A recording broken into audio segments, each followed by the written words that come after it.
In the skies above the Sinnoh region, flights from Kinsei City in the Kanto region to the suburban areas near Shimizuto town in Sinnoh are operating smoothly. Perhaps due to it being a weekday, the spacious cabin is less than half full.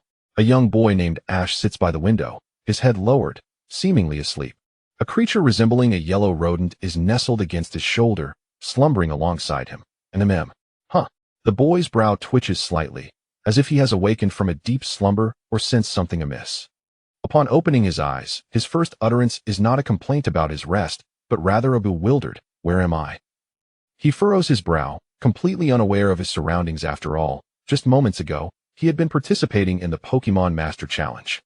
Yet now, he finds himself not on the competition stage but in an unfamiliar place.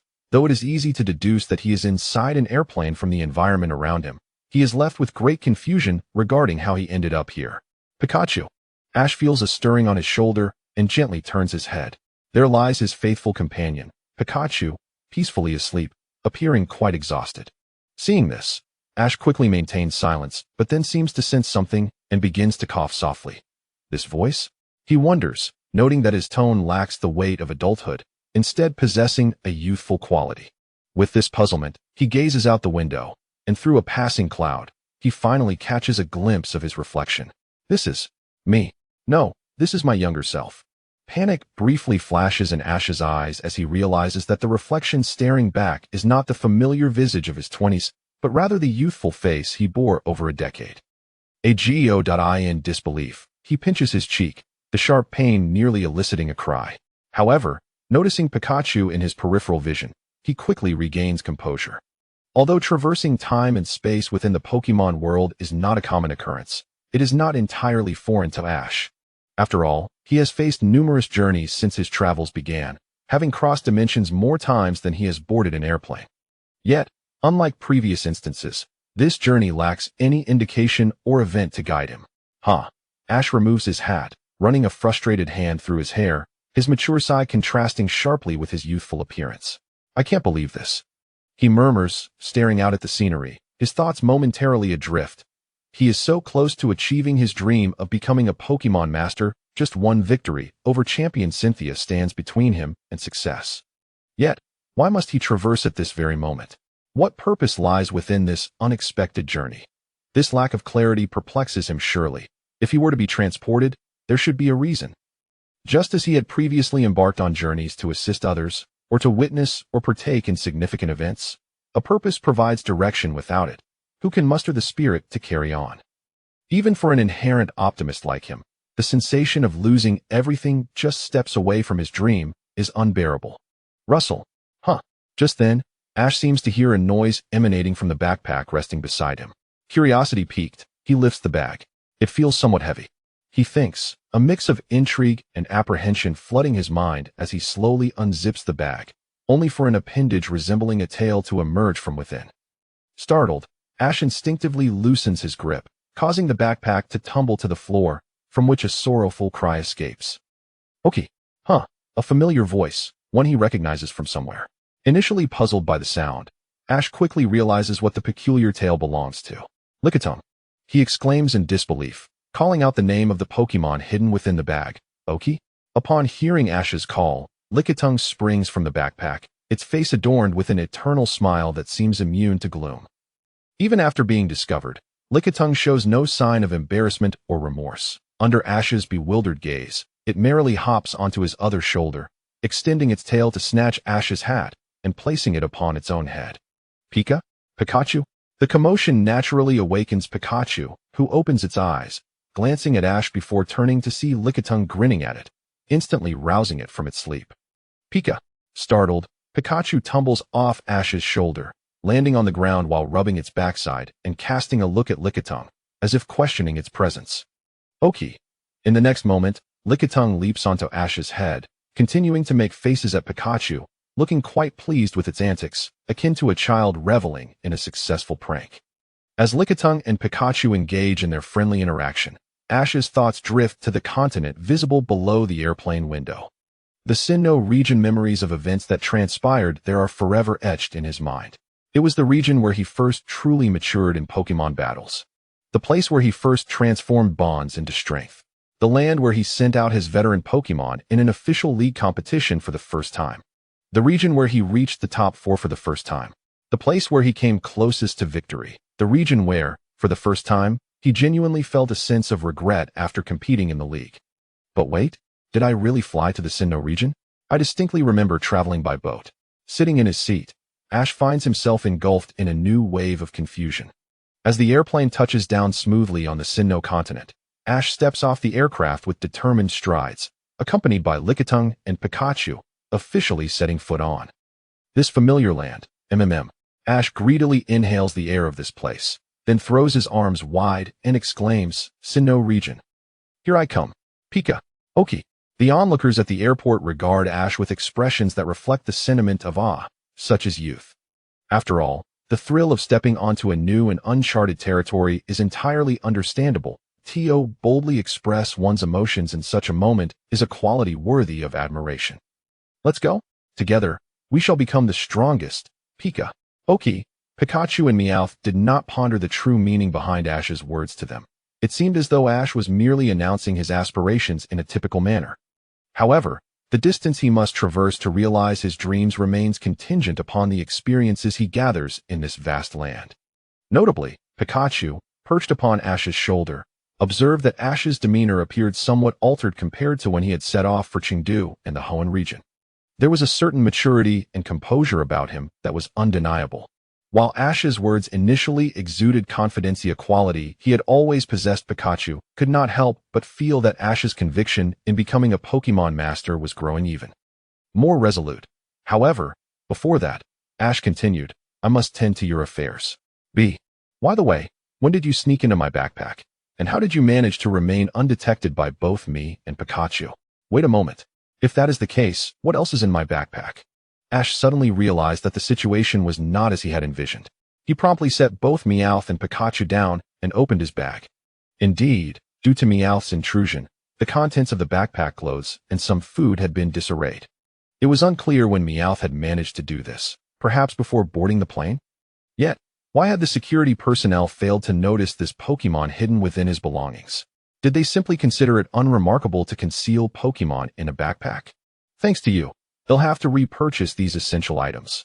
Honestly, if you wanted to accompany me, you could have just said so instead of sneaking around, Ash grumbled, though Meowth's expression suggested it did not perceive any wrongdoing. Its demeanor was akin to a child caught misbehaving, conveying a sense of "I'm sorry, we'll do better next time," a sentiment that left Ash at a loss for words. Okiki. Seeing that Ash bore no ill will, Meowth became animated once more. After Ash had gathered his belongings and stood up, Meowth leaped back onto his head, seizing Ash's signature cap and placing it on its own head. Honestly, what was it about that cap that fascinated Meowth so much? Ash felt a mixture of exasperation and fondness. After all, it had been a considerable while since they had last seen one another. He chose not to dwell on it, as long as Meowth was content. Reflecting on this, Ash felt a twinge of regret not only for Meowth, but also for the likes of Pidgeot, Infernape, Butterfree, Gardevoir, and Kingdra. If given the choice, Ash would have preferred for them all to remain by his side, journeying together towards greatness. Yet, life often presented such bittersweet circumstances. Butterfree had found its true love. Nevertheless, Ash couldn't help but feel a sense of dissatisfaction regarding Meowth and Infernape's situations. By the way, is there a Pokémon Center nearby? I need to retrieve your Pokeball. I can't have both of you perched on my shoulders indefinitely, Ash remarked. Okay. With a gentle sigh, Ash decided not to linger and made his way toward the airport's vicinity where a map was available. His goal was to become a Pokémon master. In comparison to his past regrets, Ash found himself more preoccupied with his previous disappointments. This time, he was determined not to be outmatched by Shinji and his team, nor did he intend for his Sinnoh journey to end in the top 4. Having been granted a rare opportunity to start anew, he resolved to make the most of it. For Ash, the most precious aspects of this fresh start were the memories and experiences he had accumulated over the years. By thoroughly addressing any gaps in his knowledge, he was confident he could summon forth and conquer all his Pokémon in battle, rather than merely encountering Darkrai and Latios. Was that individual's remaining Pokémon all legendary? Surely, he couldn't only possess 2 legendary Pokémon. That would be quite disheartening. With a heart full of anticipation for the future, Ash embarked on his new journey, blissfully unaware that a Meowth-shaped hot air balloon was slowly following him from afar. Meowth has spotted the kid. Pikachu is with him, and what's that? Meowth too? In the hot air balloon, a talking Meowth leaned against the railing, peering through binoculars at Ash, who had just landed. Although there's an extra nuisance, typically, the kid shouldn't have his primary Pokémon from the Hoenn region with him right now, that if we want to catch Pikachu, now is the perfect opportunity. Musashi flicked her signature peculiar hairstyle, speaking with an air of determination. But, on the other hand, Kojiru appeared somewhat hesitant, unsure if he should voice his thoughts. Yet, after a brief moment of contemplation, he voiced his concerns. We say that every time, but we continuously fail, don't we? I believe we should meticulously plan our capture strategy. We can't afford to have so many unexpected incidents each time. Sanesu. As the weaker link in the classic trio, Kojiru's viewpoint received enthusiastic endorsement from Nyarth. However, neither Kojiru's reasoning nor Nyarth's agreement garnered Musashi's attention. What are you meddling in for? Sanesu. Before Nyarth could finish, Musashi silenced him with a wave. I'm not saying this to criticize you, Kojiru, but what are you afraid of? The kid is lacking his main team. If we can just catch Pikachu first, are we really worried about overpowering that weak Meowth? Musashi remained unfazed, exuding her usual boldness. But Kojiru still appeared uncertain. We have been defeated by that Meowth before. Musashi. The hot air balloon fell silent for a moment. Then, Meowth, go for it. Watch me capture wildly. Kojiru, huh? What are you doing?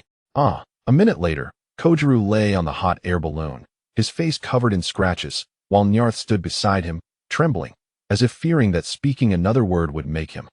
The next target. Boosting others' confidence only diminishes our own. Musashi scoffed, shaking her hand dismissively. Exactly, Meow. If we hesitate now, we'll have even fewer opportunities in the future. We are Team Rocket. With that title comes a certain dignity. But, no buts. Understood. Now that the nuisance has been dealt with, let's hasten our planning.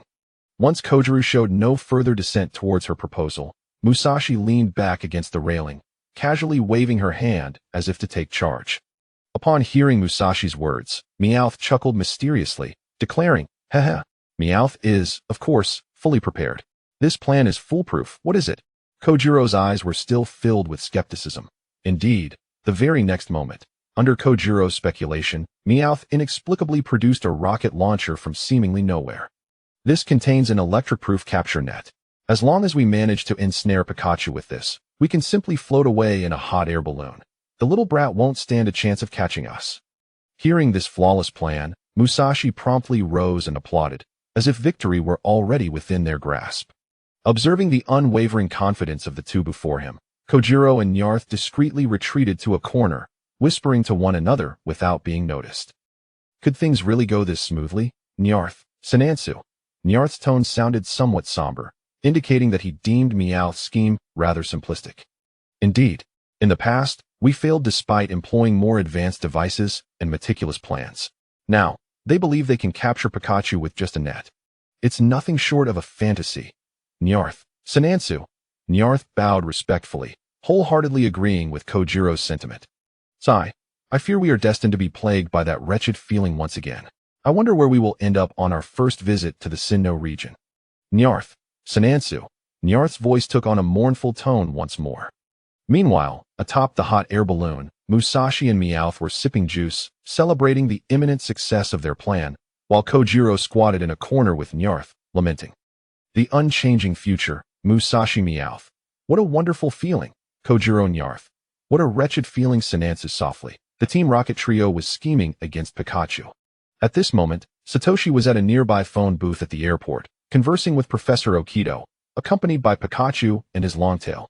Yes, that's right. Longtail is here with me now. I'm not quite sure when it caught up.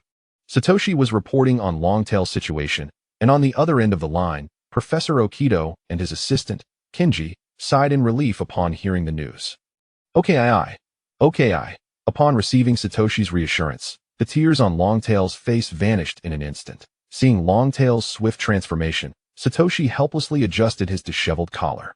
If this fellow were to encounter a Pokémon movie, he would undoubtedly be interested in becoming an actor, Satoshi mused as he watched Longtail bounce joyfully.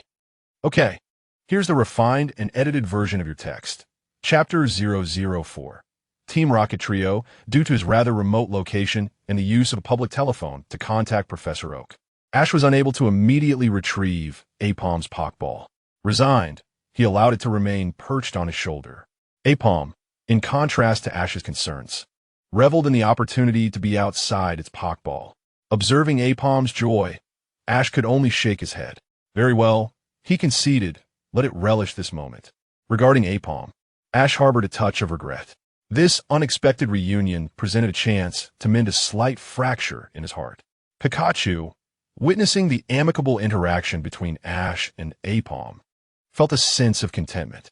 Naturally, Pikachu was pleased. After all, Apom wasn't occupying its shoulder. With no burden on its part, harmonious companionship was always welcome. Ash replaced the receiver and stepped outside. As he prepared to head toward the city, a familiar whirring sound reached his ears. "Evade!" Ash shouted instinctively, leaping forward. Pikachu and Apom, though initially bewildered by Ash's sudden action, were compelled to follow suit, landing on either side of him. It was then that Pikachu noticed a mechanical arm, poised where it had just stood. The realization dawned upon it, and it spotted the familiar Meowth-shaped hot air balloon in the sky. Ugh, what were you even trying to seize? That was atrocious. I should have been entrusted with the task. What are you blathering about, Meowth? Did you not observe the precision of the robotic arm? Was it not the twerp's reaction that caused the evasive maneuver? How is this my fault? Wobbuffet. A minor dispute seemed to erupt between two members of the Team Rocket trio, stemming from Meowth's botched attempt.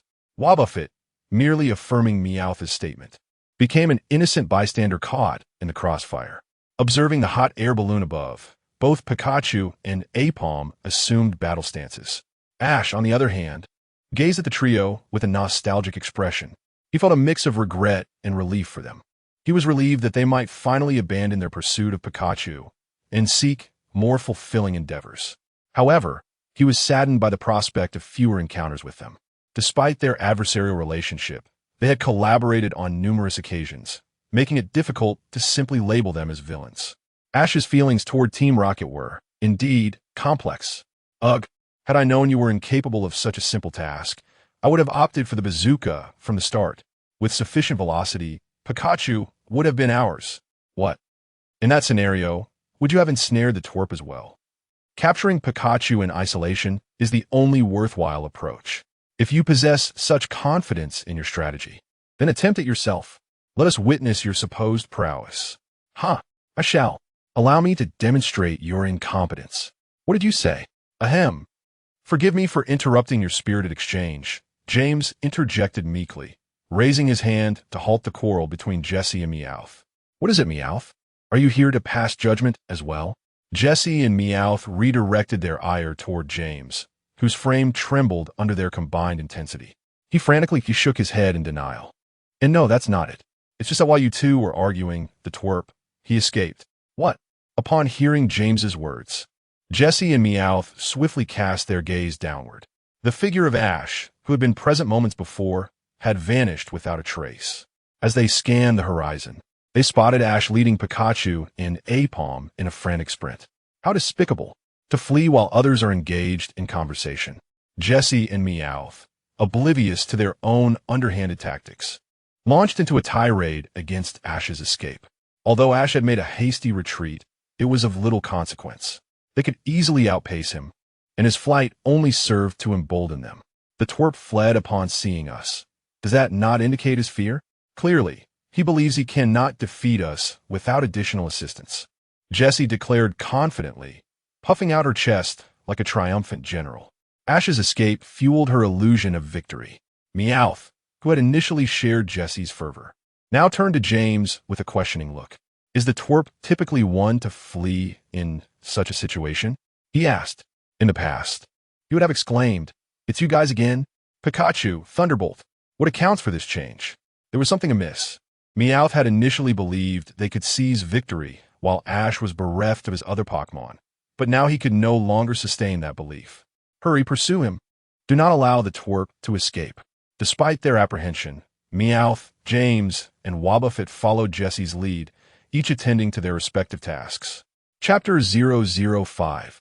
A Counterattack Pikachu? Oki.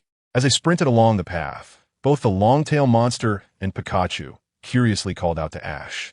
They were perplexed as to why Ash was fleeing. After all, their adversaries were merely the trio from Team Rocket, against whom they had triumphed countless times in the past. Logically, there was no need to run.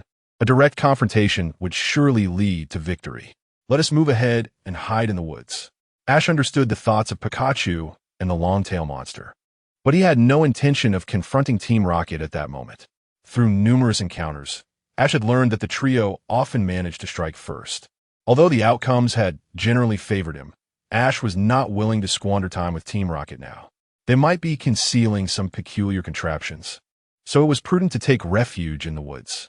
By doing so, their hot air balloon would be unable to pursue them, and if they were to continue the chase, it would have to be on foot.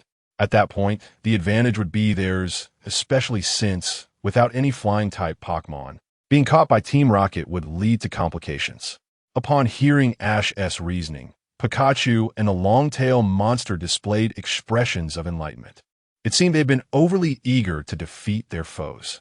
Reflecting calmly, they realized that seeking shelter in the woods was indeed the wiser choice. In a land battle, Pikachu had no doubt about defeating Team Rocket. However, it seemed to question, when did you become so clever?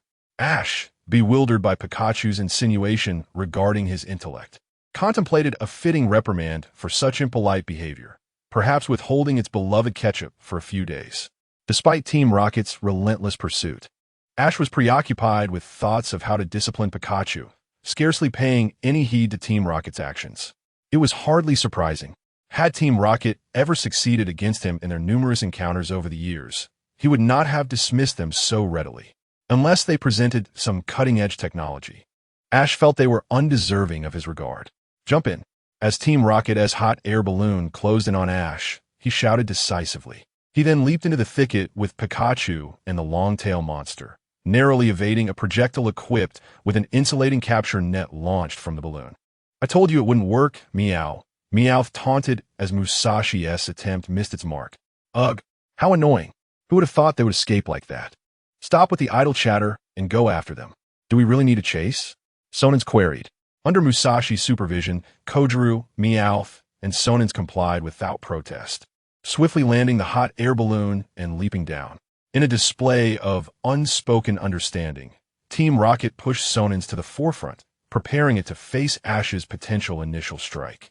Sonins, though seething with indignation, remained silent, focusing intently and bracing for a counterattack. The rustling of leaves echoed through the woods as Team Rocket cautiously advanced, acutely aware of Ash's propensity for surprise attacks. Musashi, having been defeated by Ash countless times, was understandably wary of a sudden thunderbolt emerging from the underbrush. However, it shouldn't be possible, Musashi mused. That little brat's character should not be so treacherous. He would likely leap out first, pointing at us and commanding Pikachu to attack. Perhaps overconfident in her understanding of Ash's demeanor, Musashi straightened her posture, stepping forward to shield Sonins. Hurry! If we dawdle, what if that little brat escapes? We cannot let this rare opportunity slip away. Meowth, Kojiru, and Sonins exchanged puzzled glances, bewildered by Musashi's sudden bravado. Yet, with someone leading the charge, they found no reason to hesitate. Yes, let's move quickly, Meow. If we proceed cautiously, that little brat might already be long gone. Indeed, that makes sense, Sonins concurred. Just as Musashi was about to bask in her newfound confidence, a familiar crackle of electricity resonated from the thicket ahead. That sound was all too familiar. As they pondered its significance, a blinding flash of light enveloped them, and a powerful current surged forth, catching them all off guard. Oh, what the? Their cries morphed into a cacophony of confusion. In the aftermath of the electric shock, Team Rocket underwent a dramatic transformation. Musashi and Kojiru's hair morphed into wild, frizzy manes, resembling blackened explosions. What a complete lack of vigilance. I was contemplating alternative strategies, but it seems the simplest tactic has prevailed, Ash remarked, emerging from the bushes with Pikachu, gazing bemusedly at the singed and charred trio. Clearing his throat, Ash's voice drew Musashi and the others to their feet, as if the previous electric shock had been a mere figment of their imagination. They pointed accusingly at Ash, exclaiming, "You little brat, This is completely unsportsmanlike. Exactly. How could you resort to a sneak attack? Meow. As a Pokémon trainer, you should feel ashamed of such behavior. Fueled by their indignation at Ash's unexpected ambush, Team Rocket erupted in furious protests. Though the situation should have escalated into a tense Pokémon battle, their antics resembled the childish tantrums of spoiled brats. Pikachu, dejected, held its ears, equally exasperated by Team Rocket's audacity. However, witnessing the trio's antics brought a nostalgic smile to Ash's face, a sentiment that Musashi and the others interpreted as yet another provocation. Chapter 006, Will we meet again? How infuriating. That little brat actually looks down on us. Let me show you the might of Team Rocket. So Nance. Ash's smile was naturally misunderstood by the members of Team Rocket. As they felt their spirits rekindle, which had nearly been extinguished, Ash sheepishly scratched his cheek and asked, "May I pose you a question before we battle? Have you seen my long-tail Pokémon?" The group was left bewildered, each adorned with a large question mark above their heads. What does that even mean? Your Pokémon is missing. Why should we care? Just as Team Rocket pondered this, a commotion arose above them. When they glanced up, they saw a purple figure leap down from a tree, its tail shimmering with brilliant white light. A trap. Quick, use Gurn's move. In a flurry of hurried movements, Team Rocket managed to position Gurn beneath Longtail Pokémon just before it launched its attack. Hurry, use Counterpunch. Without hesitation, Musashi issued the command. But even without her directive, it mattered little. Gurren had matured and was now capable of handling itself after countless battles. Suddenly, Longtail Pokémon began to chuckle, seemingly reveling in its clever scheme, and it hopped away. Huh! Longtail Pokémon's sudden halt left Team Rocket in utter confusion. They had yet to comprehend what had transpired when that tingling sensation coursed through their bodies once more, struggling to turn their gazes toward Ash. They then realized that while Longtail Pokémon had diverted their attention, Pikachu had seized the moment to gather power and unleashed another thunderbolt upon them. You despicable little brat. So Nance. Upon noticing the white light surrounding Gurn had faded, Ash waved his hand and commanded, Longtail Pokémon, deliver a concentrated strike. With the threat of Counterpunch removed, Longtail Pokémon's assault became unstoppable. Accompanied by the force of Thunderbolt, an explosive sound reverberated through the forest, and then several figures soared into the sky like shooting stars. Once again, as was customary, Team Rocket was sent flying by Ash, transforming into celestial streaks. Why does it always end like this? The growth of humans is indeed terrifying. I never imagined even that little brat would resort to such cunning tactics. I told you our preparations were too hasty. If only you had heeded my advice sooner. Silence. So Nance, the feeling is utterly unbearable. Watching Team Rocket, now mere streaks in the sky, Ash clapped his hands in satisfaction and remarked, "Well done. Thank you for your hard work." I never anticipated encountering Team Rocket under such circumstances. They truly are relentless. Pikachu appeared somewhat fatigued, as it was the target of their ceaseless watch. In contrast, Longtail Pokémon radiated excitement, still basking in the glory of having sent the group skyward, continually swinging its tail, now shaped like a fist. Ash observed the exhaustion in Pikachu and the lively demeanor of Longtail Pokémon, realizing that the fatigue from their long journey necessitated a proper resting place. For now, let's set aside thoughts of Team Rocket and head towards the first city. Wait, let me check. As Ash spoke, he retrieved a map of the Sinnoh region from his backpack under the curious gazes of Pikachu and Longtail Pokémon. After confirming the marked location, he tucked it away again, saying, "It seems Twinleaf Town is not far from here. We should arrive in just over half an hour. Once we reach Twinleaf Town, we can enjoy a hearty meal and take some time to rest." Pika. Oki. Excitement surged through Pikachu and Longtail Pokémon at the prospect of a feast, and Ash shared in their enthusiasm. Of course, the allure of a grand meal was just one aspect. The deeper reasons lay within Ash's heart alone. Twinleaf Town. How nostalgic it is. Will she be there? Or has she already set off? What Ash reminisced about was the girl named Koharu, with whom he shared the deepest camaraderie and personality affinity during his many travels. If there were regrets, his journey with Koharu could be considered one, concluding with a sense of longing. Yet, concerning Koharu's future, he and Brock had said nothing, offering only their sincerest blessings as they bid their final farewells. Memories are pearls, while friendships are diamonds. Unlike Ash, Koharu had achieved her dreams, triumphing at a grand celebration years later. Whether this journey would allow him to reunite with Koharu remained an enigma.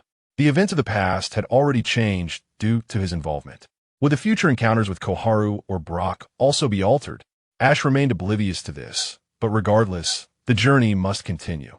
Until tomorrow arrives, the future remains a mystery, and therein lies the beauty of travel. Chapter 007. A mother is always a mother in the tranquil town of Shuangye, known as the birthplace of fresh beginnings. Lies a gem nestled in the southwestern corner of the Xin region.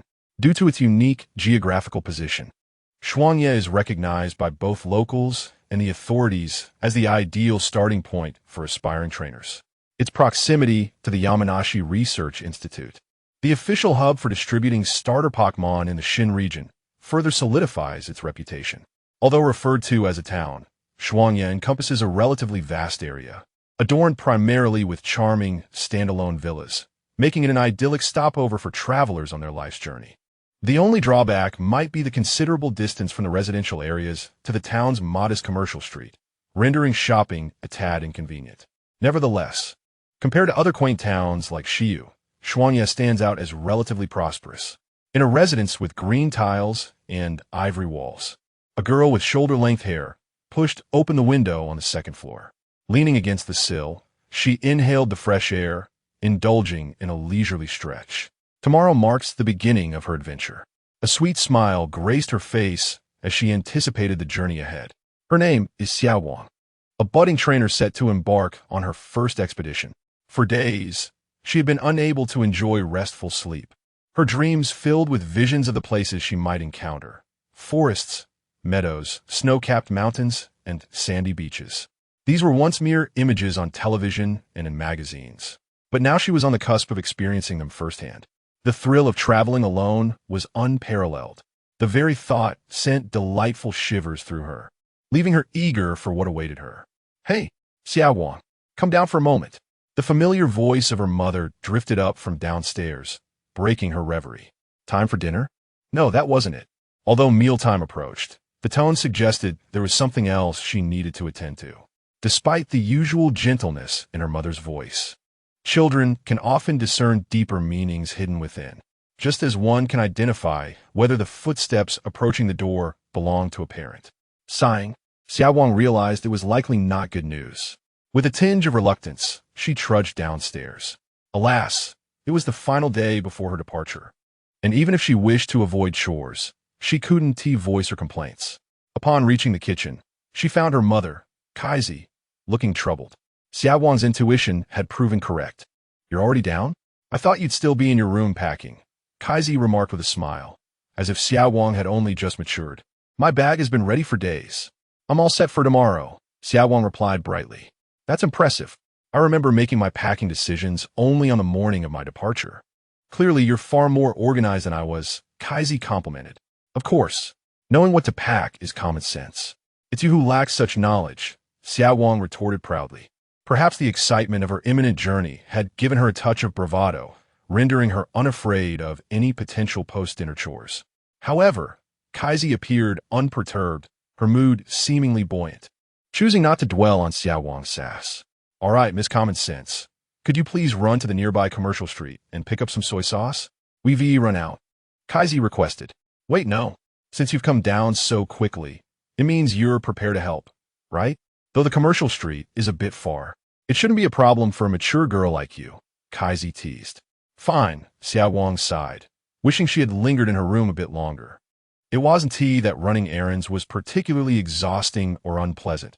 It was just that the familiarity of the town rendered the task mundane. The commercial street, devoid of any special events, would only present her with familiar faces. On a typical day, Xiao Wang might not have felt so disappointed. Yet, when she compared her current task to the excitement of her journey tomorrow, a wave of disillusionment washed over her. "Must you wear such a glum expression? It's just a quick trip to buy something. You'll be back in half an hour," Kaizi observed, watching as Xiao Wang's head drooped. Then, she delivered news that instantly lifted Xiao Wang's spirits. "By the way, I seem to recall that there's an event happening at the commercial street today, Kaizi mused, tapping her lips thoughtfully. What kind of event? Xiao Wang inquired, her curiosity piqued. Oh, I remember now. It's a raffle, Kaizi exclaimed, clapping her hands in realization. What? A raffle? I thought it would be something interesting. Xiao Wang's enthusiasm waned again. Raffles were commonplace at the commercial street, and the prizes were generally lackluster. The best prize she could recall was a 3-day trip to an island, which, while enticing at the time, held little allure for her now. Her focus was squarely on tomorrow's adventure and the opportunity to acquire her first Pokémon at the Yamanashi Research Institute. Not interested, but I've heard that this time, the prizes include a full set of stickers for the grand contest. Kaizi insisted. Let me go. No, you must let me go. Xiao Wang pleaded. Thus, it was proven yet again that a mother's influence was unmatched in the realm of persuasion. Take care. Kaizi waved as Xiao Wang rode off on her bicycle, a smile gracing her lips. Yet, she mused to herself, perhaps it's not meant to be. After all, those Pokeball stickers are the grand prize. And judging by that child's luck, she'll likely end up with just a consolation prize, despite her certainty that Xiao Wang would not win a grand prize. Kaizi felt no remorse. After all, she had spoken the truth, and whether Xiao Wang would obtain the prize she desired was no longer her concern. Time flows swiftly, and growing up happens in the blink of an eye, particularly for trainers who spend most of their days away from home. How often do they return to their families? A week or two at most. Those who venture out lead fulfilling lives, while those at home yearn for their return. Thus, finding ways to connect with her daughter, even if subtly, was a clever tactic on Kaizi's part as a mother. Chapter 008. A Malevolent Lottery. Fortunately, the commercial street of Shuangya Town lies not far from the entrance. To my dismay, it appears there is no Pokémon Center here. At the entrance of Shuangya Town, a map of the town is displayed, outlining the various districts in a rudimentary fashion. After all, this is merely a quaint little town, lacking the grandeur of Zhuqing City, let alone the bustling Feiyun City in the Unova region. In those larger cities, one could easily find themselves ensnared in a maze of towering buildings and convoluted roads. However, if one were to lose their way in Shuangya Town, it would likely be due to an inherent lack of direction. As for Ash, he may indeed possess such a directional deficiency. His journeys are filled with instances of being lost, rivaling the escapades of many seasoned trainers. Ash has come to regard his frequent misadventures as a philosophical aspect of life. Clearly, he struggles to navigate his way through unfamiliar territories. Yet he staunchly refuses to acknowledge his own shortcomings, attributing his misdirection to fate. In contrast to Ash's current predicament, his companion, the Apom, appears far more exuberant. Although Apom does not share Pikachu's aversion to Pokeballs, the allure of the outside world is undeniably more captivating for its naturally energetic disposition. It seems that Apom will need to remain outdoors a while longer. For now, let us venture to the commercial street to procure some necessities and enjoy lunch.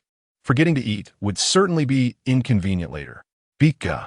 Both Pikachu and Apom raised their hands in enthusiastic agreement with Ash's plan, though their endorsement was less about shopping and more about dining. During their lengthy flight, they had mostly been asleep, and while the in-flight meal was provided, it was a mere remnant of the previous evening. Apom, in particular, had not eaten for an entire day, were it not for its somewhat oblivious nature. Apom might have realized its hunger prior to Ash's suggestion. Let us proceed. Observing the increasingly hungry expressions on Pikachu and Apom, Ash smiled warmly and, without further ado, led them toward the commercial street of Shuangya Town. Half an hour later, within a convenience store. Isn't there already an abundance of ketchup? There's no need to purchase more, is there? Pika, it's a necessity. Where's the necessity in this? You could survive without ketchup. Pika, it's different. Just as Ash was at the checkout, prepared to pay, Pikachu stealthily procured 2 bottles of ketchup and tossed them into the shopping basket without explanation, prompting Ash to understand its sentiments quite clearly. What makes it different? If you're going to buy new ones, at least finish what's already in your backpack. Pika, better safe than sorry. Oki, typically the loudest. Apom stood in silence, watching the bickering between Ash and Pikachu. It was not that Apom was unwilling to mediate. Rather, The curious gazes of onlookers in the store rendered it hesitant to intervene, fearing they might be perceived as part of the commotion. Just then, the cashier interjected, "We're currently hosting a promotion. If you reach a certain spending threshold, you could draw a prize. With these 2 additional bottles of ketchup, you would qualify for 5 chances to draw. Would you like a try?" Upon hearing the cashier's voice, Ash finally realized his earlier indiscretion, primarily because Pikachu had remained unchanged throughout their journey. Had it consumed its previous stock, Ash would have had no objections. "Very well." In the cashier's gaze, Ash waved his hand in concession, and at his feet, Pikachu gleefully celebrated its triumph with a cheer. Although Apom remained perplexed as to why such a situation warranted celebration. To draw a prize, simply take your receipt to the booth at the entrance. "Thank you for your patronage." The cashier smiled as she bid farewell to Ash. Though Ash and Pikachu's little commotion was merely a playful squabble, for the local residents accustomed to the monotony of small-town life, their antics brought a delightful spark of amusement. After all, it appeared they shared a close bond. Their quarrel was merely playful banter. With the receipt the cashier had handed him, Ash bashfully tapped his forehead and meandered toward the prize booth. There, a portly middle-aged man adorned with a white headscarf greeted him. Upon noticing Ash's disheveled appearance, he jovially patted Ash on the shoulder, saying, "Don't mind. Young people should have a bit of vitality. Don't take it to heart. Everyone is merely enjoying the spectacle." Although Ash was uncertain if these words provided any solace, he shook his head and handed over the receipt. The man glanced at it briefly before stepping aside and announcing, "Received. You have 5 chances to draw. Please proceed. This time, our boss has put tremendous effort into the prize contents." Tremendous effort? Curiosity piqued. Ash glanced at the prize list affixed to the wall. First prize, a complete set of Pokeball stickers, including capsule balls. Second prize, a year's supply of ketchup. Ash. Pikachu. Though Ash lost interest upon reading the second prize, compelled by the man's enthusiastic gaze, he continued to peruse the list. Third prize, a month's supply of bananas. Ash. Apom. Why does it feel as though the world harbors such malice? Indeed, the first few prizes were commendable, albeit lacking utility for him. Ash covered his face, finally managing to glimpse the remaining prizes through the gaps between his fingers. Fourth prize, a dining voucher for Shuanya Restaurant. Fifth prize, a beautifully crafted keychain consolation prize, a pack of tissues. Chapter 009. Encounter on the commercial street. What can I say? Initially intrigued by the lottery, Ash now regretted his interest. The prizes seemed utterly useless to him. A Pokeball sticker, which he had no need for in the grand contests, ketchup and bananas, which would only bring him trouble. The remaining prizes were somewhat useful, but the best for Ash would probably be a restaurant voucher. While Pokémon trainers enjoyed discounts at various eateries, nothing compared to the affordability of the Pokémon Center. If he could win a voucher, he would indulge himself in a feast there. However, with Pikachu and Ambipom both eager to participate due to the presence of their favorite items among the prizes, Ash pondered if it would truly be so simple. He approached the hand-cranked lottery machine and weighed it in his hands. There must be at least 50 or 60 balls inside. To draw the few colored balls that indicated a win from so many small spheres seemed daunting. Nevertheless, one must try. Since you both wish to participate, I'll let you take turns. Each of you can draw twice, and I'll have the final attempt, all right? Pikachu. Okay. Ash shook his head and picked Pikachu up, allowing its hands to grasp the lever of the machine. With fervor, Pikachu began to spin the lottery machine wildly. The multitude of balls clashed together, creating a cacophony of sounds. With a confident flourish, Pikachu halted and a ball rolled out, landing on the prize tray below. White. The old man clapped his hands, handing them a pack of tissues amidst Pikachu's astonished gaze. Congratulations, you've won a pack of tissues. Pika, is this it? Pikachu thought to itself, feeling disheartened. After all its effort and fervent prayers, it had hoped for at least some other prize, even if ketchup was too much to ask for. Well, there is still one more chance. Don't give up so soon. What if the next draw is a winning one? Pikachu perked up at Ash's encouragement. Indeed, as Ash said, even if the first attempt was unsuccessful, there remained another opportunity. As long as there was a chance, luck would surely favor them. Taking a deep breath, Pikachu once more shook the lottery machine before the watchful eyes of the crowd. A pack of tissues. Thank you for participating. Pikachu, having encountered the same disheartening outcome again, curled up in a corner, overshadowed by despair. Nothing was more torturous than having a year's worth of ketchup within reach, yet being unable to obtain it. Had it known, perhaps it would have abstained from the lottery altogether. Observing Pikachu's forlorn figure, Ash began to regret allowing it to participate in the lottery. Its spirits had initially lifted with the purchase of 2 bottles of ketchup, but now, best not to dwell on it. Ambipom, despite being Pikachu's companion, found great amusement in seeing its misfortune. Its penchant for reveling in others' discomfort was evidently suited to its character. After dismissing Pikachu's luck in its mind, Ambipom leaped onto the lottery table without Ash's assistance, determined to secure its desired prize through its own efforts. Its goal? A blue ball. A month's worth of bananas. Okay, charge. Thank you for your patronage. 2 napkins. Ash watched as the figure curled in the corner multiplied, unsure of what to say. It was one thing for Pikachu to be unlucky, but Ambipom's situation seemed like poetic justice. After all, it had been so brazen before, and perhaps this was a fitting lesson for it. Well then, let us see if I can draw something. Regardless of his strict thoughts, Pikachu and Ambipom were still his companions. Although a single ticket couldn't yield 2 prizes, if he could at least draw something they desired, it might lighten the atmosphere. Had he known, he would have gone to eat first. Ash sighed inwardly.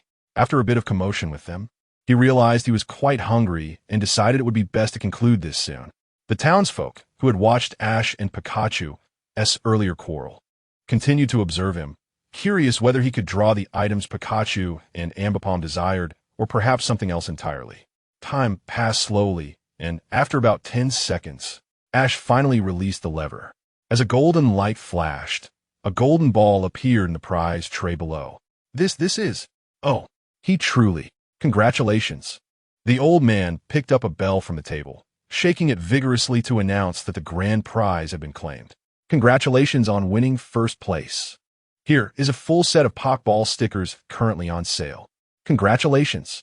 As the old man handed the prize to Ash, the crowd erupted in applause. What can I say?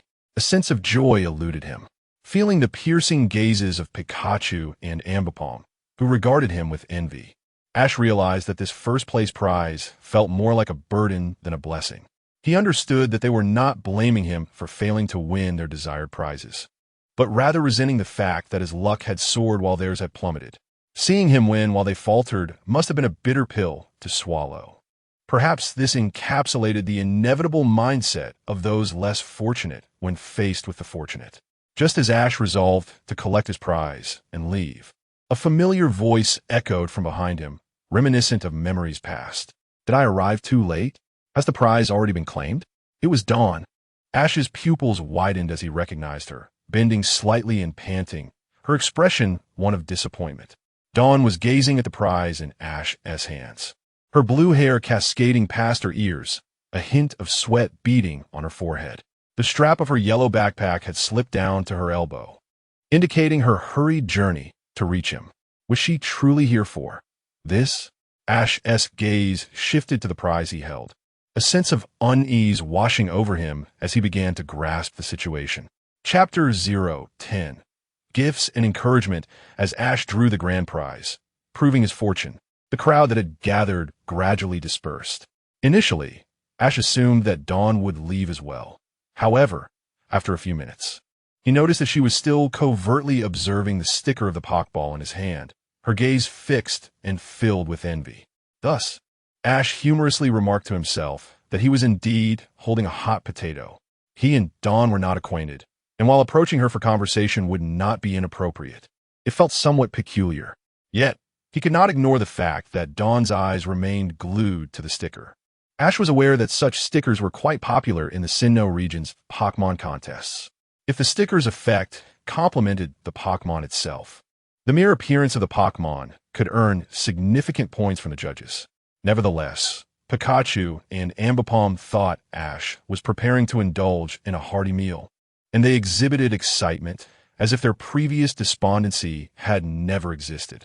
As Ash prepared to depart, he sensed a twinge of regret from Dawn.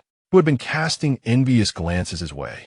If he wasn't mistaken, it seemed that the stickers he held included some of the most sought-after limited editions. Initially, Dawn had contemplated approaching him to request a closer look, but now it seemed too late. Suddenly, Dawn found herself momentarily stunned. She was not at the entrance of a convenience store, but rather in a secluded corner, devoid of anyone else nearby. Could he possibly be coming to find her? Had her prolonged gaze at the sticker inadvertently offended him? The thought sent her into a flurry of panic. After all, Dawn had never ventured out on her own before, and living in Twin Leaf Town, she had seldom interacted with strangers. Consequently, she had no idea how to handle the possibility of having upset someone with her seemingly innocent behavior. As Ash drew nearer, Dawn had little time to ponder further. Just as Ash was about to speak, she blurted out, "I'm so sorry. I meant no offense. I was merely captivated by the rarity of the stickers in your hand. Staring for too long was my fault. Please forgive me." Ash stood frozen for a moment, feeling the curious gazes directed at him from all around. However, his years of travel had equipped him with the ability to respond swiftly in unexpected situations. "I'm not angry. I could tell you really like these stickers. If you want, I can give them to you." Dawn was taken aback. He wasn't upset. Wait, that wasn't the main point. Did he just say he would give them to her? But weren't those his prizes? Although she longed to accept, the thought that he might be giving away something he didn't want because of her gaze made her feel awkward. Besides, would someone really give away gifts so casually while traveling? At that moment, she took a moment to observe Ash closely and realized he didn't appear to be a resident of Twin Leaf Town. After all, there were so few people in Twin Leaf. If someone her age were around, she would surely recognize them. "Well, yes, I did win them, but I have no use for them. My goal is the Pokémon League, not Grand Festivals." "You know about Grand Festivals?" Dawn asked in surprise, as she believed trainers aiming for the Pokémon League typically did not pay much attention to contests. Even if they knew what a contest was, they generally would not be familiar with Grand Festivals. "Before coming to Sinnoh, I researched a bit. One of my companions from Hoenn participated in the Grand Festival there." Ash replied, "Really? The Grand Festival in Hoenn? What place did she achieve?" Dawn inquired eagerly. "Unfortunately, she only made it to the top 8. But it was her first year competing, so that was quite impressive," Ash explained. "Achieving top 8 in her debut year. How impressive. I wonder if I could ever do that." Despite being generally optimistic, Dawn couldn't help but feel the anxiety and apprehension that often accompanies a newcomer facing an untried challenge. "If you put in the effort, I believe it's entirely possible. You should know that my companion was a complete novice when she started. She was even scared of Pokémon and unfamiliar with battle commands. Compared to her, you will certainly do just fine." Ash encouraged her with a smile. As for May, she wasn't present, and besides, he wasn't lying, so it was all good. As long as neither he nor Dawn mentioned it, today's conversation would remain a secret. "Yes, I believe I have what it takes." Hee. As they exchanged glances, the awkwardness dissipated, perhaps due to their similar ages and shared interests. "Do you still want this sticker? If not, I shall give it to you," Ash offered. "I want it. Please hand it over. I promise not to tarnish its value." Thus, communicating with Dawn proved to be an exceedingly simple affair, and Ash's spirits lifted along with her smile as she accepted the sticker. Chapter 11. Xiaoguang's Invitation. So you've traveled all the way from the Kanto region, Xiaoji. That must have been quite a journey. After a brief introduction, Xiaoguang and Xiaoji began to converse as they walked, and through their dialogue, Xiaoguang gleaned a considerable amount of information about Xiaoji, prompting her to express her sentiments. "It's not that difficult, really, it just feels far. Once you embark on a journey, you soon realize that such distances are trivial." Throughout their exchange, Xiaoji maintained a demeanor befitting a mentor. Whenever Xiaoguang encountered confusion or made a mistake, Xiaoji patiently elucidated or introduced concepts to her. To Xiaoguang, who had yet to officially commence her travels, Xiaoji appeared to possess an almost encyclopedic knowledge. At that moment, Pikachu and Apom emitted some discordant cries. Xiaoji glanced down to find them swaying slightly, clearly famished. Initially, they could stave off their hunger through sheer willpower, driven by the goal ahead, but it seemed they had reached their limits. "Are they hungry?" Xiaoguang inquired, observing the pitiful state of Pikachu and Apom. "Indeed, they haven't eaten anything on the plane, and we intended to find a restaurant nearby after shopping," Xiaoji replied. Just as he prepared to bid Xiaowang farewell, she proposed, if that is the case, would you like to come to my home for a meal? My mother is planning to cook, and we have plenty of Pokémon food at home. Surely, there is something that Pikachu and Apom would enjoy. Upon hearing Xiaowang mention the abundance of Pokémon food, both Pokémon perked up, and Xiaoji reflected that he too had some Pokémon food in his backpack.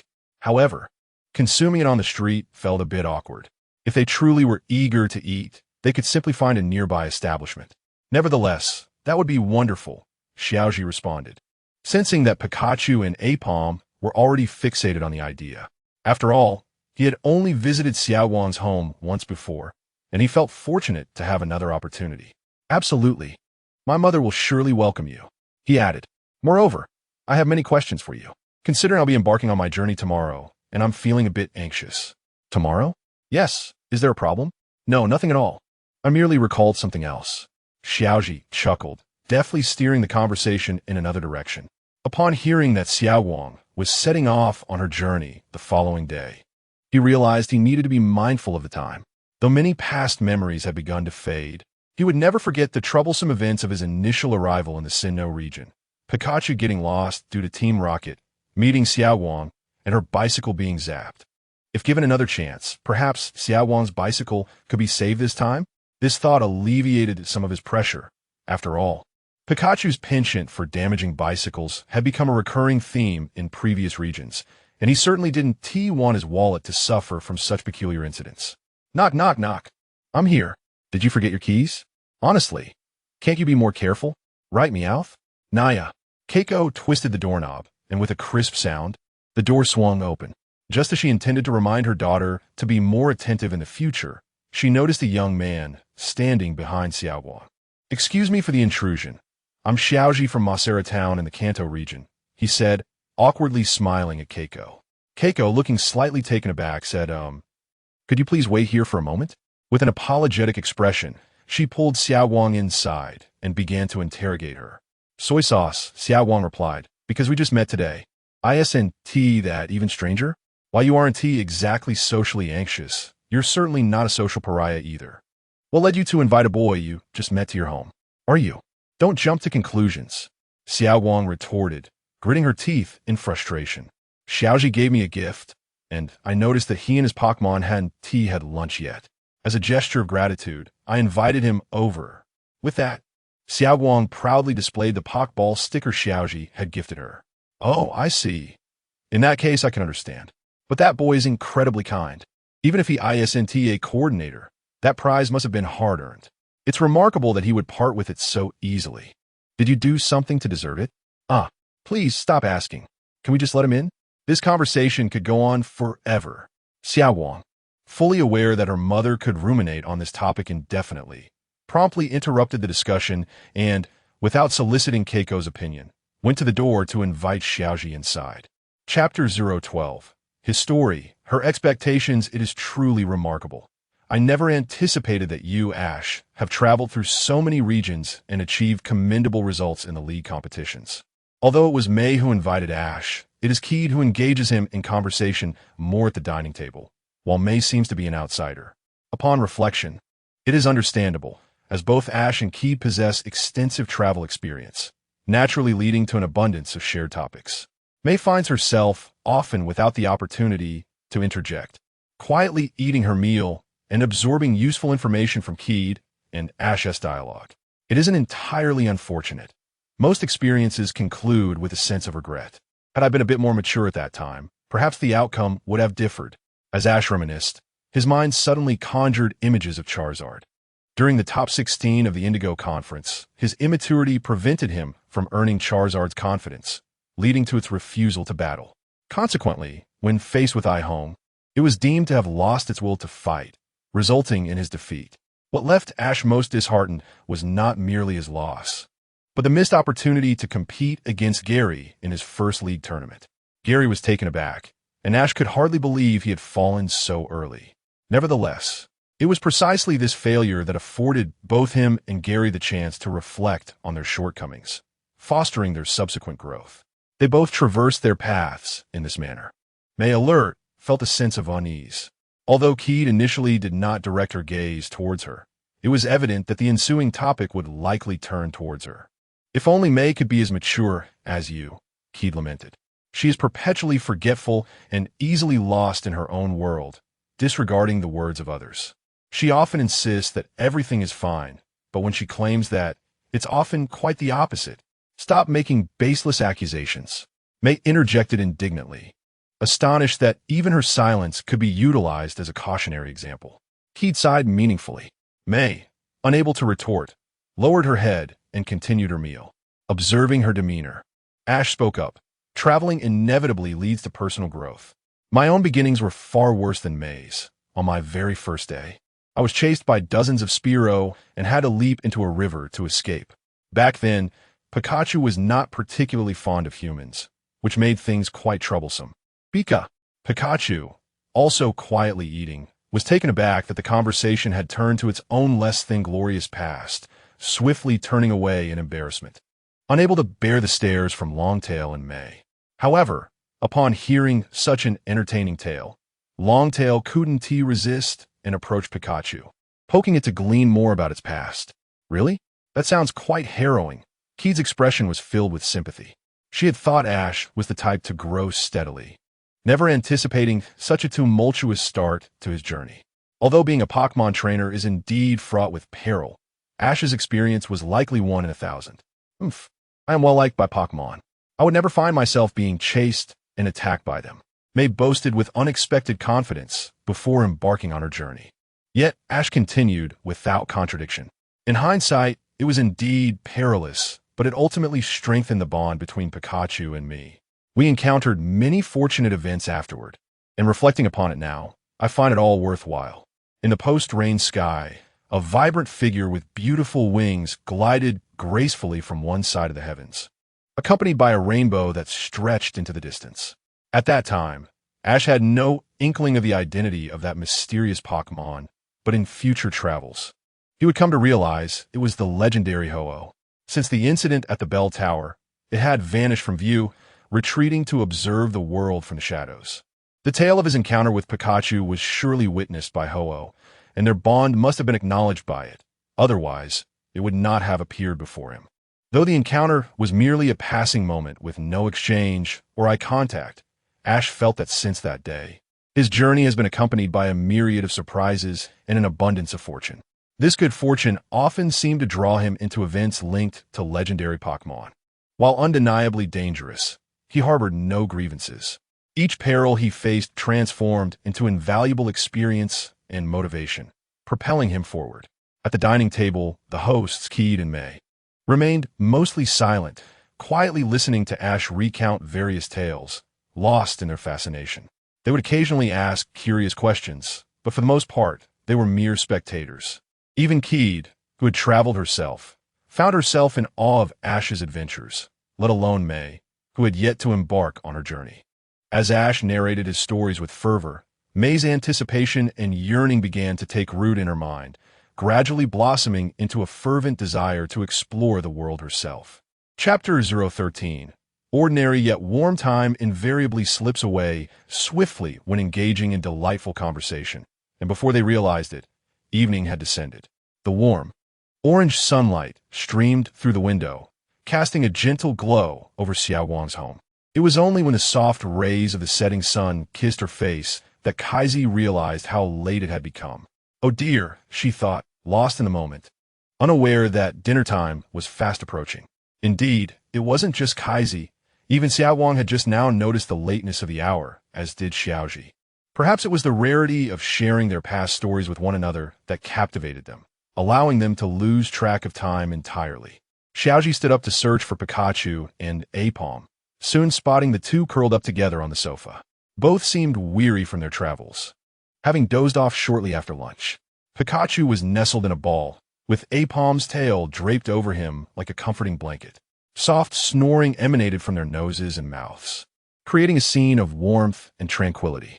"They're fast asleep," Xiaoji murmured, scratching his head in mild embarrassment. He had intended to prepare for departure earlier, but it was surprising that Pikachu and Apom were sleeping so soundly. Apom, who had been so energetic and curious during their adventure on the new continent, must have finally found solace in the comforting atmosphere of Xiao Wang's home. In the gentle afternoon, the three of them sat at the dining table, sharing stories in hushed tones, while Pikachu and Apom gradually succumbed to slumber. Upon seeing Kaizi approach, the charming Meowth, who had been lounging on the back of the sofa, lazily called out. Kaizi smiled and gently stroked its fur, then seemingly sensing Xiaoji's thoughts, suggested, "It's quite late now, why not stay the night? Unless you have urgent matters to attend to." Without giving Xiaoji a chance to protest, she headed upstairs to prepare the guest room for him. "It feels familiar," Xiaoji remarked to the still dreamy Xiao Wang. "Kaizi Annie reminds me a bit of my mother. If you were to visit my home, I believe my mother would do something similar." Xiaoji mused on his mother Hanako's unchanging nature, both in the present and the distant future. Yet he felt exasperated at times, as she often poked at his past vulnerabilities, even though he was on the brink of embarking on his own journey. Despite the afternoon passing, Xiao Wang remained preoccupied with the earlier interruptions. After all, with Xiaoji present, she felt a renewed sense of annoyance at Kaizi's actions, which she had nearly grown immune to in the absence of Xiaoji, merely expressing verbal dissatisfaction. "I don't think just beginning my journey can be considered grown-up," she protested, hands on her hips, cheeks puffed in discontent.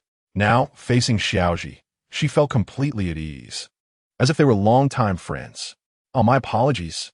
Understanding Xiao Wang's desire for acknowledgement of her maturity, Xiaoji responded, "But I isn't your dream to become a top coordinator.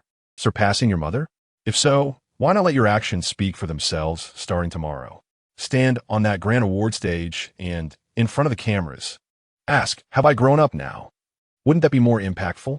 Xiao Wang furrowed her brow, finger resting on her lips, before breaking into a smile, seemingly pleased with Xiaoji's suggestion. "You're right. I'll definitely do that when I receive the award." That will leave her speechless. With her chin held high, she wore an expression of triumph, as if she had already secured victory. With dreams of the future swirling in her mind, she momentarily forgot that she was merely a newcomer in the world of coordination. To achieve championship status in her debut year was an arduous task. Only a rare talent could reach the pinnacle so swiftly. Yet, as for the runner-up title, how splendid. Xiao Guang indeed possessed the talent, having claimed second place on a grand stage during her first year, just a step away from the championship.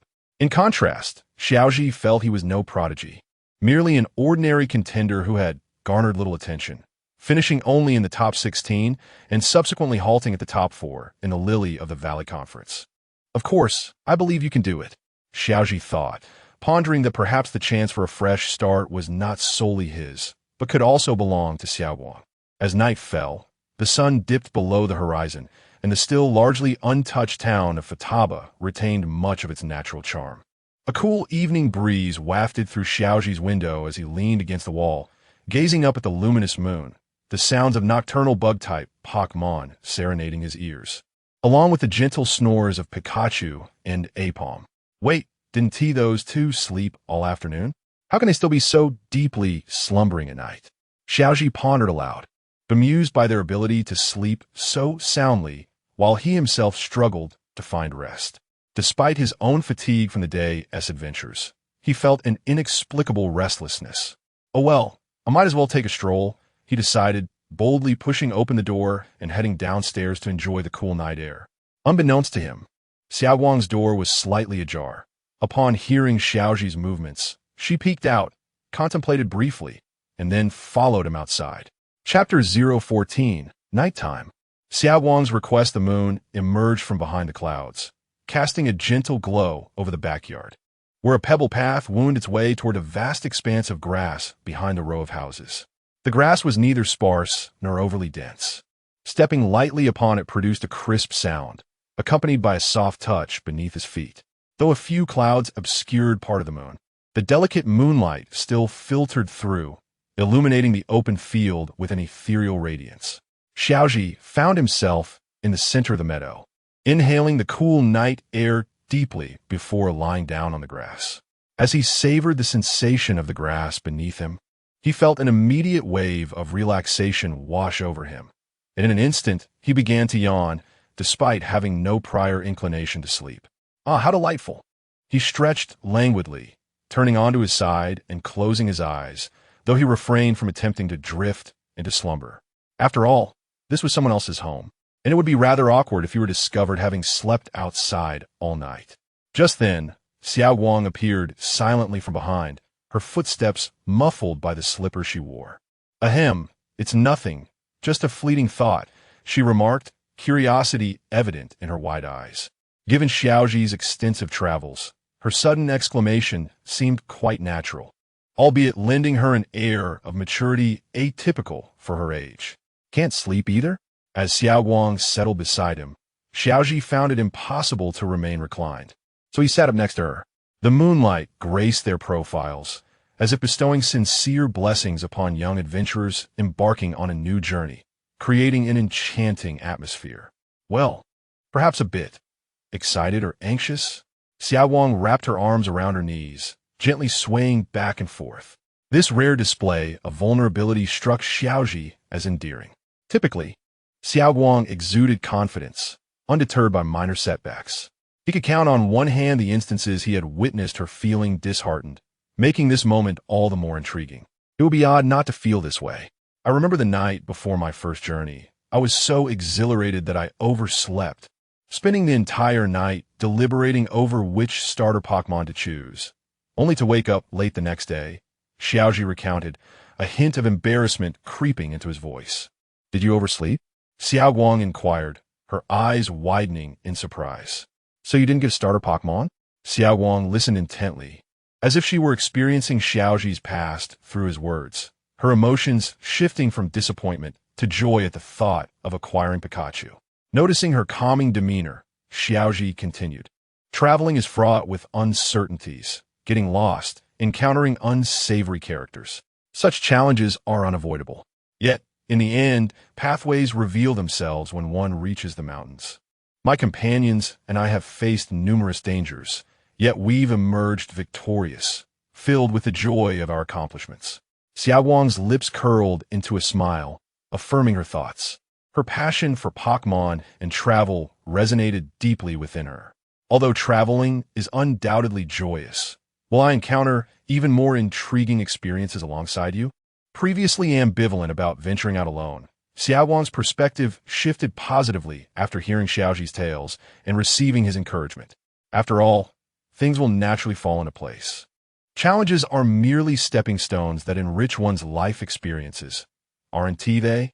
With newfound determination, Xiao Guang gazed at Xiaoji's profile, turning to face him directly. Under his puzzled gaze, she mustered her courage and said, "This might sound a bit sudden, but could I ask you for a favor? A request?" Xiaoji responded, intrigued by her demeanor. With a gentle nod, Xiao Guang fixated on her reflection in his eyes, inhaling deeply before articulating, "Please allow me to accompany you on your journey." As the wind whisked away the clouds, the moonlight shone even brighter against the vast expanse of the night sky, illuminating their path ahead. Chapter 15. The same anticipation, would you like to travel with me? To Xiao Guang's surprise, she had presumed that after expressing this decision to Xiaoji, he would be taken aback or find it difficult to comprehend. Yet, Xiaoji appeared unfazed, and if one were to insist on an element of surprise, it seemed more like he was puzzled as to why she would bring this up at that particular moment. Do you understand what I'm saying? Xiao Guang waved her hand in front of Xiaoji, seeking to ascertain whether he was fully awake. Of course I understand. It's simply about traveling together, right? That is perfectly fine.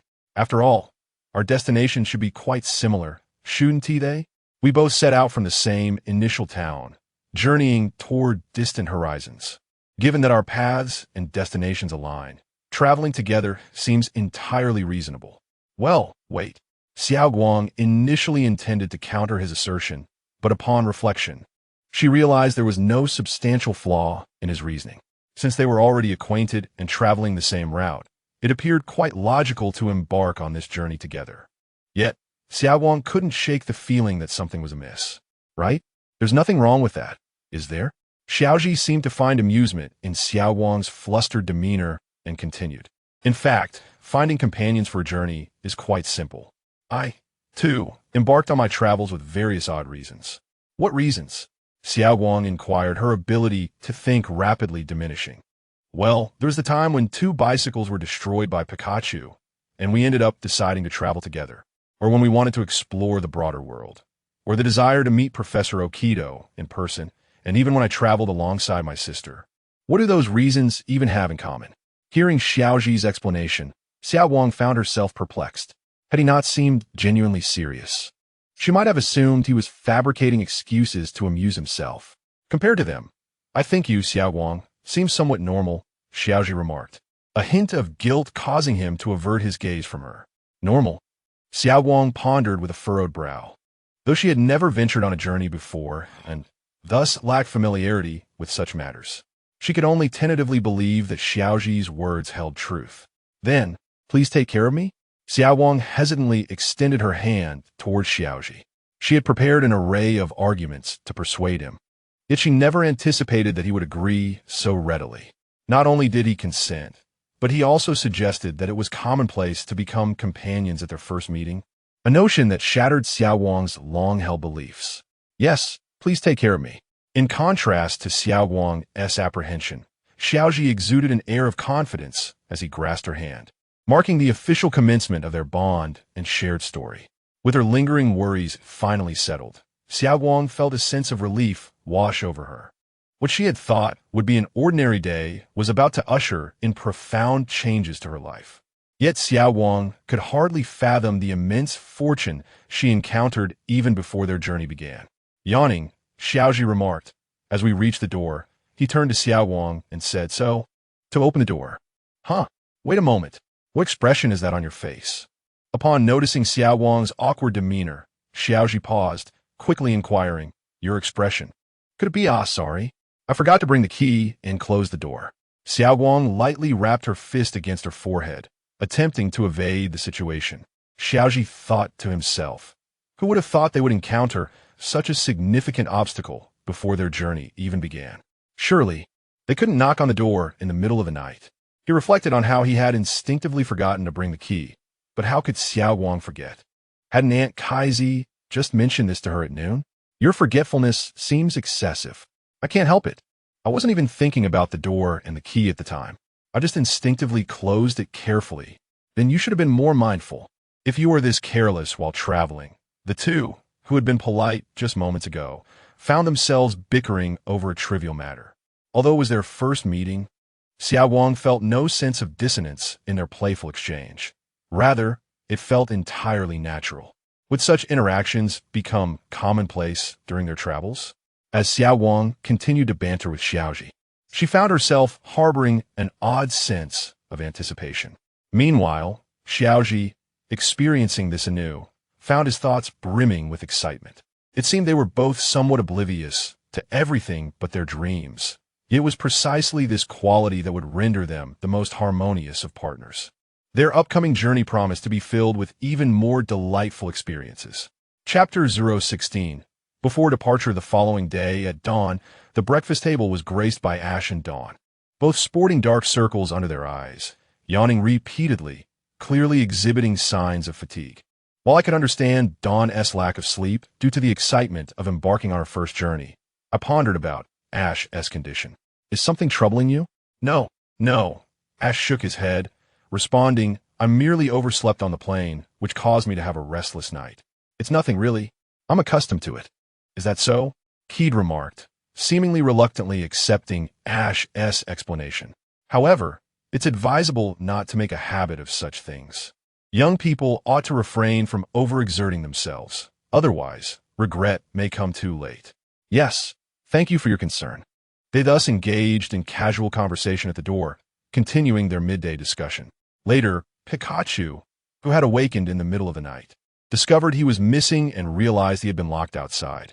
He appeared speechless as he approached Ash and Dawn to help them open the door. Pikachu, as expected, proved to be quite useful in critical moments. Ash speculated that he had only managed about 4 hours of sleep, a curious predicament. Had he slept even a moment longer, neither he nor Dawn would have been able to rise that day. "Oki, Pika." While Ash and the others enjoyed their meal, the mischievous Apom, feasting on Pokémon food on the ground, could no longer suppress its urge to play tricks. Stealthily, it pilfered a significant amount of Pikachu's food. showing no remorse when caught, and quickly devoured it all, leaving Pikachu in a state of dismay, unable to retaliate. Can we not have pranks so early in the morning? Ash, noticing the scene, could only replenish Pikachu's consumed Pokémon food, generously adding a dollop of ketchup, which instantly brightened Pikachu's mood. By the way, I haven't had the chance to ask, Keed inquired after witnessing the interaction between Ash and Pikachu. You mentioned that Pikachu doesn't want to stay in his Pokeball. What about Apom? Is it the same? Oki? Upon hearing the conversation shift to itself, Apom chuckled mischievously and saluted Keed as if to confirm her assumption. Not at all. Ash interjected, striking Apom lightly on the head, explaining, this fellow followed me here.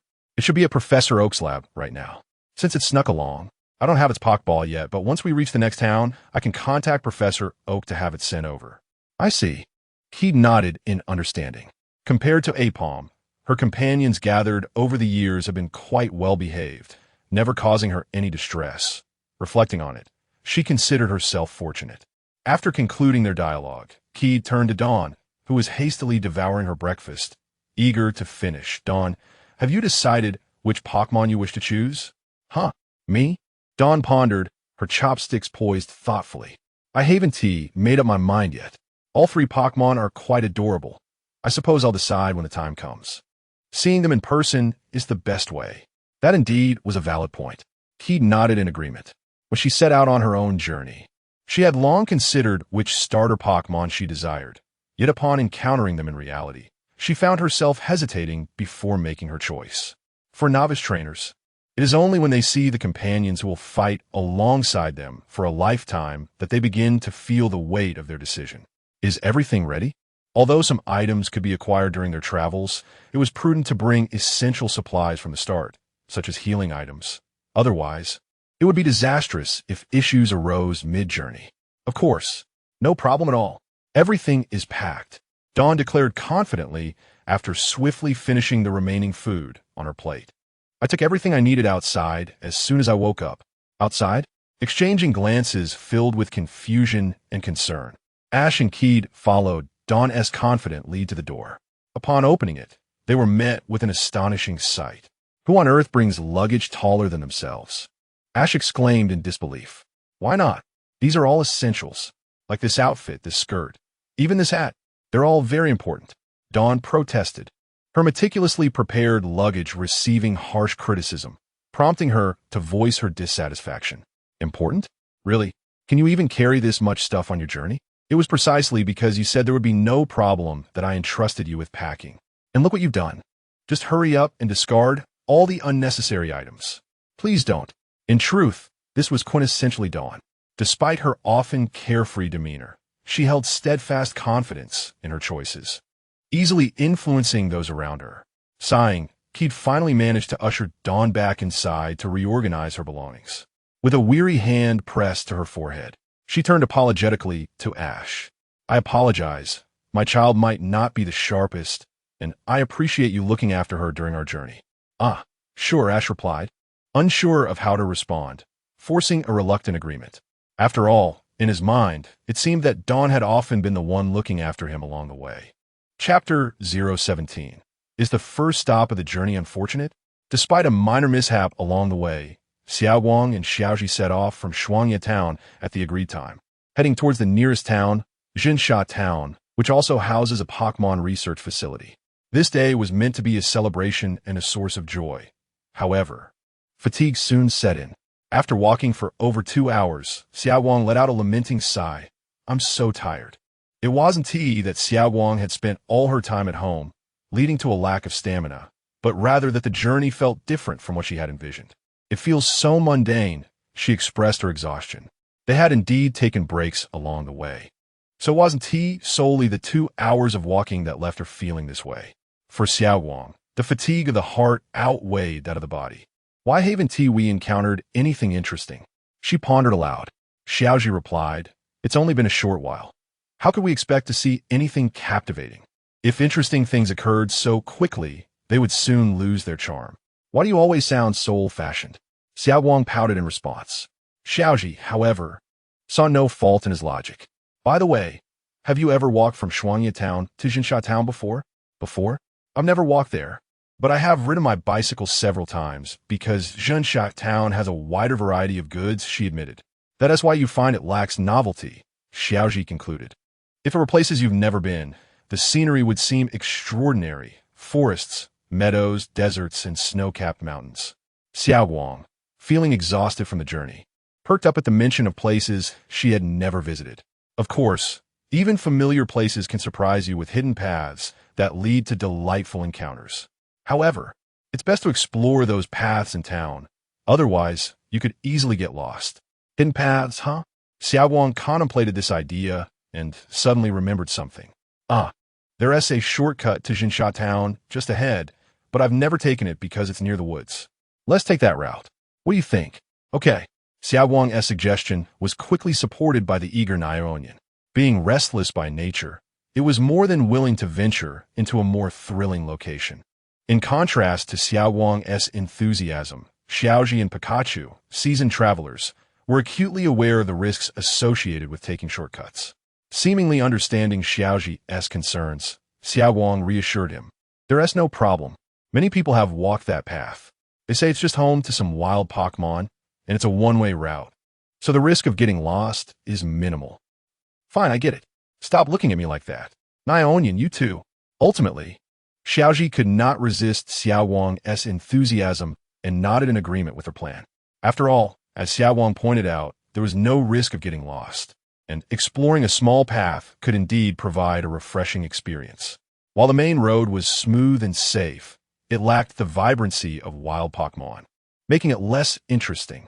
Since today was Xiaoguang's first day of travel, offering her some novelty was certainly worthwhile. Of course, it was preferable that this novelty did not involve being chased by wild Pokémon. Caution, the road ahead is unmaintained. Please proceed with care. Xiaoji read the warning sign, his expression growing perplexed. Just how poor was the road condition to warrant such a sign? Is it really safe? He inquired, glancing at Xiaoguang for her opinion. There is no problem at all. Xiaoguang confidently patted her chest, dismissing the concern. That sign is years old. The road has been repaired long ago, so we'll be fine. Is that so? Whenever Xiaoguang assures that there is no problem, it often indicates that there is a substantial issue. Suddenly, Xiaoji recalled Keiko's words before their departure. Surely, it couldn't be that ominous? After traveling with Xiaoguang for so long, he recognized that her assurances often led to complications. However, most of those issues were easily resolved, and merely taking a small path should pose no significant problems. All right, enough thinking. Let's get going. Xiaoji was perplexed as he watched Xiaoguang push him forward, urging him to take the lead. If we're setting off, what do I have to go first? What if a wild Pokémon suddenly attacks? Wouldn't it be troublesome for me to be in front? Well, if you're in front, at least Nyaonian and Pikachu will be by your side. You should be safe, she reasoned, making a valid point. Realizing this, Xiaoji shrugged and called out to Nyaonian, who had eagerly jumped into a tree and prepared to enter the woods. Although the areas near the starting town were generally safe from dangerous Pokémon, certain creatures like Beedrills were exceptions. If they were spotted, it was best to flee immediately, as they usually appeared in swarms. I know. Besides, I wouldn't dare act tough in front of Beedrills without having caught any Pokémon. Xiaoguang huffed, clearly displeased with Xiaoji's patronizing attitude, urging him to move along. Just as Xiaoji stepped onto the rocky path leading into the woods, he suddenly felt an unexpected softness underfoot, entirely unlike the anticipated sensation of stones or dirt. This stark contrast caused him to lose his balance, and before he could regain his footing, he was met with the ground in a rather unceremonious manner. In the very first leg of their journey, Xiaoji found himself face down on the ground. However, before he could voice his grievances regarding the ground beneath him, a faint, sorrowful, whimpering sound echoed behind him. Chapter 18 Reunion with Brock. Are you alright? Did you fall? Koharu, who had been following Satoshi closely, couldn't help but lean forward with concern upon noticing that Satoshi seemed to have fallen. The stone steps were approximately 1 meter above the ground in the narrow path below. While one could see the path from above, the small patch of ground directly adjacent to the steps remained obscured from view. Under such circumstances, it wouldn't be surprising if someone fell. But Satoshi had appeared to be quite cautious while descending. Why then had he stumbled? As Koharu leaned out to inquire about Satoshi's condition, Pikachu and the Tylo had already jumped to Satoshi's side. However, when Koharu glanced at Satoshi, she noticed that his gaze, no, it was more accurate to say that Satoshi, Pikachu, and Tylo's attention seemed to be fixated not on themselves, but rather on, Following their line of sight, Koharu discovered a figure crouched in the corner. The individual had his back turned towards them, muttering incomprehensible words as if in a state of introspection. A fresh footprint was visible on his back, presumably left by Satoshi just moments ago. The scene before her appeared undeniably peculiar. Satoshi, are you okay? Seeing the situation, Koharu jumped down cautiously, deliberately avoiding the crouching figure. Had she landed where she initially intended, she might have experienced a mishap similar to Satoshi's. I'm fine. Koharu was puzzled that even after she had descended, Satoshi's focus remained elsewhere. His expression one of amusement as he regarded the rather disheveled man in the corner. If you're all right, shall we move on? He looks a bit odd. I wonder if he's a bad person. Whispering. Then, under Koharu's astonished gaze, Satoshi approached the crouched man, raising his hand to deliver a firm slap to his shoulder. Wake up, Koharu. Koharu was taken aback by Satoshi's action, fearing that he might be upset with her for tripping him. It was understandable. Who could have anticipated that a person would be hiding in such a place? Falling after jumping down was truly an unfortunate circumstance. Yet, the man before them seemed decidedly off. It felt as though he might have some mental issues. Would he suddenly lash out? Why? Why is this happening? This shouldn't be. To Satoshi and Koharu's astonishment, the man, despite being slapped, remained oblivious to his surroundings, lost in his own world. Satoshi, feeling helpless, exchanged glances with Pikachu and slowly said, Pikachu, Thunderbolt. Koharu, No, wait, that shouldn't be necessary. Pikachu. To her shock, the typically composed Pikachu did not hesitate upon hearing Satoshi's command, and in an instant, a dazzling electric shock enveloped the man, who finally emerged from his stupor after a series of terrified screams. Who's attacking, Satoshi and Pikachu? Oh, and Tylo? Koharu. Upon recognizing the peculiar man and Satoshi, Koharu finally grasped the reality. They were acquaintances. Ugh, really, even if you want to call me. You didn't need to use Thunderbolt, did you? A simple word or a gentle tap would suffice. The man complained, dusting off his clothes. Well, I already tapped you, and I even stepped on you when I landed. Didn't you notice? Satoshi explained, with Pikachu nodding in agreement. After understanding the situation, it was now the man who felt embarrassed. My apologies, it seems this was my oversight. So, who is that standing behind you? As he conversed with Satoshi, the man shifted his gaze to the timid Koharu, who instinctively took a couple of steps back in fear. Although she had suspected a prior acquaintance when she observed the peculiar glances exchanged between Pikachu, Tylo, and Satoshi towards the man, she couldn't shake the feeling that his mental state was somewhat unstable, prompting her to dismiss her own assumption until now. I forgot to introduce myself. I am Koharu, a newcomer trainer about to embark on my journey to receive my Pokémon. Satoshi began to introduce Brock, then turned to Koharu. Though I haven't mentioned his name before, I've shared his story. He is Brock, the former gym leader of Pewter City, who traveled with me in the past. The former gym leader, Brock added. Koharu exclaimed in surprise. Is this the reliable person you mentioned, who cooks exceptionally well and is knowledgeable about raising Pokémon? But you don't seem like him at all. Koharu's bluntness rendered Brock momentarily speechless. Having just endured one embarrassment, he found himself facing yet another. Were it not for his typically composed nature, he might have retreated to a corner to cry. Don't mind that, Satoshi said, patting Brock on the shoulder. Your earlier demeanor would have seemed quite strange to anyone. It's a relief Koharu didn't call you a weirdo. Is this your way of comforting someone? Is this something one can say? I was afraid it might be impolite, so I kept it to myself. Satoshi Brock. A profound silence enveloped the scene. Despite the somewhat bizarre circumstances of their reunion, the three of them had come together once again in the Sinnoh region, each in a new light. Chapter 019. Picnic time in the woods, by the way. Xiaojing, what were you doing over there? You look utterly lost. Upon learning that Ash and Dawn were traveling together, Xiaojing naturally joined them. As they walked along the path, Ash could no longer suppress his curiosity and inquired, "So, what happened?" "Well, it was quite frightening to be in that position." Dawn nodded, clearly empathizing. Xiaojing pondered for a moment, and then let out a deep sigh. Under the watchful eyes of Ash and Dawn, he finally revealed the reason behind his tears in such a secluded spot. To put it simply, there was just one underlying cause. After Xiaojing recounted his experience, Dawn cast him a gaze that was difficult to describe, while Ash's expression shifted to one of realization. "So, in essence, you had a girl who was supposed to accompany you, but just as you were about to confess your feelings, she received a call from her boyfriend and left you stranded here, correct? However, I sent it a bit odd to fall for someone at first sight."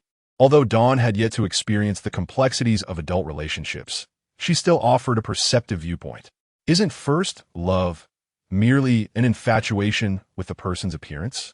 Can that truly be considered love? No. Xiaojing quickly refuted Dawn's perspective. If you are captivated at first glance, only then can a relationship develop. If your initial impression of someone is lackluster, the possibility of nurturing mutual affection later becomes exceedingly slim. Ahem. Xiaojing turned away, tears welling up once more.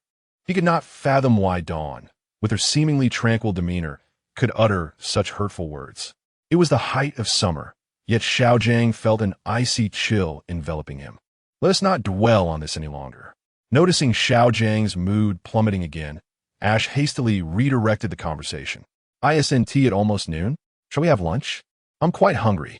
Pikachu and Meowth perked up at the mention of food, enthusiastically raising their paws in agreement. Xiaojing, filled with excitement, dashed ahead to a small clearing and set down his backpack. To Dawn's astonishment, Xiaojing swiftly retrieved an array of items from his bag: pots, bowls, various seasonings, and even folding tables and chairs. Dawn stared at Ash in disbelief, her finger pointing at Xiaojing as if she struggled to articulate her thoughts. "Don't ask me." Ash shrugged, feeling helpless. He too was curious about how Xiaojing managed to fit so many items into his bag, although it was indeed quite large. Even so, it seemed exaggerated. A table? And so many stools? Even a stew pot? Finally organizing her thoughts, Dawn could sense Ash's bewilderment. Though he wished to clarify, he was equally puzzled by Xiaojing's feats and felt powerless to assist. After all, rather than grappling with how Xiaojing accomplished this, it was more prudent to focus on the bubbling pot of stew. Delicious. Sitting on a stool, Dawn began to salivate at the aroma wafting from the pot. In truth, she hadn't been particularly hungry when Ash suggested lunch, but the enticing smell of Xiaojing's cooking made her realize her appetite was awakened. Today's lunch featured meat slice soup, enhanced with Xiaojing's special seasoning.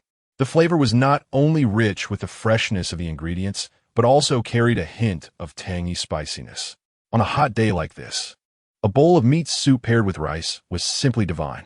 As Xiaojing returned to the culinary realm, he exuded an aura that was markedly different from before. Once a despondent, heartbroken figure, he now resembled a legendary chef, confidently displaying a radiant smile as he spoke. Gurgle, Dawn, and Ash swallowed in unison. The savory scent of the stew had ignited their appetites. Xiaojing, seizing the moment, served each of them a bowl, along with an additional helping of rice. "Dig in. Don't hold back. There is plenty to go around." "Not a chance. I'm diving in." After receiving the food, Ash and Dawn shed their reservations and began to feast heartily. Meanwhile, Pikachu and Meowth savored Xiaojing's special Pokémon food.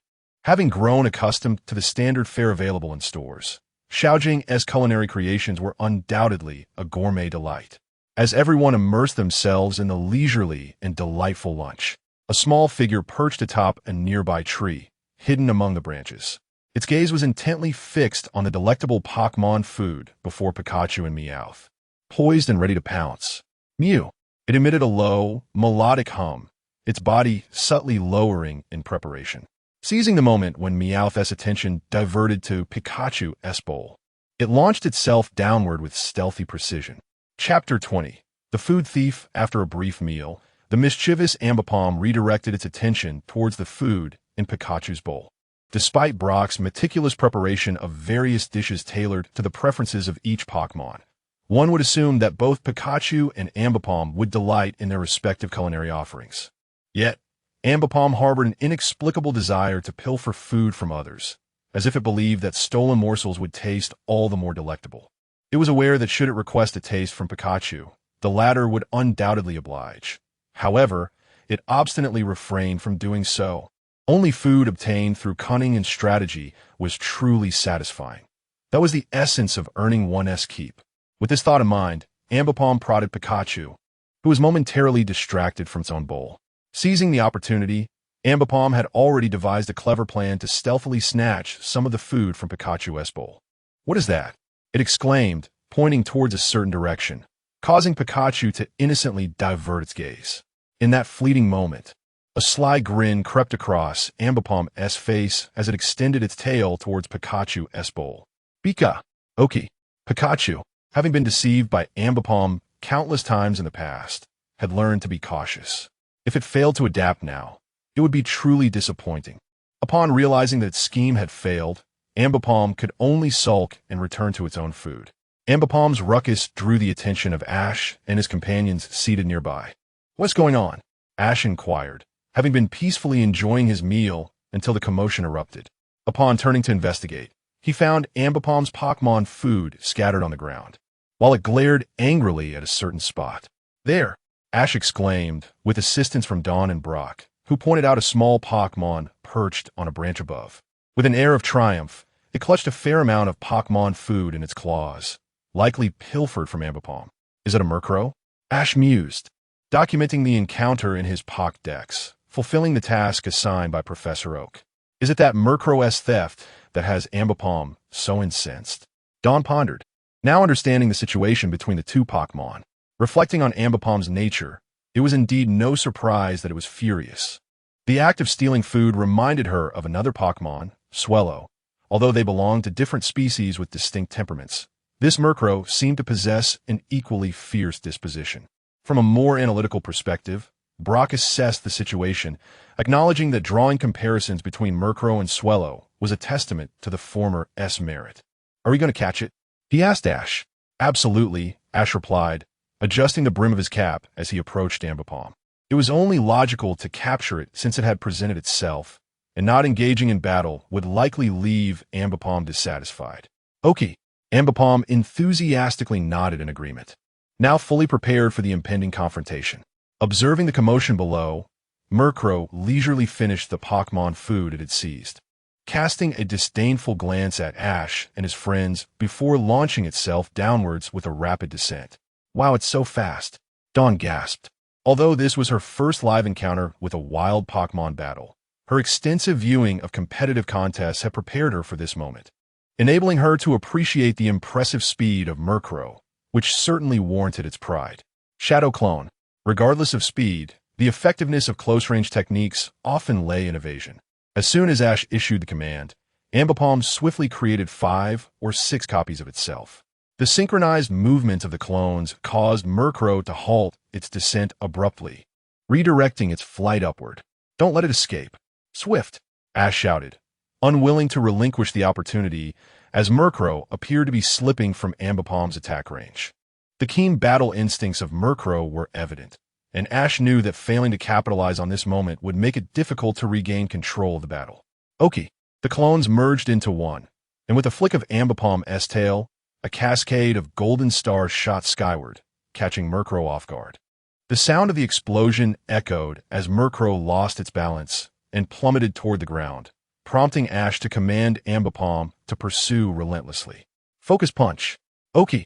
Ambipom's tail coiled with energy as it charged toward the descending Murkrow. Just as Murkrow, which had been tightly closing its eyes, sensed Ambipom's proximity, it suddenly opened its eyes wide, its wings enveloped in a radiant white light, and it struck out at Ambipom's abdomen. However, bang! The wing attack met an unexpected emptiness, and in the next moment, Ambipom vanished in a puff of smoke. Shadow Clone? Murkrow, astonished that its strike had connected with a mere illusion, was caught off guard as the real Ambipom approached from another direction. Under Murkrow's incredulous gaze, the focus punch landed squarely, sending it sprawling several meters away. Chapter 21. Ash and Shinji after being struck forcefully and sent crashing to the ground. Mewker trembled as it attempted to rise, but ultimately succumbed to its physical limitations, collapsing and losing its ability to fight. Go. Observing this, Ash did not ponder for long. He simply retrieved an empty Pokeball from his belt, enlarging it before tossing it into the air. A flash of red light emerged, and Mewker was effortlessly captured without a struggle, the Pokeball showing no signs of movement, indicating a flawless capture. "I caught Mewker!" exclaimed Ash, holding the Pokeball triumphantly. Pikachu and Aipom joined in the celebration, astonished by how smoothly Ash had captured his first partner in the Sinnoh region. "Remarkable. Not a single superfluous motion," commented Dawn, still relatively inexperienced in the realm of Pokémon battles. Yet, even an outsider could appreciate Ash's commanding presence during the match. He consistently made the most accurate choices in each scenario, using a shadow clone to create an illusion for Mewker, thereby concealing Aipom's true position to deliver the final decisive blow. Not only Dawn, but even Brock, who had traveled with Ash for a considerable time, was taken aback by his prowess. Perhaps it was their extended companionship that allowed Brock to perceive Ash's evolution as a trainer more keenly. Despite facing an ordinary Mewker, the Ash of the past would have faltered at the outset, but today he exuded confidence and strength. You intend to capture such a weakling?" Just as Ash was about to stow the Pokeball containing Mewker, an incongruous voice suddenly interrupted from behind them. "Hey, what do you mean by that? How rude." Brock attempted to inquire about the identity of the speaker, while the more impulsive and straightforward Dawn expressed her discontent on Ash's behalf. Ash turned to face the newcomer, his eyes reflecting a hint of nostalgia. With purple hair and clad in a long-sleeved jacket of purple and deep green, the figure exuded an air of cold indifference. As if completely detached from the world around him, his gaze merely scrutinizing. Shinji. Ash recognized him as the most formidable and challenging rival he had encountered during his travels in Sinnoh, someone whose philosophy on Pokémon training starkly contrasted with his own, emphasizing innate talent, type advantages, and strategic combat. "I'm merely stating the truth," Shinji replied dismissively, displaying no intention of retracting his words despite Dawn's fiery demeanor. He paid little mind to the protests of Dawn and Brock, fixing his gaze instead upon Ash, who was observing him intently. "Your command skills are adequate, by all accounts. You should be a competent trainer. Therefore, you ought to be more discerning in selecting your Pokémon." "What do you mean by that? Are you suggesting Ash shouldn't have captured Mewker?" Brock interjected, seeking clarity. "This doesn't concern you. I'm simply offering advice from the perspective of a Pokémon trainer. If you're willing to capture such a creature well, no amount of command skills will suffice. Calm down." As Dawn's frustration escalated, Brock quickly intervened, casting a pleading glance towards Ash. In truth, Brock felt a twinge of fear, as the words being exchanged were rather peculiar. If Ash were to lose his temper in response, things could spiral out of control. "Say what you will. I remain steadfast in my choices," Ash replied, offering Brock a reassuring look before stepping forward to confront Shinji directly.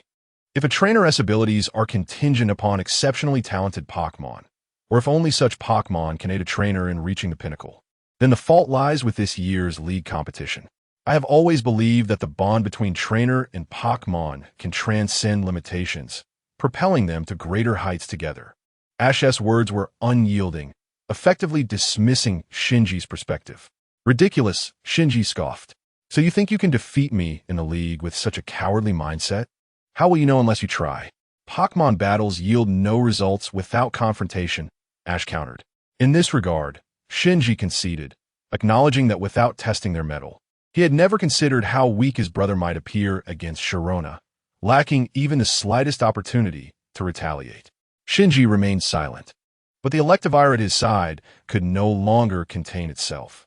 Its horn-like appendages crackled with electricity, readying itself for battle against Ash. "Don't do anything foolish yet." The Electivire's eagerness was swiftly quelled by Shinji's reprimand. Before departing, he cast a meaningful glance at Ash, leaving behind a final remark. "I have no time today, but the next time we meet, I will prove just how foolish your notions of the bond between trainer and Pokémon truly are." As Shinji's silhouette faded from view, Ash pondered that he had yet to leave his name behind. Meanwhile, Dawn remained visibly upset, her good mood utterly shattered. What's his deal? He acts so high and mighty. One would think he is someone important. Every trainer has their own philosophy. It's inevitable to encounter someone so fixated, Brock remarked, shaking his head. Although he spoke understandingly, as a Pokémon breeder, he found it difficult to align with Shinji's ideology. If no bond existed between trainer and Pokémon, then to trainers and humanity, wouldn't Pokémon merely be tools? A heavy silence enveloped them, lingering until Apom resumed its playful antics with Pikachu. Perhaps it was Apom's playful spirit that most abhorred the weighty atmosphere. Chapter 022. The Chaotic Laboratory. Ah, how unfortunate. Why must I encounter such individuals on the very first day of my journey? It is utterly infuriating. Yet, there is no need to be so distressed. It is entirely plausible to encounter peculiar people and strange occurrences during one's travels. After all, we once met a talking Meowth, didn't we? What? A Pokémon that speaks? Surely you jest. Are you referring to Team Rocket's Meowth? Speaking of which, why bring that up now? Could it be that those three have also ventured into the Sinnoh region? We have already crossed paths once before, Brock remarked, although one should be accustomed to such antics. Considering they have pursued Ash all the way from Kanto to the Orange Islands and subsequently to Johto and Hoenn, their tenacity is indeed commendable. And even after all this time, if it weren't for serendipity, Ash and I would not still be traveling together. In fact, Team Rocket has been chasing Ash for longer than I have traveled with him. If there truly exists a talking Meowth, I would very much like to see it. May, lost in her daydreams, mused, it's probably best if we don't meet them. Ash, noticing May's curiosity, began to recount tales of Team Rocket. As they exchanged stories, time slipped away unnoticed, and before long, they arrived at the Yamabuki Research Institute nestled in Masago Town. Typically, Pokémon research facilities require vast expanses of land. Thus, they are often situated far from urban areas. The Yamabuki Research Institute, too, is located along a long, winding road in the northwest of Masago Town, quietly awaiting the arrival of novice trainers. Standing before the Institute's entrance, May inhaled deeply. What should I do? I suddenly feel so anxious. Don't be nervous. It's merely a matter of picking up your starter Pokémon. If you're too frightened to enter, I shall proceed without you. Wait. Before May could finish her sentence, Ash had already pushed open the grand doors of the Yamabuki Research Institute. However, what awaited them was not a neat lineup of 3 starter Pokémon or an orderly facility, but rather a scene of chaos. Enough. Stop complaining. Quickly organize these documents. Then we can pursue the escaped Pokémon. One of the researchers exclaimed in frustration. Why must this happen today? The trainers are supposed to be arriving for their starter Pokémon. Suddenly, one of the researchers, who was busy tidying up, froze in place, and the others seemed to sense something amiss, raising their heads in unison. Standing at the entrance were several unfamiliar faces, all gazing at them in disbelief. Are any of you here to collect a starter Pokémon today? One of them cautiously inquired. That would be me. May stepped forward. It was indeed her day to receive her starter Pokémon. Yet upon overhearing the researcher's conversation, she had begun to suspect something was amiss. May I ask, where's my Pokémon? Having prepared herself for a joyous meeting with her 3 starter Pokémon, the unexpected turn of events left her feeling disheartened.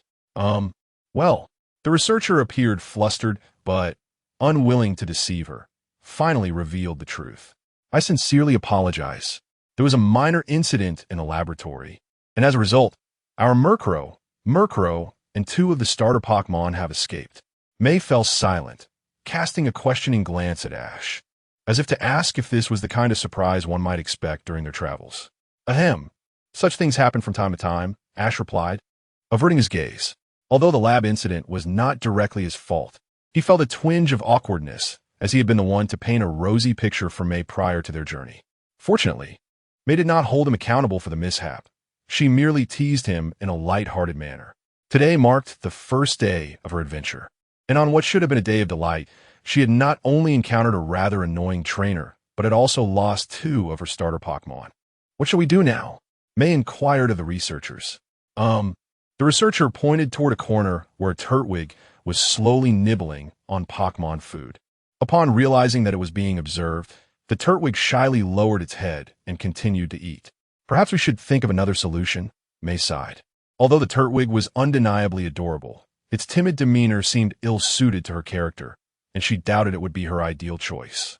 How about we assist you in locating the escaped Pokémon? Ash interjected. Really? The researchers looked at Ash with eager eyes, as if he were their last ray of hope. After all, this was the most efficient course of action. However, before that, I will need to borrow your phone and Pokémon transfer device. Please, take whatever you need. We are more than willing to provide assistance. There is no need for that, Ash replied with a smile, waving his hand dismissively as he made his way toward the telephone and Pokémon transfer device within the Institute. May and Brock, recognizing the wisdom of Ash's decision, felt compelled to join in the effort. Chapter 23. Assistance? In the forest of Ariados, upon hearing the request for help, a sense of regret washed over Xiao Wang as she pondered the vast expanse of the forest. How on earth could they locate the few elusive Pokémon that had strayed away? After arriving at the forest described by the researchers, she began to second-guess her hasty agreement to assist them. Yet there was no alternative but to search slowly. Logically, the missing Pokémon should not have wandered too far from this vicinity. Xiaojing wore a frown as well, although he outwardly sought to reassure Xiao Wang. He too harbored doubts about the feasibility of finding the lost Pokémon within such a sprawling woodland. It's all right, Ash interjected. Compared to the flying Mukahawk, the situation for Pokémon and Huoyanhua is evidently more perilous. It was said that the depths of the forest were the territory of Ariados, while the intimidation and destructive power of the Ariados clan were somewhat lesser than that of Beedrill. Being surrounded would still pose a significant threat that even novice Pokémon like Pokémon and Huoyanhua could not contend with. Viewed from this perspective, the current circumstances were indeed precarious. After Ash's reasoning, both Xiao Wang and Xiaojing nodded in agreement. However, with all other possibilities excluded, their focus narrowed solely to locating Huoyanhua and Pokémon. If they could find these two Pokémon, their mission would reach a satisfactory conclusion. Yet the challenge lay in the fork in the road before them. What now? Should we choose one path to follow?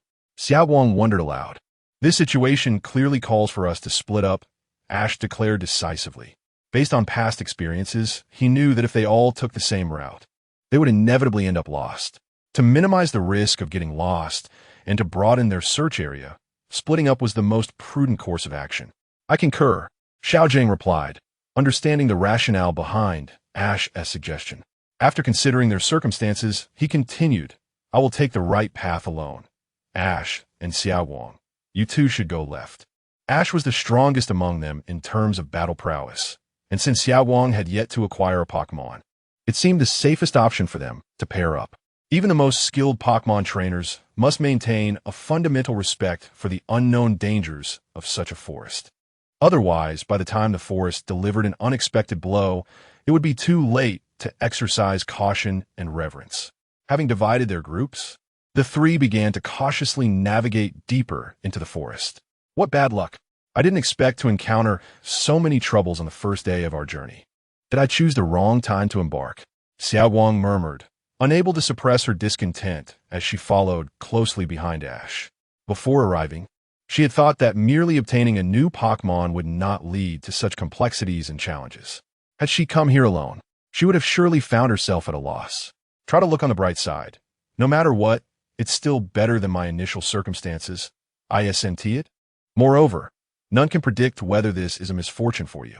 Although it appears quite unfortunate on the surface, it might conceal hidden opportunities, Ash responded. His words were not only influenced by what he had heard from Xiao Wang, but also stemmed from his own experiences along the journey.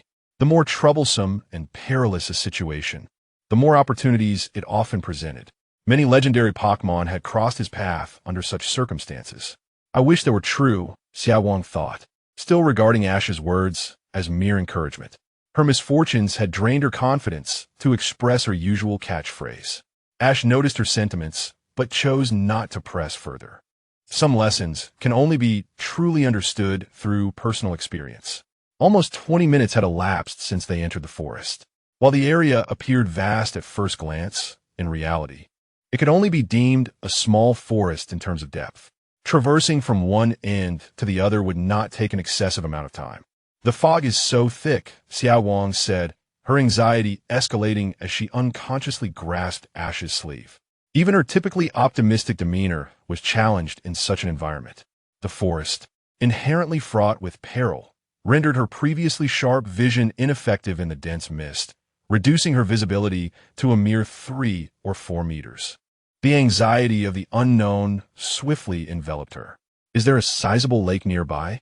Otherwise, such thick fog shouldn't form here, she speculated. A lake? Ash prompted, and Xiao Wang seemed to recall something, quickly responding. That means we must be near Lake Valor, one of the 3 great lakes of the Sinnoh region. The largest and only lake within this forest was indeed Lake Valor, located at its center. Yet, Xiao Wang was taken aback to realize that they had already approached the vicinity of Lake Valor. If they continued on this path, they would stray further from Shinsato Town. Just as Xiao Wang's concerns mounted, Pikachu, walking ahead, perked up its ears and raised its paw, signaling Ash and Xiao Wang to halt. Pika! Pikachu's tone was serious. Before Xiao Wang could inquire further about what Pikachu had sensed, the surrounding fog began to disperse, as if fulfilling her silent wish. It was this clearing of mist that unveiled the silhouettes of the predators encircling Xiao Wang and her companions. Ariados, and so many of them. In that fleeting moment, Xiao Wang's gaze caught sight of no less than 10 Ariados. In the tense atmosphere, she instinctively pressed closer to Ash for safety. Chapter 024 vs. Ariados. An unexpected ally, it appears we have unwittingly trespassed into the territory of the Ariados. Ash remarked, casting his Pokeball for the long-tailed scorpion.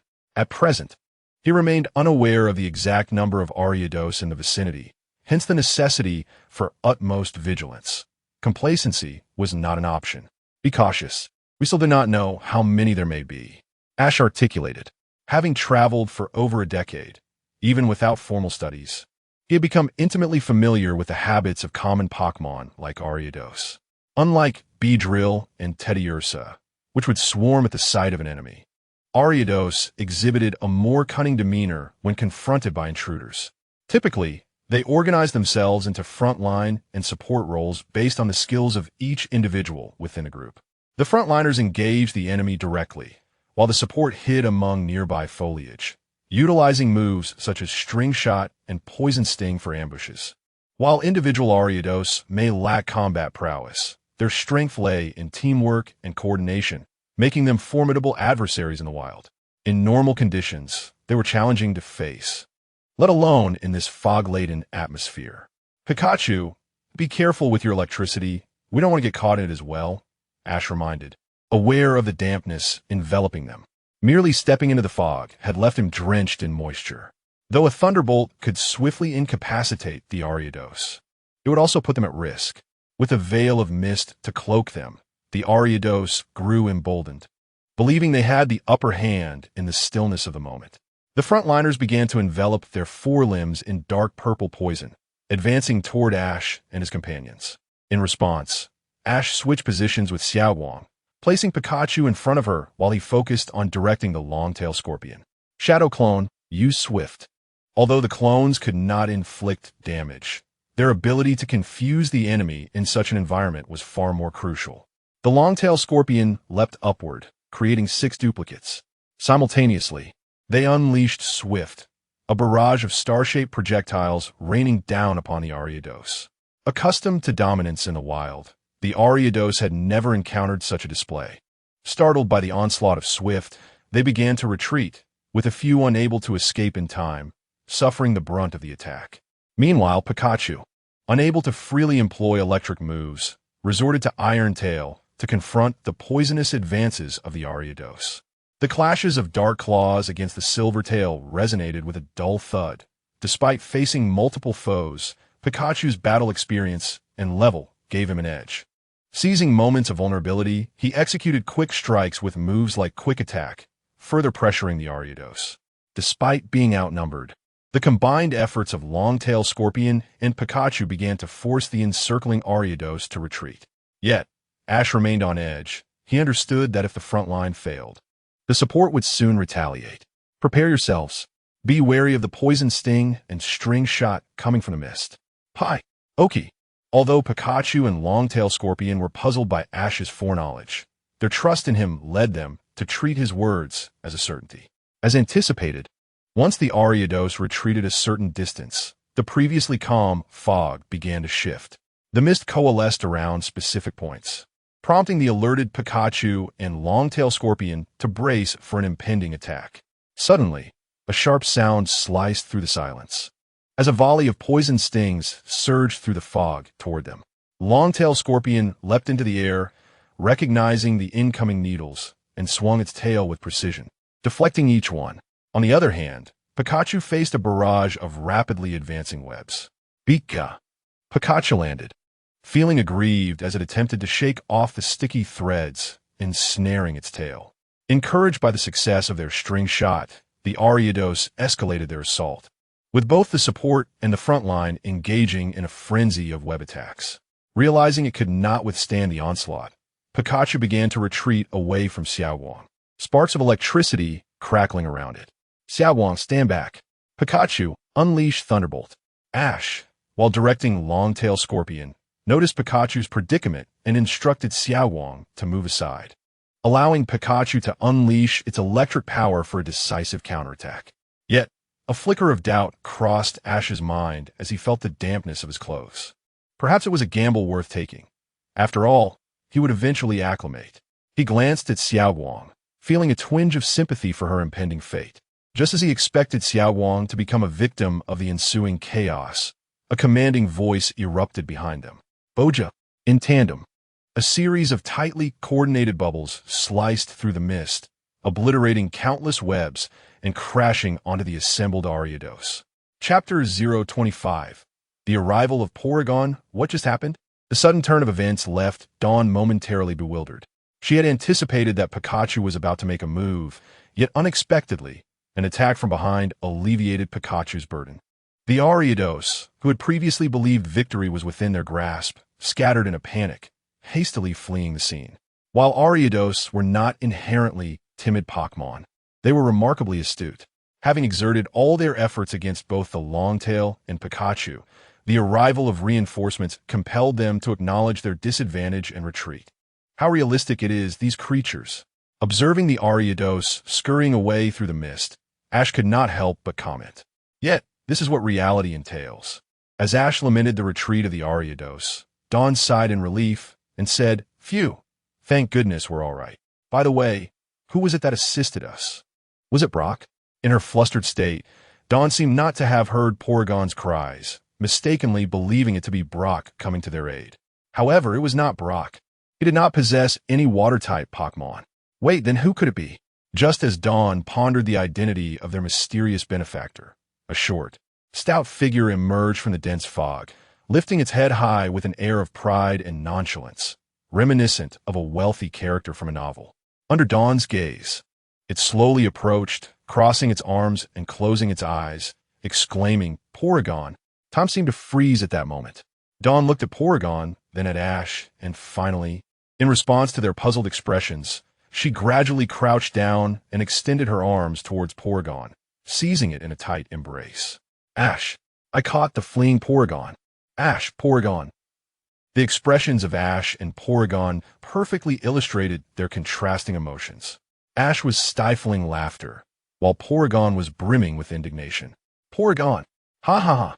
Porygon could no longer contain its frustration, breaking free from Dawn's grasp, and began pecking at her furiously, while Ash erupted in laughter. He never anticipated that Dawn would act so adorably oblivious in such a situation. Hey, why are you pecking me? That hurts." "Ash, why are you just standing there laughing? Come help me." The forest was suddenly filled with a joyous atmosphere. So, it was Porygon that helped Pikachu, wasn't it? Porygon. Porygon proudly puffed out its chest, and Dawn felt a strange familiarity in its demeanor, though she could not quite place why. If it weren't for Porygon's assistance, Pikachu might have inadvertently harmed us with its electric-type moves. For that alone, we truly owe Porygon our gratitude. Porygon, Porygon. Porygon nodded enthusiastically in agreement. Although it had just rescued them from peril, This seemingly dim-witted human girl had captured it, as if it were a fugitive, prompting Porygon to retaliate against her disrespectful behavior. Is that so? If that is the case, I did indeed act rudely. I apologize, Porygon. Porygon. Porygon's nods began to slow, reminiscent of an elder bestowing approval upon the younger generation. However, this enigmatic demeanor did not last long. Within mere seconds, Porygon began to wobble unsteadily. Are you all right? Dawn exclaimed as she quickly crouched down to catch Porygon, which was on the verge of collapsing. Porygon hung its head low, utterly drained of energy, appearing as though it were nearing its end. Ash, I think Porygon is hungry. What? Dawn was taken aback by Ash's unexpected insight, momentarily unable to respond. I mean, Porygon should be fine. It must just be exhausted from hunger. But how do you know, Gurgle? Upon hearing that sound, Dawn finally understood why Ash knew that Porygon had fainted from hunger. Even without hearing Porygon's stomach growl, she had overheard the researchers mention that Porygon had skipped lunch and fled from the lab, surely leaving it famished. I'm so sorry. I should have listened better. Dawn acknowledged her fault and hurriedly began to apologize, but Ash was unconcerned as he did not feel like Porygon, who had been treated as a criminal.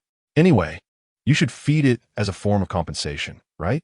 Ash chuckled, preparing to retrieve some Pokémon food from his backpack, but as he turned, he realized something was amiss. Huh? Ash looked around in confusion, yet he could not find the figure he was searching for. He then looked down at Pikachu and asked, "Where did Longtail go?" Pika. Upon hearing Ash's question, Pikachu intended to point to the space beside it, as it recalled Longtail's last position being there. However, when Pikachu turned its gaze, the spot was entirely vacant, devoid of any presence. This guy. Ash held his head in exasperation, unable to fathom how.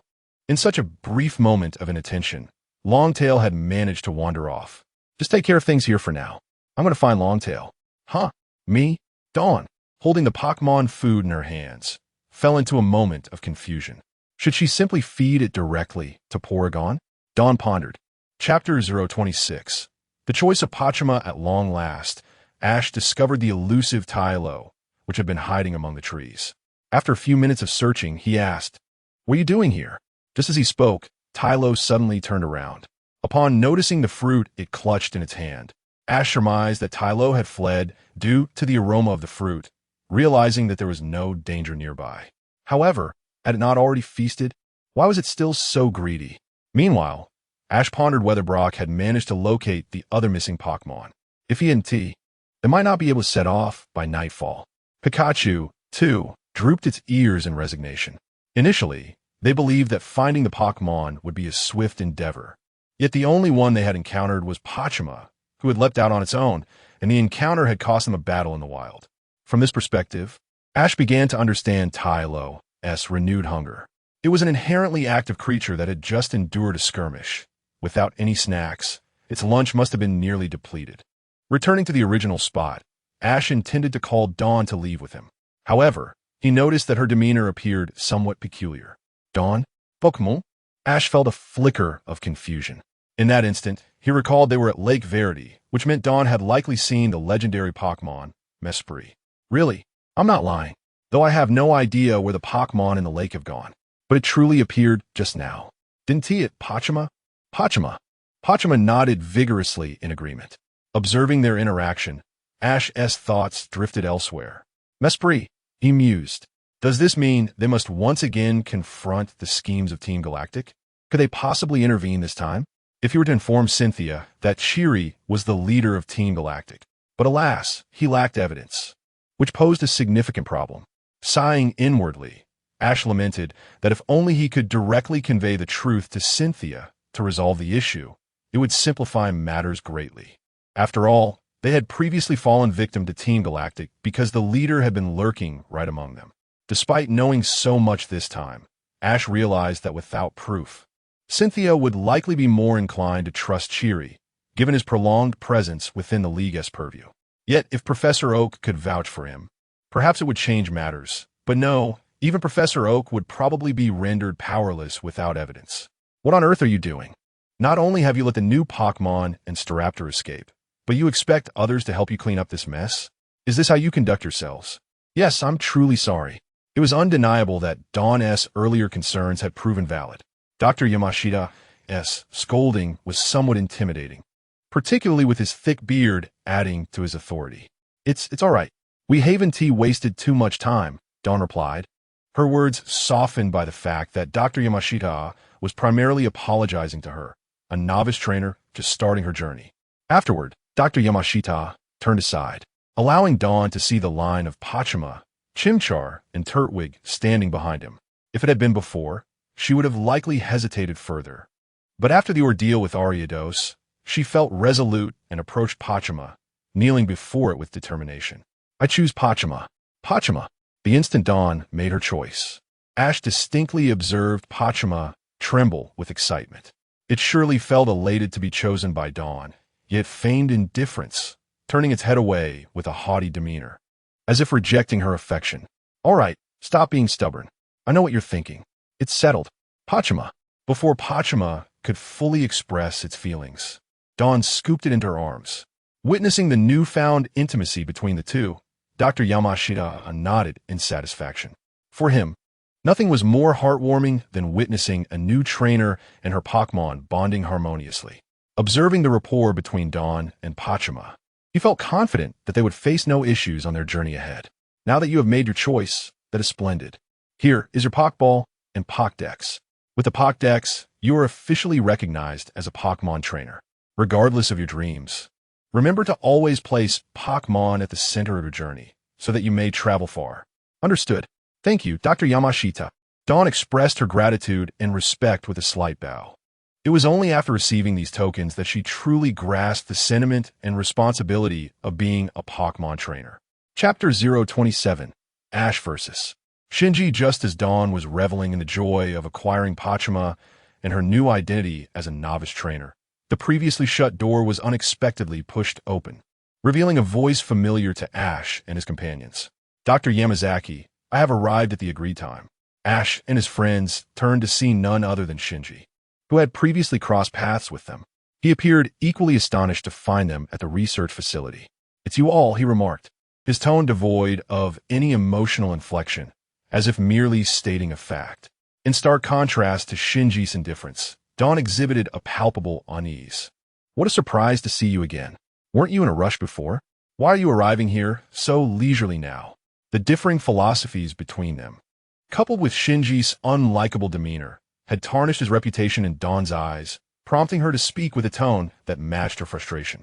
What a tedious question, Shinji scoffed dismissively. I'm a Pokémon trainer. Naturally, I was busy capturing potential Pokémon. I arrived at the research facility at the time agreed upon with Dr. Yamazaki. Is there a problem with that, weaklings? Although Dawn instigated the confrontation, Shinji's capacity to irritate far surpassed hers, even if she were to mature a decade. Recognizing this, Ash intervened, signaling Dawn to let it go. Pachima noticed Dawn's displeasure and, as a Pokémon, felt equally disheartened. Had Dawn wished to battle, Pachima would have stepped forward to challenge Shinji. Thank you for your efforts. Dr. Yamazaki seemed indifferent to the conflict, or perhaps entirely uninterested. He merely took a document from Shinji and turned to organize it, leaving Ash and his friends in an awkward silence. After Dawn's moment of frustration, Shinji shifted his focus to Ash, stating, I have some free time now, and you don't seem bored. Shall we have a match between your Pikachu and mine? As he spoke, he casually tossed out the Pokeball containing his Electabuzz, which became visibly excited upon seeing Ash and Pikachu, spinning its arms and crackling with electricity above its head. Ash and Pikachu exchanged glances, both filled with the spirit of competition. For Ash, whether it was to amend the regret of their previous tie or simply due to irritation over Shinji's current training philosophy, he was resolute in accepting the challenge. One-on-one. Let us move to the outer field, Shinji declared, leading the way as though the place were his domain. Dawn's irritation intensified at Shinji's nonchalance. She tapped Ash's shoulder, emphasizing, anyone can lose, but we must not lose to him. Losing to him would mean our ideals are easily dismissed and crushed. Don't worry, I won't lose. Though Shinji was infuriating, it seemed that characters of his ilk often excelled in the early stages of stories, seldom facing defeat until the climax. Given the usual narrative patterns, Ash's victory would not come easily. When Dawn glanced at Brock, she discerned a singular message in his gaze: believe in Ash. Upon reaching the battle arena located at the rear of the research facility, Shinji already seemed prepared, indicating that he regarded this match with seriousness. "I'll act as the referee," Brock volunteered. "No need," Shinji coldly replied. "There's no requirement for a referee. In a one-on-one Pokémon battle, the match concludes when one side loses its fighting capability." "Very well," Ash concurred, positioning himself opposite Shinji. With both trainers signaling their Pokémon, Electabuzz and Pikachu eagerly took their places, ready for combat. "Who'll go first?" "You can take the lead." Shinji, or rather Electabuzz, showed indifference regarding who would strike first, which Ash acknowledged with a nod before declaring the battle's commencement. A flash of electricity, Ash aimed to seize the initiative right from start. At the moment he issued his command, Pikachu vanished from the arena, only to reappear before Electabuzz an instant later. Thunderbolt. Shinji's brow furrowed slightly, as Pikachu's movements were not as he had anticipated. "Electabuzz, respond now." Electabuzz reacted swiftly, executing Shinji's command, its arms swinging down to meet Pikachu's attack, resulting in a collision that sent both Pokémon staggering backward. "Pikachu has the advantage," Brock observed. Gauging the distance, they both retreated. Shinji, already tense, felt the weight of the situation grow heavier. Voltacol. High voltage. In the second round of their encounter, Shinji sought to reclaim the advantage he had lost in the first round. He urgently commanded Electrode to initiate an offensive. With a resounding Pika, Pikachu was enveloped in a brilliant surge of electricity, charging forward with an indomitable spirit and immense electrical force directed straight at Electrode. The Thunderbolt unleashed by Electrode, even in its high-voltage state, failed to halt Pikachu's momentum. Instead, the overwhelming power of the Thunderbolt only served to amplify Pikachu's already formidable electric assault. Chapter 28. The journey of the first day, Shinji clicked his tongue in disbelief. This situation was one that should have befallen the electric monster. Yet he was astonished that Ash had not called upon Pikachu to use Thunderbolt until now, instead leveraging the electric monster's own Thunderbolt against it. Protect. Although the current circumstances were not what Shinji had envisioned, they remained within his control. If he could successfully withstand this high-voltage attack, there would still be an opportunity for a counterattack. Maintain the use of Thunderbolt. To his astonishment, just as he issued the command for protection, Ash seemed to have anticipated his move, calling out Thunderbolt almost simultaneously. Pikachu. A bolt of electricity struck the green barrier raised by the electric monster before the high-voltage attack could land.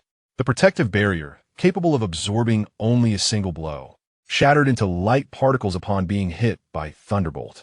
In the electric monster's incredulous gaze, Pikachu had already arrived before it, unleashing the enhanced high-voltage attack with unrestrained force. Following a piercing scream, the electric monster was sent flying by the impact of the high-voltage strike. However, Ash understood that a single high-voltage attack would not suffice to conclude the battle, so he promptly prepared to pursue the advantage. Charge him with Thunderbolt. Though Thunderbolt was typically a long-range attack, for reasons unknown, Ash urged Pikachu to chase after the electric monster's trajectory. Was he attempting to maximize damage by using Thunderbolt at close range? Light Wall. This forced choice was precisely the scenario that Shinji dreaded during battles, as it signified that he had reached a dead end, a moment Ash was eager to witness. As Pikachu drew closer to the electric monster, the power of Thunderbolt was mostly absorbed by the Light Wall. Finally, Ash spoke again. Quick attack, then use Iron Tail. In the heat of battle, the party on the defensive often reacts slower than their opponent, and this was indeed the case now.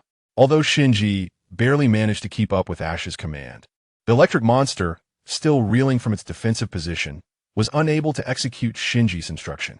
The light wall had been activated in a moment of urgency, and the electric monster had yet to stabilize itself.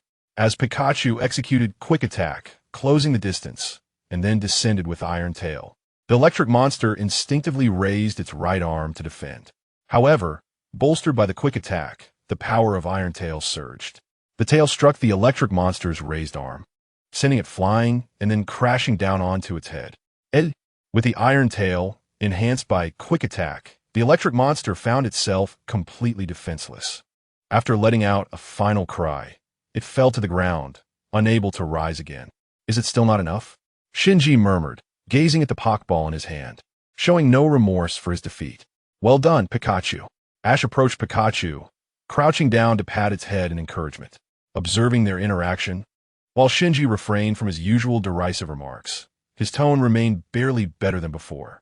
I admit, your command skills are impressive, but the crux of this battle lies in the quality of the Pokémon. Compared to the electric monster, your Pikachu reacts far more swiftly to commands, a difference born of experience. Next time, victory will be mine. Shinji's calm tone seemed merely to state a fact, but to Dawn, it sounded like pure bravado. Nevertheless, as Ash had already triumphed, he merely shrugged in acknowledgement of Shinji's words, and Dawn, standing proudly behind Ash, felt as though she were the victor of the match. With the battle concluded, upon seeing Professor Yamazaki and the others approaching, Shinji departed without a word, leaving his thoughts a mystery. Is it over? It seems this battle was yours to win, Professor Yamazaki remarked, observing the silent Shinji and the beaming Dawn, likely deducing the outcome of the match. Despite Shinji's aloof nature, it must be said that he possessed a remarkable talent for Pokémon battles. Since both of you will be competing in the upcoming league tournament, you are bound to be formidable rivals. Impossible. These two have completely incompatible personalities, Dawn silently critiqued, refraining from voicing her thoughts in front of Professor Yamazaki. Although he noticed something amiss in Dawn's expression, he chose not to pursue it. After all, it was no secret that he had difficulty relating to the younger generation. Well, it's getting late. Why not spend the night here? As a token of gratitude for your assistance, I'll ensure that our cook treats you well this evening. Really? That's wonderful. I can hardly wait. Upon hearing about the feast, Ash and his companions felt their spirits lift, especially Dawn, who seemed to have completely forgotten her earlier disappointment at Shinji's expense, now focused solely on the delicious meal Professor Yamazaki would prepare for them. All right, let's go. With that, Professor Yamazaki turned and headed toward the research facility. Ash and his companions exchanged glances and followed suit. As nightfall descended, Ash and Dawn's first day of travel in the Sinnoh region concluded on a perfect note. Chapter 29.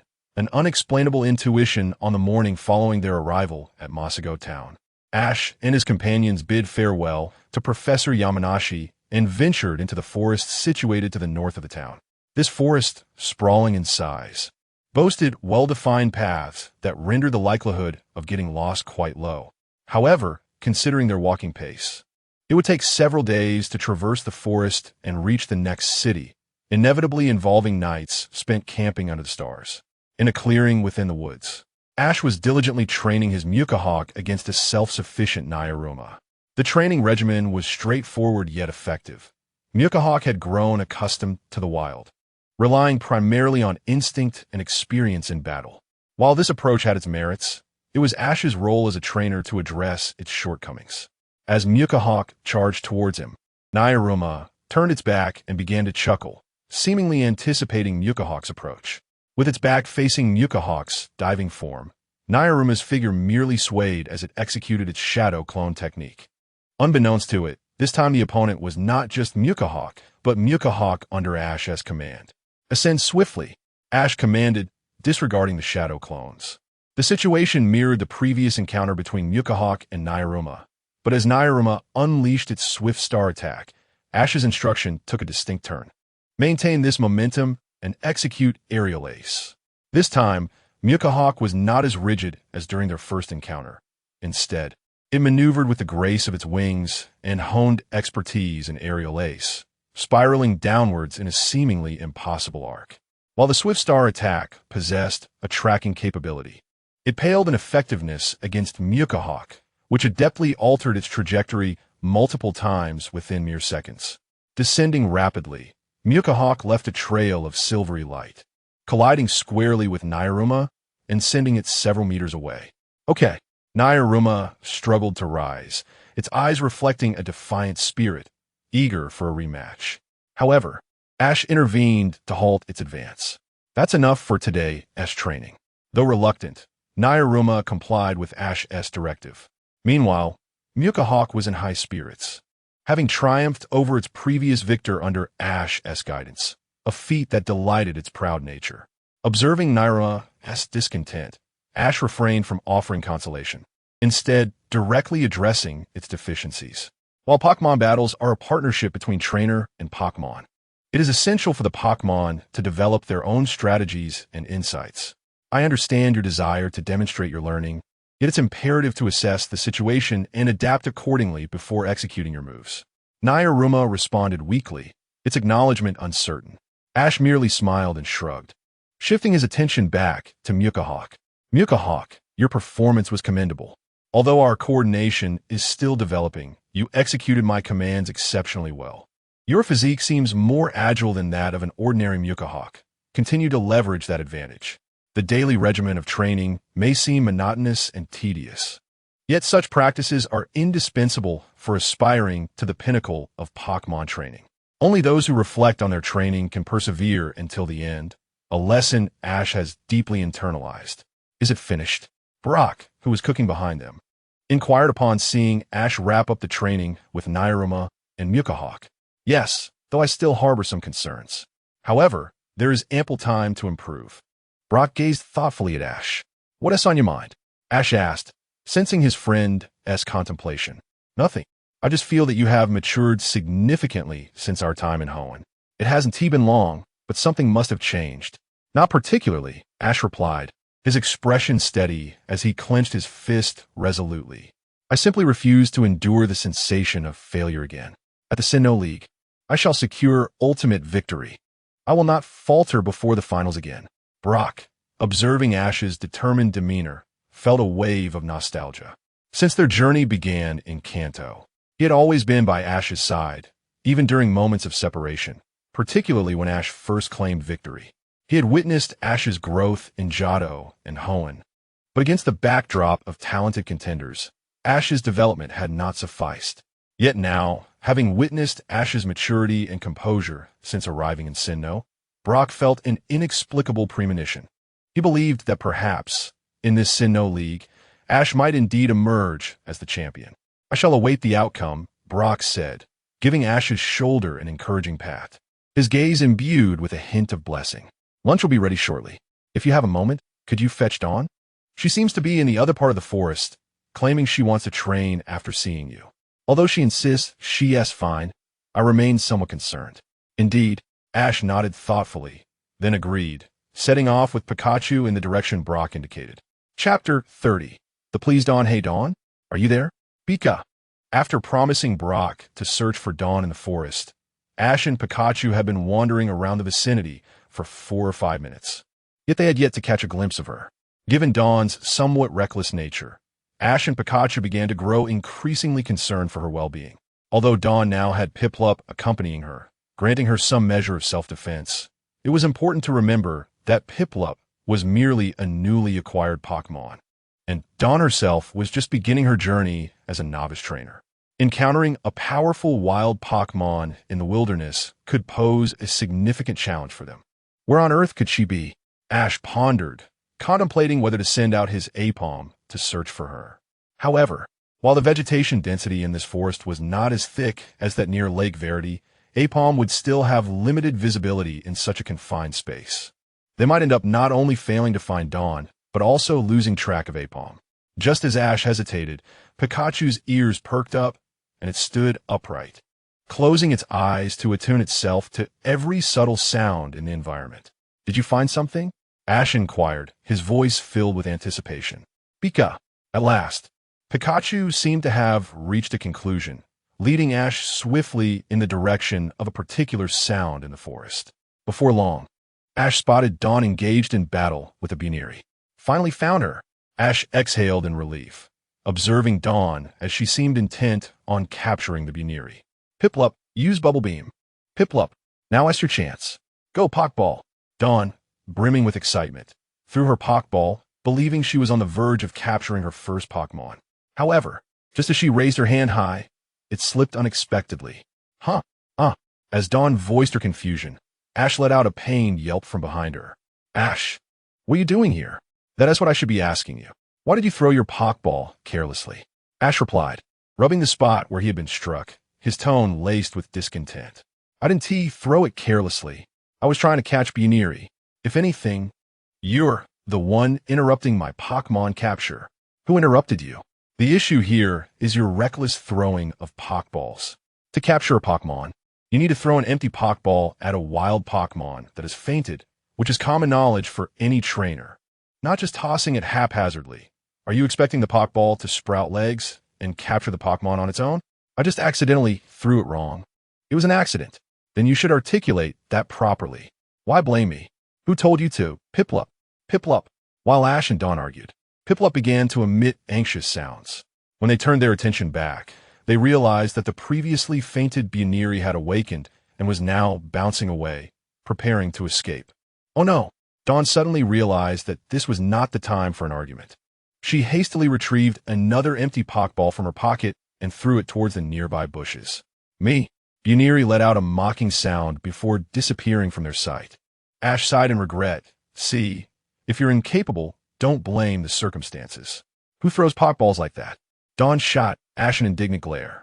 If it had been moments earlier, she might have had a counter-argument, but after her foolish mistake, she could only huff. It's just a minor issue. Every novice trainer makes mistakes like this. I'll sort it out in due course. Don't attribute everything to being a novice trainer. It's simply throwing a Pokeball, which should be the simplest task. A rational person wouldn't throw it so poorly. Are you deliberately trying to provoke me? ISNT that the case. Pikachu, be my witness. Pikachu, feeling caught in the crossfire, wished to remain uninvolved. It had kept a low profile, fearing the repercussions of the escalating argument, yet it found itself unwittingly entangled. With a pitiful expression, Pikachu looked at Ash, silently pleading for mercy. However, both Ash and Dawn seemed determined to treat Pikachu's opinion as the deciding factor in their debate, completely oblivious to its discomfort. Piplup discreetly retreated behind a large tree for cover, hoping to avoid being dragged into the fray. Pika! Pika! Pikachu glanced between Ash and Dawn, its ears drooping in hesitation. After a long moment, it reluctantly raised a paw and pointed toward Dawn. What? See, I was right. Dawn beamed triumphantly, momentarily taken aback by Pikachu's unexpected support. Given her victory, she felt compelled to revel in the moment. How curious that Pikachu chose to side with me. Shouldn't it be your initial Pokémon? This implies that in its experience, novice trainers are incapable of such feats. I can't help but wonder, Ash. You must have faced worse than just being chased by a Spearow, right? Surely you did something more embarrassing that you haven't shared. Do tell, I'm all ears. Chapter 031. The Barshong Gym? Have you finally located Xiao Guang? Then hurry and join us for a meal. However, may I ask what transpired between you two? It seems as though there is some discord. Xiao Gang had prepared lunch, but he noticed that the expressions on Xiao Ji and Xiao Guang's faces were somewhat off, both appearing rather unhappy, reminiscent of a quarrel. Oh, it's nothing, merely someone looking for trouble, Xiao Ji casually remarked. It's nothing. Just someone unwilling to acknowledge their own faults. Rather petty, if you ask me, Xiao Guang echoed, her tone equally dissatisfied. Xiao Gang, bewildered, looked at the pair. So, I'll leave you for just a few minutes, and you managed to bicker? He had previously thought Xiao Ji had matured, but now it seemed he had judged too hastily. True maturity does not dwell on trivial matters, especially between friends like Xiao Ji and Xiao Guang. All right, enough of your squabbling. There is nothing worth fighting over. Let us eat, he interjected. Of course it's worth it. The two retorted in unison, despite their earlier disputes. The presence of Xiao Gang united them in an unexpected alliance, leaving him feeling quite perplexed. Please, cease your arguments. On such a splendid afternoon. Wouldn't it be a shame to ruin your spirits? A melodious harp suddenly filled the air, accompanied by a gentle male voice that seemed to sing, soothing the atmosphere considerably. May I inquire who you are? Xiao Gang asked, gazing at the approaching figure, a man adorned with a dark green hat and cloak, his long hair partially obscuring his face. Unfazed by the curious stares from the trio, he deftly plucked the harp strings, producing a delightful sound. Allow me to introduce myself. I am Shangji, a wandering bard. With that, Shangji set his harp aside and engaged Xiao Ji and the others in earnest conversation. I overheard your dispute and thought to offer a word of counsel. After all, to meet is a stroke of fate. As fellow travelers, I believe it best to extend mutual understanding, though I doubt you are truly angry with one another. Not at all. Xiao Ji and Xiao Guang protested in unison. Ah, is that not a remarkable rapport? In my years of travel, I have seldom encountered such harmony. Your personalities align quite well, do they not? Xiao Ji and Xiao Guang fell silent, realizing they could hardly argue against Shang Ji's observations. Rather than continue to defend themselves, it was wiser to conserve their energy. Though somewhat disheartened, Xiao Gang felt relieved. He had been pondering how to quell their unrest, and to his surprise, Shangji resolved the matter with mere words. By the way, Mr. Shangji, would you care to join us for a meal? I prepared an ample amount of food today.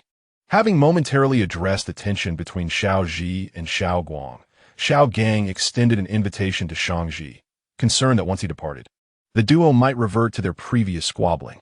Then I shall graciously accept, Shangji replied with a slight smile. At the dining table, Xiao Ji and Xiao Guang seemed to have forgotten their earlier quarrel, or perhaps the presence of an outsider rendered their disputes impossible. In any case, they were now joyfully discussing various topics with the bard. This harmonious atmosphere, however, was short-lived. It must be the grand contest, Xiao Guang exclaimed. Mr. Shangji, your demeanor is perfectly suited for it. Only such an event can truly showcase your talents. It should be the Pokémon League contest, Mr. Shangji. Aren't you seeking growth? In that case, engaging in direct battles with opponents in the league contest will be far more beneficial.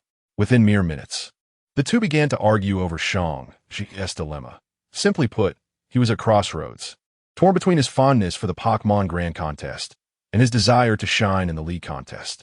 When Shang Ji articulated his concerns, the singularly focused Xiao Ji and Xiao Guang fervently championed their preferred events, leading to a stalemate. I understand your sentiments. Both the Pokémon League contest and the Grand Contest are dear to me. Frankly, choosing one over the other is a challenge, yet I am uncertain whether I possess the ability to participate in both. After all, dedicating oneself to just one event demands considerable effort. If I attempt to pursue both simultaneously, I may end up with nothing, and that is my greatest fear. Upon hearing Shang Ji's words, Xiao Ji and Xiao Guang fell into contemplative silence. They recognized that his worries were far from trivial. Unlike their playful bickering, Shang Ji was genuinely concerned about his future and that of his Pokémon. Perhaps in the midst of Xiao Guang's uncertainty, Xiao Ji's expression grew serious, and he spoke earnestly. If it is merely an attempt to chase your dreams, even if the first try ends in failure, there is no need for fear. I have faced numerous failures, yet have never regretted my decision to become a Pokémon trainer. Opportunities are not limited to a single moment. In the future, we will have countless chances to learn through trial and error. Rather than stagnate, why not seize this opportunity to try? What if you succeed? Shangji paused for a few seconds after hearing Xiao Ji's words, then smiled appreciatively and lifted his harp once more, beginning to play a haunting melody. How insightful! I initially came to counsel you, yet the tables have turned, and now you are imparting wisdom to me. Shangji remarked, unable to suppress a chuckle. If just moments ago, Xiaoji appeared to be a typical, immature child, he now exuded the aura of a seasoned adult imparting invaluable advice. At least Shangji felt the weight of conviction in Xiaoji's words. I believe I have made my choice. Thank you. I look forward to seeing you in the competition. Indeed, I will strive to defeat you.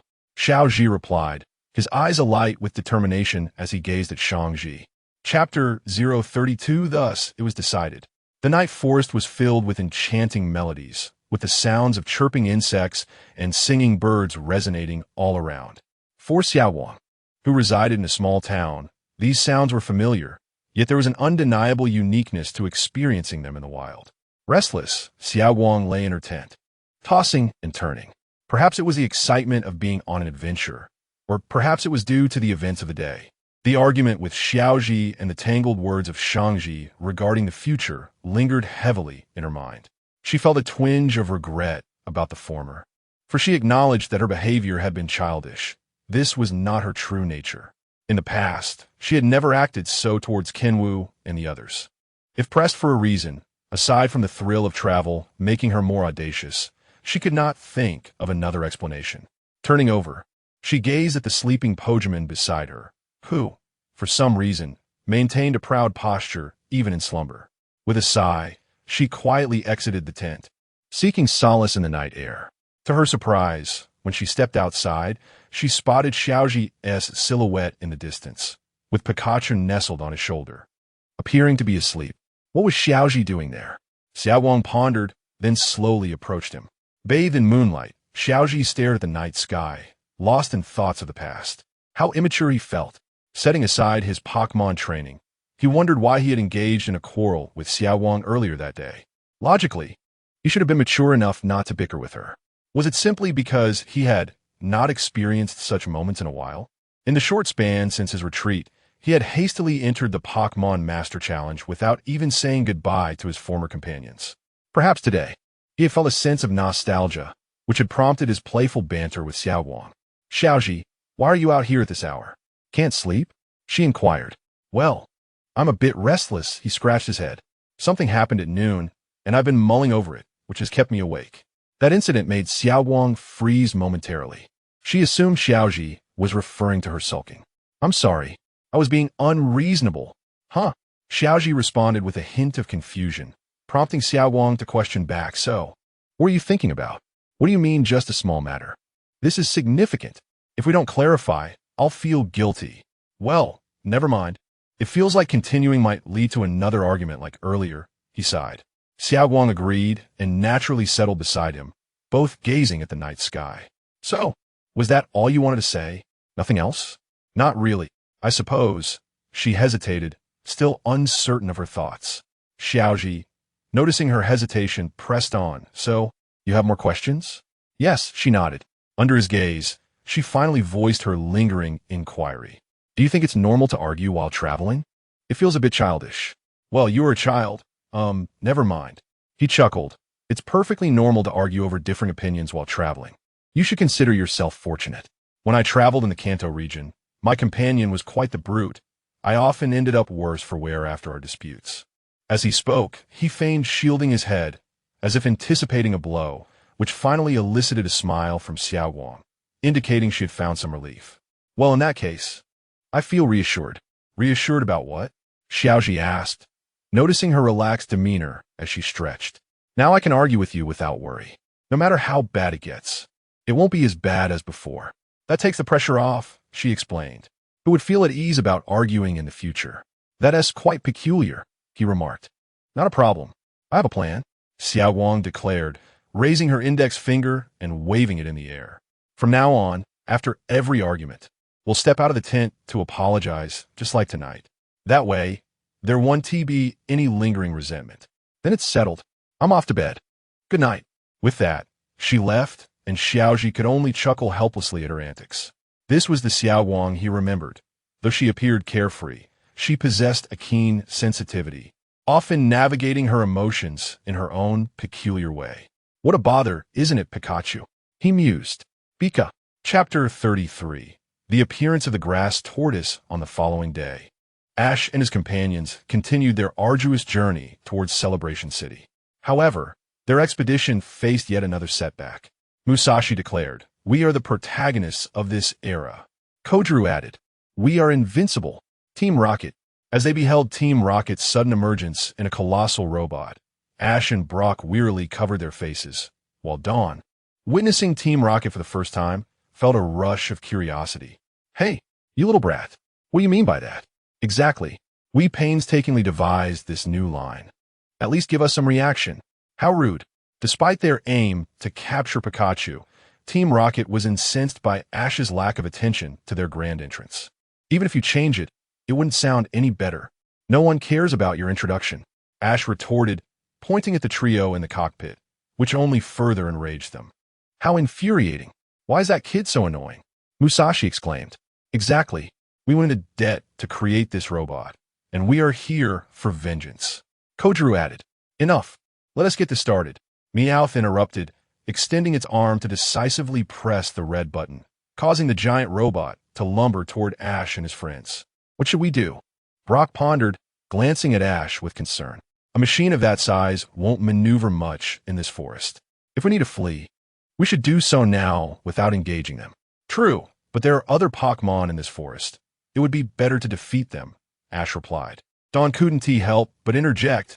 I strangely understand why they are so angry. As Team Rocket had stated, their primary objective was indeed to capture Pikachu. But they also sought retribution. After suffering a humiliating defeat in their first battle in the Sinnoh region due to a surprise attack, they had meticulously prepared, even utilizing drones to track Ash's movements. Their aim was to astonish Ash with this massive robot and make him regret crossing paths with them. However, upon arrival, Ash's demeanor was far from remorseful. Instead, he wore a look of disdain, a profound insult to their efforts, which they could not tolerate. Is it truly foolproof, Meowth? Are we not going to end up like last time, easily dispatched by a mere thunderbolt? Rest assured, we invested heavily to ensure our electrical defenses are flawless. Not even 10 Pikachu could harm us. Suddenly, a thunderous noise erupted from the robot's feet, causing the entire structure to tremble violently. What about our shock resistance? Meowth's silence sent Musashi and Kojiru into a panic. Musashi, seizing Meowth, shook it vigorously and shouted, "Why would someone only implement electrical defenses? Are you an idiot? This robot was built from our debt. How can it lack even the most basic capabilities? What can we do, Meowth? Our credit is abysmal. Even loans are hard to come by. Wait, it's not Pikachu attacking us. It's that thing at our feet." As Team Rocket observed the little creature relentlessly assaulting their robot, Ash and his friends were equally captivated. Is that a grass tortoise? As Ash and Dawn recognized the Pokémon ramming into the robot, Ash had initially intended to command Pikachu to attack. However, at that very moment, the grass tortoise surged forth from the underbrush, charging at Team Rocket's robot without hesitation. "Hey, stop right there. We're not after you," Kojiru shouted, leaning out of the cockpit. "Exactly. We have no grievances with you. Why are you attacking us? Are you listening or not? Stop this immediately." Pikachu, witnessing this bizarre scene, was uncertain whether to intervene, casting a pleading glance at Ash. Though momentarily dazed, Ash realized that since their goals aligned, he commanded, "Pikachu, use Iron Tail." Pika, having overheard Team Rocket's earlier comments about their machine's vulnerabilities, Ash had no reason not to exploit this information. Upon seeing Pikachu prepare to use Iron Tail, Team Rocket's expressions shifted to alarm. Don't use Iron Tail. At least use an electric move. Otherwise, our investment will be wasted." Despite their pleas, Ash and Pikachu showed no mercy. Following a resounding explosion, Team Rocket soared into the sky, leaving only their iconic parting words behind. "What an annoying feeling," Meowth exclaimed. "So annoying." Dawn looked at the launch Team Rocket, then turned to Ash, raising her finger skyward. Are these really the members of an evil organization? They seem more like comedic actors. Brock nodded in agreement. Indeed. Chapter 034. Yukino, the Grass Turtle, and the Cabin in the Woods. The Grass Turtle gazed at Team Rocket, who had been sent flying, and let out a puff of air from its nostrils, seemingly quite satisfied. However, when it turned to face Ash and his companions, they noticed that the expression in the Grass Turtle's eyes appeared rather unfriendly. "Hey, is something off here?" Small Light remarked, instinctively shrinking back. She recalled the formidable strength the Grass Turtle had demonstrated when it collided with Team Rocket's robot, and it made her uneasy. "It seems it considers us enemies as well." Brock calmly added, "Is this really the best time to stay calm? This is a disaster. Someone, please explain the situation to it." Pikachu. With Small Light's plea hanging in the air, Pikachu positioned itself in front of the Grass Turtle and began to dance and gesture in an attempt to convey their intentions. Yet, the Grass Turtle appeared unimpressed, believing Pikachu was merely being coerced. After all, it had overheard their plans to capture Pikachu while it was napping, which meant Pikachu was the one to be protected, and they were the foes. The Grass Turtle's disposition seemed surprisingly obstinate. Once it had made a judgment, it seemed impervious to the words of others. As the Grass Turtle began to shake its legs, preparing to launch an attack, Ash had no choice but to ready his Pokeball containing his long-tailed monster for battle. Sometimes, actions speak louder than words, and perhaps after a confrontation, the Grass Turtle would regain its composure. "Excuse me, may I inquire what is happening here?" A voice from behind suddenly interrupted Ash and his friends. Turning around, they saw an elderly lady staring at them with a rather peculiar expression. Nah. Upon noticing the sudden appearance of the old woman, the grass turtle nudged Pikachu aside and approached her, pointing at Pikachu and then at Ash and the others, seemingly trying to explain something. So you were saying you are protecting Pikachu? For reasons unknown, despite the grass turtle's vague gestures, the elderly woman could comprehend its meaning. Before she could pose any questions to Ash and his friends, Ash swiftly took out his Pokédex to clarify. Wait, the grass turtle has misunderstood. This is my Pokédex. I am an officially recognized Pokémon trainer by the Alliance, and actually just a moment ago. After Ash's explanation, the old woman seemed to grasp the situation, and with a wry smile, she approached the grass turtle to assure it that Ash and his friends were not adversaries. Perhaps due to the grass turtle having lived with the old woman for so long, it suddenly realized its mistake, lowering its head in apology to Ash. It's all right. You meant well. Just remember to inquire more thoroughly in similar situations in the future, especially respecting the opinions of those involved. As Ash said this, he cast a glance at Pikachu. Although the grass turtle was a bit stubborn, it understood the essence of Ash's words and likewise offered an apology to Pikachu. Well, since it was a misunderstanding, that's much better. By the way, since it's rare to meet here, would you like to come to my house for afternoon tea? I bought quite a few delicious snacks today. Snacks. Count us in. Upon hearing about the treats, Ash and Small Light immediately agreed without a second thought. Brock, ever open to such invitations, naturally followed suit, especially since both Ash and Small Light had no objections. In front of a quaint cabin nestled within the forest, the warm steam and aroma of black tea wafted gently through the air.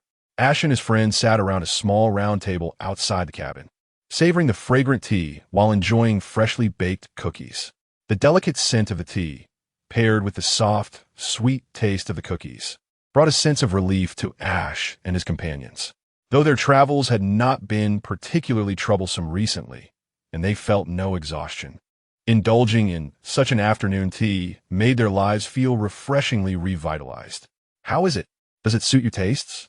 I've been living here alone for quite a while, and I wonder if the preferences of the younger generation have changed. Absolutely delightful. Both the tea and the cookies are of the highest quality. The flavors complement each other without overpowering one another. It's truly wonderful to enjoy such an afternoon tea in the forest.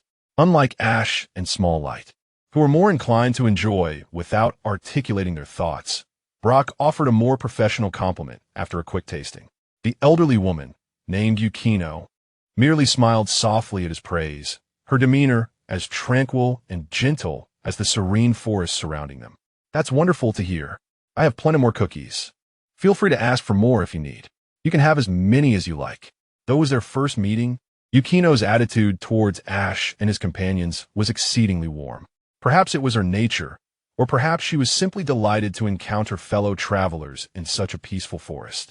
By the way, Miss Yukino, what about that grass turtle? After Yukino had added food to the bowl for the grass turtle, it had only eaten a little and then shared the rest with Pikachu and other occasional Pokémon that appeared nearby. Its role here seemed more akin to that of a caretaker. Or perhaps a steward would be a more fitting term. Oh, that child. As Yukino spoke about the grass turtle, her smile seemed to radiate even more warmth. That child is my friend, I suppose. One day, I encountered it in the forest, hungry and in need. I offered it some food, and since then, the grass turtle has stayed with me, helping to look after this cabin and the lake, even tending to the surrounding Pokémon. Oh, I see. Small Light remarked with admiration. She had initially thought the grass turtle was Yukino's Pokémon, helping her guard the area, but it turned out it was out of gratitude for the kindness it had received. Indeed, the most appropriate relationship between humans and Pokémon seems to be just this. Chapter 035. Versus Turtwig, there was an unmistakable sense of familiarity in this scene. Gazing at Turtwig, who had suddenly dashed to the distance to maintain order, Ash couldn't help but remark, are you referring to Bulbasaur? Upon this reminder, Brock recalled their previous experiences during their travels in the Kanto region, along with Miss Sissy. Ah, it's impressive that you still remember her name, Ash teased, noticing Brock's dazed expression. Of course, I won't forget. I shall forever cherish the names of every lovely lady I've interacted with," Brock retorted, attempting to regain his composure. "Be mindful of the occasion. Quiet down. Well done. This time, your performance has improved significantly." Longtail Whip had indeed learned from its previous encounter, adeptly adjusting its offensive strategy according to the dynamics of the battle. Likewise, Munchlax showcased its strengths, preventing Longtail Whip from gaining much advantage. "Oki, moo." Both Longtail Whip and Munchlax puffed out their chests with a sense of pride, as if to imply that their accomplishments were merely a matter of course. While Ash's words were meant to be encouraging, it was evident that both Longtail Whip and Munchlax had shown remarkable growth compared to their last battle. If they continued this training, they would inevitably come to understand the significance of possessing their own thoughts during combat. As Ash concluded his first round of training, he suddenly noticed a figure had appeared behind him. "Turtwig, what brings you here? Are you interested in our training?" Turtwig nodded in response. It had been watching Ash and his friends intently from the very beginning. For Turtwig, who had lived in the forest all its life, the arrival of Ash and his training methods was a novel experience, making it impossible to claim disinterest. Although Turtwig's role here was akin to that of caretaker, deep down it yearned for battles. Otherwise, it would not have unleashed such power against Team Rocket, who threatened to capture Pikachu. Observing Turtwig's eager demeanor, it would be disingenuous to say Ash had no thoughts of his own. Yet, despite this, Ash secretly hoped to reunite with his former companions. After all, he had formed bonds with them, and their absence would leave an undeniable void. "If you truly desire this, then let us give it a try. I know you've longed to see the outside world, haven't you?" Just as Turtwig fell into contemplative silence, Hikari approached from behind, crouching down to gently stroke Turtwig's head. "Young one should venture out to explore. Young Pokémon, too. Since you do not live in a community, you must forge a life that embodies your aspirations. You have assisted me for a considerable time. Now it is your turn to leave this forest and seek your own path." Hikari's words were slow and tender, akin to a mentor guiding the younger generation. For Turtwig, it seemed that reality indeed mirrored this sentiment. Hearing Hikari's counsel, Turtwig glanced between Ash and Hikari, its conflicted emotions evident in its gaze. However, in the next moment, it appeared to have made a decision, fixing Ash with a resolute stare and letting out a low, determined growl. "Turtwig is challenging the trainer. Huh? I didn't know this could happen." Hikari exclaimed in surprise, while Ash readily accepted Turtwig's challenge. "This is the way to go. Capturing you will surely feel right." With a smile, he ignored Pikachu's eager eyes and sent out Munchlax. "Munchlax, you're up." Munchlax responded with a confident cry, immediately dashing towards Turtwig without hesitation. "Turtwig, let's go." Turtwig showed no fear, shaking its body before unleashing a flurry of razor-sharp leaves aimed at Munchlax. "Descend," Ash commanded with a wave of his hand. Although Turtwig's leaf blade was dense, it lacked the tracking ability of moves like Swift. Against Munchlax, a highly mobile opponent, failure to execute with precision could easily result in a miss. Furthermore, Ash's Munchlax possessed greater flexibility than the average Munchlax, allowing it to maneuver swiftly and gracefully in midair. Indeed, Turtwig still has much to learn. Observing Turtwig's steadfast yet somewhat rigid movements, Ash reflected. While Turtwig displayed a natural talent for battling, that talent stemmed primarily from its experiences in the wild. The journey to transform that instinctive knowledge into a refined skill was still a long one. Chapter 36. Taming the Grass Seed Tortoise. In a flash of lightning, the position shifted. As the grass seed tortoise was eager to track the movements of Mucur, Ash's task became remarkably simple: to continue employing Mucur's agility to confound the tortoise's judgment. The advantage of being airborne over the ground was indeed pivotal. Just as the grass seed tortoise had finally grasped Mucur's trajectory, it saw Mucur vanish in an instant, prompting it to halt and resume its search. Consequently, the battlefield expanded infinitely within the heart of the forest, where Mucur had already taken refuge behind the nearest tree, awaiting Ash's further commands. A piercing cry resonated throughout the arena, compelling even the observers, including Dawn, to cover their ears, for the sound was disorienting. The grass seed tortoise, struck directly by the sound, crouched down and attempted to shield its ears with its forelegs, though its short limbs rendered the action somewhat comical. In a flash of electricity, Ash seized the opportunity as the grass seed tortoise became thoroughly distracted and commanded Muker to launch an attack. A radiant arc sliced through the air, striking the tortoise's body and propelling it several meters away, even lifting it slightly off the ground. Feeling the force emanating from in front of it, the grass seed tortoise refused to concede, defiantly widening its eyes and pressing its limbs down against the ground. Muker, initially intending to send the tortoise flying through sheer strength, was astonished to discover that the tortoise could stabilize itself. In fact, it was now Muker who appeared to be on the brink of defeat. However, the grass seed tortoise's leaf blade was far more potent and rapid than before. Muker, unable to evade the attack in time, was struck head-on. Yet fortunately, the impact was not overwhelmingly detrimental, and Muker maintained its balance. Using Quick Attack, Ash had anticipated Muker's miscalculation when it attempted to overpower the grass seed tortoise. Although Muker's intentions were commendable, it had grossly underestimated the tortoise's strength. Ash deliberately refrained from advising Muker to create distance, intending instead to impart a lesson about moderation in future battles. Naturally, setbacks would occur, yet retaliatory strikes were inevitable. Undeterred, the grass seed tortoise surged forward, believing it could triumph through brute force once more. While the tortoise's resolve was admirable, reality proved far more complex. Brute strength might yield some advantage in a clash with Quick Attack, but when faced with the significantly more powerful and rapid Quick Return, the tortoise's pride in its strength seemed to falter. Upon colliding with Muker, the tortoise was sent reeling backward, unable to withstand the force of Quick Return. Ash commanded, "Pursue with Quick Attack and finish with Wing Attack," recognizing that the grass seed tortoise could no longer maintain its balance. Ash understood it was the perfect moment to conclude the battle. Muker let out another resounding cry before accelerating towards the position where the tortoise had been propelled. The tortoise, in its struggle to open its eyes, saw Muker charging relentlessly toward it. Though it wished to resist, its pain-ridden body refused to obey. Muker's wings gleamed with a white light as it reached the tortoise's side, hastily accelerating to strike its shell with all its might. A resounding thud echoed as the grass seed tortoise, still in the midst of its backward trajectory, was sent flying forward again by Muker's powerful strike, resulting in yet another impactful blow. Despite the tortoise's resilience, it lacked the stamina to continue the fight. After a final struggle, the grass seed tortoise tilted its head and succumbed, unable to rise again. Observing this, Ash retrieved an empty Pokeball and tossed it at the unconscious tortoise. The ball struck true, enveloping the creature in a red light, and it was captured without resistance. "I have captured the grass seed tortoise," Ash exclaimed, his joy evident.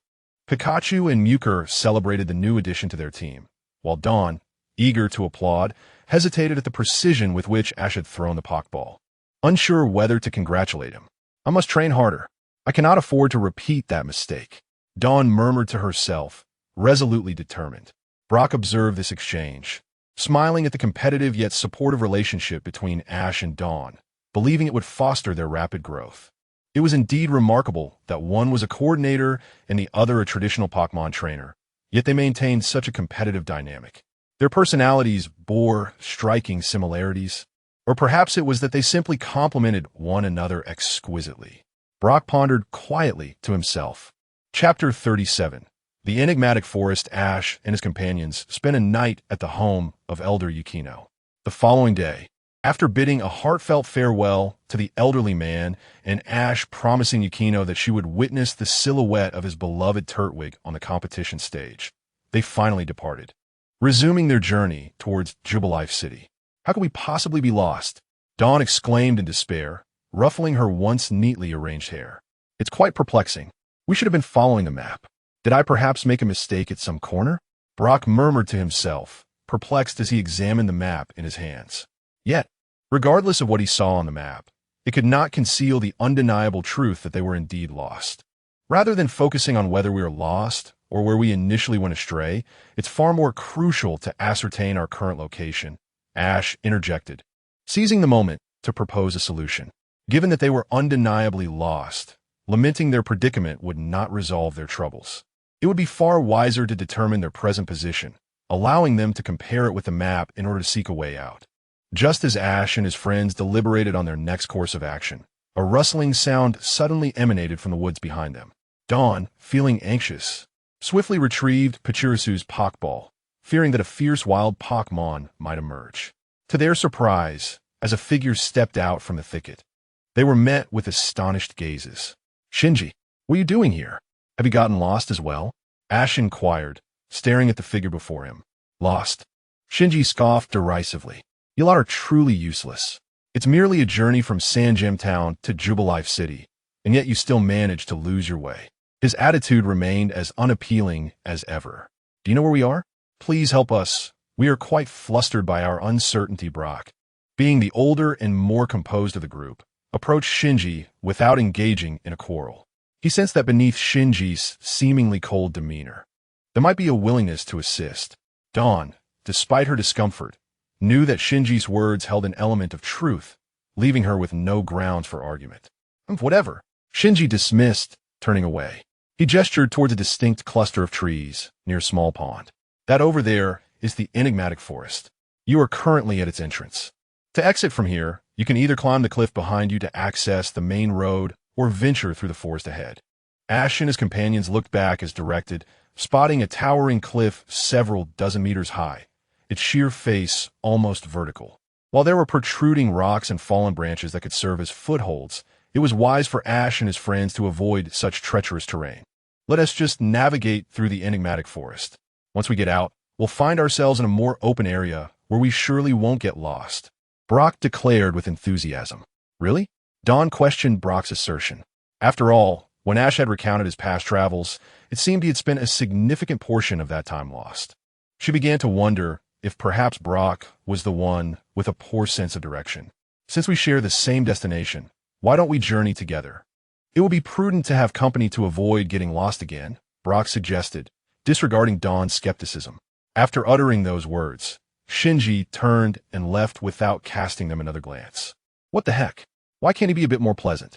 He must have no friends with that attitude," Dawn exclaimed indignantly after Shinji's departure. Although Shinji's words were infuriating, they could not deny their lost state, leaving Dawn reluctant to refute him, no matter how harsh his remarks were. "Forget about Shinji. Let's hurry and set off before nightfall, or we'll be in trouble," Ash sighed, waving his hand dismissively. He had grown accustomed to Shinji's demeanor. Even when they had become true friends, Shinji's words always carried a barbed quality, much like Gary's. While setting off is fine, remember to exercise caution. The guidebook mentions that the enigmatic forest is home to many Gardevoir, which are said to induce a hallucinatory state in travelers, causing them to wander in circles. Brock reminded them. "Gardevoir?" Dawn responded, intrigued as she pulled out her Pokédex to research the Pokémon. Meanwhile, Ash, intent on avoiding any mischief in the Gardevoir, summoned his Ambipom. "Stay up in the trees and alert us if you spot any Gardevoir, understood?" Ash instructed. "Okay." Ambipom seemed delighted, whether due to emerging from its Pokeball or simply because it had been given a task. However, while Ambipom appeared cheerful, Ash wore a look of concern. Every time Ambipom bore such an expression, it often heralded mischief. Although not every incident could be attributed to Ambipom, the thought alone was enough to heighten Ash's anxiety. "Let me be clear. If you cause any trouble today, your training regimen tomorrow will be 5 times that of others. If you mind this, then I am truly sorry," Ash warned. Ambipom widened its eyes, gazing innocently at Ash. Once it realized he was serious, it drooped its head in disappointment. It seemed that this creature was indeed contemplating some peculiar antics. Chapter 38. The Lost Ones. "Hey, are we truly on the right path?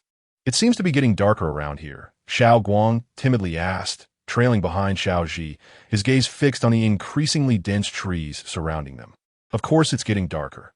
After all, we must traverse through the forest, and as we venture deeper, the foliage undoubtedly becomes more luxuriant," Xiao Ji replied, somewhat exasperated. "By the way, Xiao Guang, weren't you someone who wasn't particularly afraid of the dark? You seemed fine before. Why are you so frightened now?" "Unclean entities, even if such things exist, they would most likely be ghost-type Pokémon," Xiao Gang interjected promptly. "Yes, indeed. Even if there were any unclean entities in a place like this, they would merely be ghost-type Pokémon. After all, if they were to hide in such an environment, it would be nearly impossible for an ordinary person to find them. Many of the paranormal incidents reported in newspapers and magazines are primarily the work of ghost-type Pokémon. He continued. Pikachu's ears drooped, as if it had recalled something unsettling, appearing rather listless. Right? It's just ghost-type Pokémon at most. Moreover, this place is dubbed the Bewildering Forest mainly due to the presence of the Sawsbuck, which is much cuter than any ghost-type Pokémon. Xiaoji nodded in agreement, expressing his approval. Is that so?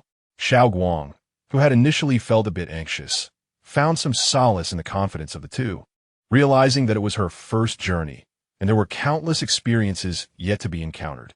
She could only hope that, in time, she would accumulate enough experience to become as mature as Xiao Ji and Xiao Gang. Okay, just as Xiao Ji and the others were conversing, a Trico perched on a branch suddenly shouted, pointing to its side, seemingly having spotted a Sawsbuck. If it's a Sawsbuck, we might need to disperse if the book states that the Sawsbuck in the Bewildering Forest tend to attack passersby, Xiao Gang remarked, squinting in the dim light as he spoke to Xiao Ji, who understood his implication. Is it far? Xiao Ji called out to the Trico. It appeared that the Sawsbuck it had spotted was not far from their location. Shall we go together? He inquired, looking at the others.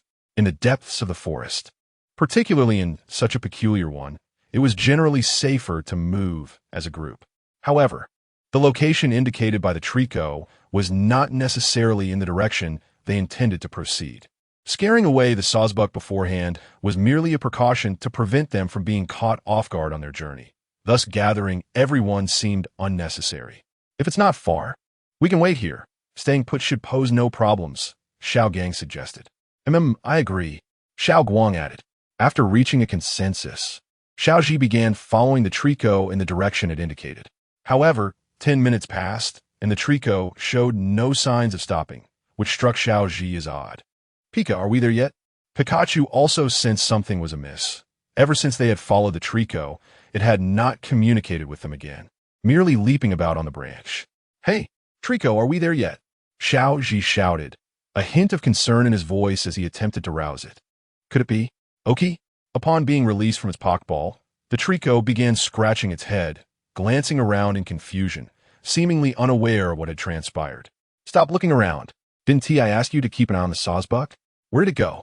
Xiao Ji sighed, patting its head. Oki?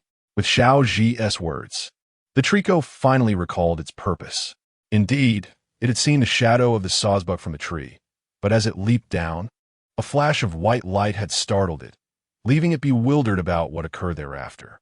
Indeed, observing the Trico's demeanor, Xiao Ji deduced that it had likely fallen victim to a trick by the Sawsbuck, which must have sensed its presence and cast an illusion as the Trico jumped. One had to admit, the Sawsbuck was rather clever and vigilant. Perhaps it was accustomed to such scenarios. Nonetheless, Xiao Ji pondered, where were the others? After all, the Trico could not convey any information. Sighing deeply, Xiao Ji lamented, Xiao Guang is one thing, but how could Xiao Gang make such a rookie mistake? If they are not here, they've likely been chased away by the Sawsbuck. I wonder how they fell under its hypnosis. Murkrow. Go find. He was about to send Murkrow to search for Xiao Gang and the others when suddenly, a rustling sound from the nearby bushes caught his attention. Chapter 39. The ruler of the forest, the rustling sound emanating from the thicket captured Ash and his companion's attention. Without requiring any command from Ash, Pikachu and Apom instinctively positioned themselves in front of him, ready to confront any potential adversaries. Let us ascertain who it is before we engage. We must avoid any collateral damage, Ash cautioned. While it was rare for anyone to wander into the Bewildering Forest, he recognized that aside from himself, there were also Dawn, Brock, and Shinji present. If the newcomers were indeed his friends, a hasty attack would be ill-advised, hence his prudent reminder. Thunderbolt. Swift. Ash, understanding that wild Stantler, particularly in this forest, were known to hypnotize intruders without hesitation, instructed Pikachu and Apom to launch their assault upon confirming the presence of the Stantler. However, as they prepared to attack, Pikachu and Apom noticed that the Stantler seemed more preoccupied with something behind them, their eyes wide with alarm as they hurriedly fled past Ash and his friends. Pika, Oki, Pikachu, and Apom exchanged puzzled looks, bewildered by the Stantler's sudden retreat. Are they escaping? And in such a frightened manner, could it be? Just as Ash contemplated this, a heavy thudding sound resonated, accompanied by the commotion of the fleeing Stantler. Looking up, they beheld a colossal Ursaring, towering nearly 5 meters, standing before them, casting a contemptuous glance before unleashing its devastating hyper beam. Continue the original assault, Ash commanded, realizing that encountering an Ursaring in the wild was seldom a good omen. In the blink of an eye, the Ursaring began its frenzied attack. Fortunately, Pikachu and Apom did not relent in their offensive merely due to the Stantler's departure, enabling them to retaliate just as the Ursaring unleashed its hyper beam. The collision of Thunderbolt and Swift with Hyper Beam created a fierce explosion, sending a gust of wind that forced Ash to stagger back several steps to regain his balance. Impressive, Ash thought, admiring the Ursaring's formidable presence, even after employing such a powerful attack. Though not a Pokémon professor, Ash recognized that this was his first encounter with such a massive Ursaring, whose strength clearly exceeded that of a typical wild Pokémon. The king of the forest, perhaps? He mused, feeling a surge of excitement. Apom, retreat. Pikachu, go forth. Prepare to capture, Ash declared. Pikachu's spirits soared at the prospect of capturing the Ursaring, while Apom felt somewhat disheartened. Though Apom acknowledged its inferiority to the Ursaring during their earlier skirmish, the lack of a direct confrontation left it feeling somewhat dejected. In a flash of electricity, Pikachu darted forward, its form vanishing as it raced toward the Ursaring. Despite the Ursaring's fearsome demeanor, it remained momentarily immobilized after expending its hyper beam, presenting Pikachu with a prime opportunity to strike. With a resounding thud, Pikachu landed a Thunderbolt directly on the Ursaring's chest. But the creature displayed no discernible reaction, appearing even more menacing. While the power of the Thunderbolt was not particularly overwhelming, it was the best choice for a rapid assault. Roar! The Ursaring bellowed, its right arm glowing with a white aura, indicating a powerful move. Hammer arm, Ash deduced immediately. The Ursaring's proficiency with this move was evident, indicating its high level. Iron Tail, Ash commanded, opting for a direct confrontation to gauge the power disparity between Pikachu and the Ursaring. Pikachu executed Iron Tail, and the two attacks collided with an explosive sound, resulting in Pikachu being propelled backward, albeit landing safely on the ground with minimal damage. Roar! The Ursaring, reveling in its superiority in strength, let out another roar as if celebrating its victory.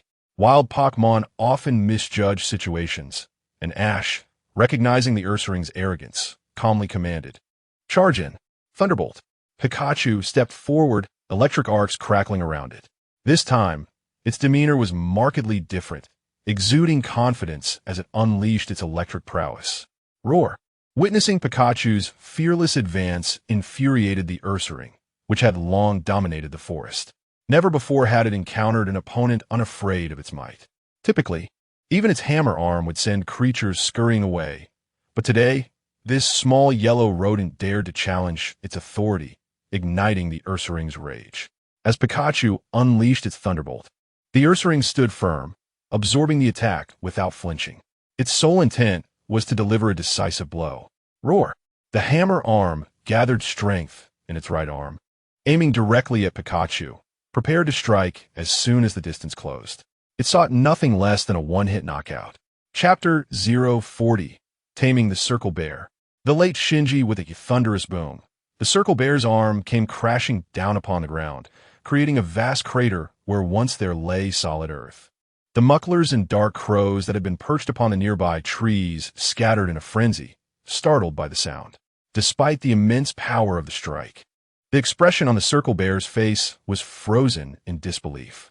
It realized that its attack had missed the target entirely. Just moments before howling in fury, the Circle Bear fell silent, acutely aware of the tingling sensation coursing through its back as electricity surged through it. Pikachu's position was unmistakable, yet the Circle Bear found itself powerless to retaliate. High voltage. This was a rare opportunity that Ash had painstakingly created, and he was not about to squander it. If Pikachu were to collide with the Circle Bear's arm head-on, victory could be within reach, albeit at a significant cost to Pikachu's stamina. However, the current situation ensured that Pikachu could not falter, nor could it fail. With a resounding crack, the high voltage struck the Circle Bear's back, unleashing Pikachu's mightiest and most forceful attack, one that could not be so easily blocked as the Thunderbolt.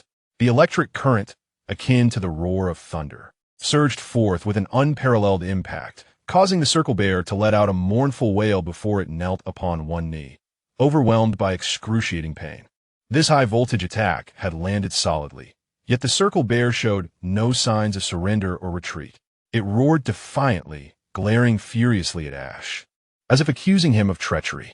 Nevertheless, the outcome of the battle was already sealed. Thunderbolt. Ash issued a final ultimatum to the Circle Bear.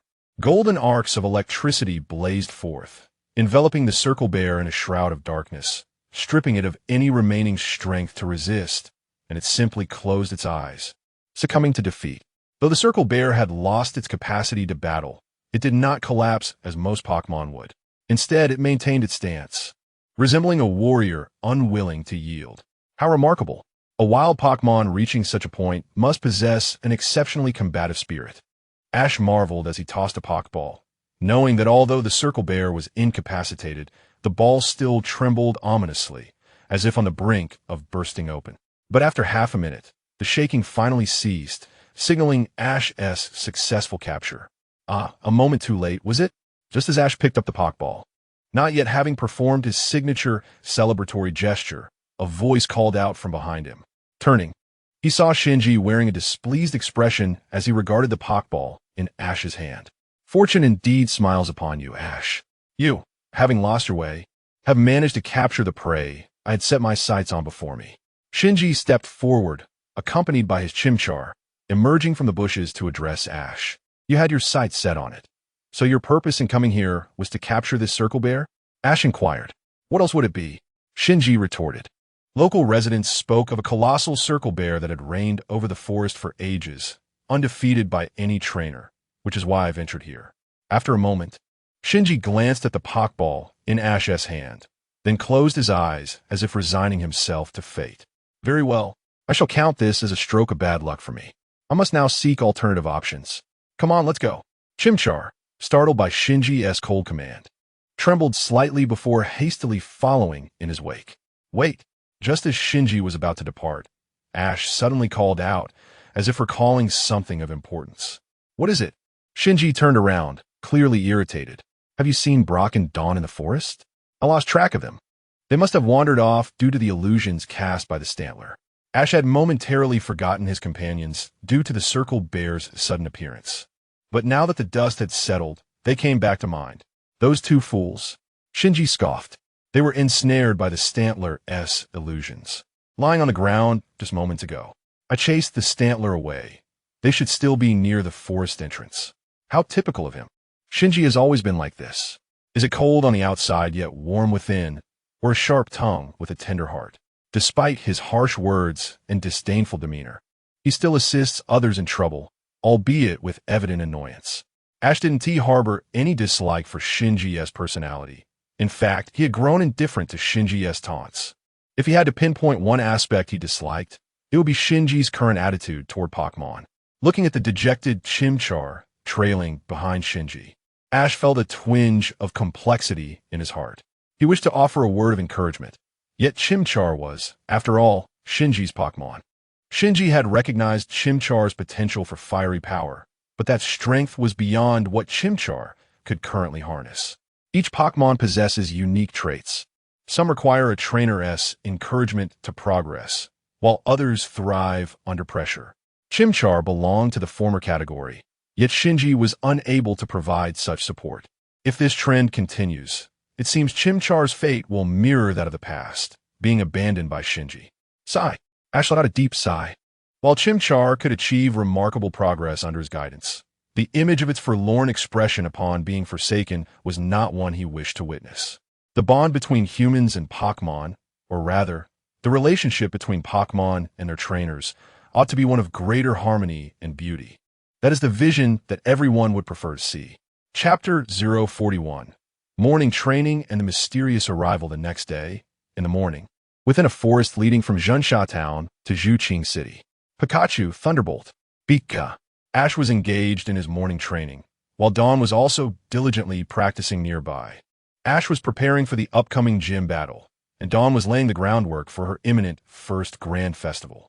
However, Roar, on Ash's side, facing Pikachu's Thunderbolt, the bear Pokémon braced itself defensively, intending to withstand the attack with its body. Upon witnessing this, Ash could only helplessly call off the match. On Dawn's side, in preparation for her performance, she sought to teach Piplup a more advanced technique. Yet, despite numerous attempts, each ended in failure. Several times, she found herself drenched, and the same fate befell her now. As Piplup spun while executing Bubble Beam, it became dizzy once more. Most of the bubbles that should have surrounded it instead rained down on Dawn, eliciting a cry of despair as her freshly dried clothes became soaked again. "I'll forget it. Let's call it a day," she sighed, lamenting that despite having no issues against Team Rocket yesterday, today seemed to present an insurmountable challenge. Observing Dawn's dejected demeanor, Piplup's spirits also sank. Yet, recognizing the impact of her attitude on Piplup, Dawn quickly offered her apologies. Two optimistic souls together could not remain disheartened for long. "Everything will be all right. Before the grand festival, we will certainly be well prepared. Trust me, Piplup." However, Ash's situation appeared to be far more complex. That's not how it should be. After halting Pikachu's attack, Ash approached the bear Pokémon with a hint of exasperation. "You could have easily dodged that Thunderbolt, right? If it's avoidable, there's no need to take it head on." The bear Pokémon crossed its arms, showing no sign of remorse. It had followed its instincts in battle for many years and would not simply alter its fighting style just because it had been captured. Moreover, it did not regard Ash or Pikachu with much respect, not due to their strength but rather their size. In its eyes, size represented authority. Though it would have been defeated, it insisted on adhering to its own battle principles. "Is it really that difficult? Your characteristics are quite pronounced," Ash remarked. Indeed, while the bear Pokémon's unique fighting style was not inherently wrong, it was ill-suited for battles between trainers. To win its genuine submission, Ash realized that Pikachu alone might not suffice. He needed a more impactful ally. The bear Pokémon still seemed reluctant to follow commands. At that moment, Brock, who had been observing from the sidelines, finally found an opportunity to speak. "Don't be too disheartened. After all, we've all been through this. If you can earn the trust of such a distinctive Pokémon, it can become an incredible asset." "I'm well aware of that." Ash waved dismissively. Perhaps Pikachu's authority isn't enough. Despite being the defeated party, the bear Pokémon still doesn't fear Pikachu. "I plan to select one of my former companions from Professor Oak's lab to assist." Brock was taken aback. "I can't believe you're considering calling upon your old Pokémon for help. That shows how much you've grown. If we're considering sheer presence, Lizard King would be a solid choice, but given the personalities of the two Pokémon, I wonder if they would get along. As for Heracross, while it possesses considerable strength, something about it still feels off. Well, I'll take a couple of days to think it over. This issue should resolve itself once we reach Zhuqing City." Ash concluded, "What I seek is not for the bear Pokémon to fight solely at my command, but to learn how to evolve its current battle style. Simply absorbing attacks against equally matched opponents will not lead to victory." Seeing Ash speak so seriously with such maturity, Dawn couldn't help but marvel. "You truly are an experienced trainer, Ash. Are you complimenting me or criticizing?" "No. It's more like he's organized but still lost in thought." "Pika, what's wrong?" Noticing Ash's unusual demeanor, Dawn and Brock approached him with concern. "No, it's just that." Ash furrowed his brow, appearing puzzled as he asked, "Did any of you mistakenly put this in my bag?"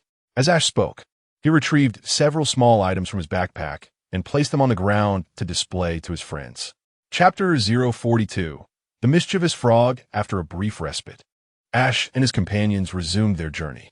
However, Ash's expression remained consistently gloomy, as though he was grappling with an unresolved issue. "Are you still pondering over that matter?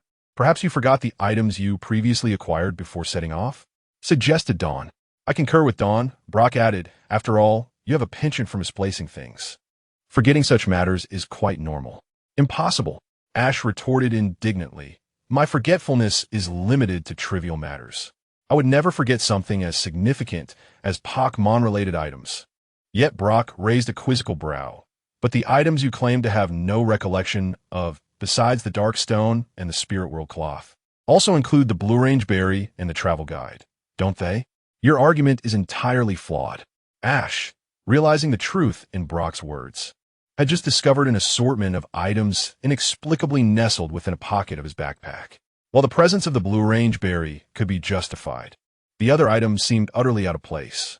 He could not have possibly brought the Travel Guide to the Sinnoh region, and the Spirit World Cloth and Dark Stone were equally inconceivable. Perplexed, Ash sighed inwardly. Although he was certain these items did not belong to him, he also deemed it improbable for Dawn or Brock to possess the Dark Stone or the Spirit World Cloth, with no apparent owner, and finding them in his bag. He could only regard these items as gifts from fate. Approximately an hour after their departure, the group arrived at a small convenience store near the edge of a forest. Despite their ample supplies of food and water, Brock was irresistibly drawn to the store, a quirk of his caretaker personality. As they approached the shop, a diminutive figure emerged from a shadowy corner, fixating its gaze squarely upon Ash and his friends. Dawn, observing the creature's vacant yet somewhat eerie stare, mused. Isn't that a bad frog? What is it doing here? Is it the convenience store owner's Pokémon? Brock, who always made it a point to familiarize himself with regional Pokémon, promptly identified the creature before Dawn could consult her Pokédex. It doesn't seem to be a trainer's Pokémon, Ash remarked, casting a discreet glance at Brock and the bad frog, who appeared to share an uncanny connection, akin to long-lost friends. Ash had long pondered why the bad frog chose to accompany Brock. Initially appearing as a member of Team Rocket, it had willingly become Brock's Pokémon after a brief encounter. Wait a moment. If the bad frog is here, does that imply the trio has also arrived? Meowth, trembling yet attempting to appear courageous, realized his words had gone unnoticed as the group's attention remained fixed on the bad frog. Why does it keep staring at Brock? Does it have a fondness for him? Dawn speculated, mirroring Ash's curiosity as she oscillated her gaze between Brock and the bad frog, seeking clarity. I think that is quite likely. Perhaps you should try to capture it, Brock? Ash suggested. Capture? Is that truly feasible? Brock responded, uncertain yet intrigued. He knelt down to the bad frog and inquired, Do you wish to accompany me? The bad frog merely emitted a soft croak, its poison sac pulsating rhythmically, leaving Brock none the wiser. In that moment, as Brock pondered his next move, the automatic doors of the convenience store swung open, revealing a young cashier who had seemingly heard the commotion. Have you encountered any trouble? She asked, her curiosity piqued. Before she could finish, Brock knelt dramatically, proclaiming, The greatest trouble I face is the sudden surge in my heartbeat upon seeing you. Here we go again, Ash sighed. Is someone with this personality truly capable of finding a girlfriend? Dawn remarked, just as Ash and Dawn contemplated their next steps. The bad frog unexpectedly approached the fallen Pokeball, gently nudging it with its body and willingly entering, yielding no resistance to Brock's capture. Wait, what? Ash exclaimed, astonished as the previously reluctant bad frog voluntarily entered the ball. Before they could process this twist, the bad frog sprang forth from the closed ball and, to their utter disbelief, delivered a swift strike to Brock's abdomen. With a pained cry, Brock collapsed, twitching on the ground, his face flushed with a shade of purple. The bad frog emitted a chuckle before dragging Brock away by his pant leg, leaving the others in a state of stunned silence. So, this bad frog merely sought amusement? Dawn articulated the revelation that had dawned on Ash only moments before. Small skit, Jesse, hey. Meowth, why did it take you so long to buy something? Were you slacking off? James, exactly. I've spent so many precious bottle caps. Meowth, don't be lazy. Jesse, wait, you encountered those little brats at a convenience store? James, so our preparations were utterly futile. Meowth, it seems so, Meow. What an annoying feeling. Chapter 43. The Enchantment of First Love. It was another day, breakfast time. The relentless journey of the past few days had taken a toll on Ash and his companions, who, instead of being invigorated by the morning, wore expressions of fatigue. Ash, still hazy from sleep, and Brock, who had long been awake and was preparing breakfast, Both exhibited signs of drowsiness, yawning repeatedly. "Good morning. What is for breakfast today?" Ash asked, still in a daze. "Let's keep it simple today. Fried bacon, fried eggs, and a bowl of hot soup," Brock replied, yawning as he wiped the tears from his eyes. "Is Gligger still not up?" "But I just heard some noise coming from Gligger's tent," Ash remarked, glancing towards the tent. "Hey, Gligger, are you awake?" "I'm awake. I'm currently battling with my hair. If breakfast is ready, you all can eat first." Ash struggled to comprehend why, despite wearing a hat, Gligger felt the need to fuss over her hair so meticulously. After all, no one else could see it, right? Or was it that putting in effort where others couldn't see was a matter of etiquette? "Don't look at me. I have no idea," Brock said while chopping onions. "After all, I've never had a female friend to discuss such matters with." Sniff. "Are you crying?" "It's just the onions making my eyes water." Whether he spoke the truth or not, Ash sensed that Brock was harboring some resentment, evident from the way he hastened his chopping. Suddenly, Ash's thoughts were interrupted by Brock's startled exclamation as an onion flew from his hands towards Gligger's tent. "Ash, catch it. Leave it to me." Though it was merely an onion, nothing of great consequence, Ash felt a surge of energy at the sight and dashed toward where the onion was falling. "I'm coming. I'm coming." Ash positioned himself to catch the onion, but just then, a commotion erupted from the tent behind him. "Bubble beam, Bubbly. Bubbly." As Bubbly's call rang out, a cascade of bubbles burst forth from Gligger's tent, engulfing Ash, who stood directly in front. The force of the bubbles sent him tumbling backward. Bang! With a yelp, Ash fell to the ground, his hat soaring into the air. Pika! For reasons unknown, even though it was merely a hat that had flown away, Pikachu sprang into action, eagerly anticipating its trajectory. With a leap, Pikachu caught the hat mid-air, performing a few graceful flips before landing smoothly, exuding an air of elegance, though its purpose remained a mystery. Pika! With a proud expression, Pikachu donned the hat, while Ash, lying on the ground, could only utter in exasperation, "So, am I less important than my hat in your eyes? Is my hat my true essence?" Pika! Pikachu stood up, patting its own head, appearing somewhat bashful. After all, much like Ash wanting to showcase his ability to catch the falling onion, Pikachu merely wished to flaunt its hat-catching skills. As for Ash, well, he figured a fall was just a fall. Team Rocket fell from heights every day and were none the worse for wear. While Ash and Pikachu exchanged quips, a rustling sound from the nearby bushes went unnoticed as a small figure flitted through the foliage. Naturally, Gligger heard the commotion outside the tent. As she emerged, she was still arranging her hair, dampened by the bubble beam, and inquired, "What is going on? Why are you lying on the ground, Ash?" "You, never mind," Ash replied, reluctantly getting up. After all, he acknowledged his own clumsiness in this incident and had no real grounds to blame Gligger. "By the way, Brock, your onion," Ash exclaimed, tossing the onion that had fallen to the ground toward Brock. Unfortunately, he exerted a tad too much force, and the onion soared over Brock's head, landing directly on the head of the nearby Bad Frog. "Hey, Bad Frog, watch out," Brock warned, but his caution fell on deaf ears. Upon realizing the onion was descending upon him, Bad Frog swatted it away just as it was about to land. Pikachu. This time, the onion veered in Pikachu's direction again. Although it seemed unnecessary to make such a fuss over an onion, Ash felt that letting it hit the ground would be akin to defeat. Pikachu seemed to share this sentiment. Just as it prepared to leap for the onion, a shadow darted ahead, snatching the falling onion and landing gracefully. Flufftail. Gazing at the figure holding the onion, Ash and his friends could not help but exclaim its name. Meow. In the face of their astonished gazes, Flufftail appeared quite nonchalant, or perhaps indifferent. It simply approached Pikachu and handed over the halved onion. As Pikachu expressed its gratitude, the previously confident Flufftail suddenly became shy, pulling its fur around its waist to cover its cheeks. Hey, witnessing this scene, the group was taken aback further by Flufftail's unexpected demeanor. I wonder if this Flufftail has developed feelings for Pikachu. Ash, Pikachu.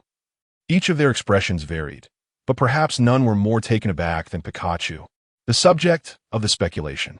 Upon hearing Brock's conjecture, or rather, assertion, Pikachu nearly lost its grip on the onion, its face reflecting utter bewilderment at the unfolding situation. Chapter 044, Xiao Guang's first capture. Although I am merely conjecturing, I cannot help but wonder why this is the case. Xiao Guang, with her arms crossed and an expression of perplexity, remarked, "This Juanchuanyer must be encountering Pikachu for the first time, right? To fall in love at first sight is indeed a beautiful form of affection. As a master of love at first sight, Xiao Jiang was currently extolling his views on romance with great enthusiasm. Although it was indeed Juanchuanyer's first meeting with Pikachu, the suave manner in which Pikachu caught Ash's hat had left a profound impression on Juanchuanyer. That silhouette had etched itself deeply into Juanchuanyer's heart, striking at its very soul. Love blossomed effortlessly, devoid of any rationale. Is that so? Perhaps it is due to her lack of understanding of love, or perhaps Xiao Jiang's usual demeanor has diminished the credibility of his words, at least until now. Xiao Guang remained unconvinced. Xiao Jiang, of course, could discern the thoughts swirling in Xiao Guang's mind, and with a sigh, he could only respond, "Ah, you and Ash are still quite young. In time, you will come to understand. Even fleeting acquaintances may ignite feelings of affection through a simple, unintentional gesture. A smile in the afternoon sun or a gentle touch of the hair can captivate you deeply." After Xiao Jiang's elaborate exposition, Xiao Guang began to form some thoughts. She instinctively glanced at Ash, but quickly shook her head, perhaps to dispel some peculiar notions. Returning to reality, her focus was now entirely on Juanchuanyer, her eyes sparkling with excitement. Since the beginning of their journey, she had yearned to capture a Juanchuanyer.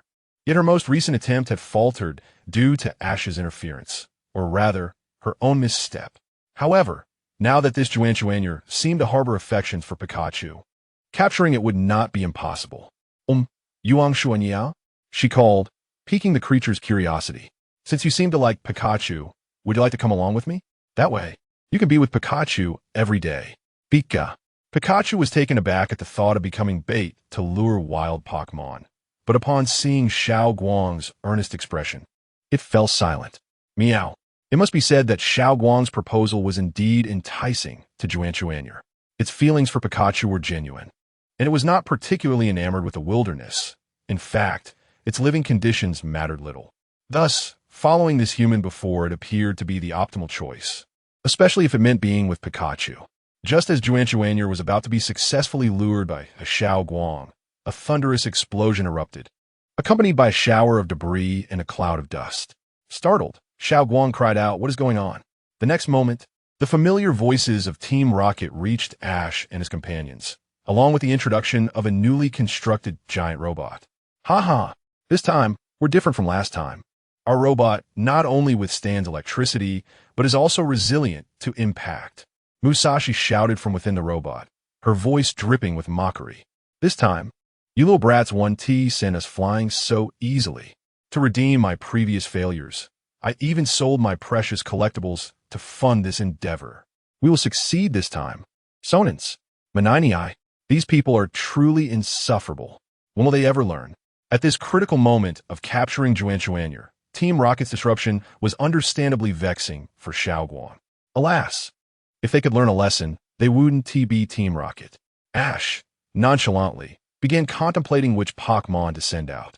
Although merely a distraction, facing Team Rocket could provide valuable battle experience. However, Ash's casual demeanor was abruptly interrupted when Xiao Jiang patted his shoulder and, trembling, pointed towards the robot's base, stammering, "That down there is our breakfast. All gone." Ash, Pikachu, and Xiao Guang were momentarily stunned. They had anticipated a simple battle, but little did they know that the most daunting challenge they faced would be hunger. The atmosphere shifted to one of silence and tension. Had their glares been lethal, Team Rocket would have perished countless times over, although their eyes lacked the power to kill. The intensity radiating from Ash and Xiao Guang instilled a sense of fear in Kojiro and the others. "Hey, are we really okay? Is that machine sturdy enough?" Musashi, filled with trepidation, began to waver, while Meowth, responsible for the robot's assembly, assured, "Don't worry. I've calculated everything meticulously. Pikachu would find it quite difficult to break through our defenses. We just need to catch Pikachu and run. Chuan Chuan Bear, use Arm Hammer. Pikachu, use Iron Tail. Chuan Chuan Bear, Under the fearful gaze of Team Rocket, Ash's enormous Chuan Chuan bear appeared on the scene, advancing with heavy steps towards a trio. In less than a minute, amidst a deafening explosion, Team Rocket was sent soaring into the sky, lamenting their fate as usual. Following this chaotic episode, Xiao Guang officially captured the Juanchuanyer she had longed for, though the price paid was their almost-ready lunch. Chapter 045, The Choice of Snorlax, Celestic Town. A large city, affectionately dubbed the City of Happiness by the residents of the Sinnoh region, serves as a veritable emporium, where virtually every item available on the market can be procured. Recently, the emergence of the Pokémon Watch has further elevated the city's already illustrious reputation. In the promotional video for the Pokémon Watch, its multifaceted functionalities captured the attention of trainers across the Sinnoh region and even worldwide, long before its official release. At last, the moment has arrived. I can hardly contain my excitement. I yearn to dash to the Pokémon Center for a quick shower and then register for tomorrow's grand festival. As soon as she stepped into Celestic Town, Dawn could not help but stretch and exclaim her intentions. And the Pokémon Watch. It seems that the watch is set to be released in just a couple of days. After I seize victory in the grand festival, I'll conveniently purchase the newly launched Pokémon Watch. How splendid. It would be a double triumph. Hey, don't be overly confident. While self-assurance is commendable, Dawn, this is your first time participating in the grand festival, is it not? Perhaps a touch of humility would serve you well. As Ash uttered these words, Pikachu and Brock shot him disdainful glances, and Ash understood their meaning all too well, especially considering his own past blunders, particularly his first attempt at battling in a Pokémon gym. What does it matter? Maintaining confidence is essential for victory, is it not? I'm sure of it. I have practiced that set of moves with Pachima for quite some time now, and I can execute them with great proficiency. In response to Ash's advice, Dawn appeared remarkably unfazed, exhibiting none of the trepidation typical of a novice at her inaugural grand festival. Is that so? Well, I wish you the best of luck. Where are you headed first? I plan to visit the supermarket to stock up on supplies. All right then, let us split up here. I need to head to the Pokémon Center to collect my Pokémon for Professor Oak. Speaking of which, didn't you mention before which Pokémon you intend to use against Ursaring? Brock inquired curiously. It's a secret. You'll find out in due course. With that, Ash kept his cards close to his chest and, after parting ways, promptly made his way to the Pokémon Center in Celestic Town, dialing Professor Oak's lab. Hello, Professor Oak? Yes, I have arrived in Celestic Town. If it's not too much trouble, could you please prepare my Pikachu? The call concluded swiftly, and Pikachu seemed to express a hint of disappointment with a soft sigh. After all, he was a Pokémon professor, and it was understandable that Professor Oak, with his current important research project, had little time to prepare a proper meal. Recalling the sight of Professor Oak and Tracy sharing a bowl of instant noodles, Ash couldn't help but shake his head. It was surprising that even with Tracy at the lab, Professor Oak still maintained such a lifestyle. It seemed he had dragged Tracy into his chaotic routine as well. Despite his internal musings, Ash remained focused on the purpose of his call. Upon reaching the battle arena in the back of the Pokémon Center, he casually tossed out Ursaring's Pokeball. Roar! As usual, there was no change. Even in the absence of an opponent, Ursaring bellowed as soon as it emerged, perhaps to bolster its own courage. After its roar, Ursaring looked down at Pikachu and beckoned with its paw, clearly under the impression that Pikachu was its opponent today. Deep down, however, Ursaring hoped for this matchup, as it had yet to best Pikachu in any battle. Although Ash typically commanded Pikachu, the string of losses was beginning to frustrate Ursaring, which eagerly anticipated another chance to challenge Pikachu. Enough with the provocations. Today, your opponent is not Pikachu. Roar? Ursaring's expression twisted into one of confusion, clearly trying its utmost to convey its puzzlement. If it isn't Pikachu, then who could it be? Mukuru? Natal? Or perhaps Monferno? Ursaring pondered, but regardless of who its opponent was, it felt confident of victory, as it had never battled any of the other Pokémon. Ash had never afforded it that opportunity, for Ursaring had been aiming to prove itself against other Pokémon. Ash, of course, wouldn't allow that to happen. There's no need to speculate. Today, your opponent is one you have yet to meet, a companion from my previous travels. I intend to use this Pokémon to demonstrate the true essence of battle to you. Roar. Ursaring shrugged its shoulders and emitted a low growl, appearing rather unimpressed by the prospect of Ash's forthcoming opponent. This character is indeed a challenge to deal with, Ash thought with a sense of resignation. Given Ursaring's attitude, he felt free to proceed without holding back. He hoped the ensuing battle would impart a valuable lesson to Ursaring. It is decided. Ash, with a glimmer of anticipation, hurled the Pokeball in his hand. A flash of white light revealed a figure that not only matched, but even slightly surpassed Ursaring in size. Snorlax. The Pokémon Ash chose to demonstrate for Ursaring was Snorlax. Upon its arrival, Snorlax let out a hearty yawn, and upon spotting Ash, its demeanor shifted to one of excitement as it lumbered toward him. Snorlax. Ash exclaimed, Wait, Snorlax. Your opponent is over there. Don't get too worked up. Boom. The scene erupted into a comical display as Snorlax made its entrance, and Ursaring found itself at a loss for laughter. It was the first time it had encountered a foe that physically overshadowed it after spending so much time in the wild. As the spectacle unfolded, Ash remained oblivious to a child quietly observing them from a corner behind the Pokémon Center. Chapter 46. Seeking assistance after a fierce confrontation with Snorlax. Teddiursa collapsed helplessly onto the ground, its colors dim and its expression ashen, as if it had lost all faith in life. Indeed, it had come to this. Observing Teddiursa's despondent demeanor, Ash could not help but chuckle inwardly. Only through a battle among Pokémon of similar stature could it comprehend the significance of evasion. It was fortunate that his Snorlax was exceptionally agile. Otherwise, finding a Pokémon capable of instilling confidence in Teddiursa would have proven quite challenging. Thank you for your hard work, Snorlax. You have been a tremendous help. Snorlax. At this hour, it should have been time for its slumber. Had Professor Oak not informed it of Ash's predicament, Snorlax would likely have remained fast asleep. Clap, clap, clap. Thank you, young friend. How may I assist you? Ash rose, expressing his gratitude, while casting a glance at the boy before him. The child seemed somewhat familiar, yet Ash could not immediately recall where they had encountered one another. Indeed, I do have a favor to ask of you, big brother, though he was requesting assistance. The boy spoke with an air of nonchalance, devoid of any hint of embarrassment, which perplexed Ash somewhat. However, since the boy appeared to be in genuine need, Ash was willing to extend his help, provided the request was not overly peculiar. Rather than claiming a lack of skill in riddles, it would be more accurate to say that Ash struggled with most cerebral tasks outside of Pokémon battles.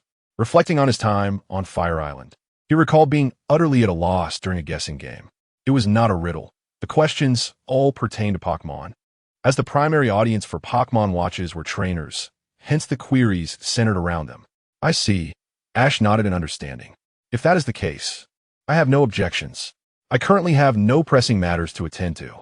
With Misty and Brock preoccupied with their own affairs by the time they reconvened, it would likely be evening.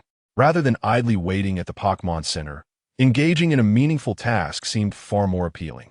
Wonderful. Thank you, big brother. I shall offer you a fitting reward. A reward? Ash mused. That is unnecessary. By the way, why do you speak with such maturity? At that moment, Ash found the boy's manner of speaking rather peculiar. It seemed overly mature and composed, evoking a sense of incongruity. After all, when he was the boy's age, he was still bickering with Gary over trivial matters. Oh, is that the case now? No matter. Let us proceed to the location of the first clown. Is there really no need to rush?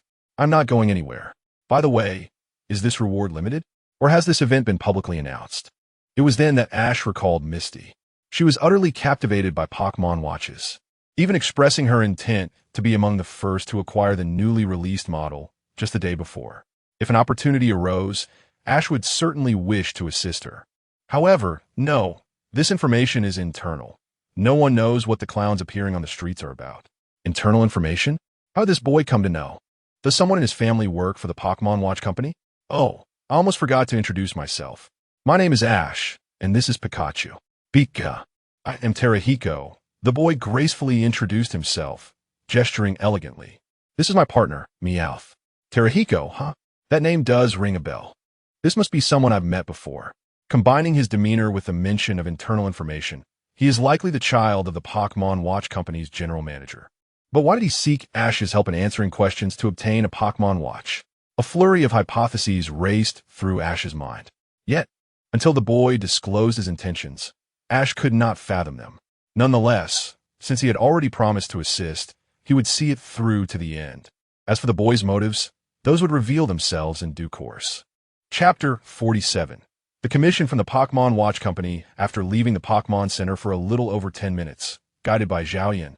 Ash arrived at the first clown, located in a secluded alleyway. Ash pondered why this clown could hide in such an obscure spot.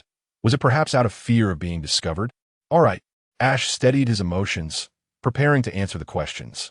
After all, they were merely inquiries about Pokémon, and he was confident in his ability to respond, considering he had once been on the cusp of claiming the title of Pokémon Master. Who is it? The clown presented an image of a Pokémon taken from above, but the overall picture was entirely black. The crucial detail, however, was the shadow of the Pokémon, which appeared to be a perfect sphere. Honestly, it was nearly impossible to deduce the answer just from this image. It's a Pokémon, the clown thoughtfully explained to Ash, yet this was not the clarification Ash sought. He felt an unsettling familiarity with this situation. Rubbing his aching head, Ash muttered, "Forget it's either a Jigglypuff or a Voltorb. The answer is a Wigglytuff viewed from above." The clown, grinning, produced a colorful photograph from behind, revealing an image of Wigglytuff captured from above. Indeed, I have encountered this before. Pikachu, if you answer incorrectly, you'll have to start over. I have over 100 questions in my database. The clown approached Ash, exuding a sense of smugness. Ash had never endured such humiliation. Even if it were not for assistance, he would not surrender simply for the sake of pride. Let us go again. Big brother, perhaps we should all right. Let us start over. Please listen to the question. Thus, the contest between Ash and the clown formally commenced. I can't take it anymore. I'm utterly exhausted. The setting sun bathed the bustling city in a warm glow as Ash slumped against a park bench, his arms spread wide, clearly unable to continue the battle. Pika. Why did you have to take it so seriously? Pikachu commented with an air of disdain. It was merely a simple quiz. Yet Ash treated it as though he were engaged in a life-and-death struggle, repeatedly answering incorrectly until he had cleared the clown's extensive question bank of 500 queries. Finally, he obtained the so-called Special Pokémon Watch exchange voucher. I truly apologize. Knowing that Ash took the task seriously due to his request, Zhao Yan felt compelled to apologize. It's nothing. I'll consider it a learning experience, Ash replied, though he mused that such knowledge was rather useless. Little did Ash realize that the hundreds of questions he had answered that afternoon, although related to Pokémon, were all exceedingly obscure, almost impossible for an average person to derive answers from. Is this what you were after? Ash presented the exchange voucher to Zhao Yan, only to receive a shake of the head in response. That is not what I wanted. It's merely a task assigned to me by my father. A task? At last, Ash's suspicion began to surface, and he noticed Zhao Yan awkwardly scratching his head before turning away, revealing a figure approaching from behind. Excuse me for the trouble today. It was my request for this child to do this. A somewhat plump middle-aged man emerged from around the corner. He bowed apologetically to Ash, saying, "Initially, I only asked him to assist in finding suitable trainers, but I never anticipated the questions would be so outrageous. Had I known the nature of his questions, I would never have assigned this task to him, but I simply couldn't refuse him. All these questions were devised by him." Ash's mouth twitched slightly, his expression darkening.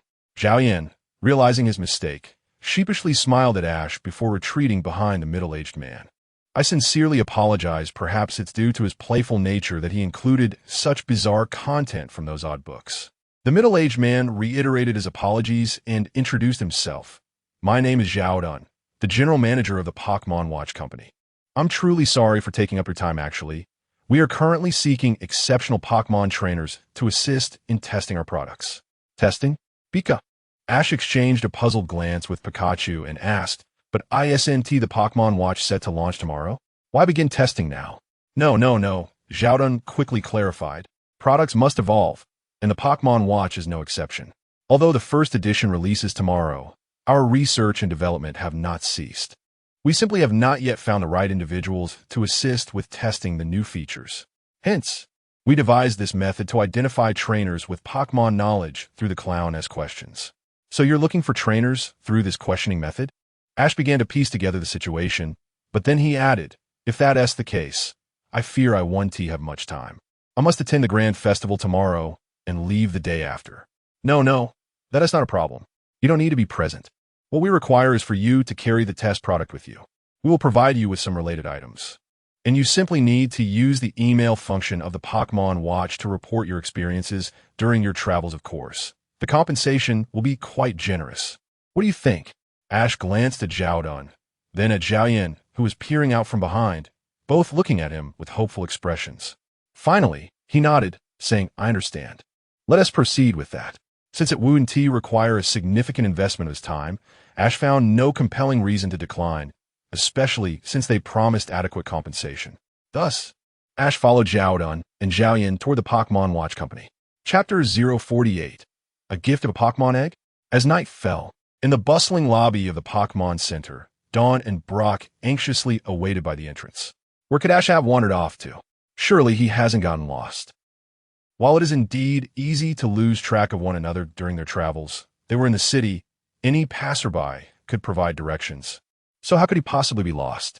Perhaps he has encountered some trouble? Brock nodded, pondering this possibility. Could it be that Ash possesses some peculiar trait?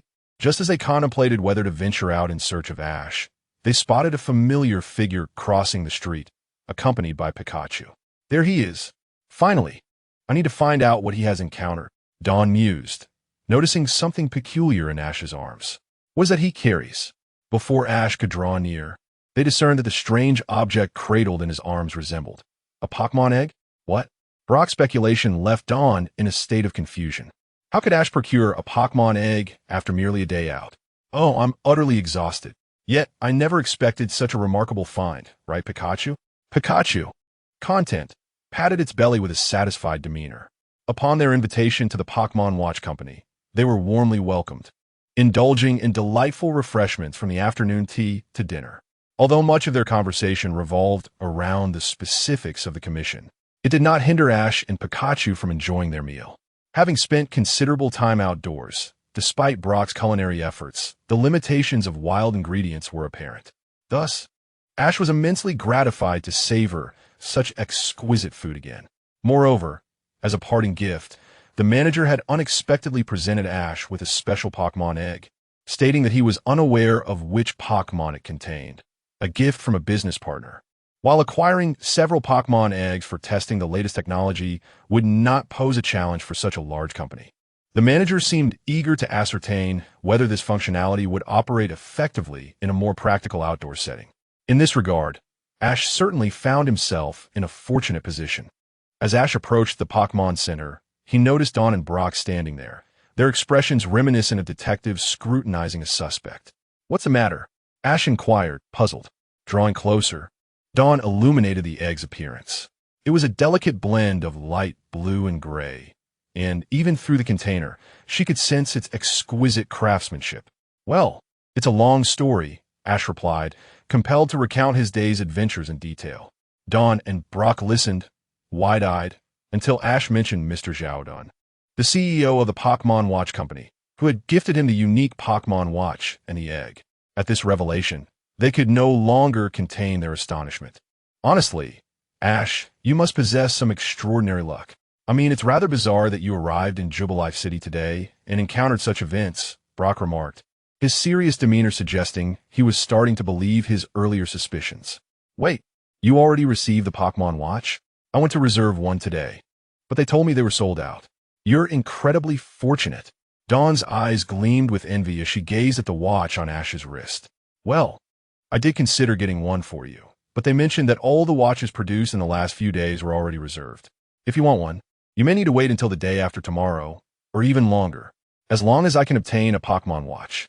I don't mind waiting however long it takes. All right, I'll ask for you later. Thank you.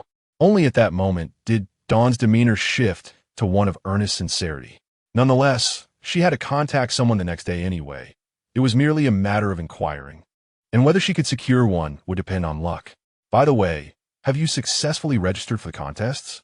Ah, yes I have. As the conversation turned to the contests, Dawn's demeanor visibly tightened, but she quickly regained her composure, confidently patting her chest. No problem. Tomorrow, I will surely achieve my first victory in the contest. Won't I, Bujiman? Bujiman, the ever-silent Bujiman, nestled by Dawn's feet, suddenly chimed in with equal confidence, seemingly in agreement with her. Yet, to Ash, Dawn's demeanor appeared slightly peculiar. Although she spoke her usual catchphrases, there was an inexplicable tension about her that was different from her usual self. He hoped it wouldn't hinder her performance the following day. Chapter 49. Heartfelt Connections and Choices the following day. Perhaps due to Xiao Wang's impending participation in the dazzling competition, Xiaoji and his companions rose unusually early, particularly Xiaoji. Though one might assume that the most anxious individual today would be Xiao Wang, he found himself preoccupied with the Pokémon egg nestled within the room. Even before Xiao Wang had awoken, he had opened his eyes to observe the egg's condition, yet being the first day of its arrival, there remained no discernible changes.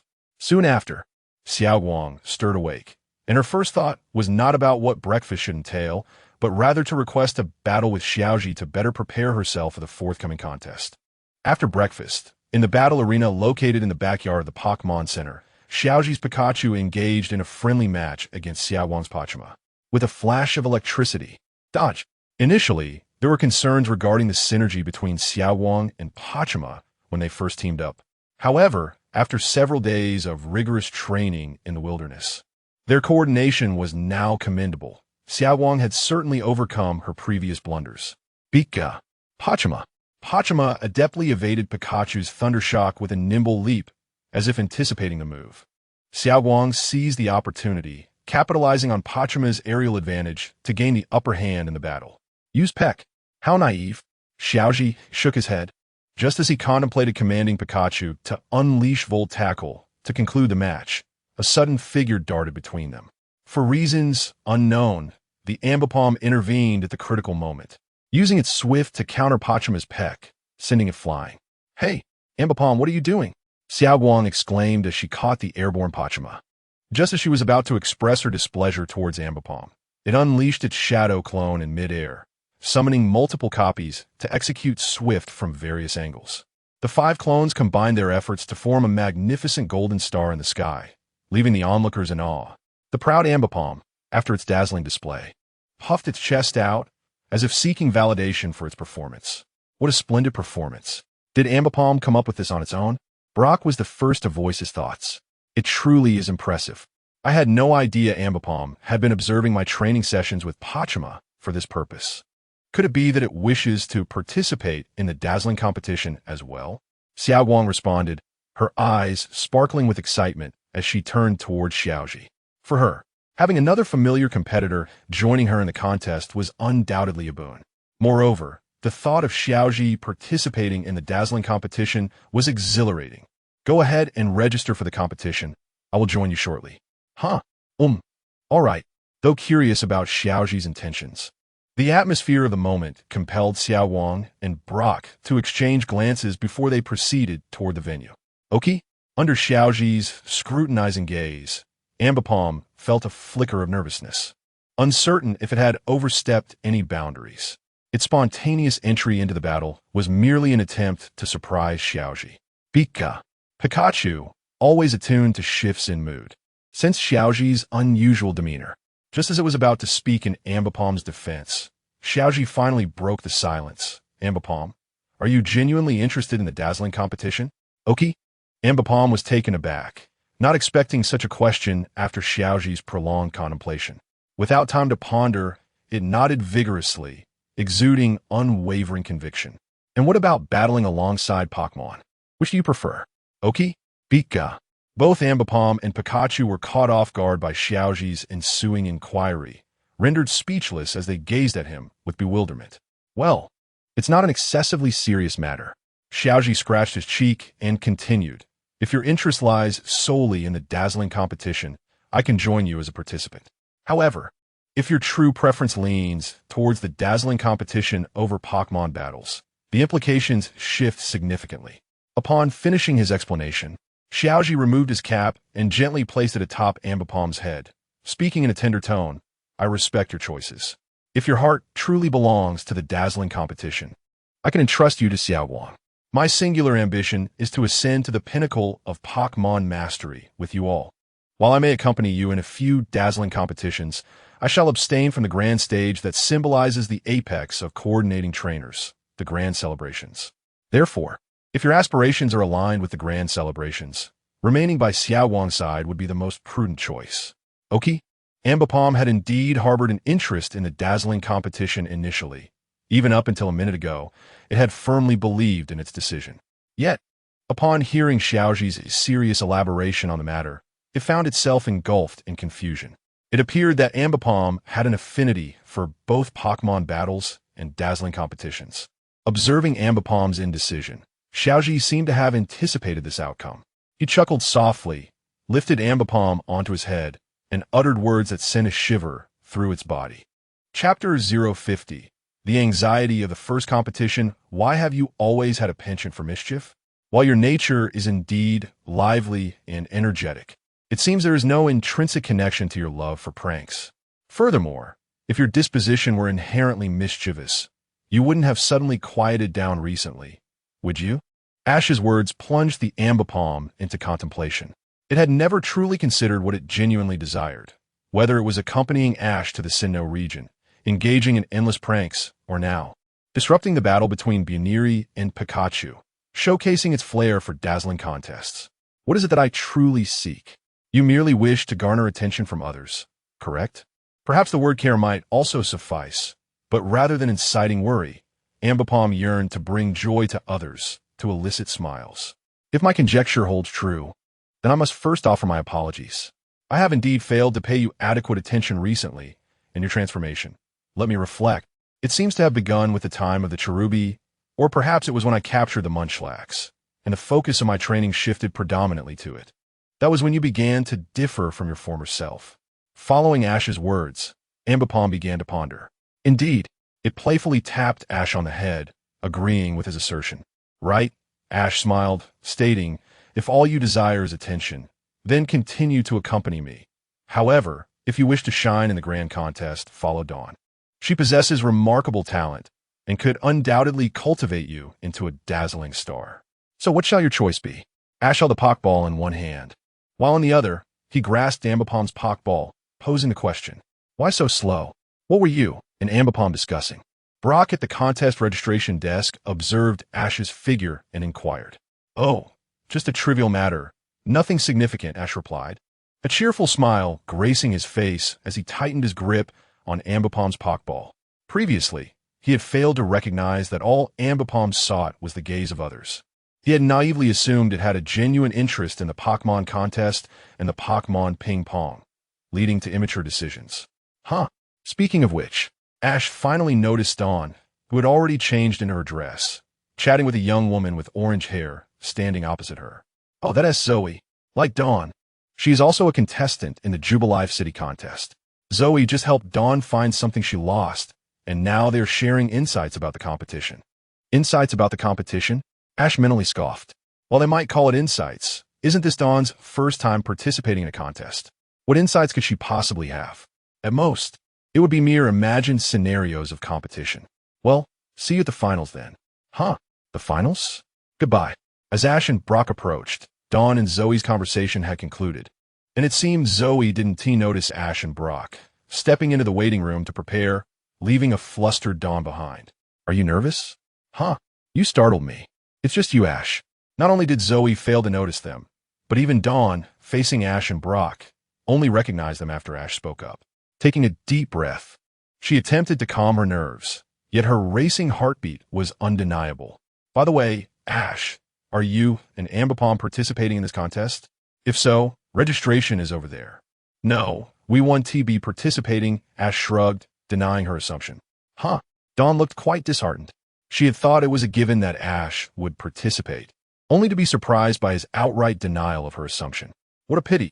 It's rare that Ambipom has come up with such a brilliant idea. How should I put it?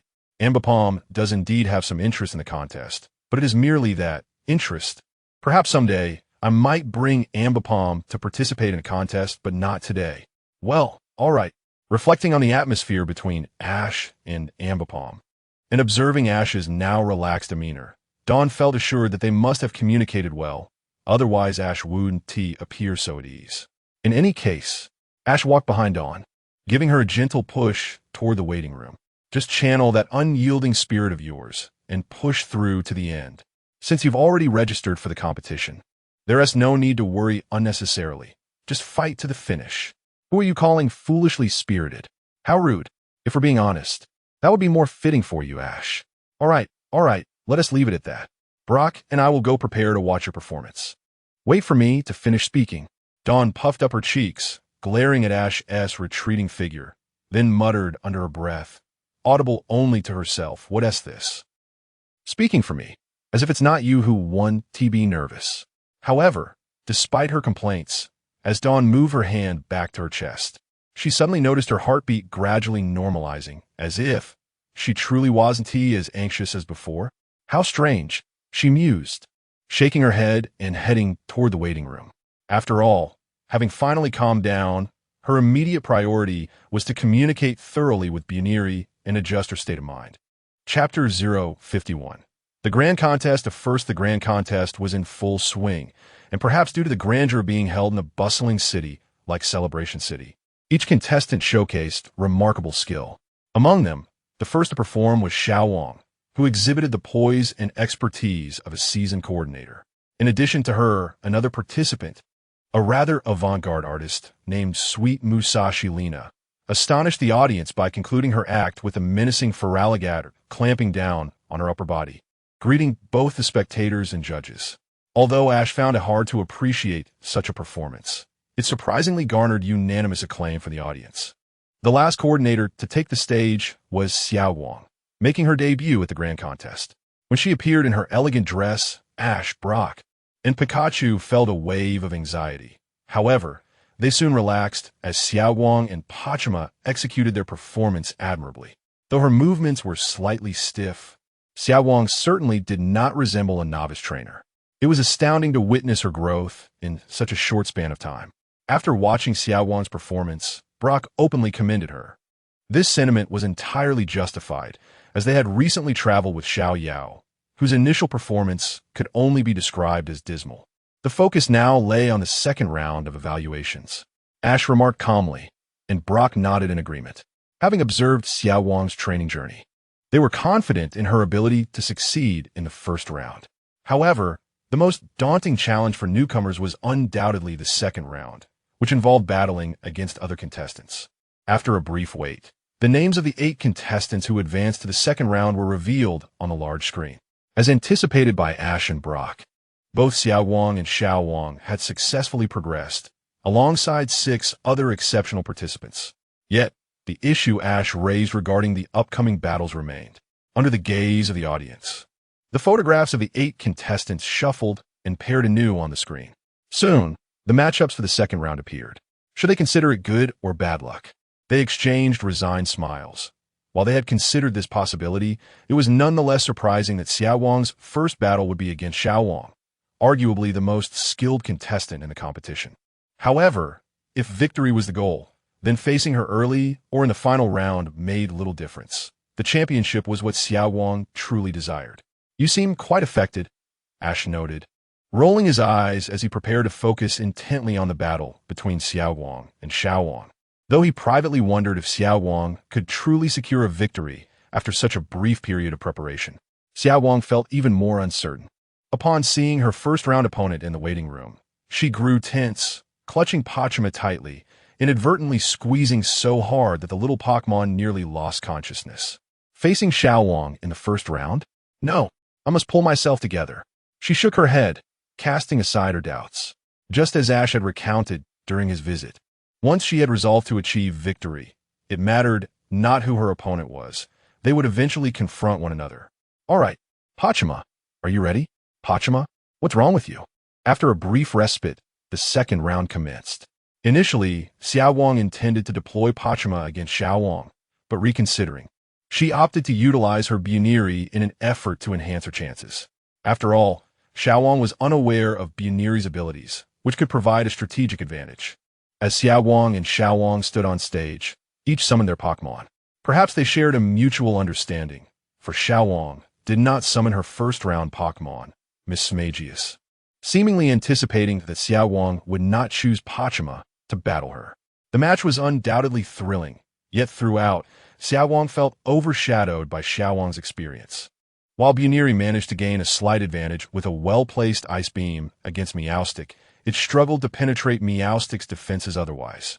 Ultimately, as time expired, Xiaowang emerged victorious by a margin of points. What a pity, Ash mused. Xiaowang's strategy seemed sound. It was simply that Xiaowang was too skilled. That Meowstic was indeed formidable, fully maximizing its strengths with agile movements and deft-tail maneuvers. It was likely that Xiaowang would prevail in this contest. Thus, the grand contest in Celebration City drew to a close. Chapter 052. The frustration of defeat. The grand competition in Zook City has concluded, and Xiao Guang's inaugural participation ended in disappointment. Nevertheless, the eventual victor, Xiao Wang, expressed her anticipation for a future encounter on a grand stage with Xiao Guang.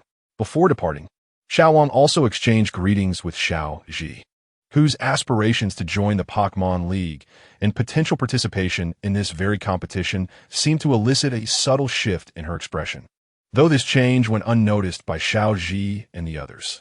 After a brief farewell, they all made their way to their respective accommodations. Later that night, within the confines of the Pokémon Center, Xiao Ji remained beside the Pokémon egg, deeply engrossed as if attempting to discern the creature within through sheer will. Observing this, Xiao Gang approached and gently patted Xiao Ji on the shoulder, saying, "Rest assured, the Pokémon egg will hatch in due time, and you will discover its contents then." Maintaining a sense of curiosity is beneficial. While Xiao Ji acknowledged this, he continued to monitor the status of the egg on his Pokémon watch, a feature that Mr. Zhao Dun had asked him to test.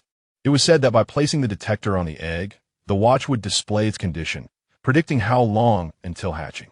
Yet, despite its seemingly practical nature, this feature often proved to be a source of annoyance for trainers. Xiao Ji found himself unable to resist checking the egg's progress every few minutes, only to return to a state of anticipation when no advancement was detected, leading to an endless cycle of anxiety that consumed several hours. At last, Xiao Ji rose from his seat, abandoning his vigil over the Pokémon egg. He pondered the solitude of another who might be wallowing in despondency, particularly given that she had been eliminated in the first round of the second competition. Such feelings were entirely understandable. Is that so? Xiao Gong mused, crossing his arms in confusion. Even someone as optimistic as Xiao Guang could feel disheartened by her initial defeat. Throughout the day, from the battles to dinner, Xiao Gang had noticed no signs of distress from Xiao Guang. In fact, her cheerful demeanor suggested she was handling the situation better than he anticipated. "Consider whether I would feel dejected after a loss at the gym," Xiao Ji remarked. "Certainly not," Xiao Gang replied promptly. Xiao Ji sighed. "It feels as though I've posed the wrong question. While I doubt you would be disheartened, I believe I can empathize with Xiao Guang's feelings. So why is it that every time I mention her, He shook his head dismissively as he headed for the door, handing his Pokémon watch to Pikachu before departing. "I'll go search for Xiao Guang. Keep an eye on the egg for me, and let me know if anything happens." Pikachu responded with a puzzled sound, but dutifully accepted the watch, mimicking Xiao Ji's earlier posture as it began to monitor the egg's condition, determined not to miss any vital information. What a perfect pairing they make, Xiao Gang mused, observing Pikachu's actions that mirrored Xiao Ji's so closely. Meanwhile, as Xiao Ji exited the Pokémon Center, he felt a pull towards the park in Zook City, arriving shortly after to find Xiao Guang seated quietly on a bench. She appeared to be in deep thought, having left her Pokémon, Bo Jia Man and Wan Wan Air, behind, seemingly granting herself some solitary time for reflection. However, her contemplation was interrupted when Xiao Ji, oblivious to the atmosphere, approached from behind and gently tapped her shoulder. Startled, Xiao Guang relaxed upon realizing it was Xiao Ji. "Ah, you startled me. I thought you were someone else," she exhaled, perplexed. "How did you know I was here? I don't recall mentioning my whereabouts. Have you been searching for me long? I found you in less than 10 minutes. Your thoughts align with mine. If I had experienced defeat in a competition like this, I would likely seek solace in the park as well. Unlike you, however, I would bring Pikachu along instead of sitting here alone. Xiao Ji replied as he comfortably took a seat beside her. You still feel a sense of regret, don't you? Though it was your first time participating in the grand competition, your desire to win should remain unchanged. Of course, I am quite frustrated, Xiao Guang admitted, not masking her feelings before Xiao Ji. She stretched her arms and let out a long sigh, leaning back against the bench. But what can I do about it? Losing to Xiao Wang and Wanwan Air is inconsequential. The disparity in our training is evident. Xiao Guang fully recognized the reality of her defeat. Xiao Wang had maximized the advantages of her Meowth, expertly commanding its basic skills, while also issuing unconventional directives to counter Wanwan Air's attacks. In stark contrast, Xiao Guang felt her own approach lacked the necessary flexibility. Aware that her failure stemmed from a gap in training, she hesitated to call upon Bo, Jiaman, and Wanwan Air, uncertain of how to face them. Chapter 053. Journey to Black Gold City. Every trainer experiences varying degrees of disparity in their Pokémon abilities, yet this merely reflects differences in experience and time. Ash shook his head, dismissing Dawn's self-pitying lament. How impolite, Dawn retorted, hands on her hips, clearly displeased. Anything is possible. If you don't try, victory will forever elude you. She continued, you know this all too well. So there is no reason to be disheartened. Upon witnessing Dawn's high level of self-awareness, Ash felt a twinge of confusion. According to her own reasoning, she should not be here, and certainly should not lack the courage to release her Pokémon. Or perhaps she had inadvertently uttered these profound words while engaging in a verbal sparring match with herself. Given Dawn's typically carefree demeanor, the latter seemed more plausible. After all, he too had often spoken remarkably during such exchanges. I was feeling disheartened to begin with.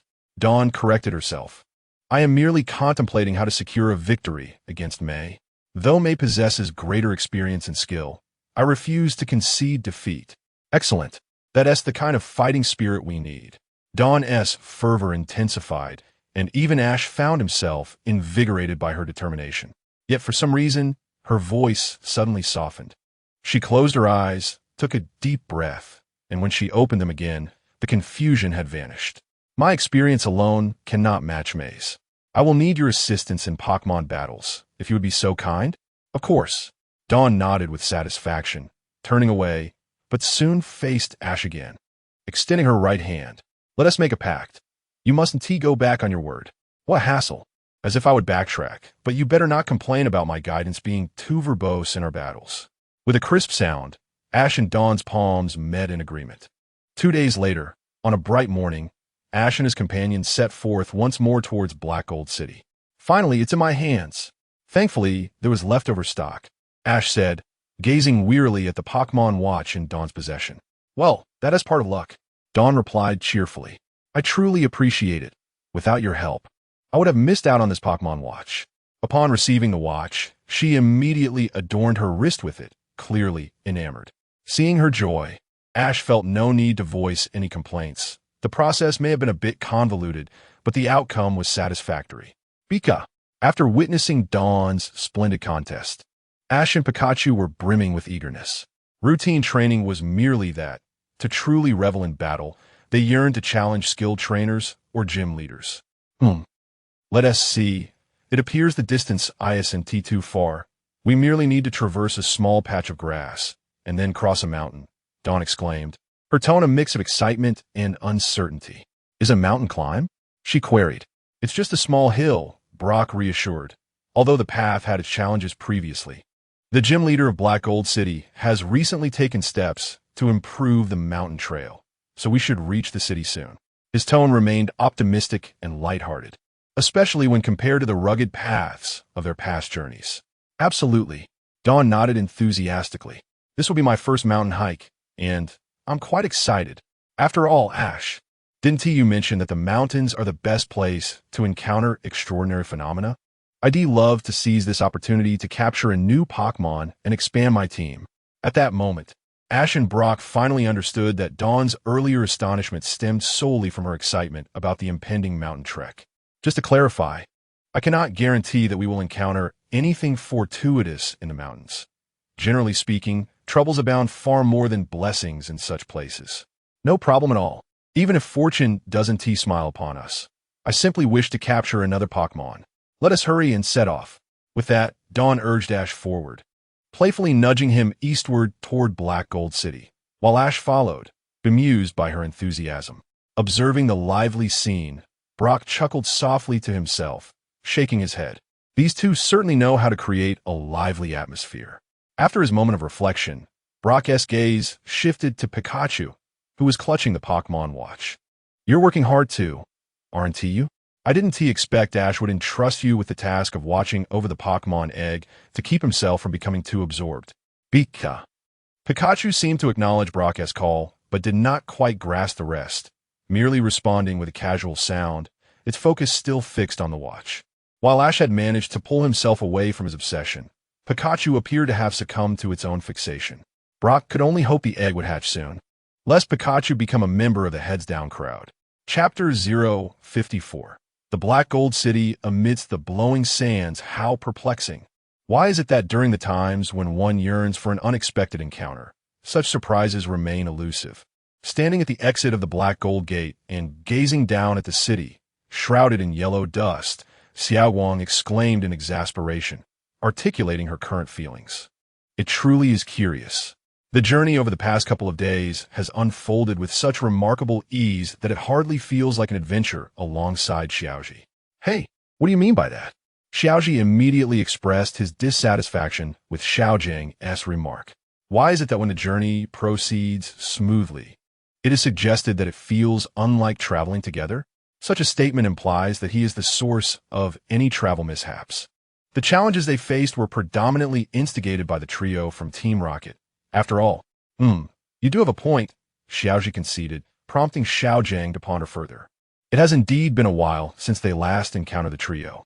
Since their last meeting, it seems they have ceased their pursuit of Pikachu and vanished without a trace. While this tranquility regarding Team Rocket is not unwelcome, Xiaojiang cannot shake off the apprehension that they might be plotting something significant. Yet, could it be possible that they have not encountered a single wild Pokémon despite the smoothness of their travels? That seems rather peculiar. Xiaoji began to contemplate Xiao Wang's words as well. On the first day along Route 203, they spotted numerous wild Pokémon, albeit they were not what Xiao Wang sought. Her ambition was to capture a Pokémon from the mountains to bolster her team. However, upon ascending the mountain, it appeared as though the wild Pokémon could sense her intentions and deliberately avoided them, as none appeared before them. Unwilling to concede defeat, Xiao Guang insisted they spend additional time searching for wild Pokémon in the mountains. Despite their efforts, they could not find a single trace of any Pokémon. Reluctantly, Xiao Guang was forced to abandon her quest and followed Xiaoji and the others to the entrance of Black Gold City. Could there be an issue in the wild? Perhaps territorial disputes have driven the majority of the wild Pokémon away? Xiaoji speculated. Unlikely, Xiaojiang countered, drawing on his extensive knowledge of rock and ground-type Pokémon. The probability of such an occurrence is exceedingly low. Wild Pokémon residing in mountains and caves differ fundamentally from those inhabiting forests and plains. They have no concerns regarding food, as they can survive solely on various minerals. Thus, large-scale conflicts are unnecessary. Furthermore, if such significant disturbances were to occur, one would expect local newspapers to alert the public. With a sigh of frustration, Xiao Guang lamented the situation.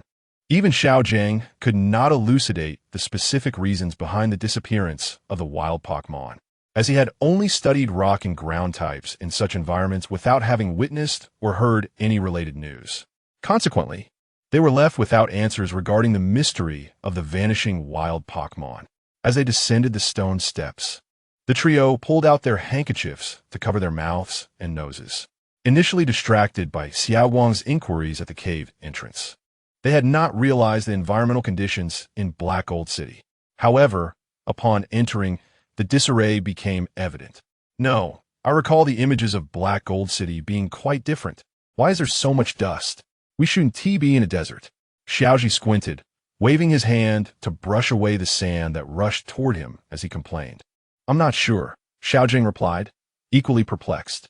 While it was indeed mentioned in literature that sandstorms occasionally swept through Black Gold City, the severity of this storm had not been documented. Could they be experiencing an extreme weather event? Regardless, we must move swiftly. Whether it's the Pokémon Center or the gym, I can't endure this any longer, Xiao Guang exclaimed, on the verge of tears. The inability to capture a Pokémon had already disheartened her, but the city's environment only exacerbated her despair. She no longer wished to capture any Pokémon. Her only desire was to reach indoors and breathe freely. Finally arriving at the Pokémon Center, Xiaoji and the others could finally take a deep breath, free from the concern of sand infiltrating their mouths and noses. However, after resting for a moment, they noticed the center appeared unusually empty, with only Nurse Joy looking concerned at the front desk. Upon witnessing this scene, even the usually carefree Xiaojing lost his inclination to flirt. The three approached Nurse Joy with worry etched on their faces and inquired, "Excuse us, what is the situation in Black Gold City? Has there been severe weather?" "Welcome to the Pokémon Center. I apologize for my distraction. I didn't notice your arrival," Nurse Joy replied, realizing that she had been lost in thought when they entered. She continued, "To be honest, I'm not entirely certain what is happening. Since 2 days ago, Black Gold City has experienced this strange phenomenon of swirling yellow sand. The gym leader and local ecologists are investigating the cause, but so far, no evidence has been found. The current climate has rendered Black Gold City desolate in just a day, and if this weather persists, the situation may only worsen." Nurse Joy was likely preoccupied with this understanding during her shift. Chapter 055. The search in the mine. "I apologize, but there aren't many trainers here today, and lunchtime has already passed, so this is all that remains." Miss Joy served Ash and his companions a meager meal of bread, ham, and milk, indicating that the Pokémon Center had not prepared a proper lunch today. "That's fine, this is sufficient." Ash and his friends were not overly concerned about their lunch choices, as the dire situation in Black Gold City seemed to be more pressing than they had imagined. Gazing out the window at the swirling sands, they found their appetites diminished. Each of them lost in their thoughts. They took about half an hour to finish the scant meal, while the wind and sand outside continued unabated. "Do you think there's a connection between the two occurrences?" Ash pondered aloud. "What do you mean?" Dawn asked, her curiosity piqued by Ash's remark. "You're referring to the disappearance of the wild Pokémon in the mountains and the sandstorm in Black Gold City, right?"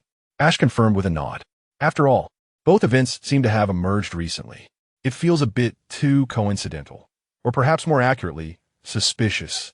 Both Brock and Dawn concurred with Ash's hypothesis, as they could not conceive of any other plausible explanation. "Let us ask Miss Joy for more information." Ultimately, they decided to consult Miss Joy to ascertain the situation surrounding Black Gold City. If the sudden disappearance of the wild Pokémon had a known cause, their suspicions would be rendered moot. "Wait, have you not encountered any wild Pokémon on your journey through the mountains?" Miss Joy appeared even more astonished than they were. That shouldn't be the case. Recently, Mr. Piao was repairing the road in the mountains and mentioned that the Pokémon there seemed to be in good condition. They even aided him significantly. How could they have vanished in just a few days? Miss Joy furrowed her brow, clearly troubled. It was evident that she, and indeed the inhabitants of Black Gold City, were unaware of the wild Pokémon's disappearance. Upon hearing from Ash and the others, Miss Joy realized the gravity of the situation. "I understand. I will report this to the League. By the way, are you planning to challenge the Black Gold Gym?" Miss Joy's gaze shifted to Ash. "Yes. In that case, could you also relay this information to Mr. Piao? He is currently in the mine, as he suspects a connection between the sandstorm and the conditions within the mine, and is investigating." With Miss Joy's request in mind, Ash and his companions set out towards the Black Gold Pit, commonly referred to as the mine, located to the south of Black Gold City. Fortunately, before their departure, Miss Joy thoughtfully provided each of them with a mask. Otherwise, they would have been overwhelmed by the sandstorm en route. "This is dreadful. If this weather persists for a few more days, it feels like Black Gold City will be completely paralyzed." As they walked towards the Black Gold Pit, Ash complained while shaking the stubborn sand and pebbles trapped in his shoes. The sand was already nearly to their ankles, and if this continued, the area would inevitably become a desert. "Why hasn't this been reported to the League yet? This has escalated to a disaster, hasn't it?" Dawn echoed Ash's sentiments, appearing equally fatigued and puzzled. As the former gym leader of Nibby City, Brock offered a more nuanced perspective. Black Gold City has faced similar weather before. Perhaps they hesitate to report it to the League for assistance. If they sought help for every minor trouble, it could reflect poorly on the local gym leader's capabilities. That might be a consideration as well. Brock's reasoning was sound, and both Ash and Dawn nodded in agreement. Although they encountered no difficulties on their path from the Pokémon Center to the Black Gold Pit, the wind and sand seemed to intensify. Finally, they found refuge in the mine and shook off the sand clinging to them. The struggle to navigate through the dust was far more taxing than traversing through a torrential downpour. Pikachu, having remained in Ash's backpack from the outset, appeared lively and curious. It paused at the cave entrance to observe the swirling sand outside, exclaiming in surprise until Ash gently grabbed it, redirecting its attention. Enough of this idle wonder.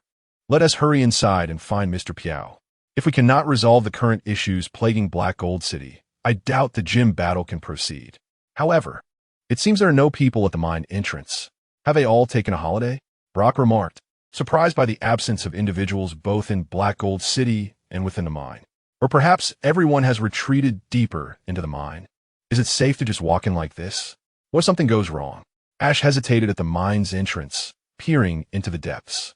Although most areas were illuminated, the deeper recesses remained shrouded in darkness. And if Mr. Piao was located at the deepest point, their unprepared entry could pose risks. Yet, there were no supplies nearby. Let us proceed for now.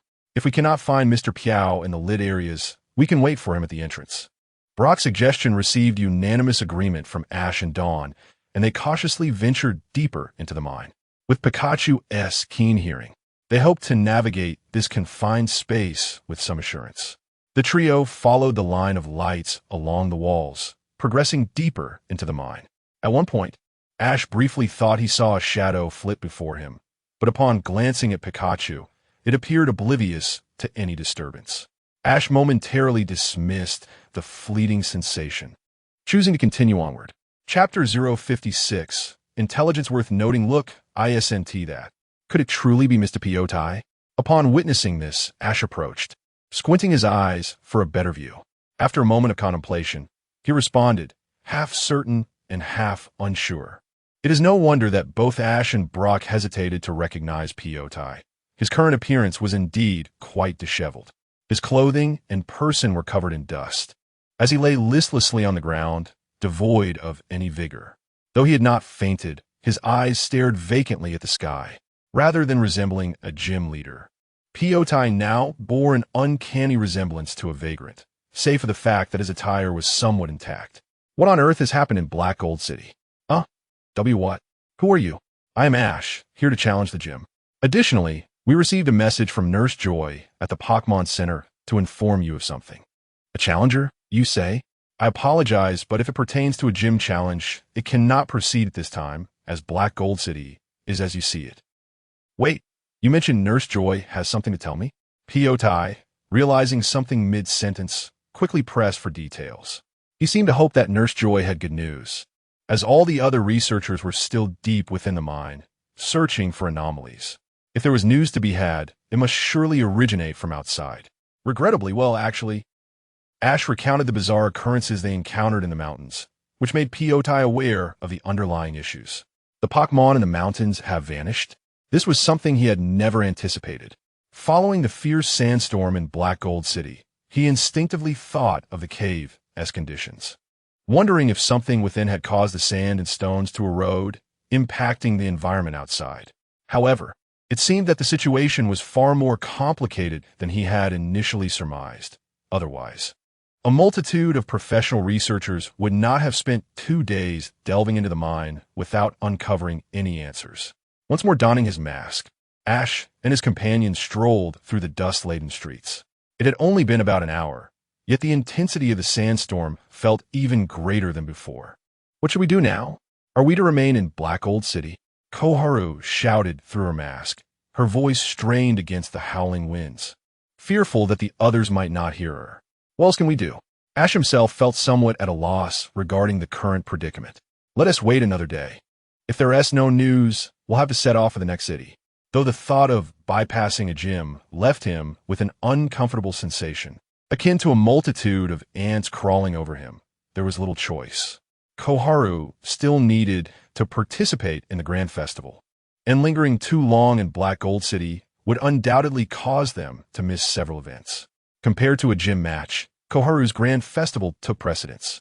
There's no other option, I suppose. After all, the reasons behind this situation remain unclear. Hearing this, Brock suddenly expressed a hint of doubt. Following his gaze, Ash and the others noticed a figure ambling toward them through the swirling sands. Upon seeing them, the individual appeared equally astonished. Everyone wore masks, making it difficult to discern each other's features. Yet the attire and the stranger's aloof demeanor made it evident to Ash and his companions. Shinji? Ash stepped forward and inquired, "Are you here to challenge the Black Gold Gym as well?" If that is the case, Ash awkwardly scratched his head as he continued. "You're heading to the city of origin, but the sandstorm in the north is even worse than here. It's impossible to pass through." The sandstorm in the north is even worse. Wait, Ash intended to ask Shinji more about the situation. But perhaps Shinji preferred not to linger in such an environment. Before Ash could continue, Shinji turned and walked away, evidently opting to seek an alternate route to the next city. Shinji mentioned that the sandstorm in the north is even worse. Snapping back to reality, Ash and his companions felt a sense of unease. Why would the northern sandstorm be more severe? Logically, areas with stronger sandstorms should be closer to the source of the dust. If this reasoning held, perhaps. Let's go take a look. Ash voiced the thoughts shared by the others. Rather than remaining idle, it would be more prudent to investigate actively. Although it seemed most reasonable to inform Pyotai, the gym leader, so he could address the issue, they only had conjectures at present. If they were mistaken, it would waste Pyotai's time unnecessarily. Chapter 57. The Truth of the Matter? Why has Meow become like this? Whispering, I have no idea. How long are we supposed to hide here? If we continue to stay concealed, we'll run out of water and food. Even Musashi, usually so carefree, spoke with a tremor in her voice. No matter what, remaining hidden leads to death, and venturing outside also spells doom. Perhaps we should choose a more valiant end. Koharu seemed to be reaching his breaking point, pulling out 2 Pokeballs from his pocket, ready to charge outside and engage in a life-and-death struggle with the multitude of Pokémon beyond. Yet as he rose, he was promptly intercepted by Musashi and Nyarth. You fool, do you truly wish to die? If you want to perish, don't drag us down with you. Meow. Sanansu. Surprisingly, even Anajirai chose not to side with Koharu, as the enemy outside was far too overwhelming. Meanwhile, on the other side, Ash and his companions were experiencing something peculiar. The sandstorm from the north was even more ferocious than that in Black Gold City. It was utterly strange. Despite the absence of vegetation, there was no desert in sight. Brock scrutinized the topographical details on the map and felt perplexed upon confirming that there was no desert to the north of Black Gold City. It was no wonder that Porygon and the others had not focused their attention on the area surrounding Black Gold City. After all, it was flanked by mountains and plains, devoid of any conditions conducive to desert formation. If one were to argue otherwise, it would only be in the vicinity of the eastern mines, where Porygon and others were diligently researching a small patch of desert. It made perfect sense for them to concentrate their efforts there. Misty appeared dejected, her spirit visibly sagging. To shield themselves from the onslaught of sand, Ash and the others donned face masks and even rented winter clothing from a nearby shop. While the attire effectively blocked the sandstorm, they found themselves sweltering under the tightly zipped garments. Pika! Just as Ash was about to make a decision, Pikachu suddenly poked its head out of the backpack, nudging Ash's shoulder and indicating a direction. Is there something over there? Pika!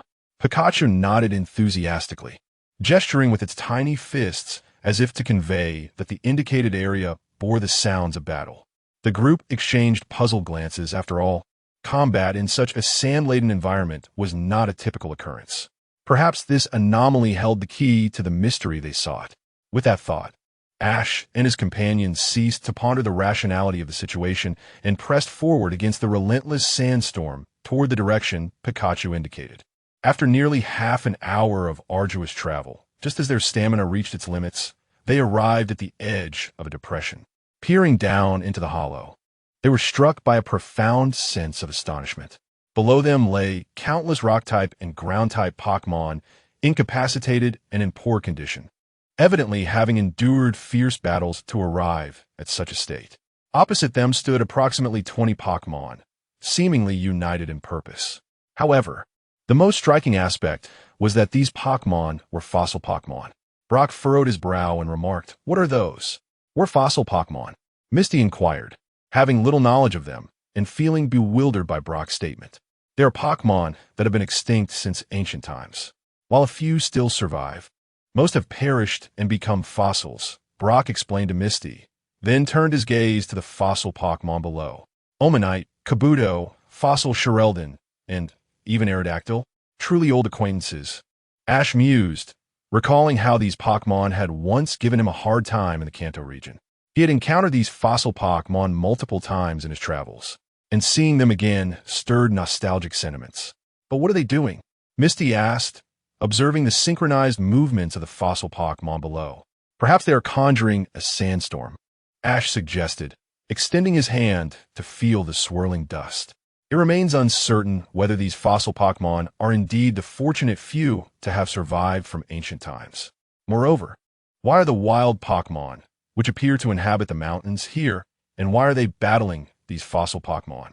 That remains a mystery.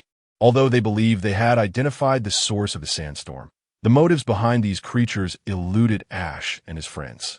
The entire incident was shrouded in strangeness. However, considering the presence of fossil Pokémon, one could tentatively conclude that this was no mere natural occurrence. "So what do we do now?" Misty looked unexpectedly eager. Her previous despondency seemingly evaporated.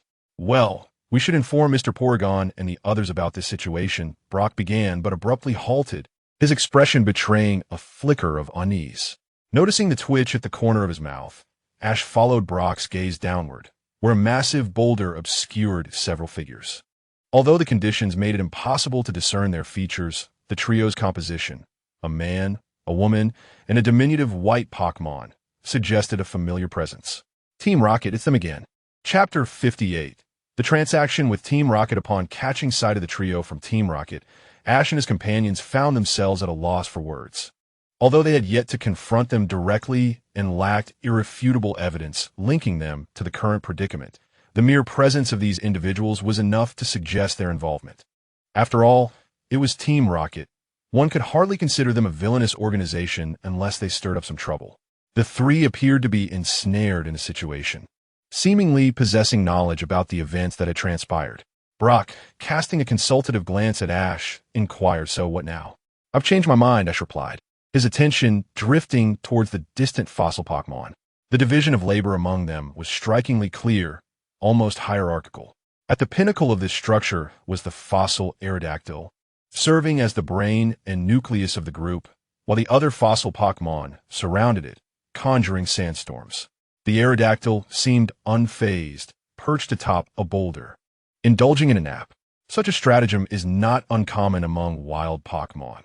Having one act as the commander can significantly enhance the efficiency of a small team. However, once the central figure is defeated, the team crumbles. Ash's objective was straightforward: to vanquish the Aerodactyl in the impending battle. As for the other fossil Pokémon, neither Dawn nor Brock could manage them, prompting Ash to consider the combat prowess of Team Rocket as a potential asset. Stealthily, the trio made their way down the slope, reaching the valley floor unnoticed, and approached Team Rocket from behind. Ash boldly questioned, "Did you create the trouble here?" With a threatening demeanor, Ash unzipped his backpack, revealing Pikachu's silhouette, crackling with electricity. "Wait, we'll talk. Just don't attack."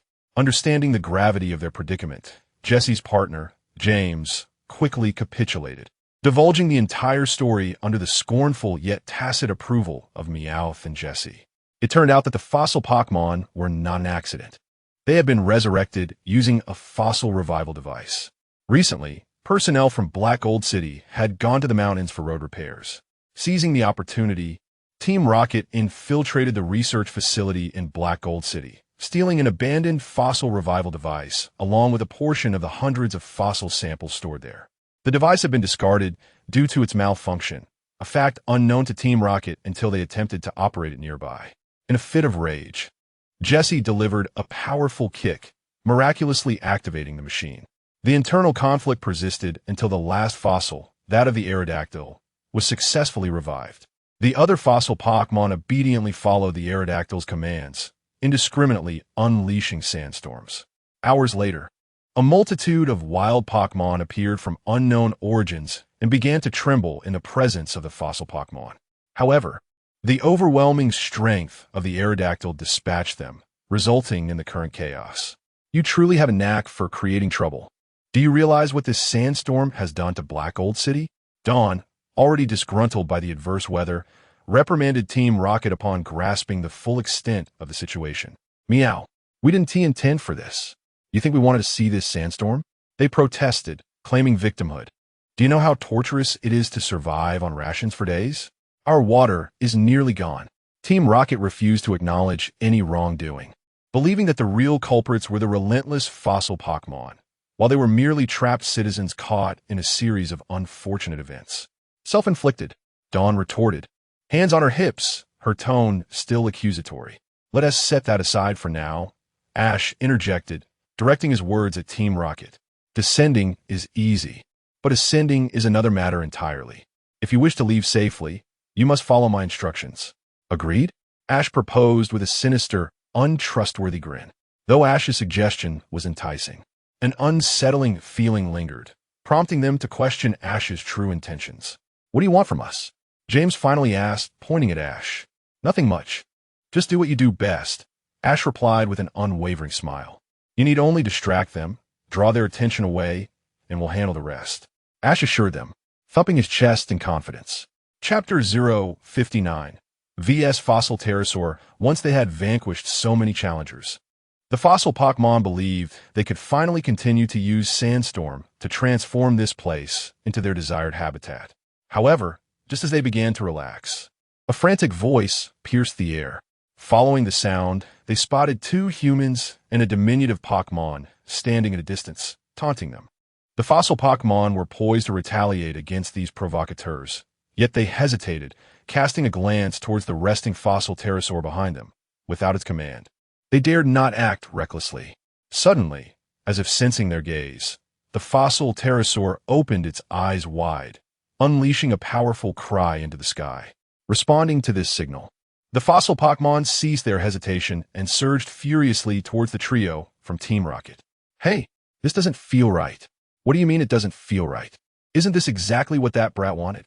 For now, let us just run, meow. Sonance. With the ire of the fossil Pokémon now directed at them, the three members of Team Rocket began sprinting towards a large boulder in the distance. Once they reached it, their hidden allies, Xiao Guang and Xiao Jiang, could come to their aid, and with their own Pokémon to assist. These mere fossil Pokémon would pose no challenge at all. Filled with joy at the impending victory, they seemed to put even more effort into drawing the Pokémon's wrath. The fossil Pokémon halted their advance as Team Rocket made their appearance. The previously raging sandstorm had abated significantly, now manageable enough for an ordinary person to traverse without a mask.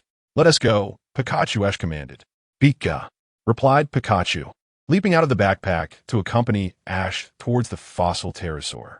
They had previously agreed that while Team Rocket and their allies would handle the fossil Pokémon, the fossil pterosaur would be Ash's responsibility. Upon sensing their approach, the fossil pterosaur, which had been preparing for a brief rest, reopened its eyes. It gazed at Ash and Pikachu, mere mortals in its eyes, yet inexplicably, a sense of foreboding crept into its heart.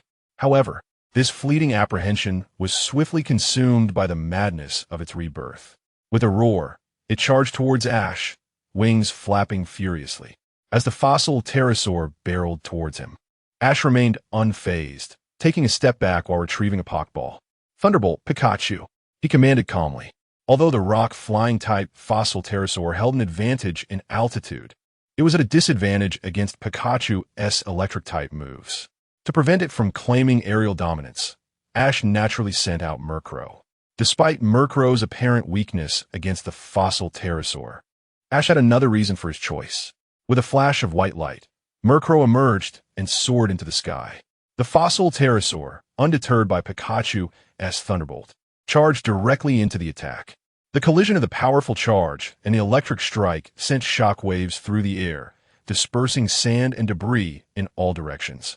while the thunderous explosion temporarily left Ash covering his ears. The fossil pterosaur glared at Pikachu, unable to fathom how such a small Pokémon could inflict such damage upon it. If only its subordinates were present, how could it face them after such a disgrace? Anger flared within the fossil pterosaur as it spread its wings wide, encased in a radiant white light, while boulders began to levitate above Ash and Pikachu. In an instant, it was prepared to unleash a retaliatory rock slide, but in its single-minded quest for vengeance, it overlooked another adversary.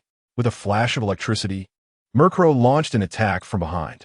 Before the fossil pterosaur could react, a dull pain struck its back as Murkrow relentlessly flapped its wings in assault. The repeated strikes drove the fossil pterosaur to the brink of fury, its eyes turning crimson with rage.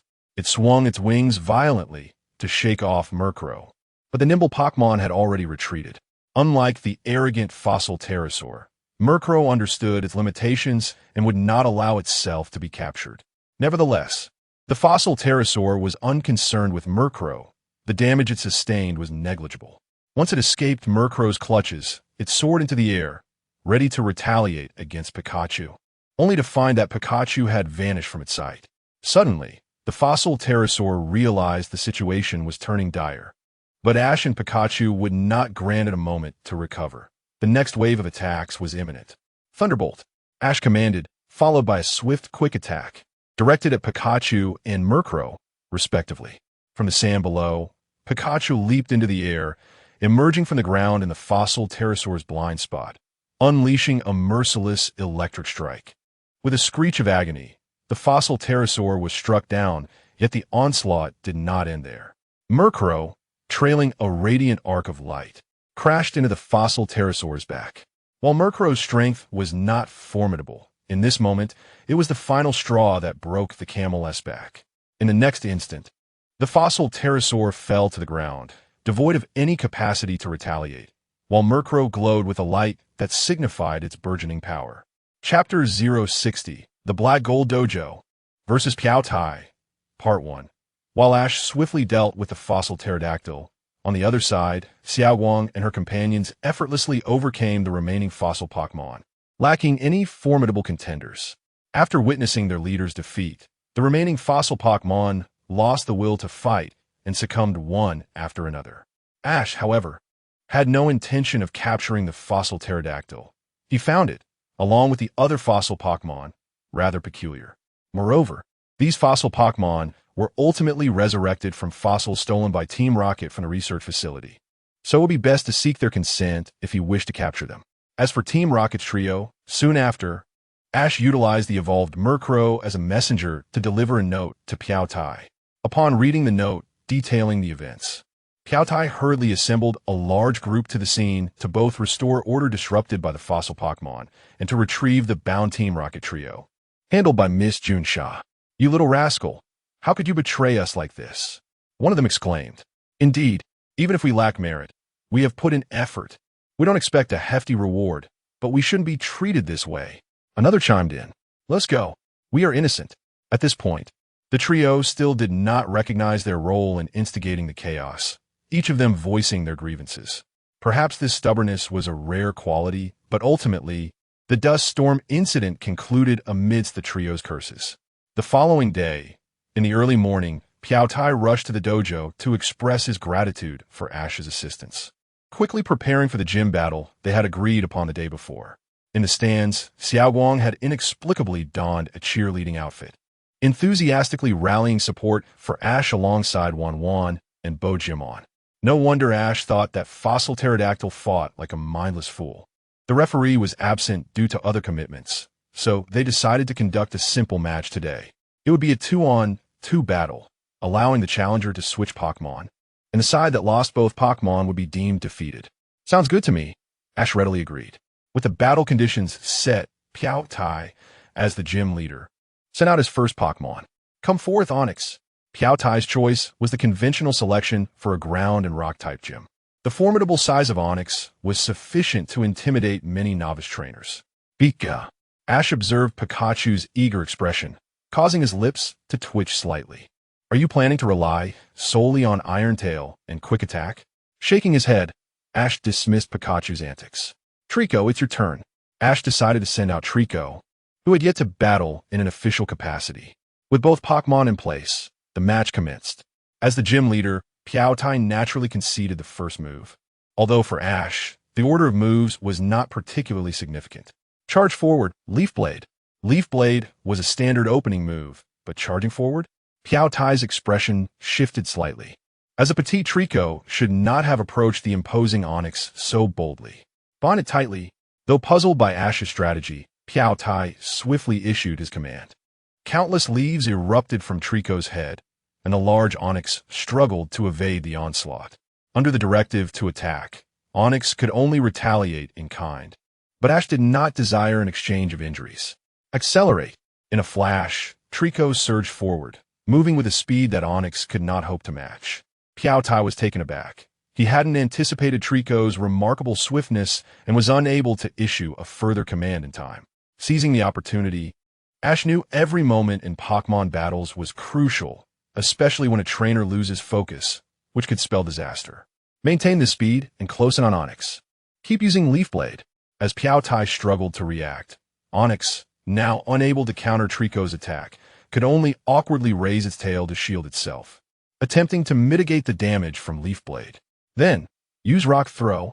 Unable to anticipate Trico's movements, Tai resorted to a broad attack with Rock Throw. Large Pokémon like Onix found it challenging to deal with fast opponents like Trico, leaving Tai with little choice. However, Ash was prepared for this command. Jump onto its back and continue using Leaf Blade. To Tai's astonishment, Trico nimbly leaped atop Onix's tail, continuing to unleash Leaf Blade upon Onix's body. Ash's actions once again defied Tai's expectations. He had anticipated Trico would retreat to avoid the Rock Throw, intending to create distance. Instead, he was met with a surprising turn of events. Chapter 061.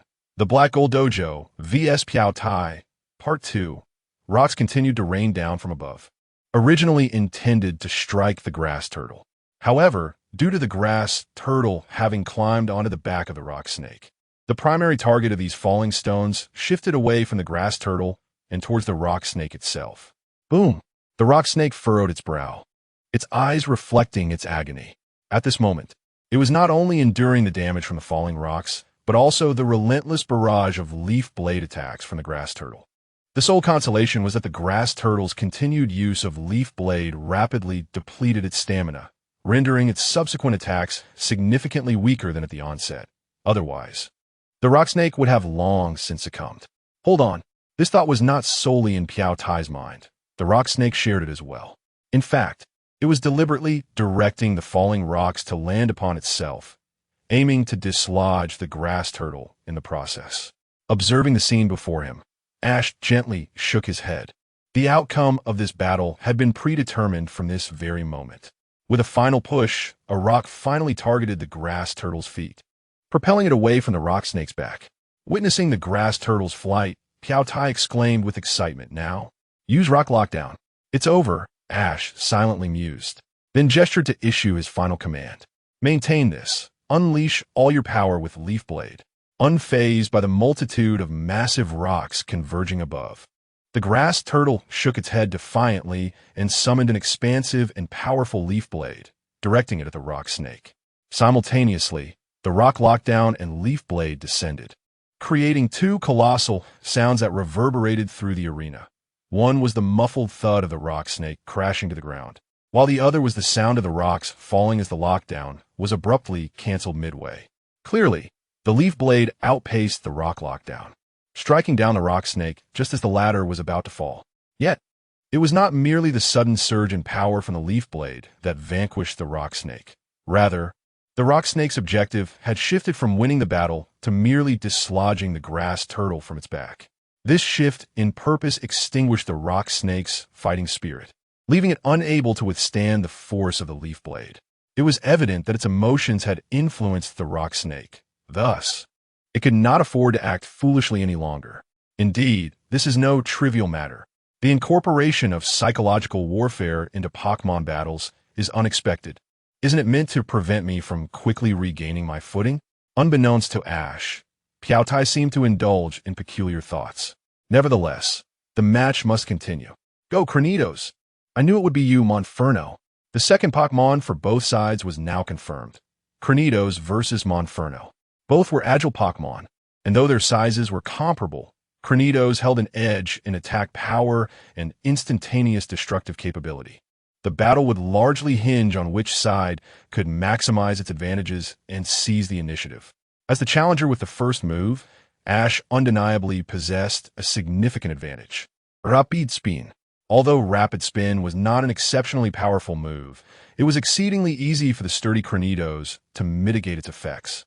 As Cranidos charged forward, its head radiating with a white glow, Ash remained composed, directing, use double team.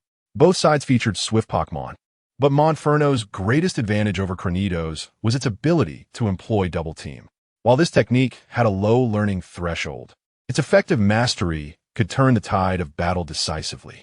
In an instant, Monferno's voice split into 5 or 6 echoes as all the duplicates dashed forward, disorienting Cranidos' judgment. Faced with this predicament, Piao Tai found himself at a loss. The most effective counter to double team was to unleash a large area attack to eliminate all the duplicates at once. However, Cranidos lacked such a skill, thus limiting Piao Tai's options. Let's take a chance? Yet, given Ash's demonstrated command skills thus far, the likelihood of striking the true target seems rather slim. Iron Head. Smash them all. One by one, Cranidos began to clear away the duplicates.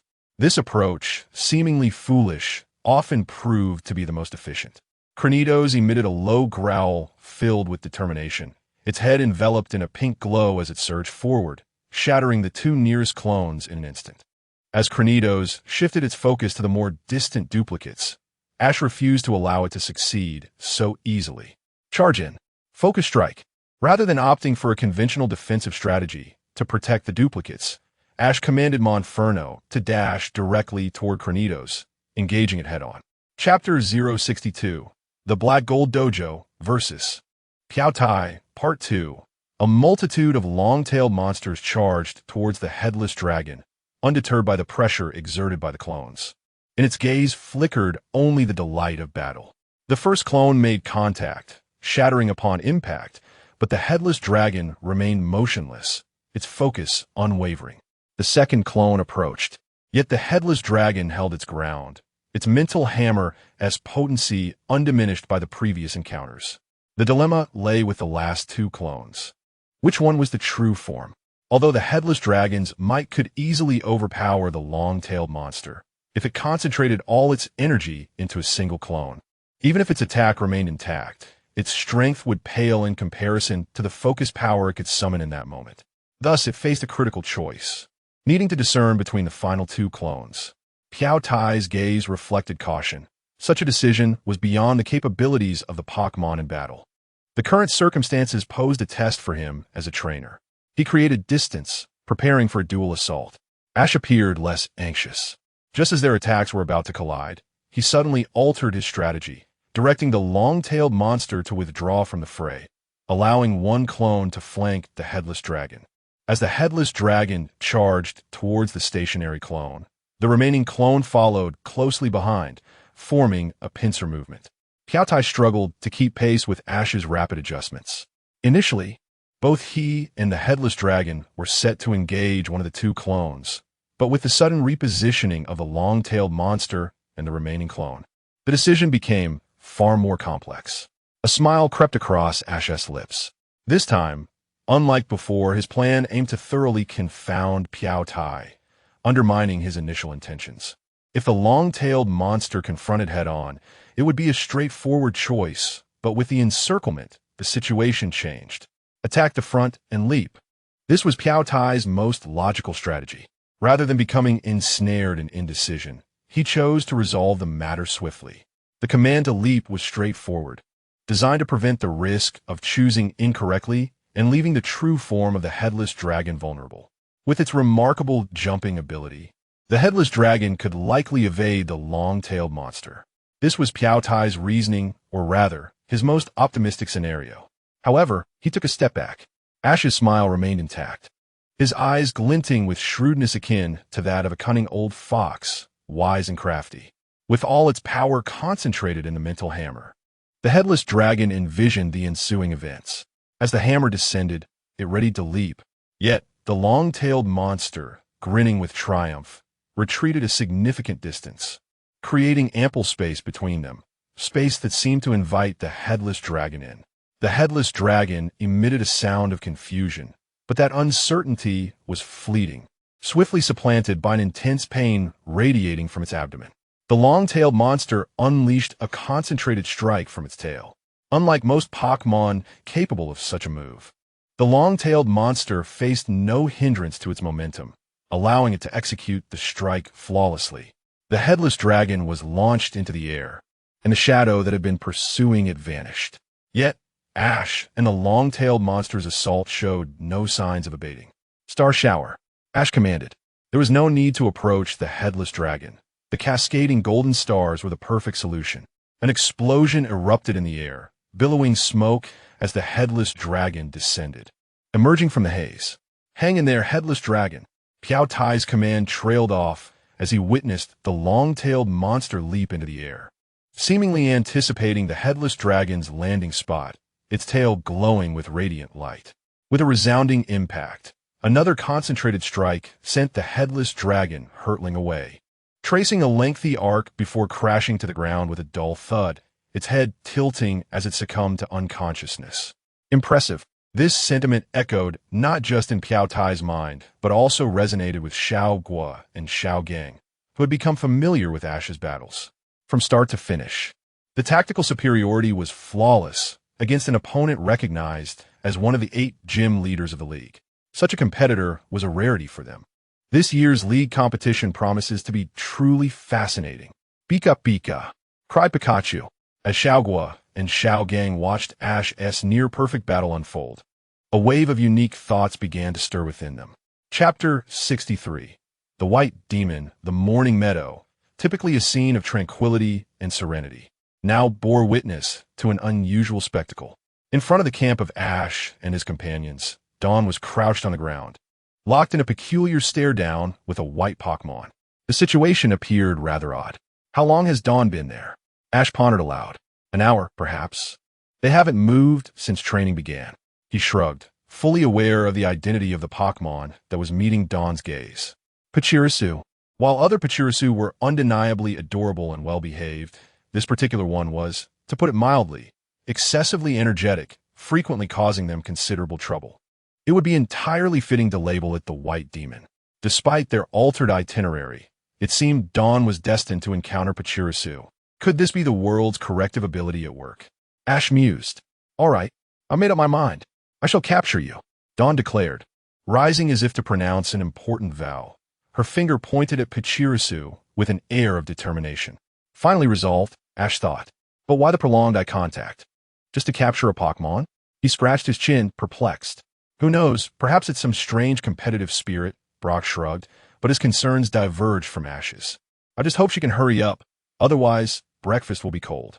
Today's breakfast wasn't a hearty stew or soup, but rather a warm meal of fried eggs, bacon, and hot milk. He had even prepared a portion for Dawn, yet her thoughts were clearly elsewhere, leaving Brock feeling somewhat troubled. Shall we start without her?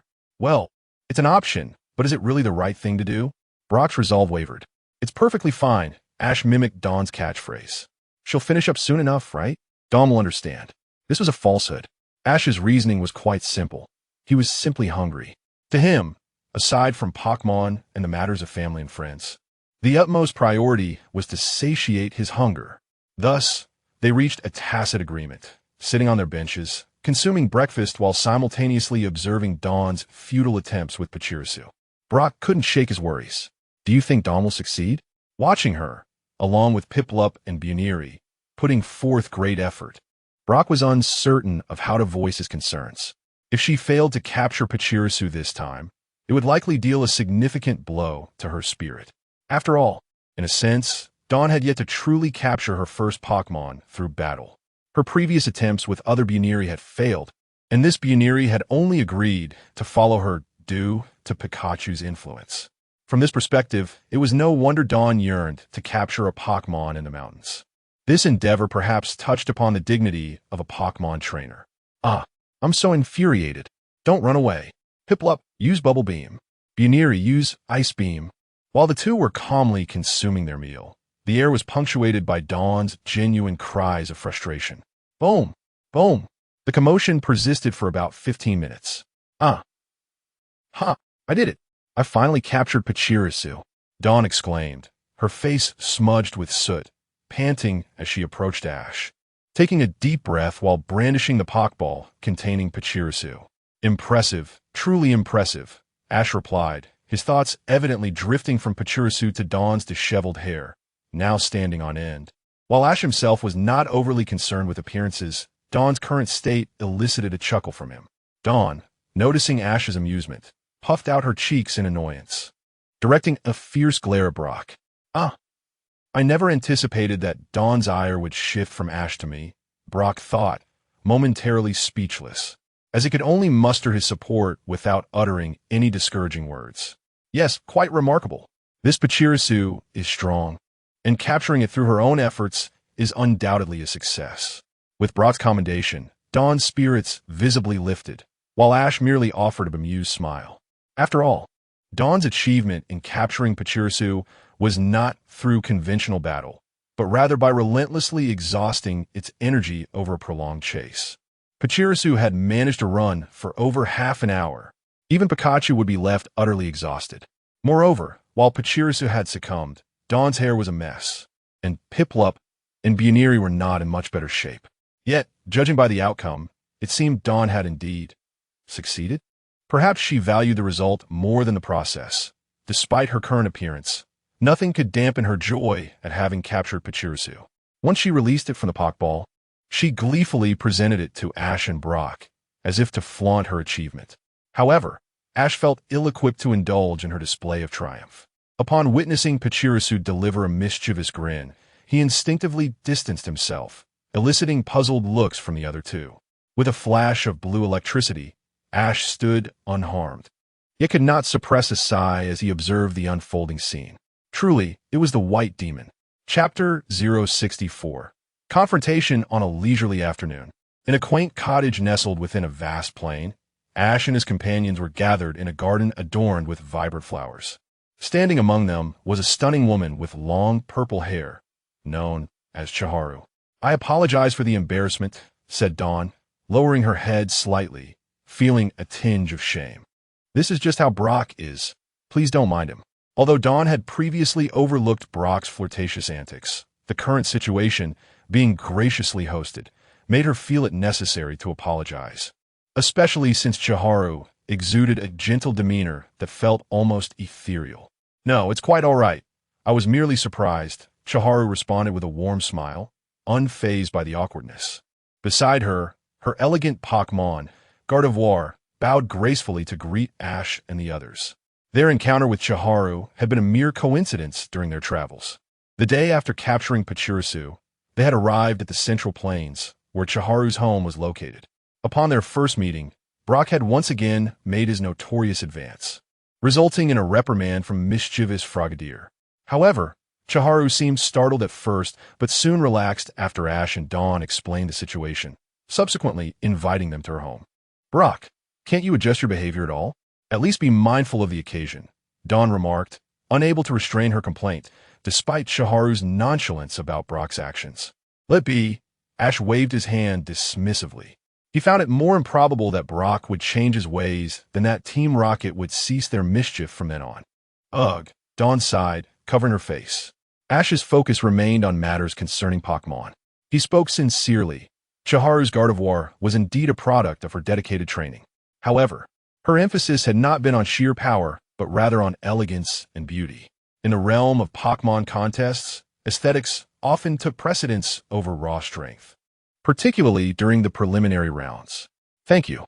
I usually have little to occupy my time, so I devote my energy to... Just as Chiharu was about to express her gratitude, Pikachu's ears perked up, emitting a surprised and puzzled sound. Having been with Pikachu for so long, Ash understood that this was a typical response to sensing danger. Be careful. We need to leave. Trusting Pikachu's instincts, he acted swiftly. Although Chiharu and her companions were still processing the situation, Ash's urgent demeanor prompted them to vacate their spot immediately. Boom! An explosion erupted, sending shockwaves through the area they had just occupied. What was that? Is it Team Rocket? Dawn exclaimed, unable to discern the enemy's identity, but instinctively attributing the chaos to Team Rocket. However, the nature of the attack suggested otherwise. It was not a mechanical assault. Is that a destructive beam? Ash murmured, looking up at the sky, where he spotted a woman in a black trench coat and sunglasses, her blue hair glinting in the light, surveying them from above. Hunter J. A serious expression crossed Ash's face. He had almost forgotten that in the Sinnoh region, there were adversaries beyond just Team Rocket and Team Galactic. In fact, Hunter J was considerably more formidable than the others, possessing combat skills that targeted both Pokémon and trainers alike. Oh, have they evaded me? Although her ambush had failed, Hunter J showed no signs of regret. Ash could sense that she regarded them as mere prey, cornered and at her mercy. Who are you? What do you want? Dawn asked, feeling the hostility radiating from the newcomer as she readied her Pokeball to confront her. Flamethrower. Yet Hunter J dismissed Dawn's challenge without a second thought. While intrigued by Pikachu's timely alertness, her true intention for being there was to capture Gardevoir. Thunderbolt. A clash erupted as Thunderbolt met Flamethrower midair, releasing a surge of heat that sent Gardevoir and the others reeling backward. However, Gardevoir quickly steadied them using its psychic abilities. As the chaos subsided, Hunter J's expression turned to one of unexpected delight. A Pikachu of this caliber is quite rare. Many would surely be interested in acquiring it.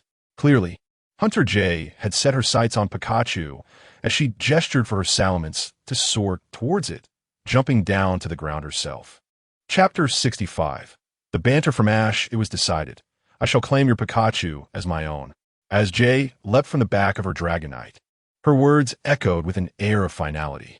Despite Pikachu's display of formidable power to Hunter J, such strength seemed merely a commodity in the marketplace, worthy of admiration yet devoid of fear. Perhaps she had encountered far superior Pokémon than this Pikachu in her past pursuits.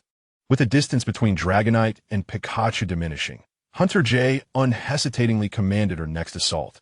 Thunderbolt. Ash furrowed his brow momentarily, contemplating his strategy before instructing Pikachu to maintain its head-on approach. Boom! Boss, the target is over there, a man clad in a gray jacket announced, driving a jeep to Hunter J's side and gesturing toward the retreating figures of Dawn and her companions. You handle that side. I shall capture new prey here. At that moment, Hunter J noticed her initial target had fled. It seemed that her overt intentions had rendered them wary. Yet, it appeared that the other two irrelevant individuals were indeed companions of this young boy. It was absurd that they would abandon him in the face of danger. A derisive chuckle escaped Hunter J's lips as the jeep sped away. She seized the opportunity to taunt Ash. Your companions have left you behind. How does that make you feel? Huh? Ash responded, confusion evident in his tone. They didn't abandon me. I asked them to go ahead. I apologize for that. But I refuse to believe I will lose to you. The mocking expression on Hunter J's face darkened with displeasure. Me? Lose to a mere child like you? What a joke. Years spent as a Pokémon hunter had led her to capture countless creatures, and while she acknowledged Pikachu's prowess, it merely fell within the realm of the competent, not the exceptional. Even legendary Pokémon were within her grasp, let alone a diminutive Pikachu. Continue to revel in your fantasies. She scoffed. Though Hunter J had briefly entertained a notion of playfulness, Ash's words had swiftly extinguished her mood. She raised her left arm slowly, the device affixed to it exuding an unsettling aura. Even Cynthia would likely fall victim to the ignorance of Hunter J's device. When Ash first faced Hunter J, he had suffered a similar fate, but the tides had turned. Target that device with Leaf Blade. Ash's command momentarily stunned Hunter J, but the Turtwig she had previously underestimated launched a flurry of sharp leaves toward her device without granting her a moment's reprieve. Swish! The leaf blade sliced through Hunter J's arm, her specially crafted coat providing only limited protection against the onslaught. As the leaves danced through the air, several gashes marred her left arm, and the device on her wrist sparked violently before emitting a plume of black smoke. TSK. After several futile attempts to restart the machinery, Hunter J pressed her lips together in frustration, the creases around her eyes betraying her rising ire. Who on earth are you? Hunter J stepped back discreetly. While neither Pikachu nor the Turtwig posed any real threat to her, the unassuming trainer before her sparked an inexplicable unease within her. In her encounters with numerous skilled trainers, her petrification device had always proven effective. No one had anticipated that such a modest machine could render creatures immobile. Trainers often placed unwavering trust in their Pokémon, believing the bonds they forged surpassed any technological prowess. Yet, this individual, shouldn't you be surprised? You appear to be a Pokémon hunter, Ash remarked with a subtle smile, adjusting the brim of his cap. I have dealt with Pokémon hunters before. Among the various villainous organizations, the Pokémon hunters are the least deserving of recognition. Unlike other groups that possess some semblance of ambition, striving for their ideals, what of the hunter organization? Right? Pokémon hunters are merely a band of individuals lacking any true skill, relying solely on technology acquired from others to capture wild Pokémon, or even those belonging to trainers, through the most heartless methods. You, Hunter J, taken aback, had not anticipated that this seemingly inconspicuous trainer could utter such audacious remarks in her presence. Though she lacked any semblance of honor, the outright dismissal of her actions by this young boy was an affront she found intolerable. Chapter 66. The Seedling Tortoise. Anticipation for the future. Shall we engage in battle? Given the current circumstances, it seems unreasonable to refrain from doing so. At this moment, Hunter J's heart was likely filled with an overwhelming sense of fury directed towards Ash. Yet amidst her anger, she maintained a semblance of rationality. Could a trainer endowed with such profound insight and unwavering confidence truly be provoked without consequence? With her airship absent from the vicinity, Hunter J found herself in a state of isolation, making it unwise to confront an unknown adversary under such conditions. After all, age has never been a definitive criterion for a trainer's prowess. Seasoned trainers are not necessarily the cunning veterans, nor young trainers automatically inexperienced. The world has never lacked for prodigies, as evidenced by figures like Cynthia and Red during their youth. Was this a mere provocation? Truthfully, your mentality appears far beyond what is typical for your age. Are you truly a genius, or merely someone well-versed in knowledge? As Hunter J regained her composure, she no longer entertained the notion of continuing this contest with Ash. Her gaze shifted subtly to Ash's right hand, resting behind him. It seems you possess a card that rivals this Pikachu. Do you not? Have I been discovered? A wave of regret washed over Ash as he pondered this. He had intended to incite Hunter J's ire, believing that in her fury, he could summon Snorlax and Teddiursa to assist him, without the petrification device or external aid. Even a Pokémon hunter was merely an ordinary human aided by Pokémon. Of course, should there exist hunters whose physical prowess rivaled that of Sheba, he would retract his statement. Next time, Hunter J declared as she turned away, with her Salamence dutifully following her as a bodyguard. When we meet again, I shall claim your Pikachu, but for now, I shall let you go. Given that neither side's Pokémon had engaged in battle, it seemed premature to label Hunter J as the vanquished party. She casually discarded a smoke bomb to facilitate her retreat, and Ash, while remaining vigilant against a potential ambush, made no effort to impede her departure. The reason was simple. Ash lacked the absolute confidence to confront Hunter J in a direct confrontation. Although he had gained invaluable experience from past encounters, he was not naive enough to adhere to notions of fairness in battles against villains. Nevertheless, among his Pokémon, only Pikachu and Snorlax possessed the strength to effectively counter Hunter J. As the smoke dissipated, Hunter J's figure vanished, leaving Pikachu appearing somewhat dejected, perhaps sensing the threat that Hunter J posed. After all, she had explicitly expressed her covetous interest in Pikachu before her departure, so feelings of unease were only natural. At that moment, the seedling tortoise, acting as both elder brother and caretaker, approached Pikachu and began to gently pat its back, as if to reassure it. It's all right. Rely on me. Ash perceived the intention behind the seedling tortoise's actions and felt a surge of comfort. However, he understood that mere enthusiasm for justice would be insufficient when confronting Hunter J and her nefarious organization. Ash was not naive. Prior to his final challenge at the Pokémon Master Tournament, he had faced countless villainous organizations and witnessed the depths of darkness. Throughout his growth, he had come to comprehend many of the world's rules. Yet, despite this understanding, Ash had not forsaken his passion for Pokémon nor his fervor for battling. On the contrary, having encountered the darker facets of the world, he found himself even more enamored with the untainted battles that Pokémon offered. Passion is a wonderful thing, Ash remarked as he crouched down, not addressing Pikachu, but speaking to the seedling tortoise. However, I must concede that your strength pales in comparison to that Pokémon hunter. If you are to fulfill your duty of protection, you must grow more steadfast and formidable, becoming a solid shield that can ward off all hostile forces. The seedling tortoise murmured softly, contemplating Ash's words. A solid shield, you say? To be honest, the imagery of sword and shield was not lost on it, and given the choice, it would unhesitatingly opt to become a sword, for it excelled in agility during combat, besting adversaries with its pride in strength and speed. Yet a shield? It seemed merely a passive symbol of enduring blows. Should it aspire towards that direction? The seedling tortoise was perplexed, its small head unable to grasp such abstract concepts. So it turned to Ash with a beseeching gaze, hoping he might provide clarity as it genuinely wished to assist Pikachu. Not understanding now is perfectly fine. You will come to grasp in due time, Ash reassured, gently stroking its head. A shield can possess formidable offensive capabilities, while a sword can transform into the strongest shield depending on the wielder's approach. The challenge of achieving this lies not solely with you, but with me as your trainer as well. The seedling tortoise tilted its head, seemingly more confused by Ash's words than before. However, this was inconsequential. Ash had never expected it to comprehend the meaning of his statements at this moment. It was precisely because its current fighting style resembled a sharp blade that it would better appreciate the concept of an offensive shield as it gradually evolved into one.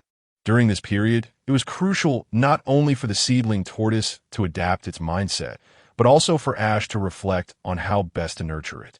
How exciting this prospect is! As thoughts of the seedling tortoise's future filled his mind, Ash's face lit up with an exhilarated smile. Meanwhile, in the distance, he noticed Dawn and her companions approaching, escorting several members of the Hunter organization, their hands bound. It seemed plausible that Hunter J's abrupt departure was influenced by the predicament of her subordinates. Chapter 067. Contemplation of Evolution as Xiao Guang wandered through the forest. She murmured to herself, lost in thought, her expression revealing a deep immersion in her musings. Knowing the truth, Xiao Ji and Xiao Gang understood her contemplation, prompting Xiao Gang to initiate the conversation. Are you still thinking about yesterday's matter? Naturally, Xiao Guang referred to their encounter with the B-Button Alliance in the previous city, an organization devoted to cultivating Pokémon into their strongest forms by preventing their evolution. Their philosophy starkly contrasted with that of the majority of trainers, which incited Xiao Guang to reflect more profoundly on her own beliefs. What do you think, Xiao Ji? You've mentioned that you don't intend to let Pikachu evolve, right? After pondering for a while, she turned the conversation toward Xiao Ji, seeking insight from him. I indeed do not plan to allow Pikachu to evolve, Xiao Ji replied, exchanging a knowing glance with the Pikachu perched upon his shoulder. They shared a smile, albeit for different reasons. It was Pikachu's own desire to remain as it is, and Xiao Ji merely concurred with Pikachu's wishes. Their first encounter with an electric-type gym, whose champion was Raichu, had left a profound impression on both of them. Facing its evolved form for the first time, they had suffered a crushing defeat at the hands of Raichu. The evolved Raichu surpassed Pikachu in both the potency of its electric-type moves and its sheer physical strength. Perhaps it was a matter of pride that caused Pikachu to steadfastly refuse the Thunderstone gifted by Nurse Joy, ultimately choosing to defeat Raichu in its current form. Is that so? Xiao Guang exclaimed, intrigued by this revelation. She had previously assumed that Pikachu's reluctance to evolve stemmed merely from its unique personality, especially considering Xiao Ji had mentioned early difficulties in their relationship, primarily due to Pikachu's aversion to humans. Now, It seemed that Pikachu's choice to decline evolution was rooted in a sense of defiance. Indeed, Xiao Ji continued, discerning Xiao Guang's thoughts. A significant decision is seldom made on a whim. It appears that the defeat we faced was merely a catalyst. Pikachu likely never wished to evolve from the very beginning. Xiao Ji shrugged, adding, evolution is not universally beneficial for Pokémon. Many Pokémon lose certain traits post-evolution, be it aspects of their personality, some of their abilities, or even their combat styles. At this juncture, Xiao Gang interjected, a conventional example would be the evolutionary chain from Slacketh to Vigoroth and finally to Slaking. Each evolution represents a transformation, yet it also brings about changes in personality and fighting style. Ultimately, it all hinges on the Pokémon's own desires. Official surveys indicate that Raichu possesses greater speed than Pikachu. However, after evolving, a Pokémon often struggles to adjust to its increased weight and larger body. Additionally, trainers typically do not train Raichu with the same methods they use for Pikachu, leading to speed becoming a secondary concern, with strength training taking precedence. Hey, Xiao Gang remarked, intrigued by Xiao Ji's insights. You seem to know quite a bit. I always thought Raichu's speed was inferior to Pikachu's. Aspiring to become the world's foremost Pokémon breeder, Xiao Gang began to reconsider whether he had read enough material. Xiao Ji, however, casually deflected the credit, attributing his knowledge to Professor Oak. After all, he wasn't present, and if I were to ask him, he would simply confirm it. It's not like Professor Oak remembers every word he has spoken. Oh, so it was Professor Oak who said that? No wonder. Xiao Gang nodded, clearly impressed. It was only natural for a leading Pokémon researcher to possess knowledge beyond the grasp of the average person. Wait, Professor Oak is the one who wrote the Pokémon haiku? That's amazing. So, Professor Oak is your mentor, Xiao Ji? Xiao Guang exclaimed, her admiration evident, though her attention seemed misplaced. Is Pokémon haiku really that popular? Xiao Ji queried, somewhat perplexed. Suddenly, a gentle breeze swept through, and Xiao Ji felt as though something was obscuring his vision. Under the curious gazes of Xiao Guang and Xiao Gang, he finally discerned a paper, perhaps a promotional poster, being blown against his face. Grand contest. Xiao Ji read aloud from the poster. It's an official event in the town. The three exchanged knowing glances, and within a fleeting second, they comprehended the significance of the announcement. Given that it was not widely promoted, the number of participants would likely be limited. ISNT this my best opportunity? Xiao Guang exclaimed with excitement. Chapter 68. The Glamorous Contest awaiting participation, but now why? Ash, didn't you say you wouldn't participate in the Glamorous Contest? Why the sudden change of heart? Dawn vented her frustration with a hint of exhaustion. She had initially wished for Ash to join her primarily because it was her first time participating, and having someone alongside her would certainly provide more reassurance. Yet now, she found herself surprisingly calm. After all, this was merely a small-scale contest. If Ash were to win, it would indeed be a bitter blow to her pride. No, there is no need to feel this way, is there? Ash gazed at Dawn, somewhat speechless, and sighed. I didn't participate back then simply because neither I nor my Pokémon were prepared for it. However, I did promise my Pokémon that we would join a few Glamorous contests together, so I decided to take part this time. It just happened to be a stroke of luck. But you shouldn't worry so much. After all, you are the coordinator. I'm just an ordinary Pokémon trainer. The Glamorous Contest, ISN, my forte. Or are you afraid of losing to me?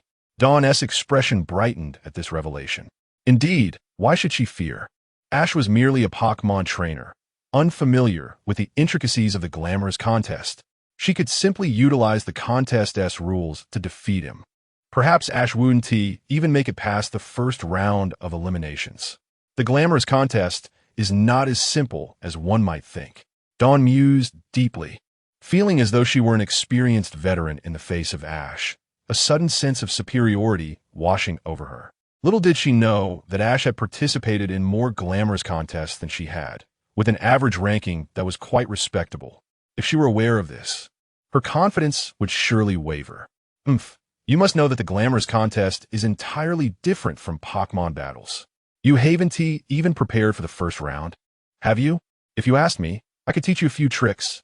Seeing Dawn's nose rise in pride, Brock could no longer bear it and leaned close to Ash, whispering, Take it easy, I can't even imagine what will happen to Dawn afterward. Although Dawn remained oblivious. Brock understood from their travels in the Hoenn region that Ash possessed considerable talent in the glamorous contest, potentially rivaling May. If they were to compete 100 times, Ash might win 30 or 40 of those contests, and it was possible that he could evolve after participating multiple times. Not to worry, I just need to bring out Dawn-esque confidence. A 1TB using Pikachu, Snorlax, or Ursaring. This glamorous contest was a promise between Ash and his Pokémon, so he would only use his Pokémon for the competition. As for letting her win as a Pokémon trainer, it would be disrespectful to his opponent to do so. Therefore, he was determined to give it his all against Dawn. As they observed the confident Dawn and the proud Ash walking away, Brock exchanged a glance with Pikachu at his feet, both unable to suppress a sigh. Ah, the youth. Following the address on the poster, Ash and his companions quickly located the venue on the map. Guided by Pidgey and his Pokémon, they arrived at the small town hosting the glamorous contest in just under half an hour. The town was indeed small.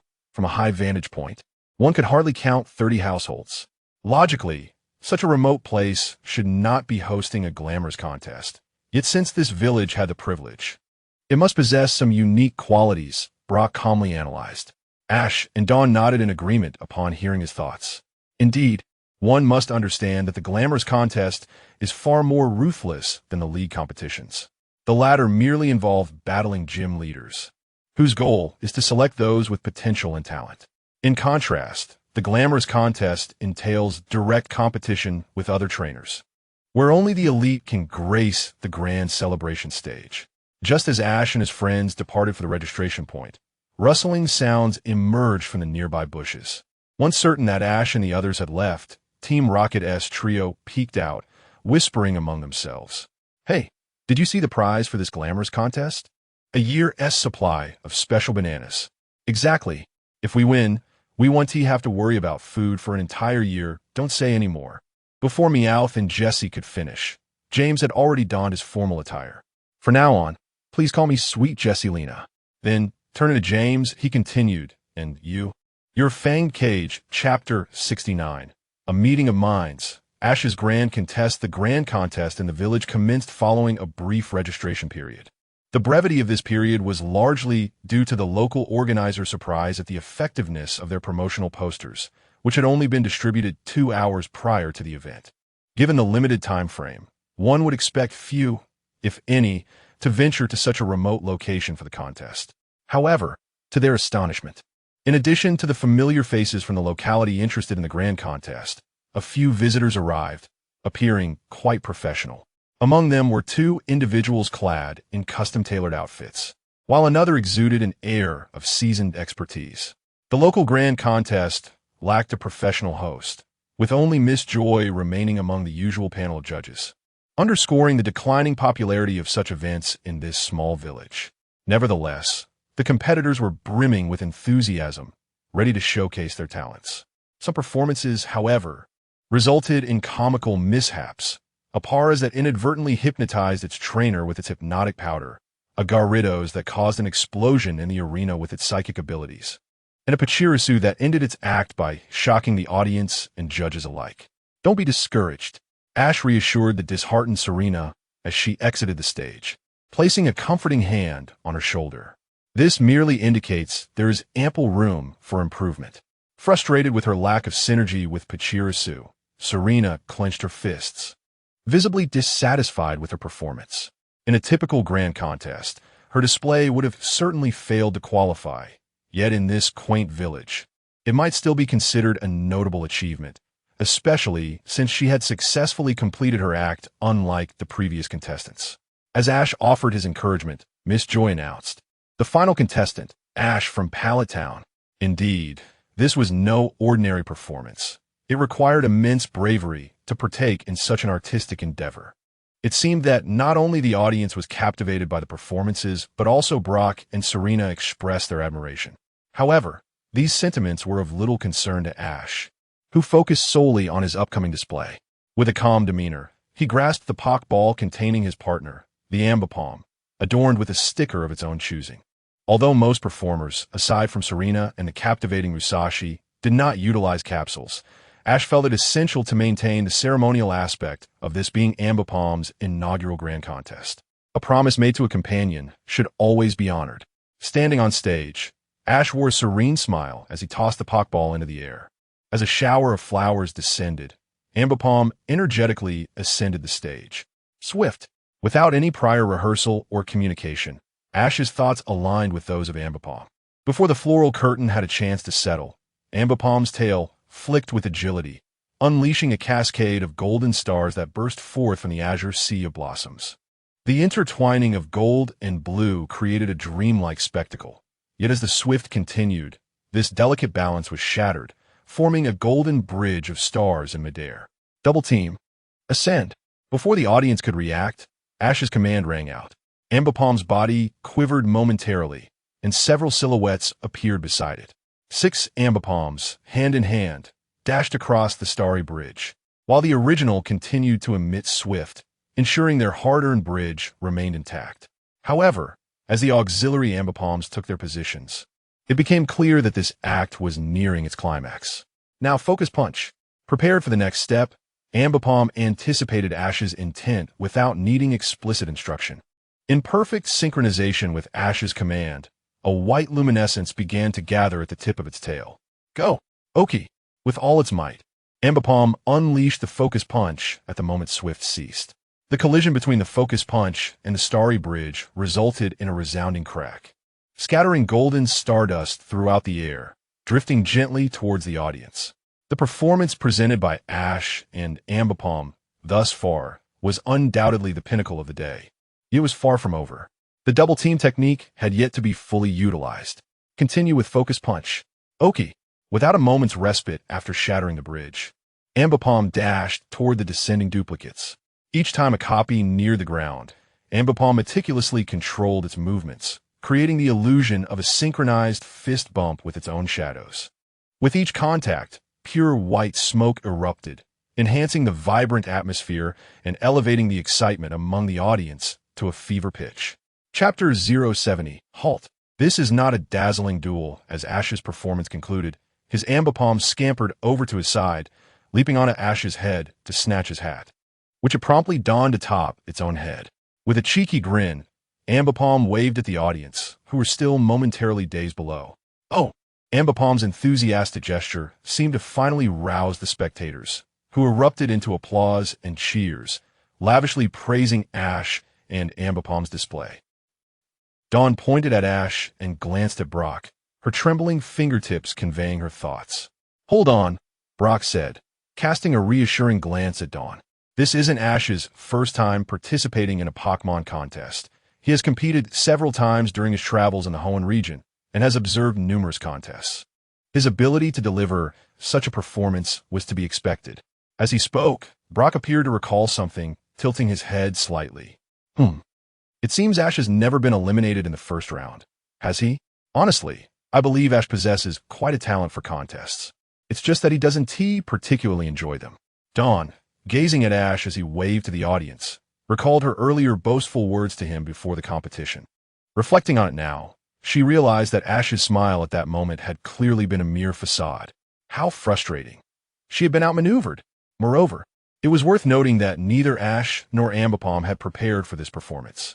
While she and Pachirisu had a brief period of preparation and had at least rehearsed their script, they still stumbled.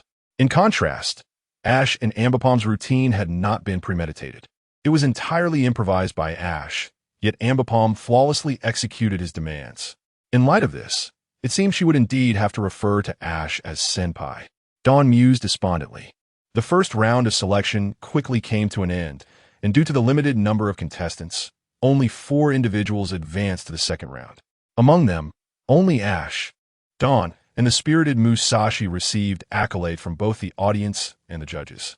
Consequently, the judges were left to determine which of the remaining contestants was the least disappointing. In essence, it was a matter of choosing the least unfavorable option. It was hardly surprising, considering that the participants were not officially recognized trainers and thus lacked proper training opportunities. The groupings for the next round were finalized, with Ash facing off against Musashi and Dawn competing against a local child. On the battlefield for the second round, Ash and Musashi confronted each other, though Musashi's expression bore a hint of despondency. Come on, Musashi. You must not falter, not even for a year's worth of food. Below the stage, Musashi's enthusiastic support crew fervently cheered for her. Encouraged by their fervor, Musashi shook her head, casting aside any lingering doubts. What am I thinking? He is merely a child. Even if he excels in Pokémon battles, I, Musashi, am the seasoned veteran in Pokémon contests. I cannot possibly lose. With renewed determination, Musashi launched into action as the referee announced the commencement of the match, throwing out her fangs. No problem, just a long tail. A mere monkey cannot intimidate me.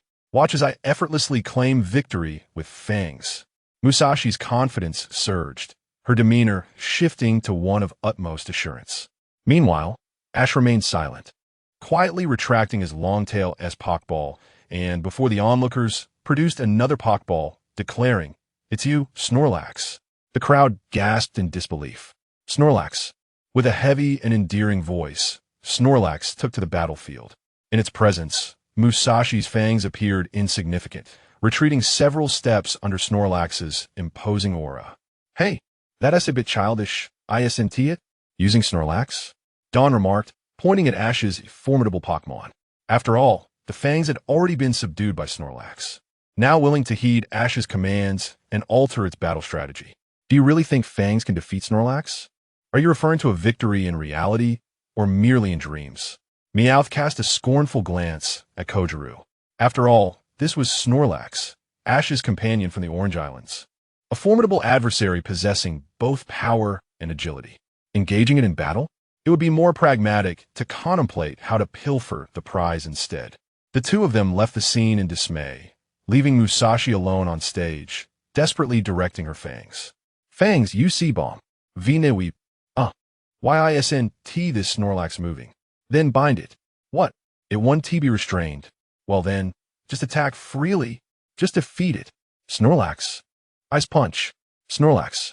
As the tragic scene unfolded before them, Dawn shivered involuntarily. Indeed, a coordinator's trainer must possess sufficient strength. Otherwise, encountering such a rival would spell the end of the match.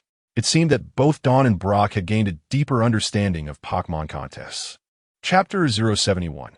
Ash vs. Dawn. The first round of the evaluation unfolded without any suspense. Ash demonstrated sheer brute force through his Snorlax, concluding the battle with a single ice punch. Upon witnessing the fallen fangs, the audience was not the only ones bewildered. Even Snorlax appeared perplexed. It scratched its head in confusion, seemingly unable to comprehend why its opponent was so weak. Observing this, Ash felt a twinge of regret for having deployed Snorlax. After all, such an effortless victory lacked any thrill. Nevertheless, the audience, having never witnessed such unadulterated dominance, erupted into applause following Ash and Snorlax's triumph. While Miss Joy on the judging panel appeared somewhat troubled. With her background in the performing arts, she understood that transforming a showcase into a mere Pokémon battle might not resonate well with fans who cherish the elegance of contests. Fortunately, today's South confrontation took place in this quaint village. After Ash and the others stepped down, Dawn engaged in a simple battle with a passerby trainer. Now, the final clash of the second round beckoned. Ash versus Dawn. Gazing at Ash, Dawn's emotions were somewhat conflicted. "Please, don't use Snorlax," she silently prayed. In contrast, Ash was devoid of such concerns. Upon hearing the match commence, he dispatched his Apom without hesitation. The moment Dawn laid eyes on Apom, her anxiety began to dissipate. "In that case, I'm counting on you, Piplup. Piplup, Swift Star." As the battle commenced, Ash seized the initiative with an aggressive assault. Apom's tail swung through the air, launching a flurry of stars towards Piplup. Although the attack was swift, Dawn was no novice trainer. She easily countered Ash's rapid onslaught. Bubble Beam. The two mid-range attacks collided, neither side gaining an advantage as their potency diminished along their trajectory. However, before Dawn could feel relieved, she quickly realized that Apom had utilized Double Team, and several phantoms surged towards Piplup. "What?" Dawn glanced around, attempting to discern Apom's true form. Yet, if she had struggled to identify it as a spectator, how could she possibly do so under the pressure of battle? Bubble Beam. Eliminate all the clones. Piplup, as commanded by Dawn, began to unleash Bubble Beam, attempting to sweep away the doppelgangers. However, Ash, understanding how to counter Double Team, was not one to remain idle. With a swift gesture, he altered his offensive strategy. All the clones leaped into the air, employing Swift. Ash opted to evade a direct confrontation with Piplup while preserving as many clones as possible. Yet, Dawn had witnessed this tactic numerous times before. A confident smile crept onto her lips as she declared, "Use Peck. Don't let any clone escape." This, she believed, was the crucial step toward overcoming Apom.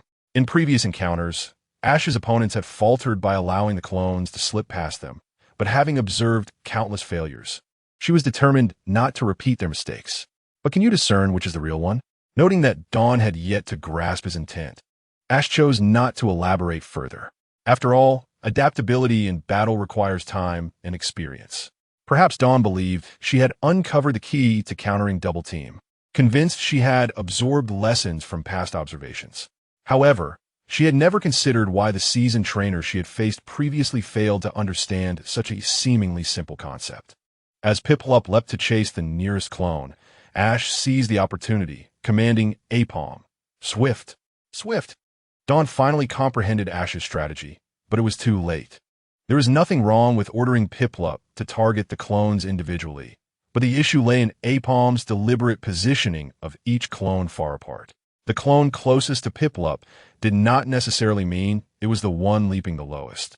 Okay, the clone nearest to Piplup, yet closest to the ground, bore a triumphant smile, subsequently swinging its tail at Piplup suspended in midair. A torrent of stars erupted, tracing a graceful arc, striking Piplup just as it had shattered the first clone. Piplup, now airborne, let out a cry of distress, but this was not the end. Concentrated Strike. Chapter 072. Ash's gift. The concentrated onslaught of the long-tail whip struck Balgamon without reservation. Under the dual impact, Balgamon found itself incapable of continuing the battle. Its head tilted as it collapsed to the ground, rendered unable to fight. Unbelievable, Xiaowang lamented, her head drooping in resignation. It wasn't until Ash's final command was issued, and the long-tail whip's action was executed, that Xiaowang comprehended where her thoughts had faltered. The distance between the various clones of the long-tail whip was quite considerable. Unless one approached from below and tackled them individually, charging forward would only expose her vulnerabilities to the opponent. Regrettably, Xiaowang realized this too late. Oh, I can't take it anymore. Their enthusiasm is simply overwhelming. I never anticipated receiving so many gifts in addition to the original prize. More than half an hour later, Ash descended from the podium, surrounded by a throng of villagers. By the time he reached the ground, his hands were laden with an assortment of items, including snacks, staple foods, and trinkets, tokens of gratitude from the villagers for the splendid performance he had provided. Here, these are for you, Ash said, placing all the items before Xiaojing, prompting him to stow them in his backpack. Wonderful, Xiaowang exclaimed. Though her sentiment of wonderful did not solely pertain to the gifts, well, perhaps a little, but not entirely. Oki, the long-tail whip responded eagerly, clearly wishing to participate in all the competitions. To this, Ash could only express his apologies, as he had to consider the long-tail whip's stamina, obtained in the Hoenn region. Should we say it's a protective charm? Well then, long-tail whip, do you desire this? Oki, as Ash contemplated a solution, his gaze abruptly met Xiaowang's eager eyes. His lips twitched slightly as he approached her, gently patting her head. Hey, Ash, what was that for? Xiaowang protested, covering the spot he had struck. Was I discovered? Xiaojing coolly analyzed from the side. Xiaowang recognized the validity of Xiaojing's observations, but insisted, Pikachu, you understand, right? Pika, consider this a talisman for you. While I truly wish for you to realize your dreams, ultimately, dreams must be fulfilled through one's own efforts. Ash paused, his tone shifting to one of maturity and a hint of melancholy. If dreams were truly within reach, they would lose their significance, wouldn't they? Yes, absolutely.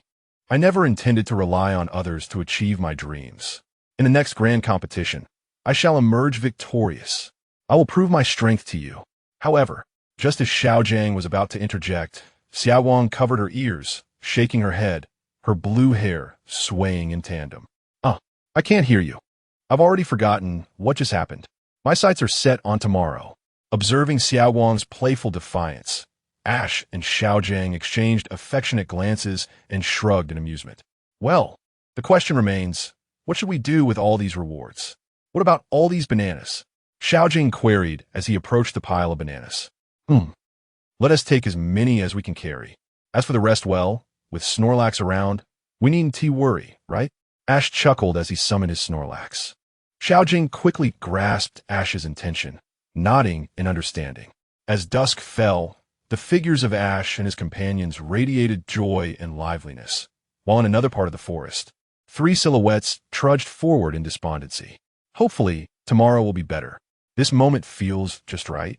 Chapter 073. The Cake Shop and the Missing Pikachu. As Ash and Dawn journeyed towards Yenji City, a young woman with long brown hair approached them briskly, requesting to borrow Ash's Pikachu. Please, I beg you, just this once.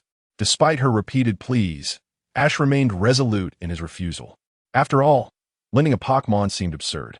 Pokémon were not mere objects to be borrowed and returned at will. Their own feelings were paramount. Dawn, standing beside Ash, wore a puzzled expression, as this was her first encounter with someone seeking to borrow a Pokémon. The woman seemed to harbor an unspoken burden.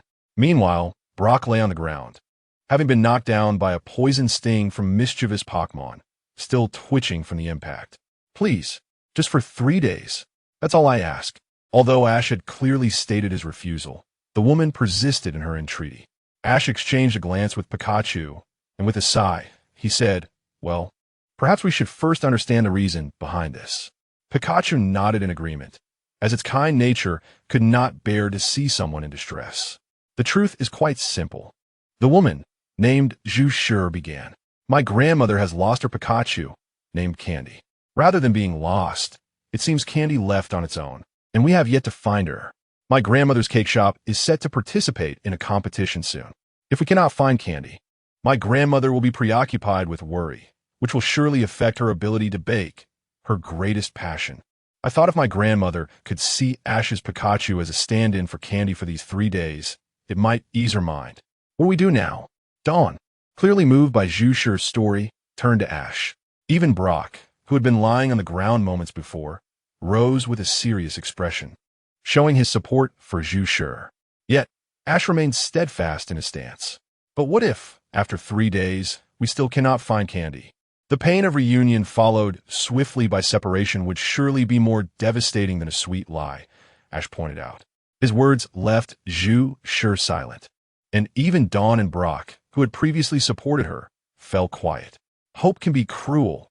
If one cannot see it, perhaps one can let go. But to remain in a state of uncertain anticipation is maddening. I just want my grandmother to feel a little at ease during these days, Zhu Shi murmured, her hands clasped together. At that moment, she realized how absurd her request truly was. If she were in her grandmother's position, facing the prospect of both reunion and parting with her beloved Pokémon, she would be unable to bear it. Pikachu raised its paw in agreement, showing its support. Really? Thank you so much. Zhu Shi bowed deeply to Ash, expressing her gratitude.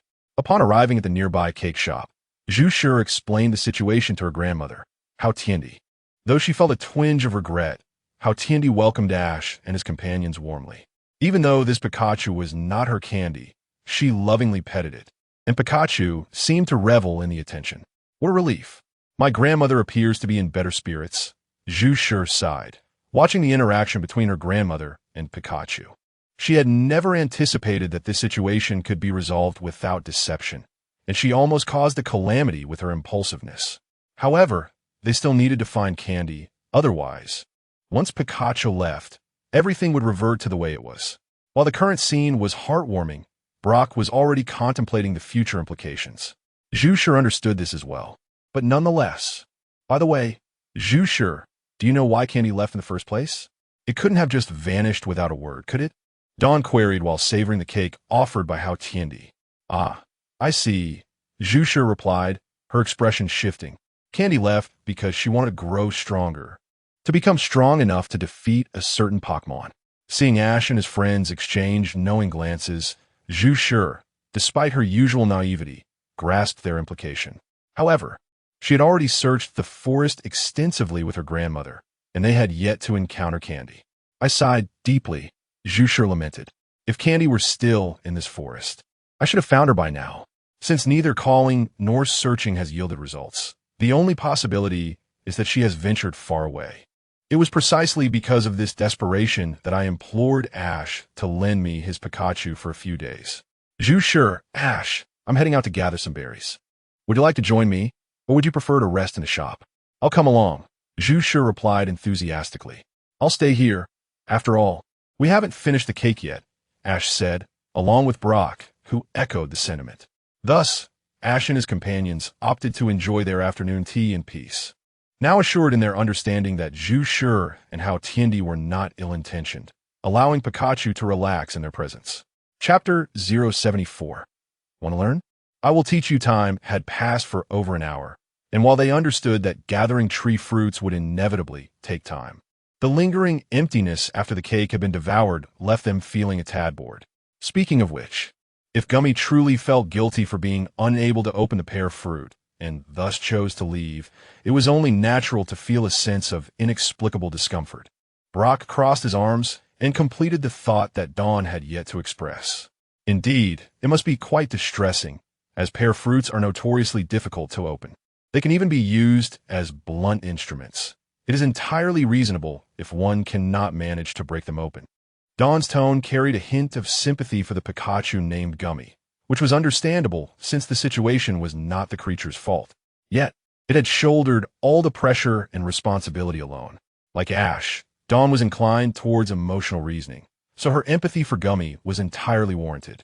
Is something the matter? Where are you off to? Upon noticing Ash suddenly rise, both Dawn and Brock cast curious glances in his direction. Nothing much. Ash waved his hand dismissively. I'm just full and thought I might take a stroll. With that, he turned on his heel and departed, leaving the two of them exchanging puzzled looks. Ash was truthful. A significant part of his desire to step outside stemmed from the simple fact of being full and having nothing else to occupy his time. However, there was another layer to his restlessness that he chose not to disclose. Where's this place? Ash pondered, gazing at the increasingly dense trees surrounding him. He swore he had only momentarily lost focus, yet somehow, that brief lapse had led him astray. Oh well, I suppose I should call on my Pidgeotto for guidance. Thankfully, his penchant for capturing flying-type Pokémon meant that he wouldn't be left entirely helpless if he found himself lost in the wilderness. But the fact that he was currently lost indicated that the fault lay with him, not with Dawn or Brock. Just as Ash was about to summon Pidgeotto to lead him back, a series of booming sounds resonated from the nearby woods, sounding as though something was being struck with sheer force. Naturally, Ash's inherent curiosity compelled him to investigate the source of the noise. Following the sound, he ventured deeper into the thicket until he reached a small clearing, where he spotted a large orange figure bent over, repeatedly striking a fruit on the ground. Struggling to break it, unable to contain himself, Ash called out, "Raichu?" The startled Raichu turned around to face Ash, its expression filled with wariness. "Is that the pear fruit?" Ash approached Raichu, seemingly ignoring its presence, and knelt to pick up the battered yet unbroken pear fruit, murmuring to himself. In a moment of clarity, he seemed to realize something and glanced at Raichu, which appeared poised to spring into action. "Are you Gummy? The Pikachu of Hao Tiandi? Raichu?" Upon having its true identity revealed, Raichu's vigilance diminished significantly, although confusion still lingered in its eyes. The guilt began to stir within it as it recalled how its abrupt departure had affected Hao Tiandi, who had been listless and distracted, even while baking. Seeing Raichu's drooping tail and ears, Ash curiously approached and patted its broad head. After all, his own Pikachu would never evolve, so he had never had the opportunity to touch a Raichu.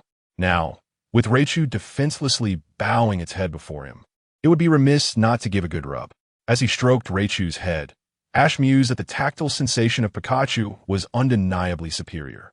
Though Raichu's fur was thicker and more abundant, it felt considerably coarser, while the smooth and elastic fur of Pikachu was far more to his liking. Don't be disheartened. This isn't your fault. You are indeed putting in the effort, aren't you? Were you just practicing a new skill? Perhaps Focus Punch or Mega Punch? Raichu's eyes flickered with uncertainty. It seemed that it had merely been attempting to break the pear fruit through sheer strength, unaware that its actions already bore the essence of those two techniques. Mastery would merely be a matter of time. Pondering for a moment, Ash deliberately said, "After all, I've been graciously hosted by Ms. Hao ENT, and among my Pokémon, I indeed have those capable of using Focus Punch and Mega Punch." Raichu's interest was piqued, glancing at Ash with eager eyes. Observing Raichu's newfound enthusiasm, Ash shrugged and offered, "Would you like to learn? I can teach you." Chapter 075. The imminent hatching of the Pokémon egg after nearly an hour of training with Snorlax and Apom against Raichu. Raichu finally grasped the rudiments of the moves Concentrated Strike and Million-Ton Punch. Although still lacking in finesse, he could at least exert some power with these skills, making it no challenge for him to shatter a Cherry Berry. "I truly appreciate your efforts. I never imagined this little one would venture out to seek a Thunderstone just to break a Cherry Berry," Jusha remarked, stroking Raichu's head, her eyes radiating warmth and affection. While the sudden departure of Soft Candy had indeed caused them considerable distress, the thought that Soft Candy left to grow stronger for her grandmother's sake rendered any complaints unuttered. "It's nothing. Just a chance encounter on the road where I offered a bit of guidance," Ash assured, dismissing it as trivial. "I really had no ulterior motives. It just happened. Of course, I have no objections." Brock hadn't even spoken yet when Ash and Dawn chimed in unison. What could possibly be the flavor of a cake made primarily from electrically charged cherry berries? Ash and Dawn, both unaccustomed to such delicacies, were resolute in their quest for culinary satisfaction. "Then I shall prepare dinner, and after, we can indulge in the cake made by Grandma as dessert," Jusha volunteered. Brock, sensing a palpable tension behind him, could only offer a sheepish chuckle before raising his hand.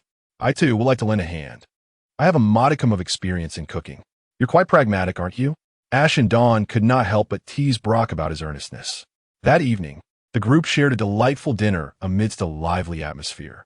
The following morning, due to a lack of available rooms in the cake shop, Ash and his companions slept in the living room. As the first rays of sunlight streamed through the window, Ash stirred, furrowing his brow as he opened his eyes.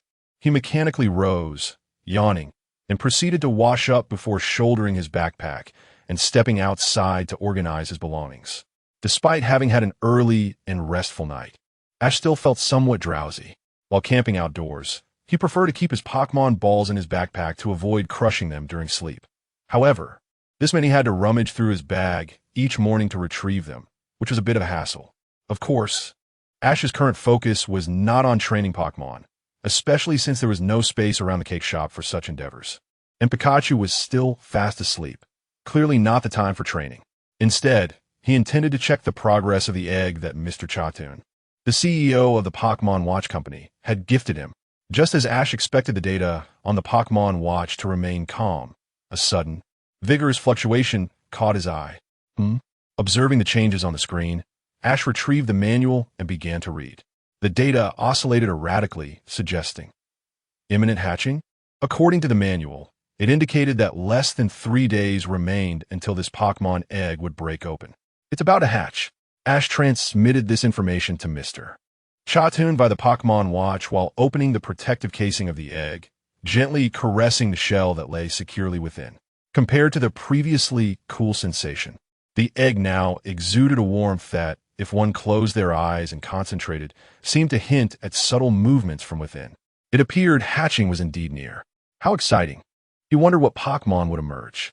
When he had inquired yesterday, Mr. Chatun had still claimed ignorance, but there was an unmistakable excitement in his tone, a sense of anticipation that had not been present when he had originally entrusted Ash with the egg. It was evident that Mr. Chatun likely held knowledge of the Pokémon contained within, yet chose not to disclose it. "Ah, well, I suppose I will find out in due time," Ash mused as he began to pack his belongings again. Just then, his hand brushed against what should have been an empty pocket in his backpack, and he felt a hard object within. Curious, Ash unzipped the pocket, and in the next moment, astonishment flickered in his eyes. "What is this?" Chapter 76. Arrival at Garden Town. In an odd Discovery Garden town, a quaint little place filled with the fragrance of blooming flowers. It is nestled between Baidai City and Zhuqing City, located at the heart of an expansive plain. Unlike the clamor and haste characteristic of large cities, the residents of Garden Town seem to dwell in a state of tranquility and happiness. Hey, Ash. Ash. Huh? What is it? Ash, who had been lost in thought, suddenly heard Dawn's voice calling for him, prompting him to lift his head and inquire. Dawn's expression was etched with concern as she looked at Ash and said, "We've been calling you for quite a while. Since yesterday, you've appeared to be preoccupied. Is something wrong? Is it that obvious?" Ash responded, seemingly dismissive, but Dawn felt he was merely brushing her off. However, since Ash himself claimed there was nothing amiss, she felt there was little she could do. After all, she couldn't press him too hard. During their conversation, Brock, who was walking ahead, interjected, "Let us set that aside for now. The shopping center in Garden Town has a special discount today. I must head there first. You two can manage on your own for lunch." The shopping center. That reminds me, the registration for the Grand Festival is also there. I need to visit that area too, Dawn mentioned. The Grand Festival, which Dawn referred to, will be taking place in Garden Town the following day. Indeed, she was quite fortunate to be able to participate in multiple grand festivals within a week, a rare opportunity for a newcomer. As for me, I'll head to the Pokémon Center to secure a room. If I don't go early, I might miss out on a place to stay for the Grand Festival tomorrow, Ash added hurriedly. Watching Ash leave in a rush, Dawn and Brock exchanged glances, sensing something was off with Ash's demeanor. However, they decided to wait until they regrouped to inquire about what was troubling him. After bidding farewell to his friends, Ash and Pikachu arrived at a 4-person room in the Pokémon Center. Ash let out a sigh of relief, feeling fatigued as he set down his backpack and placed the Pokémon egg on the table, collapsing onto the bed. Pika! Pikachu hopped onto Ash's head, gently tapping his cheek with its tail. Pikachu had sensed Ash's emotional shift well before Dawn and Brock did. Unlike them, however, Pikachu would never press Ash for the reasons behind his worries. It simply chose to trust him unconditionally. After all, if there was something troubling Ash that Pikachu could assist with, Ash would undoubtedly discuss it with him. In situations where it could be of no help, all Pikachu could do was offer comfort and encouragement. "Thank you, Pikachu." Indeed, such simple gestures could bring immense joy. With this thought in mind, Ash continued, "That Pokémon egg is going to hatch in the next couple of days. Can you keep an eye on it for me?" "Pika." Pikachu responded cheerfully, then hopped beside the egg, wagging its tail while observing it closely. Once Pikachu had turned its attention to the egg, Ash reached into his pocket and retrieved an object that had mysteriously appeared in his backpack the day before. It was a round, luminous stone with spiral patterns inside, resembling a dazzling gem. However, this was no ordinary gem. For Pokémon trainers, this stone was far more precious. To Ash, who was on the brink of becoming a Pokémon master, this item was certainly familiar.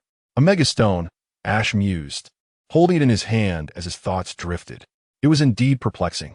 While previous items like the travel guide and the Spirit World cloth could be attributed to someone inadvertently leaving them in his backpack, the presence of this Mega Stone defied explanation. At this juncture, Professor Platanus should still be engrossed in research on Mega Evolution. Such Megastones were nearly impossible to find on the market, rendering the origin of the stone in Ash's backpack a mystery.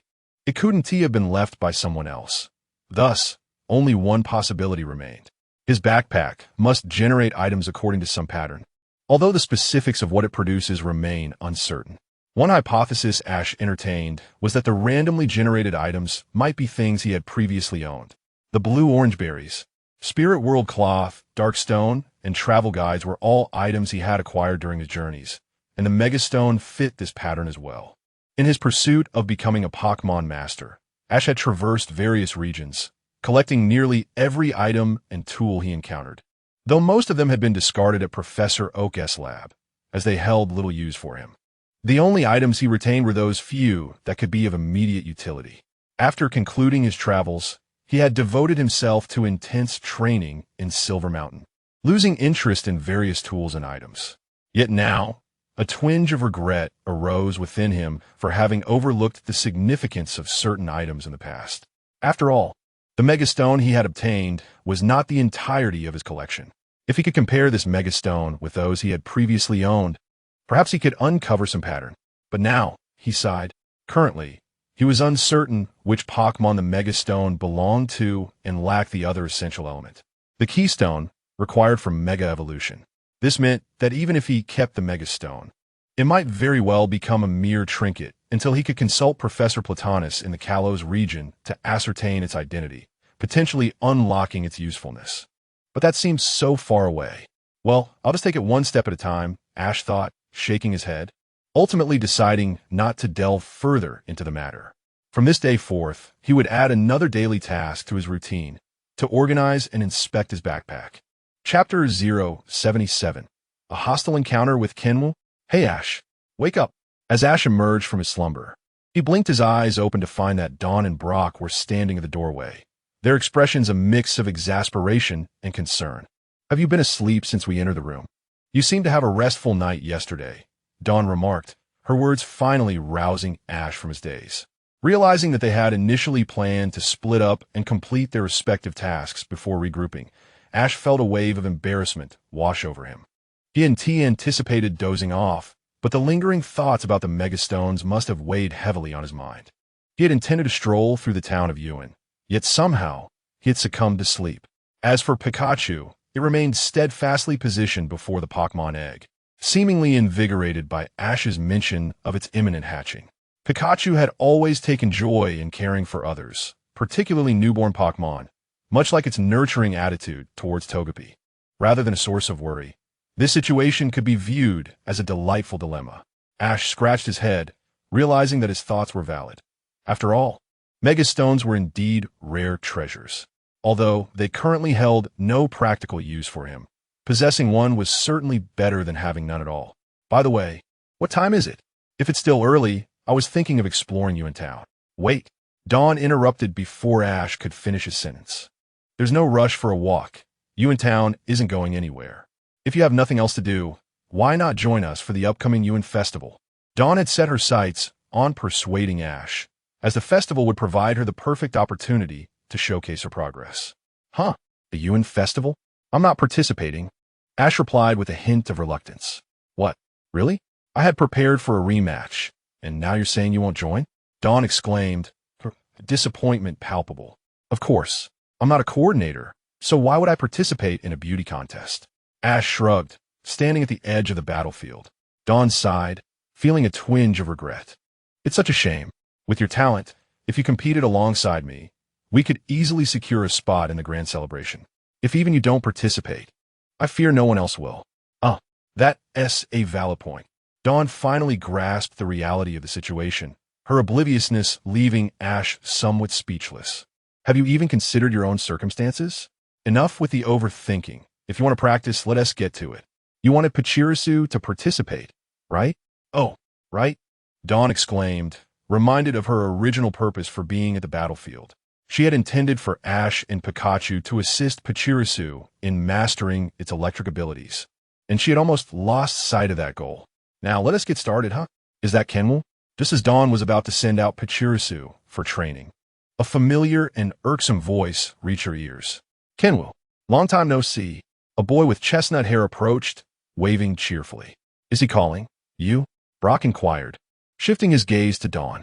Though Brock asked, it was evident that Dawn had no desire to delve deeper into this topic. Instead, she redirected the conversation towards the newcomer. Kenwu. Oh, right. Let me introduce him. This is awkward, she concluded. Indeed, the boy named Kenwu had embarked on a journey similar to Dawn's, albeit a bit earlier. He too harbored dreams of becoming an exceptional coordinator, which positioned him as both a childhood friend and a rival to Dawn. Ash was no stranger to Kenwu. They had battled together in the past, establishing a friendship of sorts. Yet, something felt amiss. As Ash walked ahead, he sensed a peculiar intensity in Kenwu's gaze, one that seemed almost adversarial, lacking malice but brimming with defiance and challenge. What's his deal? Ash pondered, bewildered. This wasn't their first meeting. Why did Kenwu appear hostile towards him? Ash found himself at a loss for understanding. As for the egg, its identity remains a mystery yet to be revealed. Chapter 078. Your courage is commendable. It is indeed amusing to recall the antics of Shining from the past. Following the arrival of Kenwu, Ash and his companions ventured into a nearby dessert shop, settling at a quaint round table in the garden to indulge in afternoon tea, despite Ash having yet to consume lunch. During this time, Kenwu appeared to be deliberately recounting Xiao Wang's embarrassing past, much to the delight of Ash and Brock, who initially laughed at the tales. Xiao Wang's earlier clumsiness did come off as somewhat endearing, perhaps even charmingly foolish. However, as Xiao Wang's expression darkened, the laughter gradually faded. Brock discreetly nudged Kenwu a few times, yet Kenwu remained oblivious, continuing his monologue. "Hey, is this really all right?" Ash whispered, inching his chair closer to Brock. "It's hard to see how this could be okay," Brock replied quietly. "Look at Xiao Wang's face. It's practically a thundercloud. Do you really think this is fine?" But I bang. Upon witnessing Xiao Wang's furious demeanor, Kenwu only chuckled in amusement.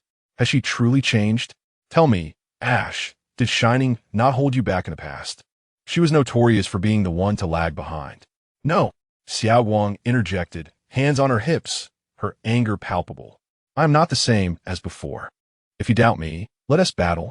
I will show you just how strong I am now. After Xiao Wang's declaration of war, Kenwu initially wore a smug grin. However, his gaze soon shifted to Ash, and he casually remarked, "Never mind. Battling Xiao Wang would be less worthwhile than facing you. Wouldn't it?" Me? Ash was puzzled by the sudden shift in focus, as Kenwu and Xiao Wang had not previously mentioned him. Battling Ash? Xiao Wang shook her head, her fury giving way to pity. I suggest you abandon that thought. Ash is quite formidable, capable of overwhelming victories in both gym battles and Pokémon showcases. Though the showcase opponent was me, she muttered under her breath, still nursing the sting of that past competition. Kenwu's brow furrowed slightly, yet he disregarded Xiao Wang's warning, his expression suggesting he was even more eager to challenge Ash. Since Shining believes this, you wouldn't refuse, would you? He used Xiao Wang as a shield, stepping closer to Ash and extending his hand, urging him to accept the challenge. I'm fine with it. It's just a Pokémon battle, Ash replied, grasping Kenwu's hand, signaling his acceptance of the challenge. As the two stood opposite each other, Xiao Wang's excitement was palpable. After all, Kenwu had been berating her, and she was eager to see Ash teach him a lesson. Meanwhile, Brock had been observing Kenwu since the conversation had turned to Ash. Could it be that the seasoned Brock perceived a hint of affection in Kenwu's demeanor towards Xiao Wang? However, Kenwu had yet to exhibit any overt signs of such feelings. Of course, Brock understood that children often resort to peculiar antics to provoke those they fancy, seeking validation of their existence. In a Pokémon school, one might frequently witness such antics as snatching pens or playfully tugging at hair. Yet, to conclude Kenwu's feelings for Xiao Wang based solely on such behavior seemed overly simplistic. If Kenwu did not harbor feelings for Xiao Wang, Brock found it challenging to rationalize Kenwu's apparent hostility towards Ash. Perhaps it is merely the ambiguous nature of youth. He mused. One-on-one, the first to lose all combat capability is the loser. Is that acceptable? Kenwu inquired, his confident smile returning as he finalized the rules of the match. Absolutely, Ash affirmed. With that, Kenwu released his ace Pokémon. Let us go, Prince of Waves. Kenwu displayed unwavering faith in his chosen partner as he faced Ash. The choice left Ash momentarily bewildered. He glanced at Pikachu, who looked back at him with an innocent expression. Although Pikachu had always been by his side, even if not his ace, he was undoubtedly one of Ash's strongest allies. Yet, Kenwu had opted to lead with a water type against him. Very well. Pikachu. Despite his confusion, Pikachu stepped on the battlefield. Since you have the type advantage, allow me to take the first move. Prince of Waves, use Beak Drill. The Prince of Waves soared forward, spinning rapidly in midair, the power of Beak Drill appearing formidable. But wait, was it a high-voltage shock? Ash paused, feeling a flicker of doubt as he issued his command. Facing the electrified Pikachu charging towards the Prince of Waves, Kenwu showed no signs of issuing a command to evade. His confidence was so evident that Ash began to suspect he had another trick up his sleeve, compelling him to focus intently on the Prince of Waves' every movement. Until, boom! The moment high-voltage shock collided with beak drill, it shattered the Prince of Waves' defenses, sending it crashing several meters away. Upon landing, the Prince of Waves lay with its neck at an odd angle, completely incapacitated. A hushed silence enveloped the scene. Did you truly allow a water-type Pokémon to confront Pikachu as high-voltage shock head-on with beak drill? Ash gazed at the incredulous sight of Kenwu, slumped on the ground, and could not help but feel a sense of bewilderment. Your courage is indeed commendable. Chapter 079. The crafting of Pokémon pastries. Jinwu left in a daze, and Ash had intended to offer him some battle advice before he departed. However, after such a humiliating defeat, Jinwu was in no mood to heed anyone's counsel. Is he really going to be all right? Ash pondered aloud, watching Jinwu's unsteady figure retreat, feeling a pang of concern since he felt responsible for the current predicament. Pikachu, of course, was there too. He'll be fine. Jinwu has always been rather carefree. He should bounce back quickly, Ash reassured himself. In stark contrast to Ash's worries, Dawn appeared much more cheerful. She had long advised Jinwu against engaging in Pokémon battles with Ash, but since he chose to pursue such folly, it was not her fault.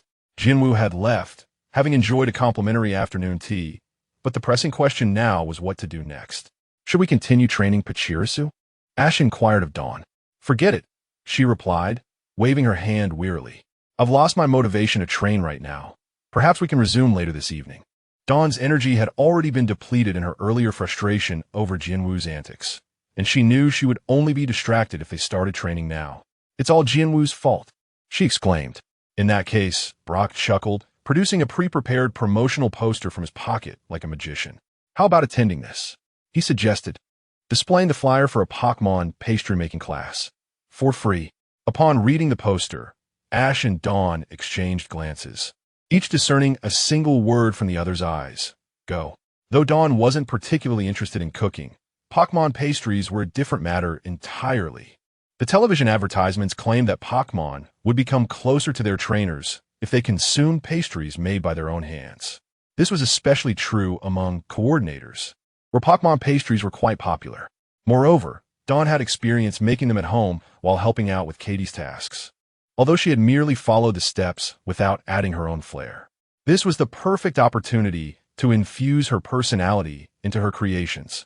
As for Ash, his culinary philosophy had always been about edible success, and even during his training in Silver Mountain, his meals had been exceedingly simple, just water, a pinch of salt, and soy sauce boiled together with ingredients.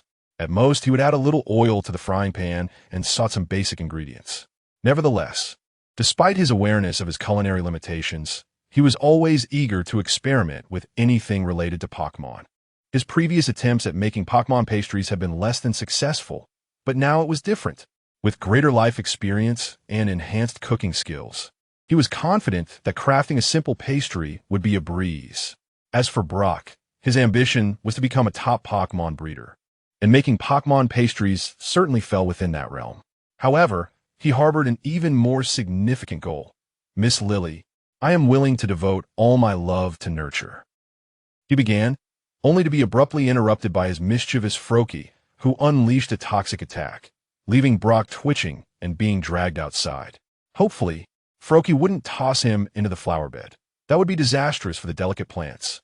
Indeed, Brock's primary motive for attending the class was the presence of a beautiful young woman named Miss Lily, who was in charge of the pastry-making session. This endeavor could be deemed a win-win-win situation, though each person's aim might differ slightly. They all shared a common goal: to create delicious pastries suitable for Pokémon by finely chopping berries and dissolving them in water. The type of berries used and the method of stirring would greatly affect the final taste and texture of the pastries, making every action during the process crucial. As the trio busied themselves crafting pastries, Miss Lily provided real-time guidance. Stirring must be neither too fast nor too slow. If you go too quickly, it will burn. And if you go too slowly, the berries won't dissolve properly. Among the three, Brock exhibited the most skill, as he was adept in both savory and sweet dishes. Compared to the intricate desserts he typically made, Pokémon pastries were child's play. Dawn, having experience from home, managed to work steadily without appearing flustered, displaying a composure not typical of a novice. As for Ash, well, at least he didn't set the kitchen ablaze. That was an achievement in itself. In truth, Ash had almost burned the pot because he struggled to find the right stirring speed.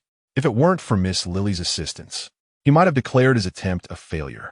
Brock, as expected, received high praise for his creations, while Dawn's pastries, though visually appealing, caused her Pokémon to weep after just one bite, indicating a complete failure in seasoning. As for Ash, what are you all staring at me for? Eat up. Don't be shy, he urged, placing a relatively intact pastry before his Pokémon. The remaining 5 Pokémon stared back at him wide-eyed, none daring to take the first bite. The newcomers from the Sinnoh region hesitated, wondering, Pika, is this even edible? With the oldest member, Pikachu, expressing such doubts. They were understandably reluctant to be the first to sample the unknown. Fine, if I take a bite, then you all will, right? Ash said, sensing their apprehensions. He picked up a piece of the pastry, shaking his head in disbelief at their lack of vision. It looks delicious. He sighed before taking a hearty bite. Instantly, his face flushed crimson, and a sharp pain shot down his throat. It's so spicy, Ash exclaimed, succumbing to the fiery flavor.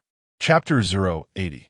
This child is truly remarkable. As night fell, in preparation for an early training session the following day, Ash and Brock followed Dawn's lead and retired for the night at an unusually early hour. Now at 2 a.m., the room occupied by Ash and his companions was enveloped in a serene and tranquil ambience, punctuated only by the soft sounds of their breathing and heartbeats. However, this tranquility was abruptly shattered by an odd thumping sound. The source of the noise emanated from the bedside table of Ash's lower bunk, specifically from the container housing a Pokémon egg. The peculiar sounds, faint at first, were so subtle that even Pikachu, known for its acute hearing, remained oblivious to the disturbance in its slumber.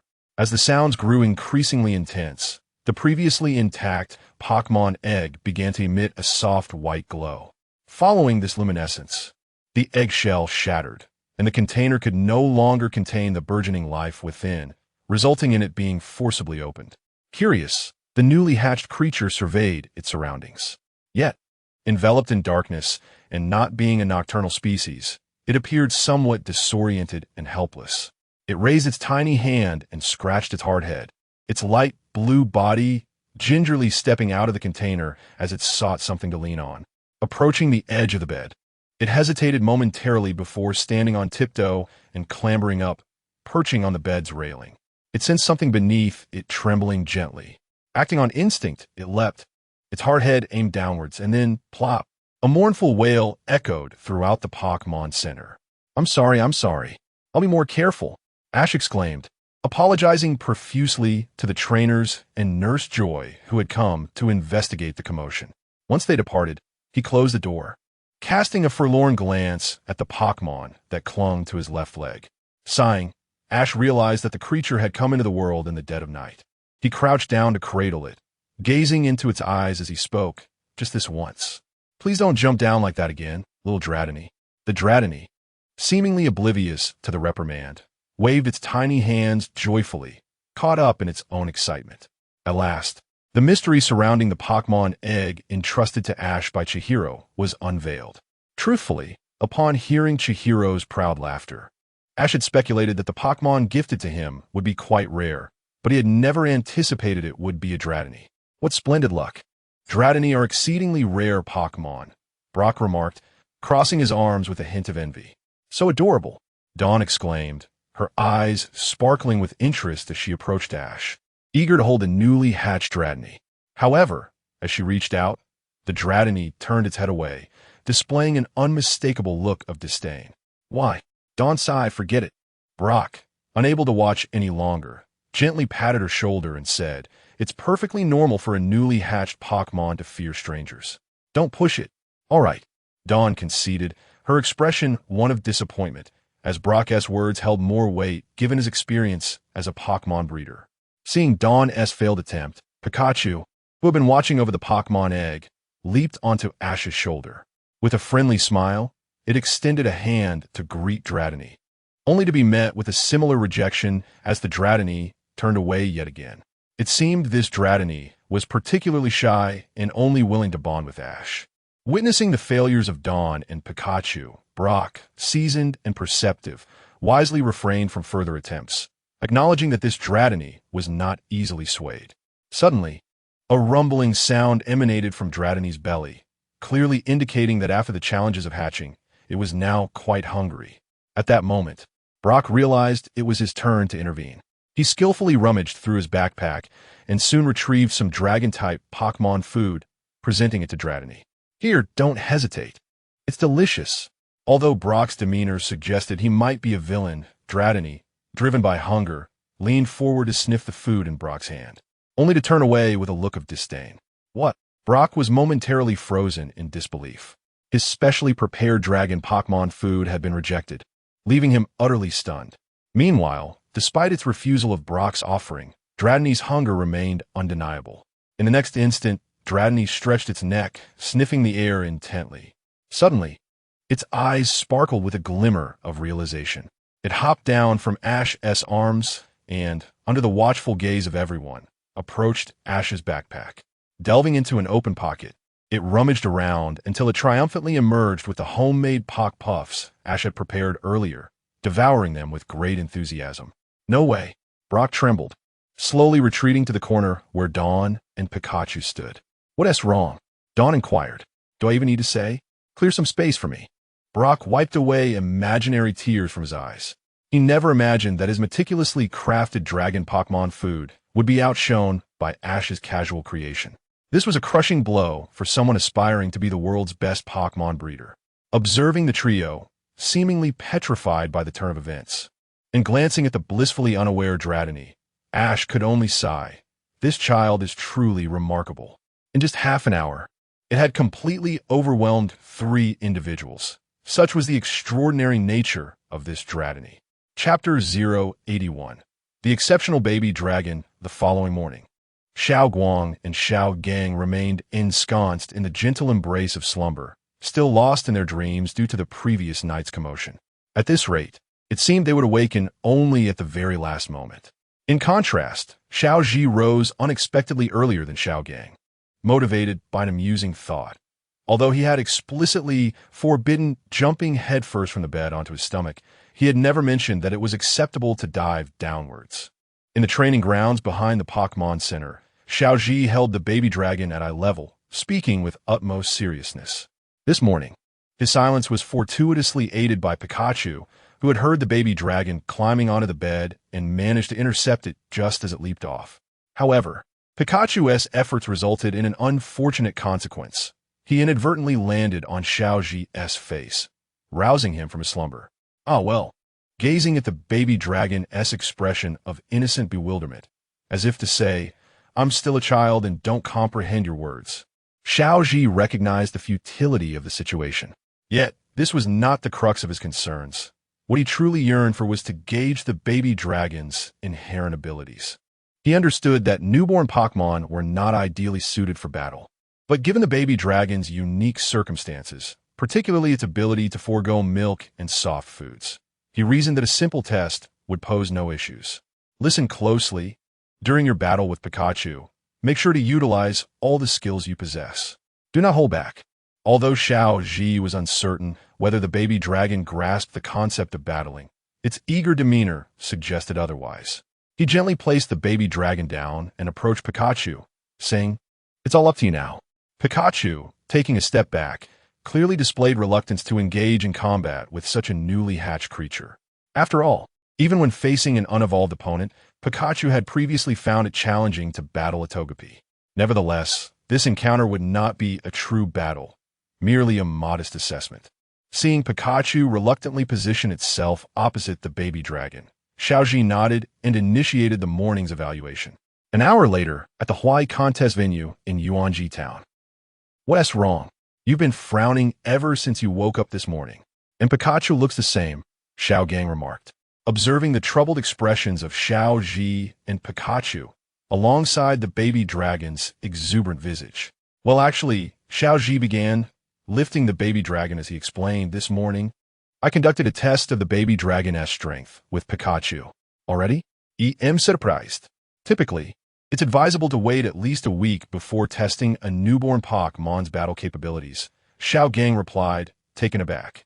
Newborn Pokémon usually not only did it exhibit no deficiencies, but it even managed to assert dominance over Pikachu, Xiaoji interjected. Excuse me? Could you repeat that while I ponder the 3 question marks hovering above my head? Dominance over Pikachu? Après the ached Pokémon? Xiao Gang's gaze shifted from Xiaoji to the baby dragon, intrigued. Indeed, Pikachu refrained from attacking, relying solely on its battle experience to engage with the baby dragon. Yet, even so Xiao Gang began, but before he could finish, Xiaoji revealed the skills he had noted during the test. Dragon Dance, Spark, Dragon Claw, Dragon Breath, and Headbutt. Could it be yes? These are the skills that this baby dragon possesses right from birth, Xiaoji said, scratching his cheek in mild exasperation. To have such a plethora of skills at birth, especially with Dragon Dance among them, was indeed a rarity. Mr. Dunn is quite generous, Xiaoji mused. Though Xiaoji typically did not concern himself with the innate abilities of Pokémon, believing that with the right training methods and a determined spirit, any Pokémon could be nurtured into a champion. This baby dragon's talents left him genuinely astonished. He eagerly anticipated how far this baby dragon could ultimately develop. Indeed, Xiaoji replied, somewhat absent-minded, his thoughts drifting elsewhere. The grand contest continued to unfold in vibrant splendor. After assessing the baby dragoness abilities, Xiaoji soon assisted Xiao Guang in training once more, this time focusing on Pachirisu. Following Pikachu's guidance, Pachirisu had significantly improved its ability to generate electricity, at least when concentrated. However, during moments of excitement, its control remained somewhat unpredictable. Both Xiao Guang and Jian Wu successfully passed the first round of evaluations and found themselves unimpeded in the second round. Eventually, the two, having not been assigned to the same group, met on the final stage. In this crucial battle, Xiao Guang chose not to play it safe, but instead placed his faith in the Pachirisu he had diligently trained. Jian Wu, on the other hand, naturally sent forth his ace, Prinplup. Jian Wu seems rather off today. He is not acting like himself, Xiao Gang remarked, stroking his chin in curiosity. Perhaps, Xiaoji pondered, a hypothesis forming in his mind. Is he feeling apprehensive about using Prinplup against an electric-type Pokémon? Xiao Gang appeared to grasp Xiao Ji's implication. Chapter 082. When will I grow up? Xiao Guang and Pachirisu were in exceptional condition, while Jinwu felt a hint of trepidation toward electric-type Pokémon. Despite the stage of the finals, the battle seemed overwhelmingly one-sided. Pachirisu used Thunderbolt. Prince Bo used. Another moment of hesitation. As time was running out and facing Pachirisu's final desperate attempt, Jinwu, who initially thought of changing tactics to allow Prince Bo to counterattack instead of dodging, suddenly froze again. What skill should he use? Peck? Bubble Beam? Countless thoughts flashed through Jinwu's mind, yet all of them ultimately fell short against Pikachu's terrifying electric shock. Jinwu could no longer fathom how to defeat an electric-type Pokémon with Prince Bo. The azure electric light flickered across Prince Bo, and Jinwu's indecisive mindset directly influenced Prince Bo. In the face of that crucial strike, Prince Bo did not even attempt to resist before collapsing beneath the electric surge. Ding! The match time has concluded. Prince Bo has lost its fighting ability, echoed the announcement, while Jinwu's score on the big screen also reset to 0 following Pachirisu's final Thunderbolt. The Yuan Conference held in Yuan Town concluded with Xiaoguang effortlessly claiming the championship. I won! With Xiaoguang's jubilant exclamation, the Yuan Conference came to a close. Just as Xiaoji and Xiaojiang intended to leave the venue, Xiaoji suddenly noticed Jinwu seemingly gazing at him on stage, though he could not decipher the meaning behind Jinwu's expression. Observing the scene, both Xiaoji and Xiaojiang understood. After all, anyone with dreams would inevitably encounter such moments on their journey forward. I lost this time, but next time, I will win. Compared to Xiaoguang, Jinwu's mood was far less jubilant. Not only had he lost to Xiaoji, but he had also been bested by Xiaoguang. These 2 days could easily be regarded as the darkest of his journey. Next time we meet, victory will surely be mine. Pachima. Although it was Pachirisu that triumphed over Jinwu today, Pachima jumped forward, puffing out its chest in agreement with Jinwu's declaration. Witnessing Xiaoguang in such high spirits, Jinwu ultimately remained silent, slowly departing in a certain direction. As he passed by Xiaoji, he paused momentarily, glanced back at him, and softly stated, "You too." Once my Prince Bo evolves into Empoleon, I will definitely defeat you. Xiaoji had intended to respond to Jianwu's challenge, but Jianwu's sentence trailed off without conclusion. However, from Jianwu's silhouette, it was evident that his mood was far from cheerful. Did Jianwu just say something to you? Nothing.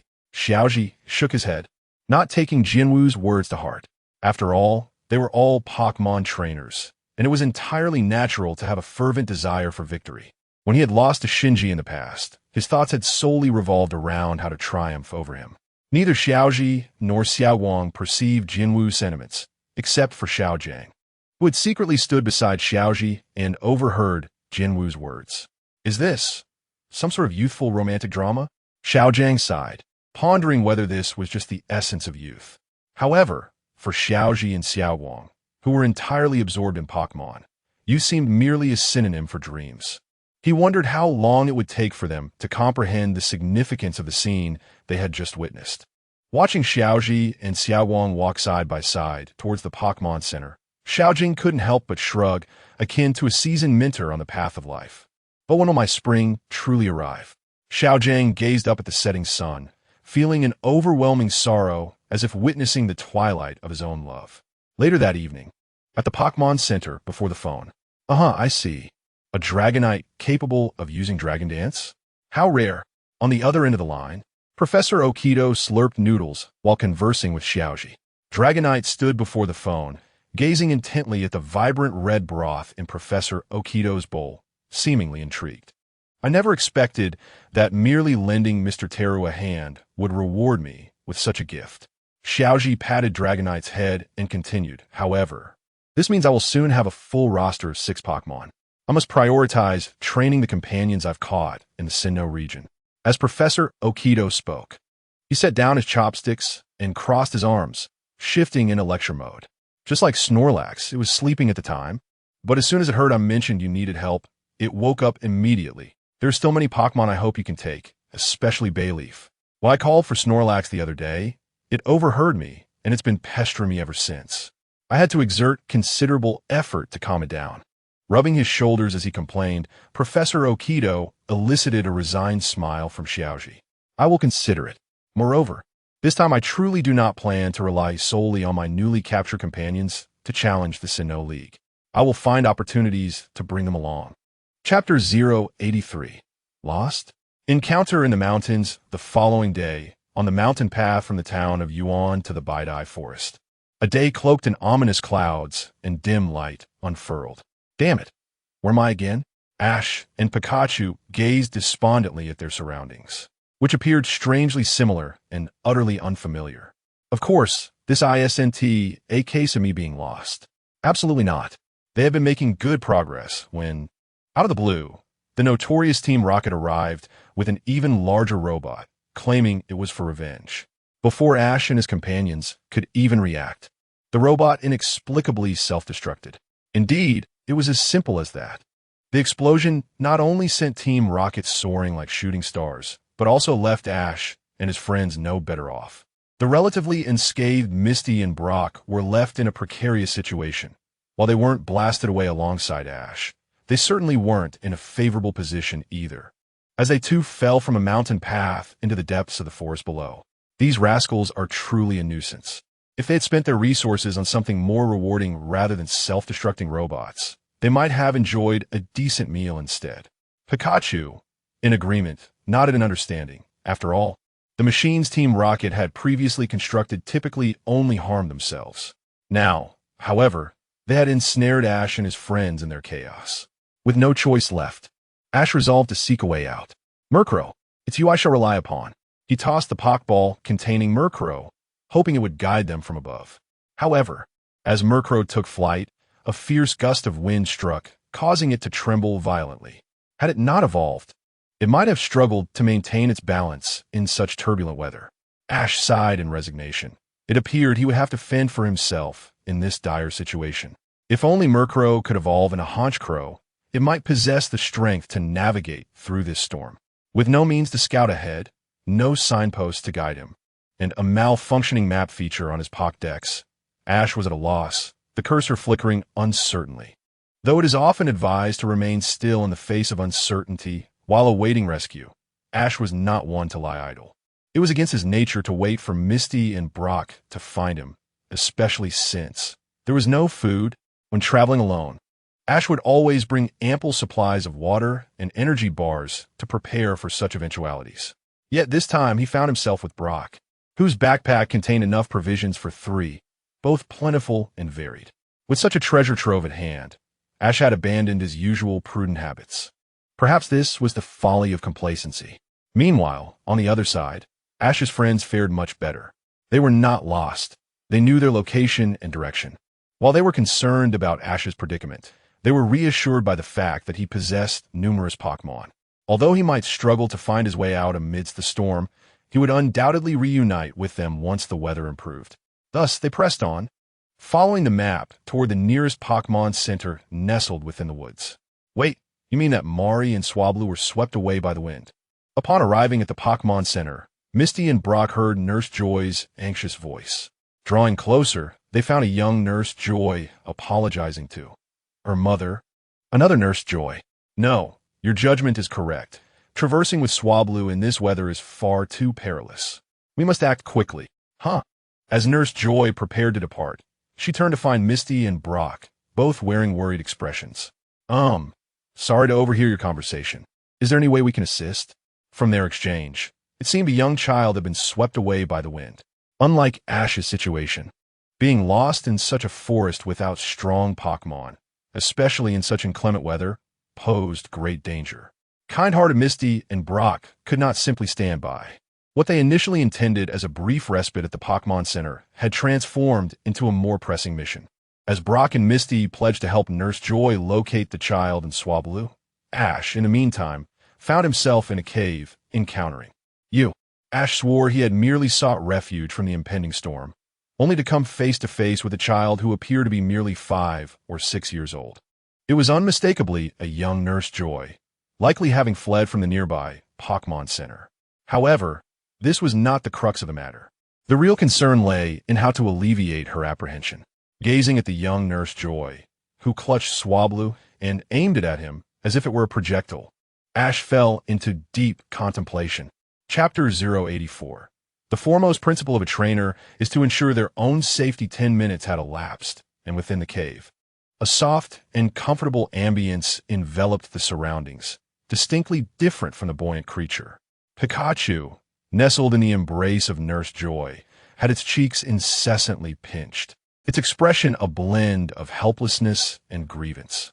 With tear-filled eyes, Pikachu gazed up at Ash, seemingly questioning, "Have you truly sold me out? Does your conscience not ache?" However, Ash was entirely oblivious to Pikachu's plight, cradling the newly acquired Swablu exchanged for Pikachu, uncertain of how to proceed. In a bid to alleviate Nurse Joy's apprehensions, Ash had willingly surrendered Pikachu into her care.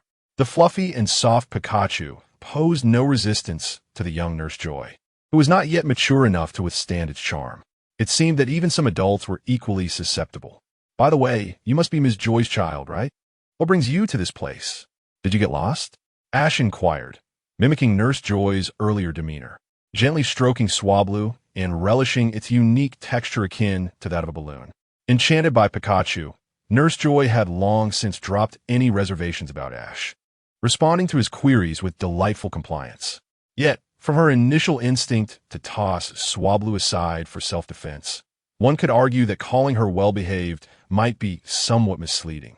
Her true nature perhaps more vibrant and animated under different circumstances. "But big brother, aren't you lost here as well? This place isn't meant for ordinary people," she retorted. Ash wished to assert that he wasn't lost, yet inexplicably found himself unable to voice it, opting instead to clear his throat and redirect the conversation. Mush. What is your name? How awkward. If he truly was lost, he ought to admit it rather than sidestep the issue out of pride. Nurse Joy placed Pikachu on the ground, standing up with hands on her hips, exuding an air of authority as she declared, "Tell me your name." Ash was taken aback. Had the child's true nature already surfaced so soon? Nevertheless, Nurse Joy dutifully revealed her name. Joy. Ash paused, pondering if he had encountered such a situation before. The intervening years had obscured many minor details from his memory. Yet, when I spoke of formidable friends in the forest, an elegant and noble azure figure flickered through his mind. Was it? Before Ash could collect his thoughts, I suddenly exclaimed in excitement. Look, the weather has improved. Indeed, as Ash followed her gaze, he observed the previously overcast sky had inexplicably cleared, the impending downpour vanishing as if it were a mere jest. Though it had not rained, a rainbow arched across the distant sky, its vibrant hues cascading down as if countless stars were awakening the slumbering forest. How peculiar. The weather is delightful now. I'll take you to find my friend, but remember to keep it a secret, or else it may never play with me again. I cautioned, casting a glance at Ash to gauge his reaction before turning away.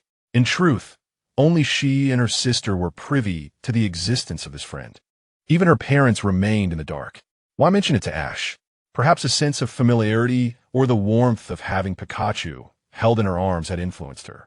I couldn't articulate it, but her instincts told her that Ash was not a malicious individual, and children's intuitions often proved to be remarkably accurate. Navigating a narrow mountain path, Mai finally released her grip on Ash's sleeve and began to lead the way. Ash, observing her unsteady gait, couldn't help but caution. Be careful.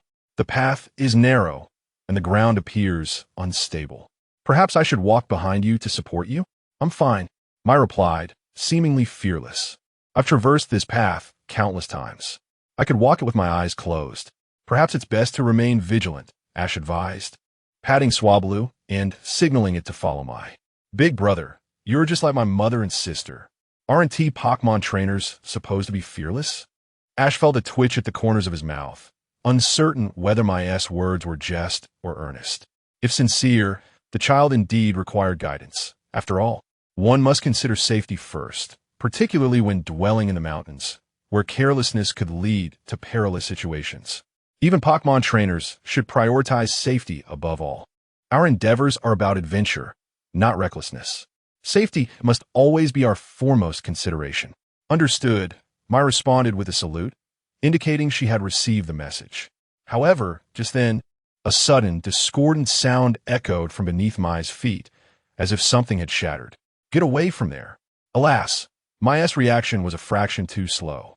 The ground crumbled beneath her, and she began to tumble toward the abyss, fear finally flickering in her eyes, yet her body was too rigid to even scream. Swablu, go down. Pikachu, stay here. Pika. In the next moment, without hesitation, Ash leaped after Mai into the void, while Swablu, hindered by the air resistance, could not match their descent. Chapter 085. Sukin, its desire the body. No, perhaps it is more accurate to say that instinct moves faster than thought. The moment Ash witnessed my fall from the cliff, he had no opportunity for contemplation and leaped after her without hesitation. Had it been the naive version of himself, he might have thought to leave Pikachu behind and have the Swablu follow him instead. It was only thanks to the wealth of knowledge and experience accumulated over the years that Ash could articulate so much in such a fleeting second. Yet, was it truly safe? He tightened his grip, maintaining a downward posture. Ash managed to catch up with the plummeting Mai and swiftly cradled her in his arms, brandishing the Pokeball containing Murkrow, which he had readied at the moment of his descent. Given the size of Murkrow, it might not be able to support both of them during their fall, but at the very least, it could buy enough time for Swablu to come and rescue Mai. Ash mentally prepared himself for this eventuality, but just as he was about to release the Pokeball, he felt a gentle breeze whispering past his ear. The wind was soft, devoid of the tearing sensation typically associated with falling. Along with the breeze came a flash of cerulean blue, enveloped in azure light, gracefully gliding through the air. It seemed to possess no wings, evoking thoughts of psychic abilities. The azure figure swiftly descended beneath Ash, lifting both him and Mai onto its back. Suicune. Ash silently uttered its name. For Ash, legendary Pokémon were far from unfamiliar. Throughout his years aspiring to become a Pokémon master, he had forged connections to varying degrees with nearly all of them. However, whether this Suicune was the same one revived during the events at the Bell Tower was uncertain, as most legendary Pokémon are not singular entities. As Ash contemplated Suicune, the creature was discreetly observing him in return. It believed that it had never encountered Ash before, yet for some inexplicable reason, It felt an odd sense of familiarity and warmth emanating from him. Were it not for this, it would not have so casually revealed itself before a stranger, at most merely conjuring a gust of wind to prevent their injuries. Nonetheless, its appearance was undoubtedly tied to Ash's valiant act of rescuing Mai. From his conduct in that moment, Suicune could ascertain that Ash's nature was inherently benevolent. Once they descended from Suicune, Pikachu gazed at the legendary Pokémon with a sense of awe. Pika. Though Ash could not decipher Pikachu's exact words, he understood its sentiment. Indeed, they found themselves deep within a mountain in the Sinnoh region. Encountering Suicune in such a secluded location was unexpected.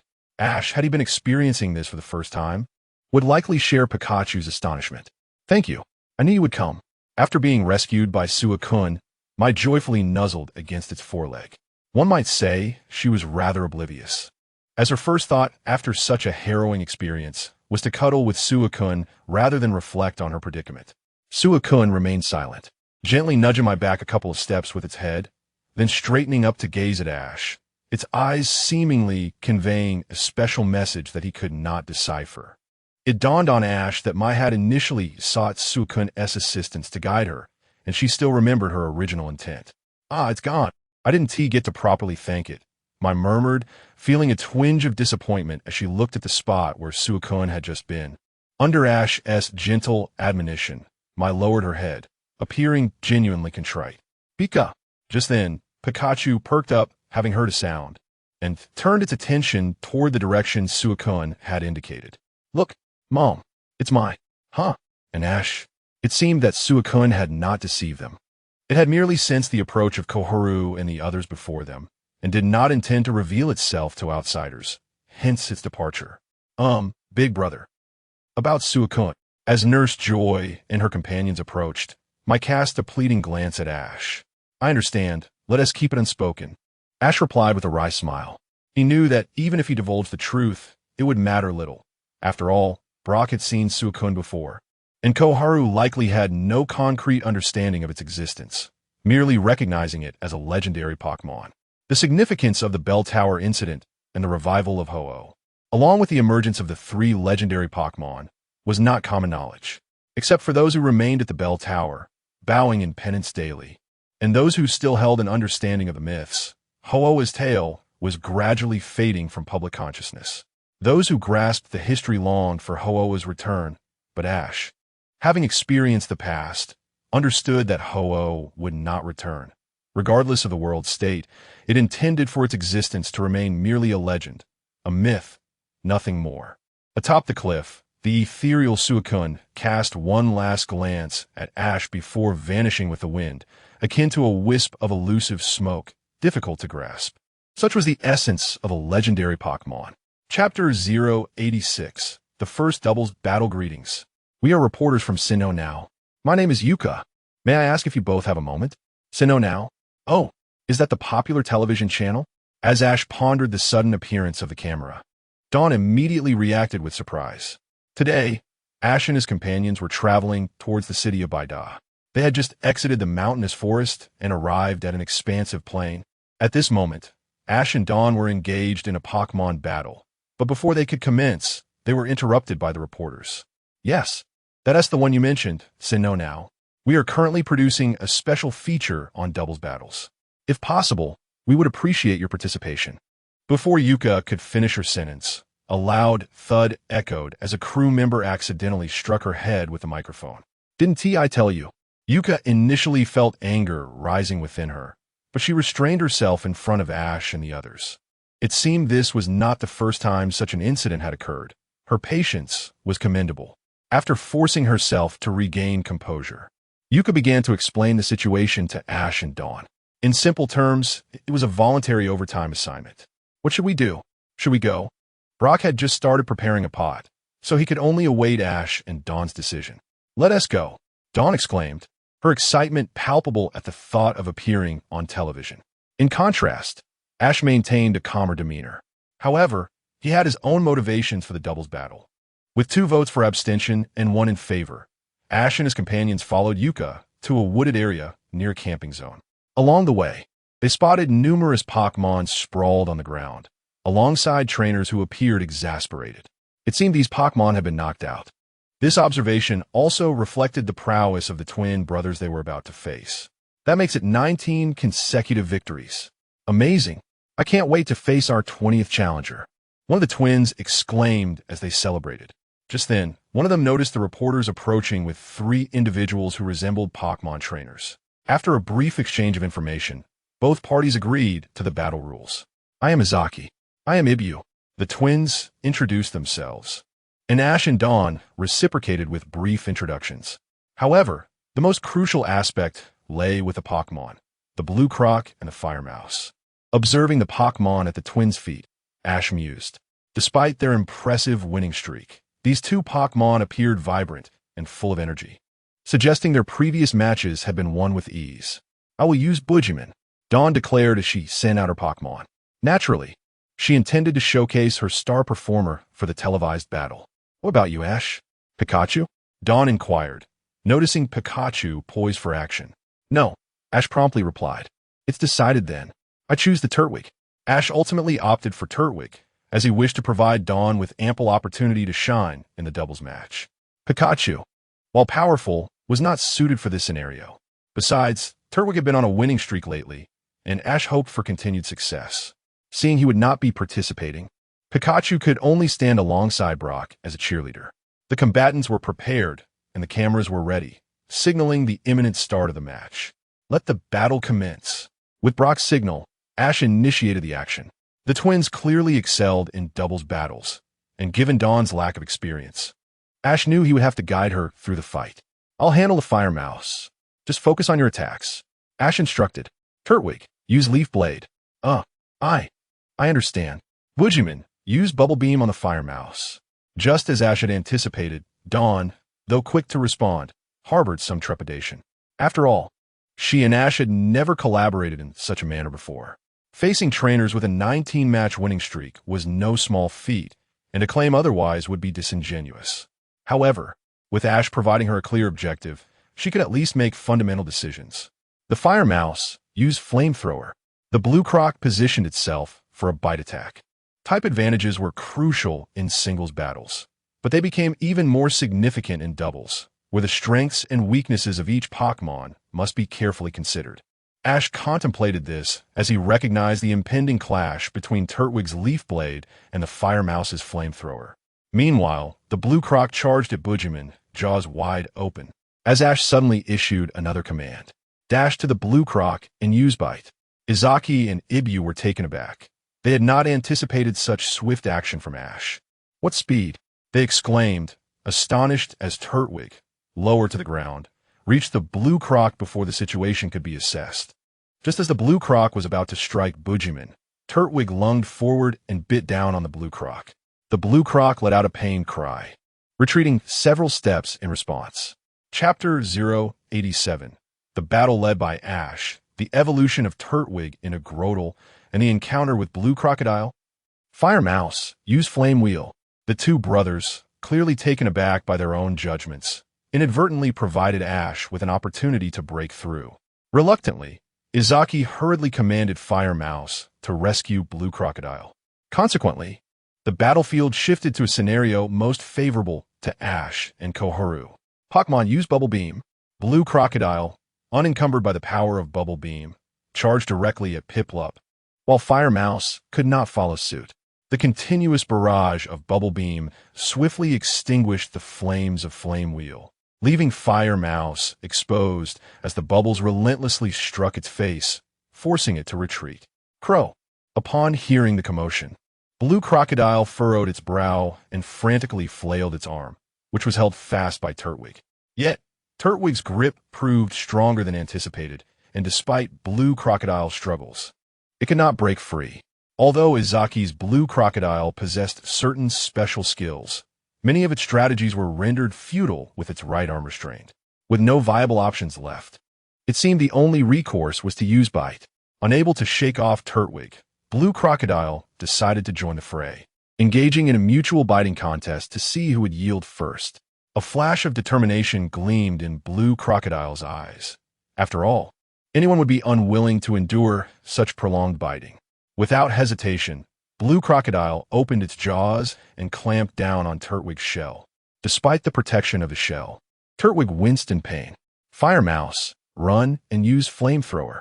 Izaki's command momentarily distracted Koharu.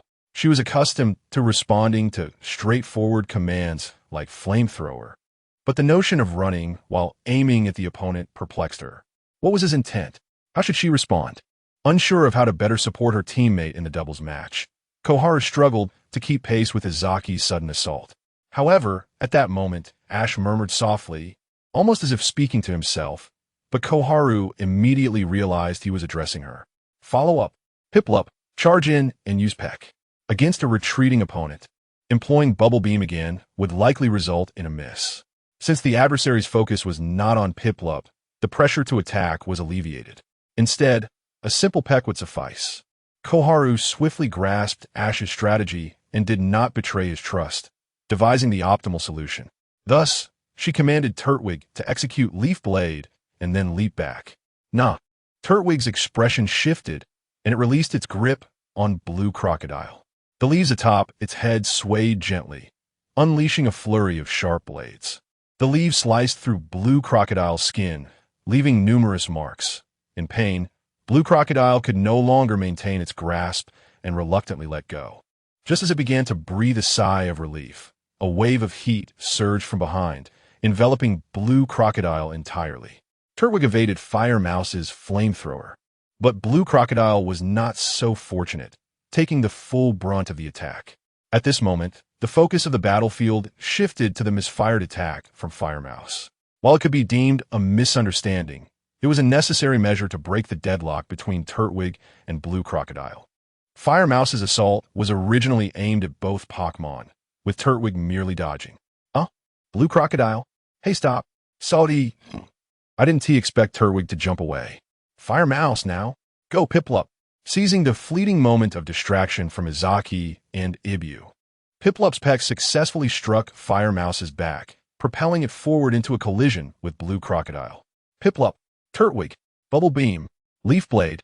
The two commands resonated almost simultaneously, with Koharu's reaction perhaps even quicker than Ash's, possibly due to her recognition that the situation demanded a decisive blow. Or perhaps it was an instinctive belief that Ash could flawlessly complement any command she issued. So simple, Koharu mused to herself. This was her first experience in a doubles battle, facing two formidable opponents adept at team play, yet it felt remarkably straightforward. She realized that her exertion during this battle was even less than in regular training. Was this the power of Ash?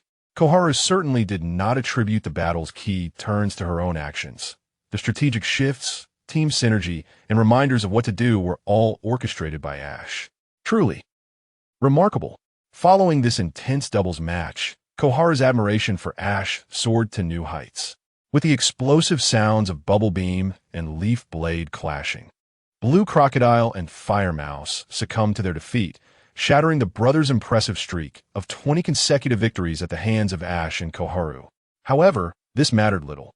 What truly held significance was, Hey, Ash, Turtwig, Koharu exclaimed, shaking Ash's shoulder and pointing at Turtwig, now enveloped in a radiant white light, her voice and expression brimming with excitement. The experience of battling, achieving victory, and evolving, a resonance only Pokémon trainers could appreciate, was now being captured by the camera. As Yuka and the filming crew began contemplating promotional strategies, for the scene of post-battle evolution was truly rare. In contrast to the excitement surrounding them, Ash remained composed, observing the transformation of Turtwig, which was slowly expanding under the luminous glow. No, it should be referred to as Grotle now. Ash understood that the true challenge was only just beginning. Chapter 088, Commitment, a new future dinner is ready. Come and eat quickly. As dusk descends, the plains are cloaked in a warm orange hue. In a spacious area, Ash is directing his bear cub and tree turtle in battle, his objective being to help tree turtle adapt to its significantly altered physique. Uncharacteristically, Dawn is not training alongside Ash today. Instead, she sits with her arms wrapped around her legs, quietly observing him. Initially, she merely sought to discern the patterns in Ash's commands.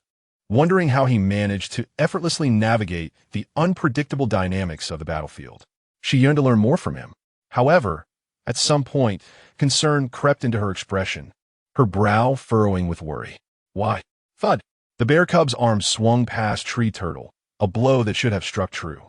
Yet, Tree Turtle desperately attempted to evade, striving to fight as it once did, utilizing agility to maximize its combat area and confound its opponent. In truth, Tree Turtle's previous combat style posed no issues. It had brought numerous victories for both itself and Ash, including the double battle that facilitated its evolution earlier that morning. Ironically, the very Tree Turtle that had sought to evolve and grow stronger now found itself struggling to adjust to its own body, its limbs feeling as heavy as lead. It could hardly muster the strength to take a step forward, let alone evade the bear cub's swing. Just as it made a laborious attempt to move, it succumbed to its own weight and collapsed.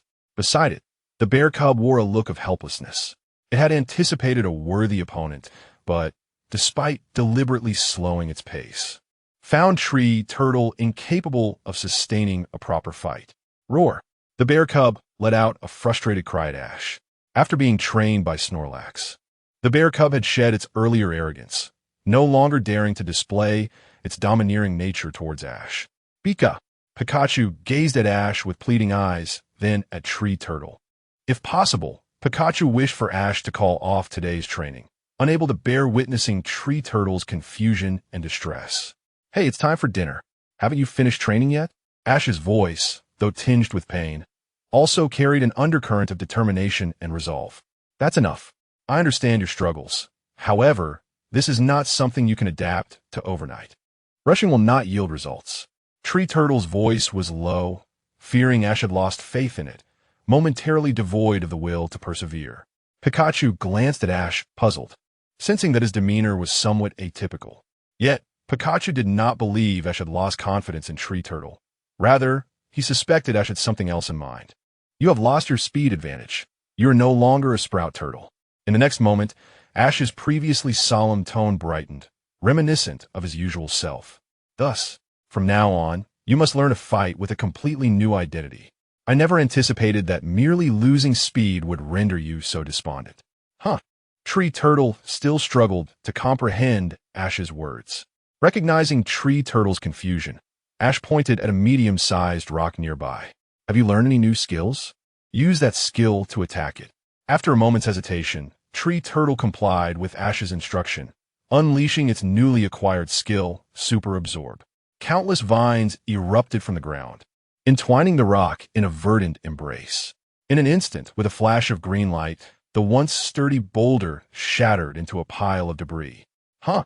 Tree Turtle stood in stunned silence, momentarily unable to process that it had accomplished this feat. As you can see, Ash began.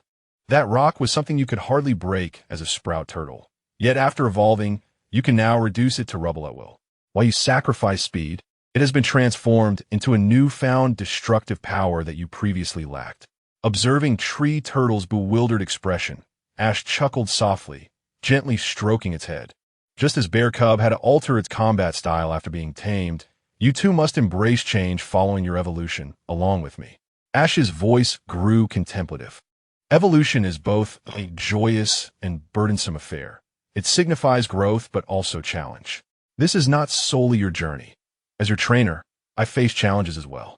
Henceforth, I will rely not on your speed, but on the destructive power you now possess, a power that was once beyond reach. Seeing Tree Turtle's gaze become clearer, Ash sensed that it had begun to grasp some of these truths. You are evolving, but if you perform worse than before, it reflects my shortcomings as a trainer. So do not blame yourself. If you struggle in battle, direct your ire towards me. Ash smiled, pointing to himself with his thumb. However, I believe that day will never come, for you are exceptionally talented. You will undoubtedly become an indispensable and steadfast shield for our team in the future. As the sun slowly set, under the soft and serene moonlight, Ash knelt before Tree Turtle, locking eyes with it, and made this promise. The era of Sprout Turtle has concluded, yet this ending does not signify termination. Rather, it heralds the dawn of new strength and a new future. Chapter 089. The Eternal Forest, congratulations to Ash for his victory. The Eternal Forest, a realm intertwined with time. Within this verdant expanse, countless extraordinary tales have unfolded.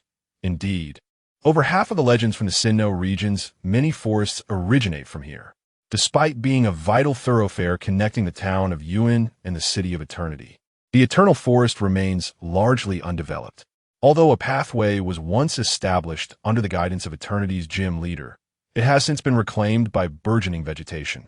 As if the spirit of the forest disallows any human imprints upon its ancient and enigmatic grounds. The Sinnoh League, which has always revered nature, ultimately relinquished its ambitions for the forest, deeming it instead a primal arena for trainers to hone their skills, allowing it to exist in its original visage. So, we're lost again?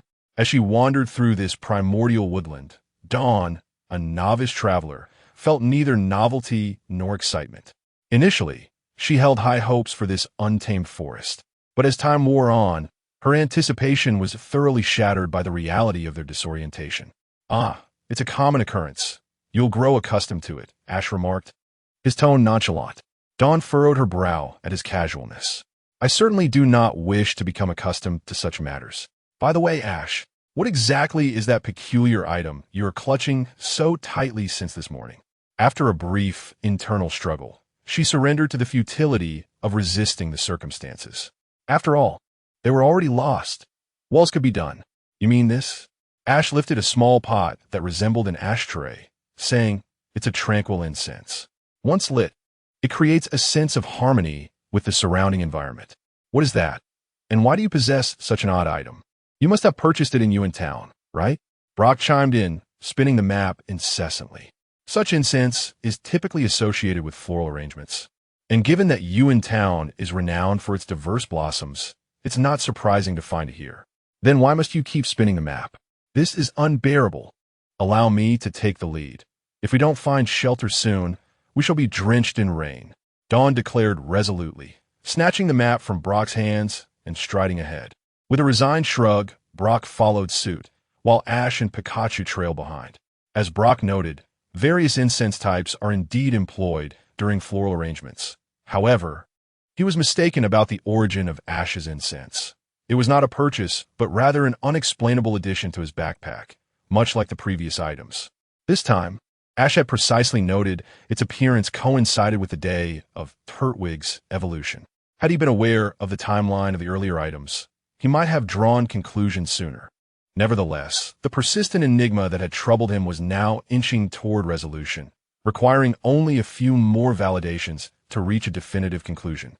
Pikachu, walking ahead, sensed that Ash was lost in thought, appearing somewhat absent-minded.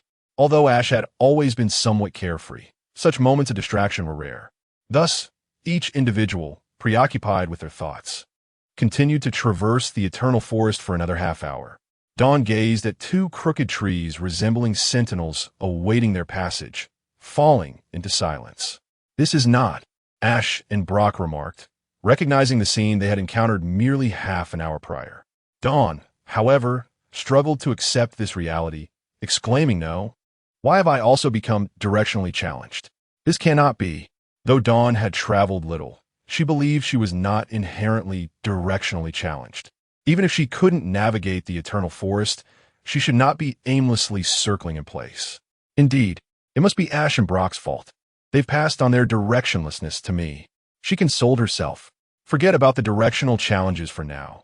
If we do not find a suitable place soon, we shall all be drenched.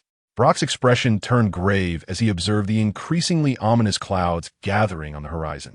If it were merely a light rain, we could manage with a tent, but at this rate, one tent will hardly suffice. Just as Ash and the others resolved to continue their journey, a rustling sound emerged from the thicket behind them. "A Pokémon?" Ash pondered, but upon seeing Pikachu's lack of reaction, he realized something was amiss. In the next moment, a woman with long, dark green hair tied in a side ponytail emerged from the foliage. Upon spotting Ash and his companions, she expressed her confusion, followed closely by an energetic happy. "Excuse me, may I ask you?" The woman began, but suddenly she perceived a shadow darting past her. In the blink of an eye, Brock, ever the gentleman, bent at the waist before the lady and in a soft voice stated, "I am Brock, and it is a delightful surprise to encounter such a beautiful woman here. May I inquire your name?" "Yami, the woman replied, stepping back slightly, her gaze suggesting she regarded him as peculiar. Unperturbed, Brock continued, "Ah, Miss Yami, what a lovely name. If you would permit me," before he could finish, a mischievous Froka leapt forward and struck him with a poison jab, causing him to convulse and be dragged away into the bushes for reflection, as was customary. Cough. Please disregard him. I am Ash," he introduced himself, "and this is Dawn. It's a pleasure to meet you." Congratulations to Ash for defeating Dan and claiming the championship. As a side note, Ash has finally triumphed. It brings a sense of nostalgia. While I am elated, I ponder whether there will be another season for him. Perhaps this marks the end of an era of youth. Chapter 090. The Mansion in the Forest. An elder living alone? Upon a brief understanding, it became clear that Yami embarked on a quest to fulfill her grandfather's dying wish, seeking a unique sweetness. This led her to the Baidai Forest, where she aimed to capture the Jiko, ultimately evolving it into the gentleman moth. After all, the gentleman moth possesses a heightened sensitivity to sweetness, surpassing even that of the honeybee. Moreover, the wild Jiko exhibits a weaker combat capability compared to a swarm of honeybees. As Yami is not a professional Pokémon trainer and possesses only a rudimentary knowledge of Pokémon, she naturally preferred to pursue a target that was more easily subdued. During the exchange of information, Yami learned that Ash and his companions were in search of a place to spend the night, and she volunteered to guide them. Within Baidai Forest lies an ancient mansion, the origins of which remain shrouded in mystery. However, during inclement weather, most travelers passing through the Baidai Forest tend to seek refuge in the establishment known as the Mansion in the Forest. The very name Mansion in the Forest sent shivers down the spines of Xiaowang and Xiaojang. In such a primordial forest, the mansion seemed like a hot spot for supernatural occurrences. Everything's fine, Yami reassured, sensing their unease. "Oh, is that so? I assumed it was merely an abandoned, dilapidated house." Xiaowang felt relieved upon hearing that the mansion in the forest posed no danger, patting her chest in gratitude. However, Ash's subsequent remarks shattered her calmness. Indeed, those who have encountered trouble wouldn't have the opportunity to discuss the mansion's dangers, would they?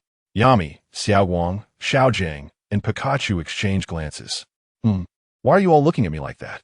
Ash continued onward, oblivious to their silent communication. Before long, they arrived at the mansion in the forest. Nestled in a clearing, the structure, formed by 3 interconnected houses, appeared somewhat aged from the outside. Yet, amidst the dark and rainy ambience, the warm glow of orange lights emanating from the mansion instilled an inexplicable sense of comfort in Xiaowang and the others. A thunderous rumble echoed as ominous clouds gathered, accompanied by flashes of lightning and the sound of thunder. The oppressive atmosphere weighed heavily on their hearts, making it difficult to breathe. The forest carried a stale, decaying scent, which was particularly nauseating in such gloomy surroundings. Xiaojang stood at the forefront, knocking on the mansion's grand door. "Hello, is anyone there?" After approximately half a minute, the tightly shut door finally creaked open. An elderly man, with hair as white as snow and a face lined with wrinkles, emerged with a warm smile. "May I ask who you are?" Pardon, Wessie. "Due to the inclement weather, may we come in to escape the rain? We shall depart once it clears." Upon hearing Xiaojang's explanation, the elderly man exhibited an understanding expression. Adjusting his spectacles, he replied slowly, "My apologies, my eyesight has deteriorated. I hadn't realized how dreadful the weather had become. Not only can you shelter from the rain, but you are also welcome to stay the night. It's rare for anyone to visit, and having company to chat with is quite pleasant." The elder turned and stepped inside, extending a warm welcome to Ash and his companions, which eased the tension that had gripped Xiaowang and the others. "Honestly, you nearly frightened me, Ash," Xiaowang lamented, still irked by Ash's earlier unintentional comment. Ash merely scratched the back of his head apologetically. He had encountered countless similar situations throughout his travels. As they entered the mansion in the forest, they surveyed their surroundings. The vintage, oversized clock adorning the wall and the numerous portraits leading to the second floor seemed to recount the mansion's long history. Contrary to its aged exterior, the interior was remarkably well kept, rivaling even modern inns in cleanliness. This pristine condition appeared almost as if it had been meticulously prepared for visitors. Ash, trailing behind the group, paused momentarily. It was unusual for someone of the elder's age to maintain such a large mansion. Yet the entrance hall and walls bore no visible dust. Was someone regularly coming to clean? As he pondered the immaculate facilities, a sudden gust of wind brushed against Ash's neck, causing him to shiver involuntarily.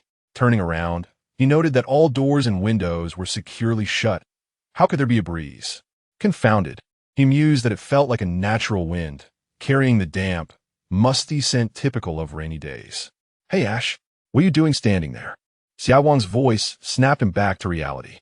In a moment of distraction, Xiaoguang and the others had already reached the connecting platform between the first and second floors. Ash nodded and hurried to catch up, though a nagging question lingered in his mind. May I ask you a question?" "Yes. What is it?" The elder paused to listen attentively. "Have you always lived here alone?" "Alone?" The elder pondered, tilting his head in thought. After a considerable pause, he sheepishly replied, "Forgive me. My memory isn't what it used to be. I'm not entirely sure if I live here alone. I believe there is an old man in my home, but I haven't seen him in a long time."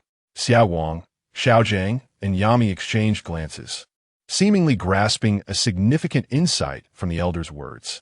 Thus, it appeared that the elder's eyesight was not the only thing that had faded. His memory also seemed to be in decline. A hint of sympathy flickered in their gazes, and Ash recognized that his question may have been ill-timed, prompting him to remain silent. P.S. 1. I extend my heartfelt thanks to Hongnan Fox for the explosive update, to the inspiration capsule for their encouragement, and to the delightful boba milk tea from Ziyun Mountain. Ash has triumphed. After years of adventures, he has finally defeated the champion and claimed the title of world champion. While I cannot deny my exhilaration, I also feel a tinge of melancholy. The moment Ash lifted the trophy, accompanied by the appearances of all his past companions, seemed to signify that our youth has come to an end. The preview for the next installment is yet to be released, and whether Ash will continue as the protagonist in future adventures remains a mystery. Although I am overjoyed by his victory, the prospect of a new protagonist is somewhat difficult for me to accept. If a new lead indeed emerges, I might not continue to follow the series. After all, my youth belongs to Ash and Pikachu, followed by Pokémon. Whether it be the title of my concluding volume, An Infinite Future, or the title of my side story, our journey continues. I fervently hope that Ash's travels endure until the farthest reaches of tomorrow. What kind of conclusion would be fitting for a journey filled with trials and tribulations, laughter and tears, confusion and resolve, disappointment and eventual glory? Regardless of what the next season of Pokémon may hold, here's to Ash. Congratulations on becoming the champion. Congratulations to the youthful boy who was once pursued by the fiery sparrow, along with the uniquely independent Pikachu. Chapter 091. The eerie dinner time under the guidance of the elderly woman. Ash and his companions each selected their own rooms. In the past, while staying at Pokémon centers, they had always shared a room to avoid inconvenience. However, the old lady insisted that 3 people in one room would be too cramped, especially since there was no one else around, and thus, she assigned each of them a separate room. Naturally, the trio found it difficult to refuse, as who would prefer a more spacious accommodation. They all accepted her offer with delight. "Now, I shall prepare dinner for you. Please consider this place as your own home," the elderly woman cheerfully proclaimed from the staircase, her joy seemingly stemming from their arrival. Even though it was Ash and his friends who had disrupted her solitude. I would like to help you prepare as well. I have some confidence in my culinary skills," Brock offered, feeling it only natural to lend a hand, especially considering the elderly woman's frail memory and eyesight. Preparing dinner for such a number must be quite challenging. However, the old lady gently shook her head, declining his offer. What kind of an allows its guests to do the cooking? Although I am quite aged, preparing dinner is still an effortless task for me. In my younger days, my cooking garnered praise from all my guests. She smiled, her wrinkled face beaming with warmth and kindness, gazing at Ash and his friends as if they were her grandchildren. "All right," Brock sighed, watching the elderly woman descend the stairs, feeling a sense of helplessness. "She seems a bit pitiful," Dawn remarked, voicing the unspoken sentiment among them. This was the Beidai Forest, one of the most emblematic primitive woodlands in the Sinnoh region, vast and sprawling. The size of the mansion was minuscule in comparison. Every year, numerous trainers passed through Beidai Forest, but how many would venture here, engage with the elderly woman, and share a conversation? The loneliness must be a constant companion for someone of her age. While the forest's environment was splendid, it ultimately lacked the warmth of human interaction and the vibrancy of life. She must have family, May pondered, her expression mirroring a sense of melancholy. The elderly woman had mentioned a late spouse, but it had been ages since they had seen one another. It was likely that they had passed on. The woman's faltering memory suggested she might not have any other family left, though perhaps she had simply forgotten. If so, how tragic that would be. Ash set down his backpack and sat on the plush bed. It was spacious, clean, and tidy, with not a speck of dust on the windowsill. Indeed, it was excessively pristine, he mused. A mansion nestled in the tranquil forest was undoubtedly a favored dwelling for ghost-type Pokémon, known for their mischievous nature and penchant for frightening passing travelers. Yet, what about this place? Ash had been on guard since the beginning, but despite his vigilance, he found no significant clues. The temperature indoors was not cold, clearly not indicative of ghost-type Pokémon, and the elderly woman's presence did not appear to be a fade created by them. "Pikachu, do you sense anything unusual?" Pikachu tilted its head, looking puzzled by Ash's question. Well, it seemed Pikachu had not sensed anything either. Was he truly overthinking it? Ash lay back on the bed, closing his eyes and deciding not to dwell on the myriad of questions. After all, even if they were ghost-type Pokémon, they typically indulged in harmless pranks. Those with malicious intent were a rarity. Even if he were to encounter one, he was confident in his ability to prevail. Time passed slowly, and just as they began to wonder whether something might have happened to the elderly woman, her voice floated up from downstairs. "Dinner is ready. You may come down now." Her voice was ethereal, as if directly echoing in their minds. Yet no one, including Ash, found it strange. They opened their doors and gradually descended the staircase. Arriving at the dining area, seated at the table, Ash and his friends initially expected the evening meal to be quite ordinary, given that only the elderly woman resided in the mansion and the food supplies should be limited. However, this is so extravagant. Are all these for us? They were astounded by the lavish spread before them, an array of exquisite dishes, from meats to vegetables to fruits, prepared in various styles, rivaling the offerings of a grand restaurant. Who could have imagined that such a feast would emerge from this secluded locale? "You've gone to great lengths," May expressed her gratitude and apologies, to which the elderly woman simply waved her hand dismissively. "It's nothing. After all, I cannot possibly eat all of this alone." Her words reassured May and Dawn, and after a collective declaration of "let us eat," they immersed themselves in the delightful dishes before them. Meanwhile, Ash and Brock remained troubled by lingering doubts. Brock pondered where such a diverse array of food could have come from, as there appeared to be no storage facilities in the kitchen, not even a refrigerator. Ash, on the other hand, was perplexed by the utter silence during the cooking process. After closing his eyes in his room, he had not fallen asleep, but had been attentively listening for sounds coming from below. Yet, in this seemingly acoustically deficient mansion, the elderly woman had managed to prepare dinner without a hint of noise. Chapter 092. Investigation? Revealed malice? Ah, what a satisfaction. Truly, my days in the 100 Generations forest have been filled with delights, but this meal stands out as the finest I have had in many years. After dining, Xiaoguang and Yami engaged in animated conversation with the elderly woman, though their exchange was tinged with a desire to alleviate each other's loneliness. Their predominant sentiment was one of gratitude for the sumptuous feast the elder had provided. "Xiaoji, do you sense something amiss?" Initially, Xiaojiang believed that the elderly lady was simply the caretaker of this mansion, without any underlying issues. However, after witnessing and savoring the delectable spread before him, doubts began to creep into his mind.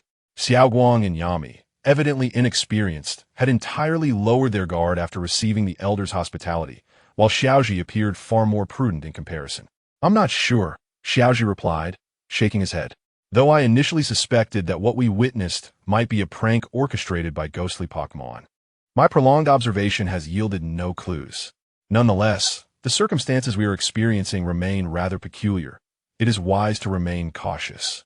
It seems we must proceed with caution, Xiaozhang sighed, reluctantly conceding to Xiaozhi's suggestion.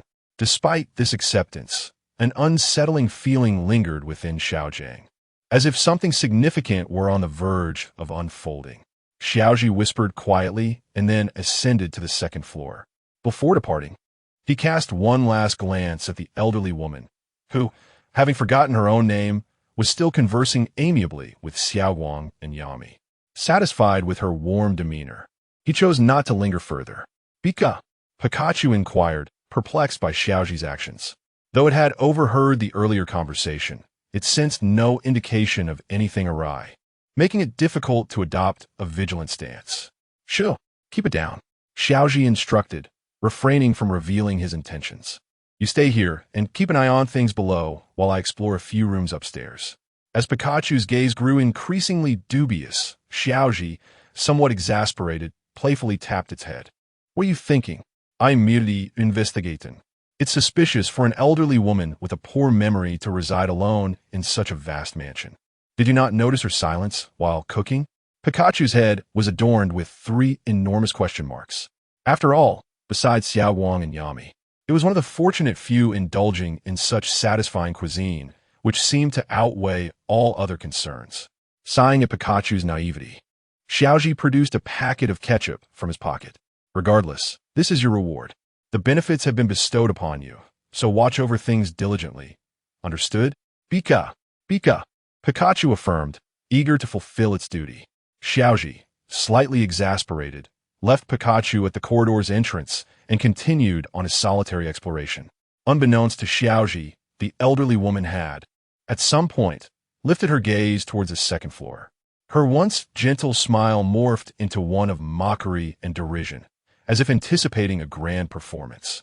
Yet, in an instant, she masked this expression, returning to the amiable demeanor Xiaoguang and Yami had first encountered. If the two had noticed the fleeting change in the elder's expression, they would surely have ceased their jovial conversation with her. In the unseen shadows, a dark figure swiftly navigated through the space created by the chandelier and the wall, seamlessly blending into the antiquated mansion. Though the mansion comprised merely 2 stories, it was divided into 4 distinct areas, with 2 expansive spaces and 2 smaller ones, creating a sense of layered complexity. Xiaozhi chose a room on the far left and began his exploration towards the right. Naturally, he deemed it unnecessary to inspect the room occupied by Xiaoguang and Yami, as they would not be assigned a problematic chamber. Still nothing.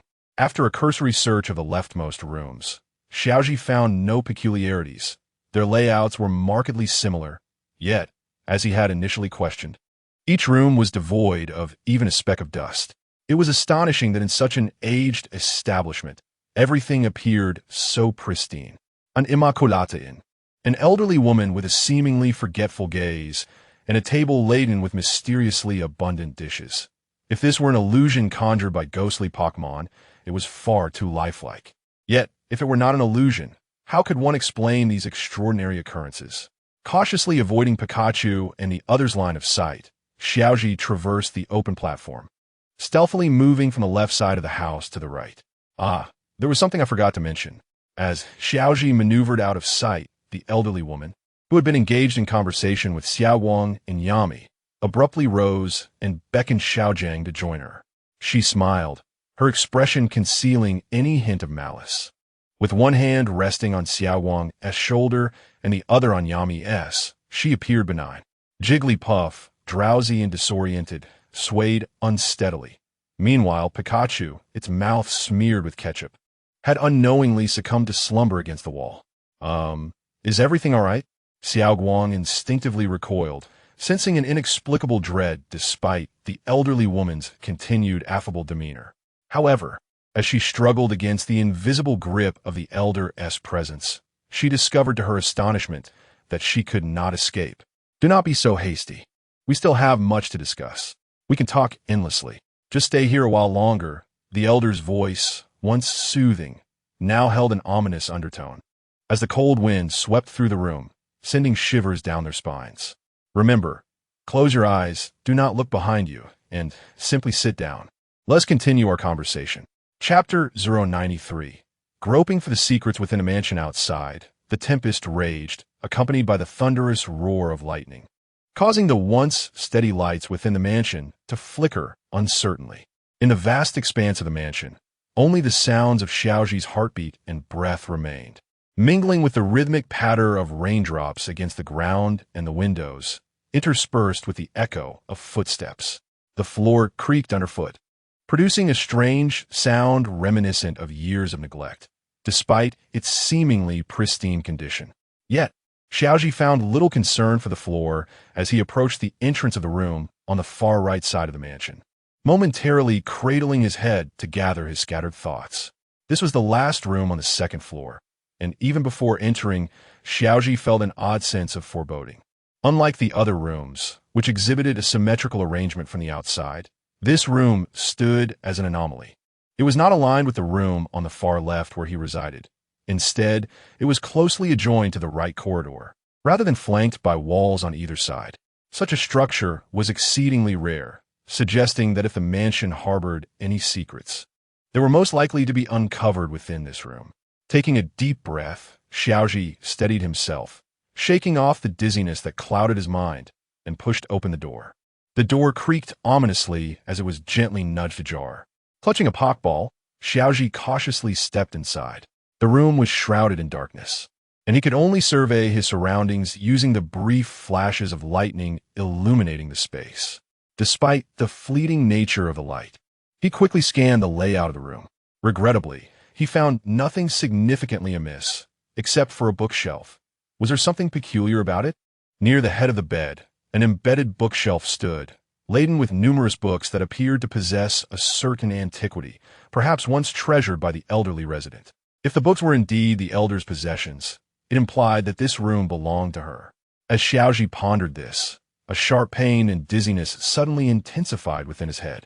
He crouched down, pressing his hands against his temples, utterly bewildered by his condition. Could the food have been tainted? Yet, he had eaten the same meal as everyone else without incident. Initially cautious, he observed the elder dine before he felt reassured enough to partake. Although uncertain of the food's origin, he had to admit it was quite palatable. Now is not the time for such thoughts, Xiaoji chided himself. Just as he resolved to endure the pain and rise, his right hand inexplicably lost its strength, causing the Pokeball to slip from his grasp and roll away across the floor. The ball rolled with a disconcerting muted sound, as the tempest outside continued its cacophony of thunder and lightning. At last, the Pokeball came to a halt, colliding with the corner of the wall beside the bookshelf. Producing a sharp thud, Xiaoji sighed, slowly moving to retrieve the cold sphere from the ground. As he held the icy Pokeball, a sudden realization struck him, causing him to stare intently at it. Why had it continued to roll? Although the floor appeared new, it was not a perfectly smooth surface.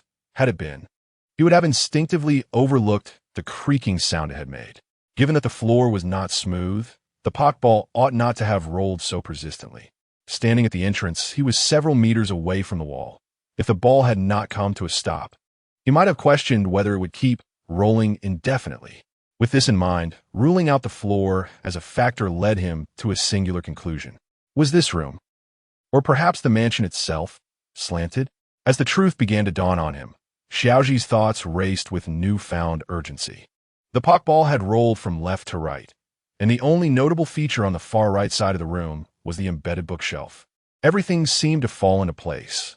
This mansion was not ordinary, and the elderly resident was undoubtedly complex, concealing a profound secret within its walls. Yet, did the elder harbor ulterior motives? Xiaoji wished to dismiss this notion. Her words had resonated with sincerity and heartfelt emotion, including her genuine desire for companionship. However, his assessment was merely subjective.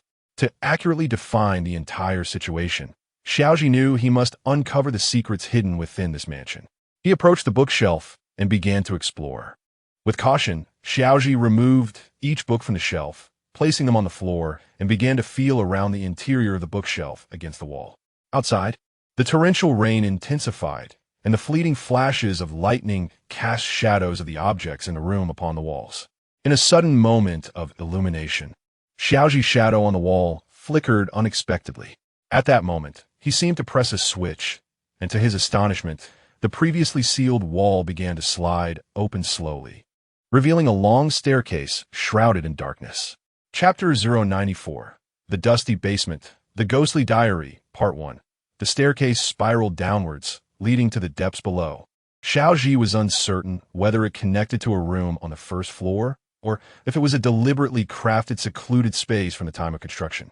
The corridor was engulfed in darkness, and without the aid of a flashlight, Xiaoji had to proceed cautiously, feeling his way along. However, before he could take more than a few steps, an ethereal blue flame suddenly ignited within the space. Turning towards the wall, he discovered that the torches hanging above had been lit. Yet, how they had ignited and why they emitted such a ghostly hue did not concern him. His heart was filled with an eerie and suffocating sensation. In less than half a minute, Xiaoji arrived at the seemingly endless staircase's base, which indeed revealed a completely enclosed space. It was small, capable of accommodating only 3 or 4 individuals at most. The torch that had previously hung on the wall was also present at the front wall of this cramped chamber, its blue flame flickering in an uncertain breeze. Bright yet disorienting. At the center of the room stood a table and a chair, appearing to be in a state of disrepair, contrasting starkly with the clean and tidy decor of the mansion above. Illuminated by the ghostly blue firelight, Xiaoji slowly approached the aged table, silently reaching out to wipe away the heavy layer of dust that had settled on its surface.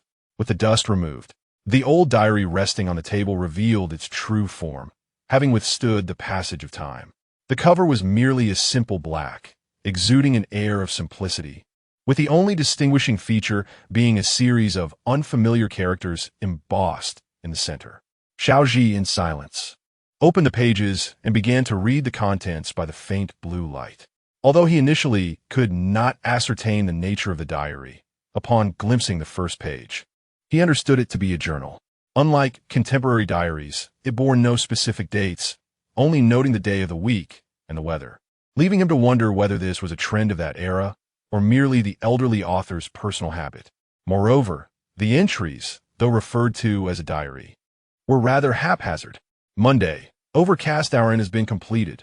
My husband asked me to name it, but I lacked the gift for naming, so I simply called our in the Forest Mansion. The entries were succinct, typically summarizing each day in a single sentence.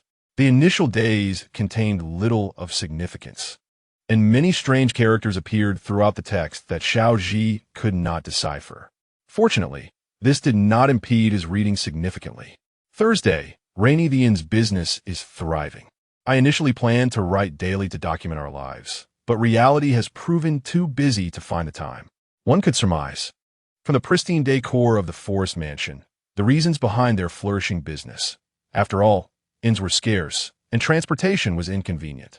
Most travelers passing through the 100 Generations forest would likely choose to stay here. Xiaoji continued to read. Wednesday. Sunny business has been getting better lately. Although flourishing is wonderful, life has begun to feel rather monotonous. Monday. Sunny for over a year, our business has remained strong. Yet both my husband and I find ourselves dissatisfied with our current lives. The laughter of our guests brings us joy, but is this truly the life we desire? Friday. Rainy recently, the forest has exhibited peculiar phenomena. Each night, an ominous breeze blows, and deep in the night, something seems to cackle. My husband and I have struggled to sleep these past few days, even contemplating closing the inn. Saturday. Overcast, a peculiar yet delightful day, as a little ghost fell at our doorstep. Though we had heard they were dangerous, my husband and I decided to rescue it.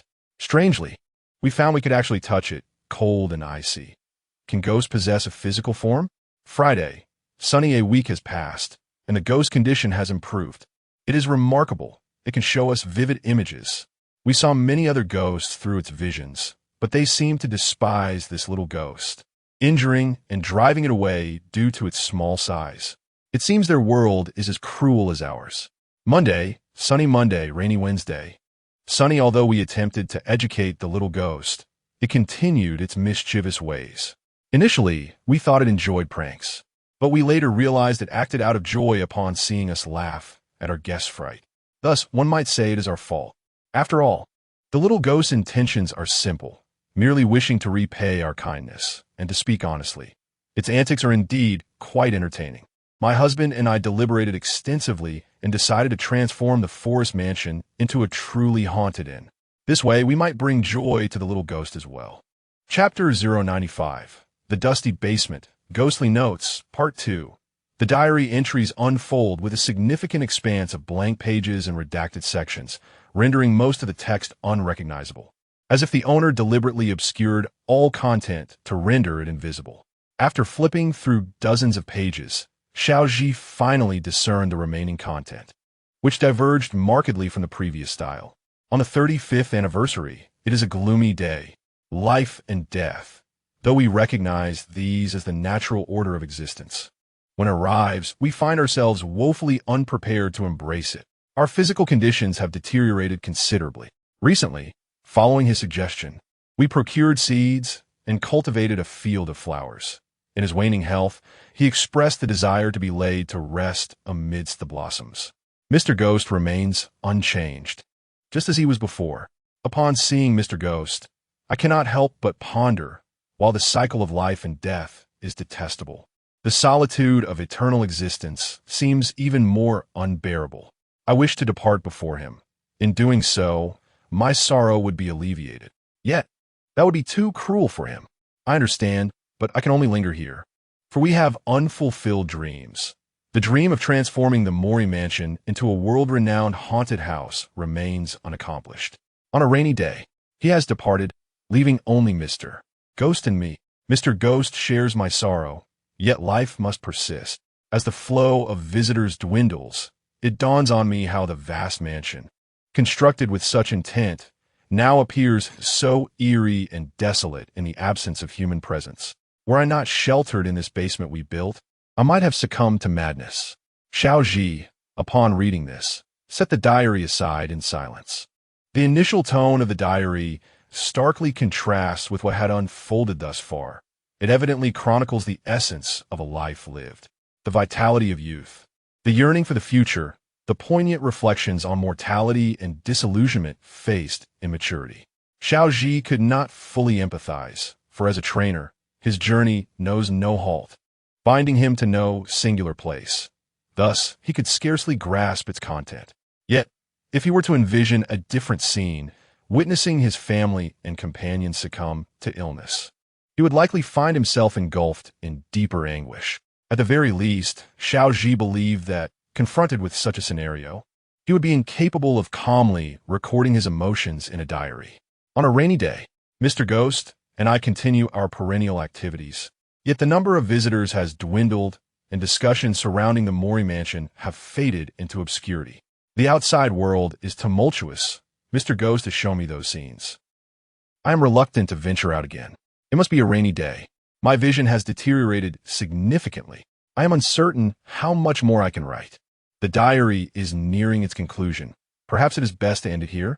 However, if I cease to document even my diary, it feels as though I will be left with nothing to occupy my days. No guests, no acquaintances. Only Mr. Ghost. And recently, I fear I may no longer see Mr. Ghost. When I am utterly blind, I sense that my existence will lose all meaning. No, there must be something left. At the very least, I should strive to uplift Mr. Ghost's spirits. Since my husband's passing, Mr. Ghost has scarcely smiled. Only upon the success of his mischief, upon hearing my laughter, does he reveal a hint of joy. What could his dreams be? On a day blessed with sunshine, my eyesight approaches blindness, and the diary has reached its end. This shall be my final entry. My physical condition has further declined. I can feel my time drawing near.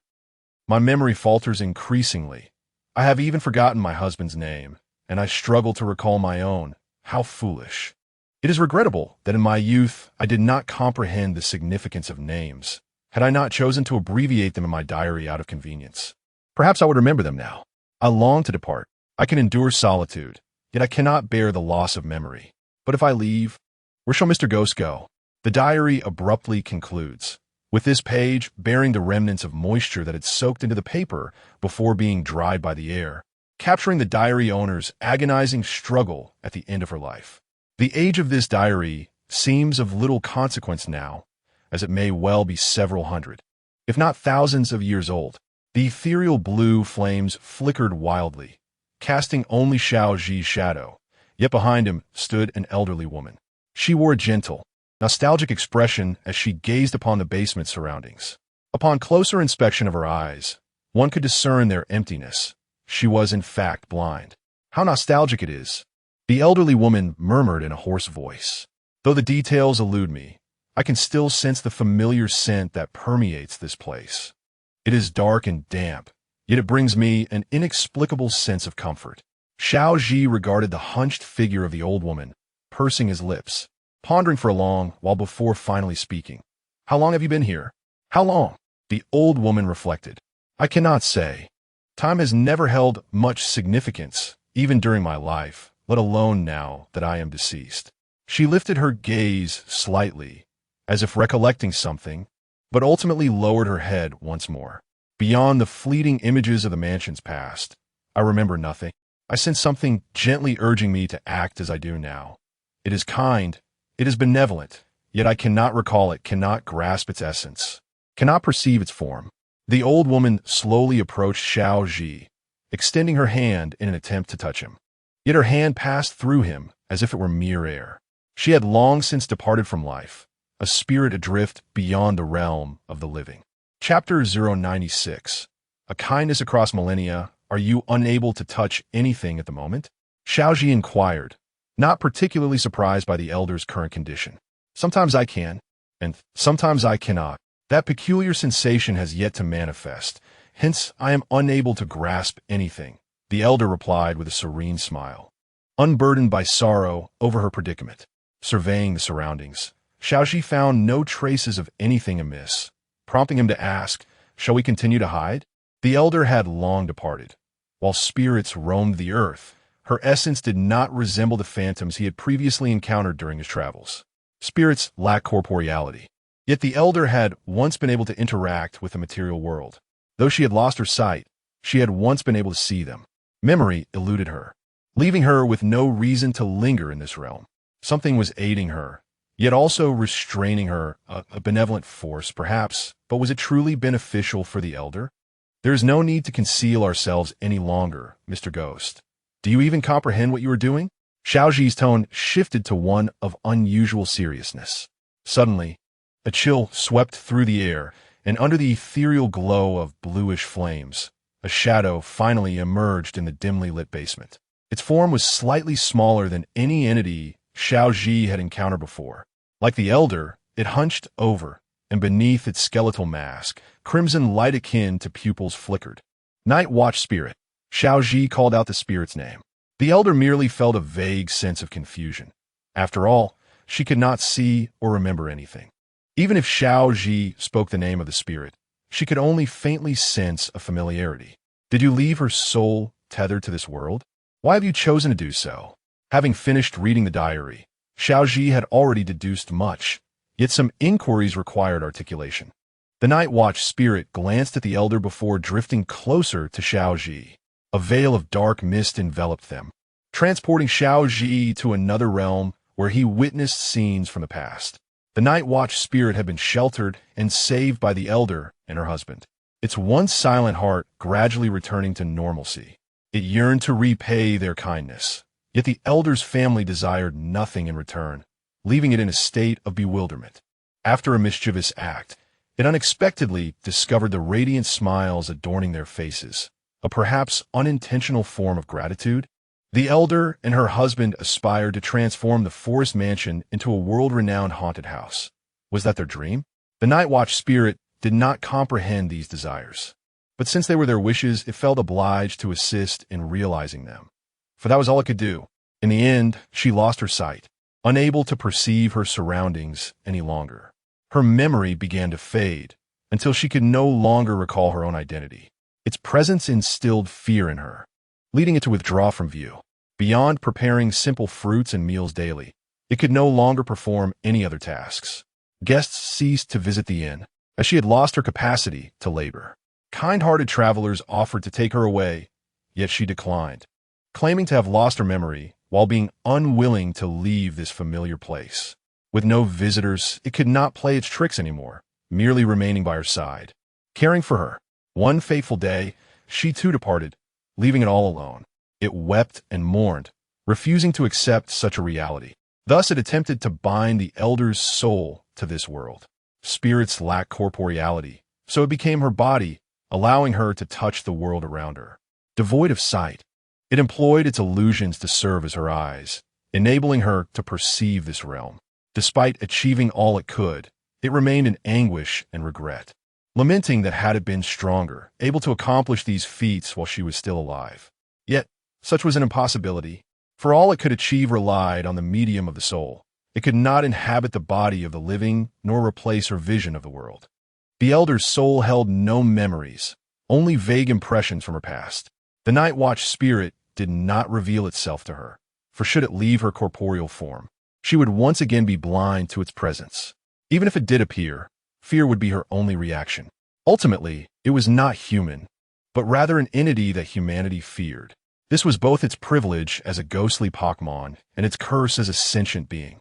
Thus, it acted as a ferryman for the elder, urging and assisting her in fulfilling dreams unaccomplished in life. Yet millennia passed, and countless travelers came and went, but the mansion remained uncelebrated as a renowned haunted house. This was perhaps to be expected. After all, the elder and her husband had never intended such a fate. Each time they frightened someone, they instructed the night watch spirit to lull the passers-by into slumber, allowing them to dismiss the events as mere dreams. The elder understood the consequences of their actions, but the night watch spirit remained oblivious, or perhaps it was unwilling to comprehend. If it were to acknowledge the truth, then what would all its efforts signify? What had a millennium of toil yielded? An unattainable goal, akin to a carrot dangling on a stick before a relentless horse, merely a nearby motivation, a glimmer of hope. Thus, she had never spoken to you, nor had you sought to understand, had you? The night watch spirit materialized, its gaze lifting slightly at Xiao Zhi's words, confusion etched upon its features. Chapter 97. Thank you. Mr. Ghost, everything you're doing now is to help her realize her dreams, is it not? Ash crouched down, maintaining eye contact with the night watcher as he inquired. Finally, under Ash's gaze, the night watcher spoke and nodded. If that is the case, what was the old man's dream? You should be aware that their ambition to transform this place into a world-renowned haunted house is utterly unattainable, and they never intended to achieve it from the beginning. The night watcher fell silent, fully aware of this truth. Since you understand, there is no need to continue deceiving yourself, is there? The night watcher glided forward a step, casting a reluctant look at Ash. If not this, what else could I do? Although Ash could not comprehend the night watcher's words, he gleaned this sentiment from its gestures and expressions. To strip the night watcher of hope for existence is undeniably cruel, yet this is what the old man wished for. And so did the night watcher. This is its realm. If it desired, it could cease all its actions entirely, yet it did not. If you are unwilling to accept my words, you could have stopped me from the very beginning. There is no need to continue this self-deception. Ghost-type Pokémon possess an extraordinarily long lifespan, one that seems to stretch into infinity. However, this lengthy existence does not imply that they relish remaining in one place. Ghost-type Pokémon favor the shadows, yet that does not equate to a love for solitude. They often travel in groups, finding joy through mischief over the ages. Yet this night watcher has gained nothing here. It can only derive a twisted sense of satisfaction, a truth it is evidently aware of. With this thought, Ash began to peruse the diary, focusing on the entries surrounding the old man's peculiar aspirations. Monday, sunny Mr. Ghost seemed quite pleased upon hearing our desire to transform this place into a world-renowned haunted house. After all, since we rescued it, it has longed to repay us. Although I regret to say we cannot think of anything we truly need, perhaps this goal will bring it a bit more joy. Sunday. Sunny, though I feel sorry for the customers who were frightened away, Mr. Ghost's mood has indeed improved lately. The deep-seated pain from being driven away by its peers seems to be gradually easing, which at least proves our thoughts were correct. However, This must remain a secret from Mr. Ghost, or else it might sulk again. Wednesday, rainy Sunday. I'm so sorry. Truly sorry. I can hardly hold on any longer, Mr. Ghost. I can only remember to call you that. I can scarcely see you anymore. But most importantly, I have forgotten our promise. I can sense your efforts, but I dare not voice my inquiries. I can only follow your lead. I don't know if this is what you desire, but I have no other support in this world. As long as you can find happiness, that is enough. The promise will likely fade with my departure into the currents of time. But truly, I am sorry. The final entry was not inscribed in the diary, but rather on a separate piece of stationery. Ash could not fathom the reason behind the old man's choice. Yet it likely stemmed from a sense of guilt towards the Night Watcher, compelling her to document it in such a unique manner to seek some solace. However, this seemingly considerate gesture from the old man had, in fact, shackled the Night Watcher, imprisoning it for a millennium. The entire tale is absurd, the old man, in her final moments, wished solely for the Night Watcher's happiness, while the Night Watcher, before and after the old man's passing, strived to fulfill the wish she had once expressed. Ultimately, whose desire was it to realize? This wish resembles a bleak and sorrowful dark humor, binding the hearts of both. Ash speculated that the Night Watcher's ability to keep the old man's spirit tethered here was perhaps due to her profound attachment to this world before her passing. Otherwise, relying solely on the Night Watcher's power, no matter how gifted it may be, would be insufficient. Even in the absence of memory, the Night Watcher's touch would only evoke fear in the old woman. Yet she remained deeply concerned for the old friend who seemed to drift beside her, yearning to see its form once more and hear its voice. Perhaps after achieving this, the old woman would finally find peace. The light in the Night Watcher's eyes flickered. It could not weep, only its body trembled uncontrollably. It cried out, breaking the silence it had maintained for a millennium to avoid startling the old woman. Its voice was hoarse, falling to the ground, one wail after another, as if it were expelling its soul, burdened by a millennium of sorrow. Ash, is that the name? The old woman sighed deeply. Her gaze, calm as still waters, flickered with a hint of compassion. Though she had forgotten everything, the Night Watcher's anguished cries pierced her heart. The lonely soul, at this moment, appeared to grasp its final mission. She gently spoke, pleading, "Could you bring it before me?" Of course. Ash bent down, tenderly cradling the Night Watcher, then placing it into the old woman's trembling arms. "I'm sorry, but could you describe its appearance to me once more?" The old woman's body seemed to tremble as well, her voice filled with age and sorrow. "Well, it is quite small, perhaps only half a meter tall.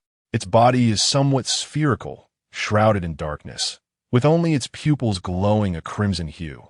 Wearing a skull mask upon its head, it is rather adorable. Is that so?" The old woman's tone gradually regained tranquility. Her hands gently glided over the Night Watcher's form. Though she could not physically touch it, she smiled and said, "I can feel it, cold as ice, yet very warm." Upon hearing this, the Night Watcher could no longer restrain its emotions, floating onto the old woman's shoulder, a black mist swirling in response. At the very least, it must allow her to see its true appearance. It absolutely cannot. Driven by such a yearning, the Night Watcher delved deep into its being, searching for strength. Yet no matter how hard it tried, its illusion could not be cast upon the old woman. It is futile. This is the rule of existence. To grant a ghost sensory perception, the Night Watcher must possess the old woman. No amount of effort could breach this decree. It is enough. There is no need to strive further. I have understood your intentions. The old woman's gentle voice continuously shattered the Night Watcher's spirit. It had never loathed its own weakness so profoundly. Alas, the old woman sighed heavily. The first to depart is cruel. They leave the solitude and sorrow to the survivors, burdening them with missions and responsibilities that weigh heavily upon their shoulders. Though I can no longer recall, I can comprehend that pain. I am so sorry to impose such suffering upon you. The tremor in her voice became more evident, and Ash noticed the old woman's figure beginning to dim. It seemed the time for farewell had finally arrived. The wandering soul, after a millennium, could finally rest. For the old woman, this must be a form of liberation, mustn't it? The Night Watch spirit understood that it could no longer retain the old man, and thus, It could only lament as it fell to the ground, wailing amidst the old man's gradually fading silhouette. "I am sorry," the old man uttered before his departure, "to have caused you such anguish. Though I am uncertain whether my words bring you solace or sorrow, I sincerely hope you can lead a joyful and fulfilling life in the future." As the old man's figure nearly vanished entirely, the night watch spirit etched the final words into its heart. "In the end, it has been a long journey. You have truly endured much. Mr. Ghost, thank you." The departed leave behind their visions, and the living must carry forth, striving to forget their sorrow as they move toward the future. Chapter 098. Farewell. Forest Mansion nonetheless, Ash could still perceive the dire state of his current condition. The psychological scars were far more arduous to heal than the physical ones. "What do you intend to do from here on?" Ash inquired. "Will you remain here, or venture forth in search of a new life?" Night Watch Spirit murmured softly, uncertain of its own path. The elder had expressed a hope for its happiness upon parting, yet such sentiments were easily uttered. As a diminutive being, having languished in solitude within this secluded domain for a millennium, where could it possibly discover such a life? Had it been capable of achieving this alone, it would not have been cast away by its own kin. "Since you lack a goal," Ash paused, contemplating before articulating his original thought. "Would you care to accompany me?" Night Watch Spirit was momentarily taken aback. It had assumed that after the elder's departure, no one would offer its sanctuary again. "However, I have great faith in you. By the way, my aspiration is to become the strongest. You do know what a trainer is, right? Never mind, in any case, my aim is to stand atop the world alongside you. What do you say? Interested?" Night Watch Spirit lifted its gaze to meet Ash's eyes, and from Ash's expression, it discerned no pity or consolation. His words were not mere attempts to uplift it, but rather a sincere expression of his feelings. After speaking, Ash placed a Pokeball on the ground and ascended the stairs.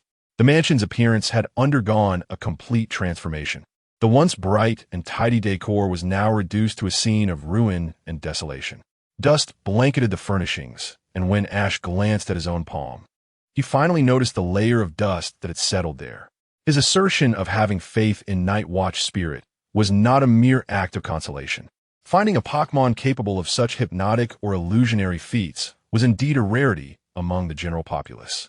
Upon reaching the first floor, he found Misty, Brock, and May, along with her Chansey, lying in a neat row on the ground, seemingly unable to awaken for the time being. According to the Elder's diary, if it was not raining outside, Night Watch Spirit should have been preparing to deposit them into the forest, allowing them to perceive their encounter with the supernatural as mere illusions. The winds howled outside, mingling with the sound of rain lashing against the dilapidated mansion's walls, which seemed on the verge of collapse. The fact that this mansion had stood resilient for a millennium amidst the forest was nothing short of miraculous. As though blessed by the spirit of the woods, Ash, weary, sank into the worn-out sofa, which was lumpy and uncomfortable. Yet, for him, this level of discomfort was negligible. He had expended an inordinate amount of energy that night. Upon reflection, the headache he had experienced while investigating the rooms was likely a manifestation of Night Watch Spirit's influence. It appeared that it remained ambivalent about whether it wished to reveal the truth to him. Shaking his head, Ash smiled softly, then closed his eyes to rest. On the following day, at dawn, Ash awoke before the sun had risen. Perhaps it was due to two unresolved matters weighing on his mind that he found it difficult to rest properly. In contrast to him, his companions were sound asleep, having slumbered for over 10 hours without a hint of waking, and Ash couldn't help but feel a twinge of envy, for he still felt a bit dazed. Nevertheless, he sighed softly and made his way back to the basement of the mansion. Upon entering, he noticed that the Nightshade Spirit was no longer present. Yet the gently swaying Pokeball on the ground seemed to convey everything. It indicated its choice. "Thank you," Ash whispered as he picked up the Pokeball after a moment of contemplation. He thought to himself, "Come forth, Nightshade Spirit." Releasing the Nightshade Spirit once more, Ash observed its demeanor and realized it must have regained its vigor. Thus, the first matter he was concerned about was, at least, somewhat resolved. With that, Ash led the Nightshade Spirit out of the basement, only to find Pikachu tightly clutching a bottle of ketchup in its embrace. Ash's lips twitched slightly at the sight, and he picked Pikachu up, pinching its cheeks to rouse it from slumber. Pika! An ambush? The groggy Pikachu exclaimed with a bewildered cry. Ash merely patted its head and pointed towards the Nightshade spirit, saying, "Allow me to introduce our new companion." Pikachu gazed at the Nightshade's spirit in confusion, unsure why it had woken up to find an additional companion and why the mansion's surroundings had transformed. Without delving into elaborate explanations, Ash simply instructed Pikachu to follow him. He then led the Nightshade spirit to the first floor, rummaging through Brock's backpack to retrieve numerous candles, which he placed on the central table of the mansion. He also set down the relaxing incense from his own bag. With a resolute nod, the Nightshade spirit fixed its crimson gaze upon the ancient and that had stood for a millennium, its eyes filled with determination. Chapter 099, Training by the Lake. Challenges abound. After an extensive slumber lasting over 10 hours, Xiao Guang and her companions finally awakened.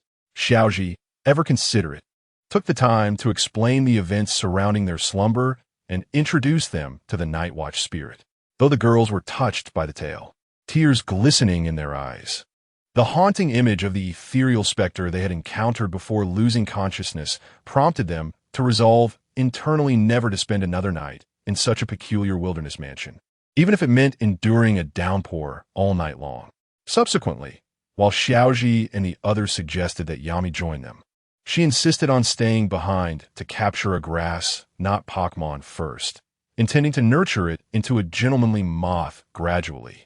Thus, they bid farewell before the mansion, though Yami's gaze lingered on the forest mansion, imbued with a sense of significance. 2 days later, having successfully navigated through the 100 Generations forest, Xiaoji and his friends stumbled upon a Pokémon imitation contest being held in a nearby town.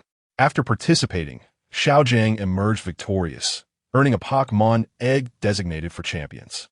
At this moment, the group found themselves in a Pokémon center by the lakeside, quietly savoring their afternoon tea. To be precise, it was Xiaoguang and Xiaojiang relishing the moment, while Xiaoji trained his Pokémon in the open space outside. "Turtwig, stay still," he admonished. "I understand it's your instinct, but now that you have evolved, you must learn to respond with a more composed approach. Murkrow, splendid job. Continue to leverage your agility. Your supple physique allows for successful counterattacks in unexpected situations. Over there, Dragonair. Be gentle. The Night Watch spirit is still not accustomed to direct combat." On the training ground, Xiaoji's 6 Pokémon were paired off for their daily exercises. Among them, 2 were particularly troublesome. One was Turtwig, who still preferred to evade attacks. Although it had matured significantly since its evolution, its instinctual tendencies often overshadowed Xiaoji's commands. However, at this rate, Turtwig should improve within a week. The other issue lay with Dragonair, which tilted its head as if unable to grasp Xiaoji's instructions. In its encounters with the Night Watch spirit, it had not exerted its full strength. Rather, it seemed to be playing, casually unleashing dragon breath and sparks, targeting the Night Watch spirit without engaging in any substantial combat.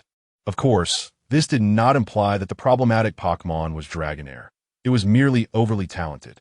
The real concern resided with the Night Watch spirit, which Xiaoji never anticipated would struggle to engage in a Pokémon battle after spending a millennium in the Forest Mansion. In autonomous battles, it instinctively sought to retreat into the shadows for ambushes, while Dragonair remained stationary, using Sparks and Dragon-type moves to render the Night Watch spirit incapable of fighting. Correcting this habit would likely require considerable time. Xiaoji shrugged, expressing his exasperation. Nonetheless, he acknowledged that this was part of the Pokémon training process. As a trainer, failing to resolve these issues would be quite disappointing. All right, that will be all for today. In the evening, I will devise new training plans tailored to each of your individual challenges. Unbeknownst to Xiaoji, 2 pairs of eyes were fixated upon him, one belonging to a striking young man with purple curls beside the Pokémon Center's window, and the other from a figure near the riverbank, calling out, "Hey, Xiaoji? Pika, what's the matter?" Xiaoji inquired, noticing Xiao Guang's hurried approach. "It seems the broadcast of last year's championship match against Psychic-type Master Wusong is about to commence. I thought you would be eager to watch," she replied, a smug expression gracing her features, as if anticipating praise from Xiaoji. As for Xiaoji, his desire to watch was rather indifferent. He had battled Wusong numerous times in his previous life and was well acquainted with his combat style. However, seeing Xiao Wang so animated made it difficult for him to decline, especially since he had no pressing matters at hand. In the Pokémon Center, a crowd gathered before the large screen, their attention riveted on the unfolding battle. It was a 3-on-3 match, nearing its conclusion. Kalinki, use illusion light. Wusong commanded nonchalantly, adjusting his glasses. With a flash of light, the opponent's scyther crumpled to the ground, unable to continue the fight. As the battle concluded, the onlookers gradually dispersed. Wusong triumphed with just a single Kalinki, highlighting the stark disparity in skill. Remarkable. Despite being the champion of the league, he faced the Elite Four without any means of countering, Xiao Wang remarked. Her understanding of Pokémon battles still somewhat superficial, yet she could not help but express her astonishment at Wusong's effortless victory. The difference in battle styles is notably vast. Xiaoji offered his insight. The Scyther, possessing a type advantage, could have utilized moves like Swords Dance to bolster its strength. Instead, it chose to confront Kalinki directly, ultimately exposing multiple vulnerabilities and exhausting itself, only to consider strengthening itself too late. Xiaoji continued. The first two Pokémon appear to be mere fillers, seemingly deployed to gain a temporary type advantage rather than as primary team members. After Xiaoji's analysis, Xiao Wang and Xiao Jing nodded in agreement. Anyone with a modest comprehension of Pokémon battles could discern the validity of Xiaoji's observations. At that moment, applause and footsteps echoed from behind them. Chapter 100, Ash vs. Wusong. Impressive analysis, quite remarkable. Are you also a trainer preparing for this year's league conference? Upon hearing this voice, several individuals turned their heads. In the moment Xiao Wang and Xiao Jing beheld the speaker's appearance, they fell into silence. Wusong, Mr. Wusong, is indeed him. Sure. Just as Xiao Wang and Xiao Jing were about to call out again, Wusong promptly hushed them. While it is delightful to be admired by fans, today is a day of rest. And if possible, I would prefer to enjoy my own time. Upon hearing this, the two exchanged glances and fell silent, noticing their lack of further inquiries, which revealed a hint of confusion in their eyes. Wusong no longer concealed his intentions and turned his gaze upon Ash, saying, I observed your training from the window moments ago. It was quite remarkable. You identified several existing flaws in your Pokémon through combination training. You must not be a novice trainer, correct? Indeed, I have participated in a few league competitions before.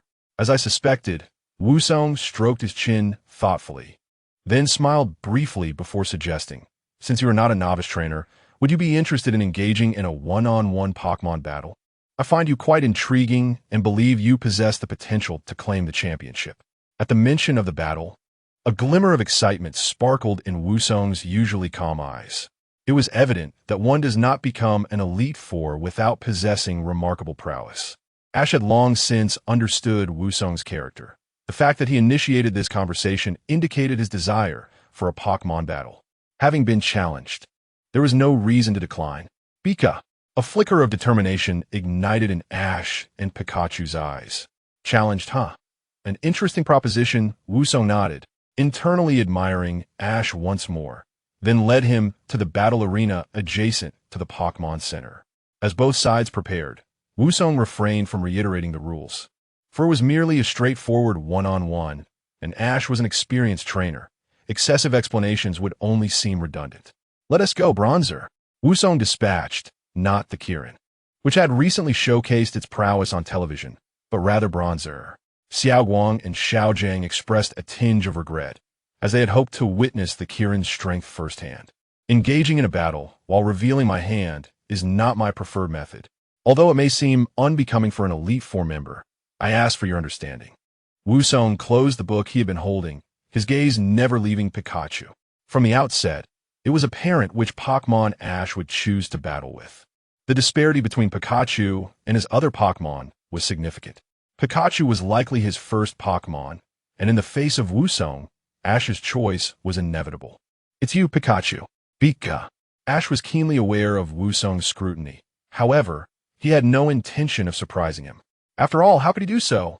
Utilizing any other Pokémon would only serve as fodder for Wusong. If only his other Pokémon were still available, he might have had an alternative. You can choose to attack first or second. Seemingly aware of his slight advantage, Wusong ceded the choice of initiative. Then, quick attack, circle around. Ash seized the opportunity to take the lead. However, rather than launching a direct assault, he opted to use quick attack to enhance Pikachu's speed. Ha! Psychic! Wusong adjusted his glasses, fully expecting Ash's command. Earlier, Ash had remarked that the previous league champion failed to utilize enhancement skills to bridge the gap. So it was only natural for Ash to make such a choice. Maintain this state, Thunderbolt. Had Ash been facing Wusong's Bronzer for the first time, he might have faced dire consequences. However, he had already experienced Wusong's combat style, allowing him to devise a strategy in the shortest time possible. Pika! In an instant, Pikachu, which had been circling Bronzer, suddenly altered its trajectory and charged directly into Bronzer's body. Clang! Bronzer staggered back 2 steps. While it did not sustain substantial damage, it could no longer maintain its psychic ability. Although Pikachu successfully interrupted Bronzer's move, the collision left it slightly dazed. Noticing this, Wusong's brow furrowed slightly. He had not anticipated Ash's swift change in tactics. In that case, Solar Beam. Wusong stowed his notebook in his pocket, preparing to get serious. Thunderbolt. In response to Wusong's declaration of war, Ash stood his ground. He understood that while Pikachu's Thunderbolt could not overpower Bronzer's Solar Beam, it also could not be easily defeated. The dazzling clash of silver and gold illuminated the arena, forcing Xiaowang and Xiaojing to shield their eyes with their hands. Which of these formidable skills would prevail? This question lingered in their minds, but the next moment, accompanied by the sound of metallic collision, their curiosity remained unanswered. Pika! As the brilliance faded, Xiaowang and Xiaojing beheld not a scene of victory for either Pikachu or Bronzer, but rather the 2 Pokémon engaged in close combat. Pikachu's tail shimmered with metallic light, and it appeared to be executing a skill following the clash of Thunderbolt and Solar Beam. However, Pikachu's surprise attack seemed unsuccessful, as Bronzer had raised its arms to successfully shield itself from the oncoming strike. Chapter 101. Victory misconceived? The interloper indeed, the child, Wusong, furrowed his brow as he observed Ash, then turned to glance at the standoff between Bronzer and Pikachu. Every motion of his was keenly scrutinized. From the initial psychic attack to the recent ploy to have Bronzer employ Trick Room amidst the chaos. Each strike, every maneuver was flawlessly anticipated, and Pikachu's speed had utterly suppressed Bronzer's every action. No matter what skill Wusong wished to command Bronzer to execute, it seemed inevitable that it would succumb to failure under such relentless pressure. Of course, unless... I'm quite curious, Wusong began. What would you do if I instructed Bronzer to use Euroball? Euroball was one of the rare skills Bronzer could unleash instantaneously. Should that be the case, it would be impossible for Pikachu to interrupt. Then there's nothing we can do, Ash shrugged in response. Each Pokémon possesses its own combat tendencies. Pikachu was not the optimal choice against Bronzer, and if Euroball were deployed, we would indeed be in a predicament. Is that so? Wusong chuckled softly. Ash's words were half-truths, and he could discern that. Euroball would indeed pose a challenge for Pikachu, as Bronzer, in its high-speed rotation, could effectively bounce back electric-type moves like Volt Tackle. Moreover, neither Quick Attack nor Iron Tail would stand a chance against Euroball, given Bronzer's sturdy physique and Pikachu's comparatively diminutive weight. Thus, the methods to counter Euroball included using Electro-Web to paralyze my Bronzer, rendering it unable to maintain Euroball. Or, your Pikachu can employ Thunderbolt, correct? If it were Thunderbolt, it could indeed compete with Euroball. Xiaowang and Xiaojing exchanged incredulous and admiring glances. Xiaowang was aware that Pikachu possessed Thunderbolt.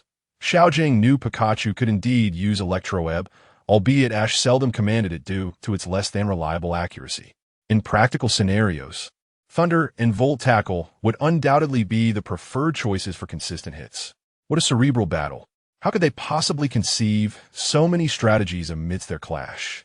Xiaowang asked, lost in wonder. Mr. Wusong is understandable, being a representative of the intellectual elite, but how has Ash grown so swiftly to rival him? Could it be love? Before Xiaowang could react to Xiaojing's peculiar conjecture, Ash and Wusong had already devised their subsequent tactics in their minds, issuing commands in unison. Euroball. Charge forward. After a brief foray of probing, Wusong developed a keen interest in Ash, even contemplating that Ash might very well achieve a breakthrough against the Elite Four and champion today. Furthermore, Ash's command was one that had not crossed Wusong's mind. Charge forward? This implied a command lurking behind, one he did not wish to reveal. Thus, metal sound, just as Ash was taken aback by Wusong's sudden shift in strategy. Bronzer ceased its rotation, levitating and aligning its hollow underside with Pikachu, unleashing a series of disorienting, thunderous noises that enveloped the entire arena. It is over. Cannon. Hey! Just as Wusong prepared to conclude the battle, a voice rang out from across the riverbank, and before they could comprehend, a flurry of silver blades descended mercilessly between Pikachu and Bronzer, stirring a cloud of dust. A wild Bizel. I never anticipated a wild Pokémon would intrude upon the battle. Wusong mused thoughtfully, realizing that a Pokémon bold enough to crash into their skirmish must surely be a battle maniac. Yet, what a pity for this contest. It should have already, no? Wusong's gaze grew unfocused as he noticed Pikachu's tail had, unbeknownst to him, drooped to the ground. This reaction could not possibly stem from Bizel's interference. Otherwise, Pikachu's expression would not be so astonished. This meant that, I concede defeat to you. Wusong shook his head in resignation, surprised that even his sudden tactical shift was anticipated. This year's Pokémon League would surely be intriguing. What is your name? Wusong inquired. Ash, from Palatown, came reply. Palatown Ash. I shall remember that. That Bizel seems quite adept in combat. If you lack a suitable water-type Pokémon, I advise you to capture it. Is that it? Are you leaving? Xiaoguang and Xiaojing murmured as they watched Wusong's retreating figure. It appears that the Elite Four, while shrouded in mystery, are merely formidable individuals with peculiar dispositions. Alas, what a shame. Ash sighed, wishing he could have faced Wusong until the very end. After all, Pikachu had already begun to respond to his gestures, poised to counter Bronzer's cannon. Unexpectedly, at the most critical moment, their match was disrupted by an interloper, and that interloper was, hey. Bizel excitedly leaped in front of Ash, gesturing animatedly. Ash had almost resigned himself to missing out on this opportunity with Bizel. But now he declared, as a penalty for interrupting my match with Mr. Wusong, I shall defeat you and then capture you. Hey, Bizel, undeterred, charged toward Ash and Pikachu. Chapter 102. Capturing the Swim Gas Weasel. Ash's request in a flash of lightning. Pikachu, although just a moment ago, it was engaged in a fierce battle against a formidable Bronze Bell, this did not in the slightest diminish Pikachu's current state of readiness. Rather, the intense clash with the Bronze Bell invigorated it. With a resounding thud, the Swim Gas Weasel barely managed to withstand Pikachu's quick attack using its elbow and sheer strength, only taking a few steps back without being sent flying. Hey! Upon experiencing Pikachu's power firsthand, the Swim Gas Weasel's grin grew more audacious. It concentrated all its strength into its right arm and, with a mighty push, sent Pikachu soaring into the air. In the next moment, it tilted its head slightly and aimed a water gun at Pikachu's position. Maintain this stance, Thunderbolt. Pikachu. In midair, a flash of lightning erupted. Confronted by the torrent of water that surged towards it, Pikachu's Thunderbolt clashed and dispersed the water gun effortlessly. Though Pikachu had lost the ability to dodge while airborne, its skill's power had undeniably increased. Hey! The Swim Gas Weasel exclaimed in astonishment, quickly abandoning the water gun and rolling to the side. Though it appeared somewhat clumsy, it successfully evaded the Thunderbolt. However, the Swim Gas Weasel was not one to concede easily. As it rolled to the side, it swung its tail, unleashing several sound blasts that encircled Pikachu in midair. Iron Tail. Ash was all too familiar with the Swim Gas Weasel's tactics, and he anticipated this explosion of sound. After Pikachu shattered all the sound blasts with its Iron Tail, a torrent of water surged from the Swim Gas Weasel, charging towards Pikachu with even greater speed than before. Ash held a high regard for the Swim Gas Weasel. Despite its initially poor temperament, its battle awareness and innate talent were exceptional. Yet, its self-assuredness in this battle proved to be its downfall. As Ash observed the diminishing distance between the descending Pikachu and the swim gas weasel, he realized there was no way to evade the impending collision. He calmly commanded, "High voltage shock." The swim gas weasel had likely been watching from the sidelines, so it was only aware of the skills Pikachu had displayed thus far. The high voltage shock, however, was beyond its knowledge. Boom! Hey! After a thunderous explosion, the swim gas weasel's mournful cry followed. No matter how one viewed it, the water gun was no match for Pikachu's high voltage shock. Upon impact, the swim gas weasel plummeted straight to the ground. Although gravely injured, it gritted its teeth and summoned its remaining strength to unleash a weak water gun, which failed to inflict any meaningful damage on Pikachu. Thus, Ash made no indication for Pikachu to evade, allowing it to serve as a meager compensation for the swim gas weasel. Hey! The swim gas weasel hit the ground with a pained cry. Struggling to rise and gazing defiantly at Pikachu, its fighting spirit seemingly undiminished, perhaps even intensified. However, such tenacity could not sustain it for long. In the next moment, its neck tilted, and it closed its eyes, succumbing to unconsciousness. Ash observed the fallen swim gas weasel and casually tossed a Pokeball. Despite its strong-willed and combative nature, the swim gas weasel made no effort to resist being captured, revealing the extent of the damage Pikachu had inflicted upon it. I have captured the swim gas weasel. Pika. Although Ash and Pikachu performed the customary action of capturing a Pokémon, this time they both felt something was amiss. It was rather peculiar how the swim gas weasel had appeared out of nowhere, engaged them in battle, and was ultimately captured without any clear reason. Perhaps it was all a matter of fate. Wow, I didn't expect you recently to have captured so many Pokémon, Ash. That Circle Bear and the swim gas weasel both seem quite combative. And Professor Oak, what have you done to the swim gas weasel? You look like you've just applied a bandage. Ash couldn't help but jest at Professor Oak, who bore a face resembling a freshly bandaged wound.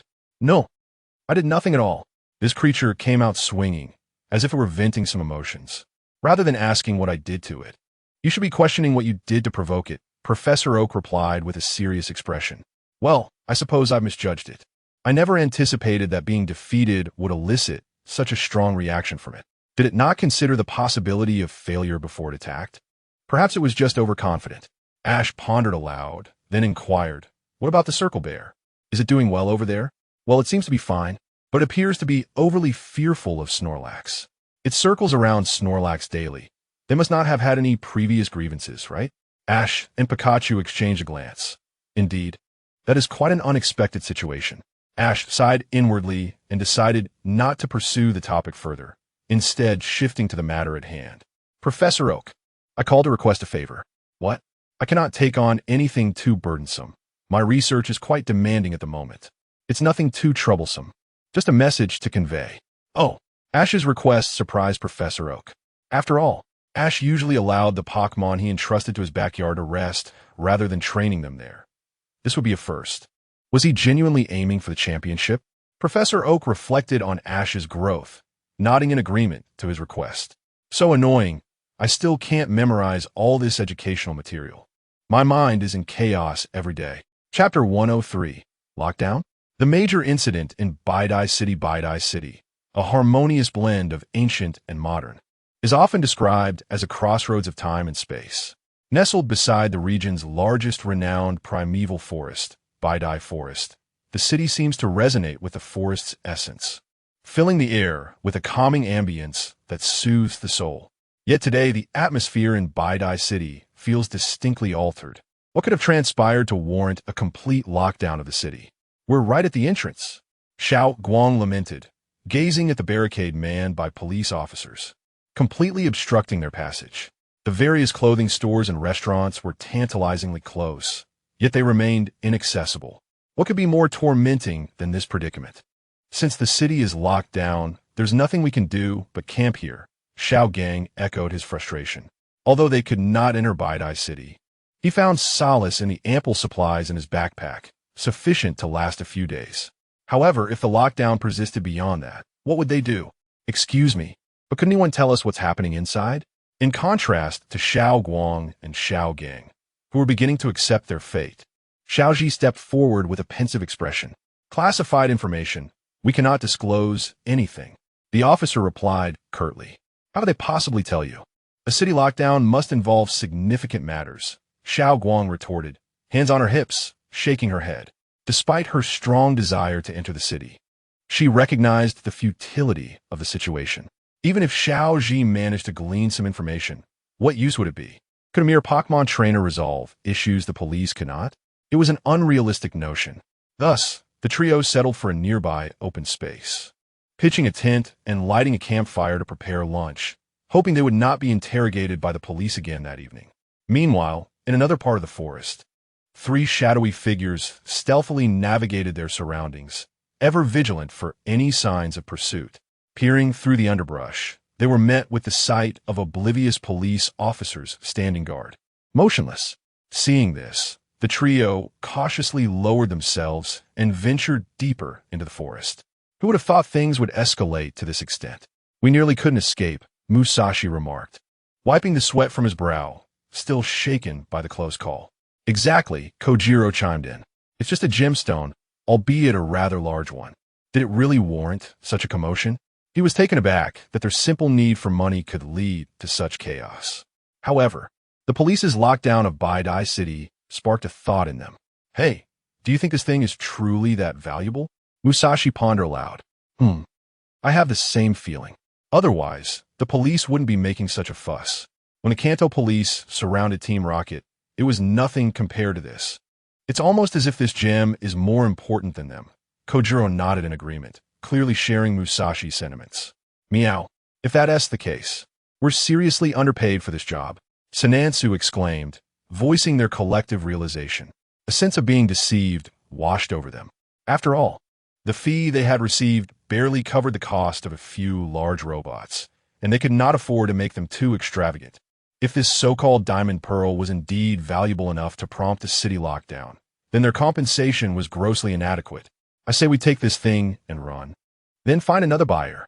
If it's truly worth that much, there should be plenty of interested parties, Musashi suggested, his desire for a fair reward outweighing any concerns about professional ethics. I think that's a great idea too. Sanansu chimed in enthusiastically. Not just Sanansu, but even Manin emerged from their pokeballs, eager to support the plan. Now, with Musashi poised to make a decision, the matter seemed almost settled. Just as he raised his hand to confirm their course of action, a sudden, urgent beeping from the communicator interrupted him. Upon checking the screen, they saw it was the very individual who had commissioned them to steal the diamond pearl. Could it be? Have we been discovered? Musashi thought anxiously as he cautiously answered the call. You made it out, right? If so, why are you still lingering? Hurry to the designated location to deliver the goods. I know, but is the price you offered truly commensurate with the gem's value? Kojiro intended to subtly negotiate for a better offer, but the caller scoffed, seemingly anticipating their line of questioning. Do you really think anyone else would pay that price for the diamond pearl? Without the proper expertise, it's merely a worthless piece of junk. We won't be raising the agreed-upon price. Just bring it over and don't waste our time. Wait. Just as Kojiro attempted to voice further concerns, the call was abruptly terminated. The trio exchanged glances, resigned to their fate. After all, they hadn't eaten in 2 days, and if they didn't secure some money soon, their very survival would be at stake. They simply lacked the time and energy to seek out another buyer. Chapter 104. Witnessing the transaction scene, with a sense of resignation and displeasure, the trio from Team Rocket arrived at the prearranged location for the exchange. After approximately 10 minutes of walking, they reached a clearing in the woods, where their client had been waiting for them. You are late. The words came from a man with short, horn-like hair, his expression indifferent, betraying no hint of emotion. The gray-white uniform he wore bore an ornate insignia. My apologies. The police in Baidai City acted too swiftly, forcing us to escape through a tunnel. It was unavoidable, Kojiro said, stepping in front of Musashi, whose face was already marred by anger, as he rubbed his hands together in a conciliatory manner. Though a member of Team Rocket, he was reluctant to bow to another evil organization. Yet under the circumstances, it was a matter of necessity. Had Team Rocket possessed a base in the Sinnoh region, they would have adamantly refused to hand over the mysterious orb. Noticing the lack of reaction from a man, Kojiro continued, the payment? The blue-haired man signaled to his subordinate behind him, who promptly stepped forward with a briefcase. Upon opening it, a stack of the largest denomination of banknotes was revealed. Gulp. Although the amount had been previously agreed upon, the sight of such wealth after 2 days of hunger caused the trio to instinctively swallow, already envisioning themselves indulging in a lavish feast at the finest restaurant.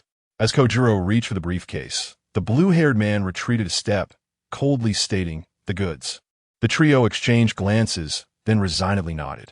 Ultimately, Nyasu stepped forward and handed over a bag containing a spherical object. The blue-haired man briefly inspected the contents of the bag, confirming the goods were satisfactory. He then signaled his subordinate, who handed the briefcase to Team Rocket. Transaction complete, but remember to keep this a secret. Otherwise, just as he was about to issue a warning, an unexpected sound echoed from the nearby woods. Pika. Upon hearing the sound, the blue-haired man furrowed his brow, while the trio from Team Rocket exchanged astonished glances. That voice belongs to the little brat? No way. Under the gaze of the onlookers, Ash and Pikachu finally emerged from the last thicket, standing before them. Team Rocket, Ash, having initially felt fortunate upon entering the clearing, felt his spirits plummet when he spotted the trio alongside members of Team Galactic. He had wondered why he hadn't seen them for so long, only to discover they were working for Team Galactic. This meant the contents of their bag must be TSK. What terrible luck. The transaction scene had been exposed, and for the first time, the blue-haired man's expression revealed a flicker of emotion, though he still did not regard Ash with any seriousness. With an impatient wave of his hand, he dismissed his subordinates, saying clearly, "I have no interest in this young trainer." Several members behind him sent forth their Pokémon, commanding them to attack Ash. Turning to face Team Rocket, the blue-haired man could not suppress his curiosity, asking, "What do your expressions mean?" He frowned, feeling as though the trio was mocking him. "Well, take care," they replied. "The transaction is over. We shall take our leave." However, her confusion was short-lived as she soon learned the answer. Ugh! A chorus of screams and the crackling of electricity filled the air from behind her. Clearly, her subordinates did not possess any electric-type Pokémon, making the cause evident. Turning slowly, she discovered her 3 subordinates lying unconscious on the ground, their Stunky and Zubat charred and smoldering. Did he do this? It was only then that she truly acknowledged Ash. To make Team Rocket retreat and to incapacitate her subordinates in mere seconds was no small feat. TSK. She clicked her tongue, preparing to retreat, but in the next moment, Pikachu blocked her path. "You can leave, but you must leave the goods behind," Ash said calmly. "Though I am uncertain of your strength, you had best pray that it matches your bravado." "Likewise," Ash replied, smiling, his demeanor unyielding, seemingly dismissive of her presence. Damn brat. It was unclear whether Ash's mockery was intentional or accidental, but her mood had shifted from calm to increasingly agitated. Had it not been for her mission, she would have relished the opportunity to teach this boy a lesson. "Are you planning to fight me or flee?" As Ash spoke, she felt an unsettling sensation. However, in the next instant, she realized the source of her discomfort. The bag in her hand felt unusually light. In a panic, she opened the bag, only to find it entirely empty, with no trace of the coveted orb. "Are you looking for this?" Ash nodded, and suddenly, a Miss Smagius appeared beside him, cradling the very orb that had vanished from the bag unbeknownst to her. She widened her eyes in disbelief. Despite her vigilance, a ghost-type Pokémon had managed to steal it without her noticing. Who is this guy? A bead of sweat trickled down her back, and in the next moment, as Miss Smagius vanished, she could no longer maintain her facade of composure. She dropped the smoke bomb to the ground and fled in a hurry. P.S. 1. Thank you all for your gifts. I don't know if it's because there have been more gifts these past 2 days, but despite Wednesday and Thursday being the least active days, the official count seemed to reflect weekend levels. P.S. 2. May and Serena will both have roles in the Sinnoh region, though the weight of their appearances will differ. Some will play crucial roles that connect the storyline, while others will only have brief moments all around the climax of the final tournament. Chapter 105. A strange encounter at the police station within the confines of the police station. Ash and his companions found themselves at a loss for words in the presence of Miss Junsha. Unable to contain her frustration any longer, Miss Junsha slammed her hand on the table and demanded, "Speak. What is your motive behind stealing the diamond orb?" The group exchanged glances, confusion evident in the eyes of both Tracy and Brock, while Ash wore an expression tinged with exasperation. Evidence? Come on, do I really look like a thief given my age and appearance? Besides, we're talking about something of immense significance here. Is Miss Junsha's competency in Jubilife City in question? In his resignation, Ash prepared to present his Pokémon Pokédex as proof. Just then, two figures entered the interrogation room. Is it true that the thief who stole the diamond orb has been caught? We came here specifically to wait, children. The first to step in was a lively woman with short orange hair, draped in a green cloak. Upon seeing her, Ash recognized her instantly as the gym leader of Jubilife City, Gardenia. She halted mid-sentence, taken aback by the youthful appearance of the so-called criminals. Hey, did you apprehend the wrong individuals? If that one is a thief, I could understand, but the other two appear to be fledgling trainers, don't they? Ignoring Brock, who had grown despondent to the point of immobility, Ash retrieved his Pokédex from his pocket and declared, "I'm not the one. I am an officially recognized Pokémon trainer. The ones involved in the trade of the Diamond Orb were Team Rocket and an organization called Team Galactic." Team Rocket? Upon hearing this name, the undercover Miss Junsha, who had been hiding behind Gardenia, stepped forward. Surprise quickly spread across her face as she recognized Ash and his friends. "It's you all? I never expected to encounter you here. Are you some kind of notable figures? Allow me to introduce you." Brock interjected before Ash could speak. "This is Miss Junsha from Jubilife City. You actually recognized her?" A hint of bewildered admiration flickered in Tracy's gaze, for she doubted she could ever identify Miss Junsha or anyone from the Joy family. It's all a product of love. Miss Junsha, if you could wait. Apologies, but now is not the time for such discussions," Miss Junsha interrupted, turning her serious expression towards Ash. "You mentioned Team Galactic and Team Rocket, correct? Could you please recount everything you know in as much detail as possible?" After approximately half an hour of recording statements, Ash and his companions were finally released. The confusion surrounding their arrest stemmed from Miss Junsha's unwavering determination, and she later sincerely apologized for the misunderstanding. As for the content of the statements, although Miss Junsha from Jubilife City had urged Ash to divulge as much information as possible about Team Galactic, he was unable to share everything he knew due to the need for discretion. After all, how could he possibly keep up with all the happenings concerning Team Galactic while spending his days with Tracy and Brock? If he revealed too much, it might raise suspicions. While he withheld much of the information, Ash did disclose that Team Galactic aimed to harness the powers of the Sinnoh legendary Pokémon.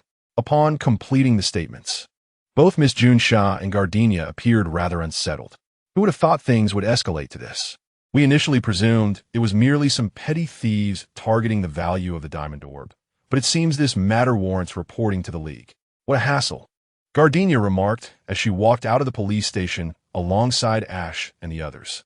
Absorbing the sunlight that graced her face, she found herself yearning for relaxation. Yet the reality of the situation weighed heavily on her shoulders. With the emergence of Team Galactic, the entire Sinnoh region might be on the brink of upheaval. And as a gym leader, she could hardly afford to be complacent. However, can humans truly control legendary Pokémon? Throughout history and in fairy tales, such beings have always been beyond the reach of ordinary humans. Haven't they? Well, I can't say for certain, Gardenia replied, scratching her head with a sheepish smile. After all, I've hardly encountered legendary Pokémon myself, so I'm unsure of their true powers. Yet, humans can indeed manipulate legendary Pokémon through ancient artifacts or certain naturally occurring phenomena imbued with special powers. Our duty is to prevent such occurrences. That's quite the burden, Brock remarked, understanding the hardships faced by the League and gym leaders when confronted with such formidable adversaries. However, the most pressing concern now was whether the Sinnoh League was aware of Team Galactic's existence or the extent of their current operations. After all, it wouldn't be feasible for Cyrus to appear here as he did in the Hoenn region. The somber topic left them momentarily speechless until, upon parting, Gardenia promised Ash that she would accept his gym challenge the following day.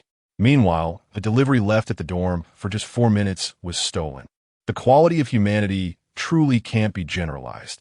Chapter 106, The Bidai Gym, Ash versus Nizuna the following day within the Bidai Gym. My sincerest apologies. I inadvertently overslept and consequently took far too long to arrive. Nizuna clasped her hands together, bowing her head as she expressed her regret to Ash. After all, they had agreed to meet at 8 o'clock, and now an hour had elapsed. During this hour, Ash and his companions had merely stood idly outside the gym.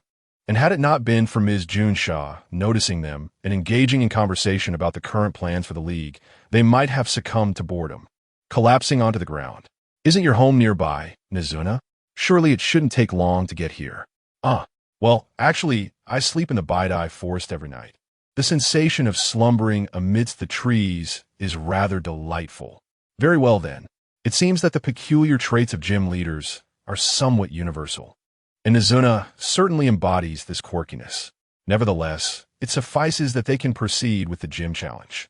The rules of the match are simple, a 3-on-3 battle, where the first side to have all their Pokémon rendered unable to battle is deemed the loser. During the course of the challenge, only the challenger is permitted to substitute their Pokémon. Is that acceptable?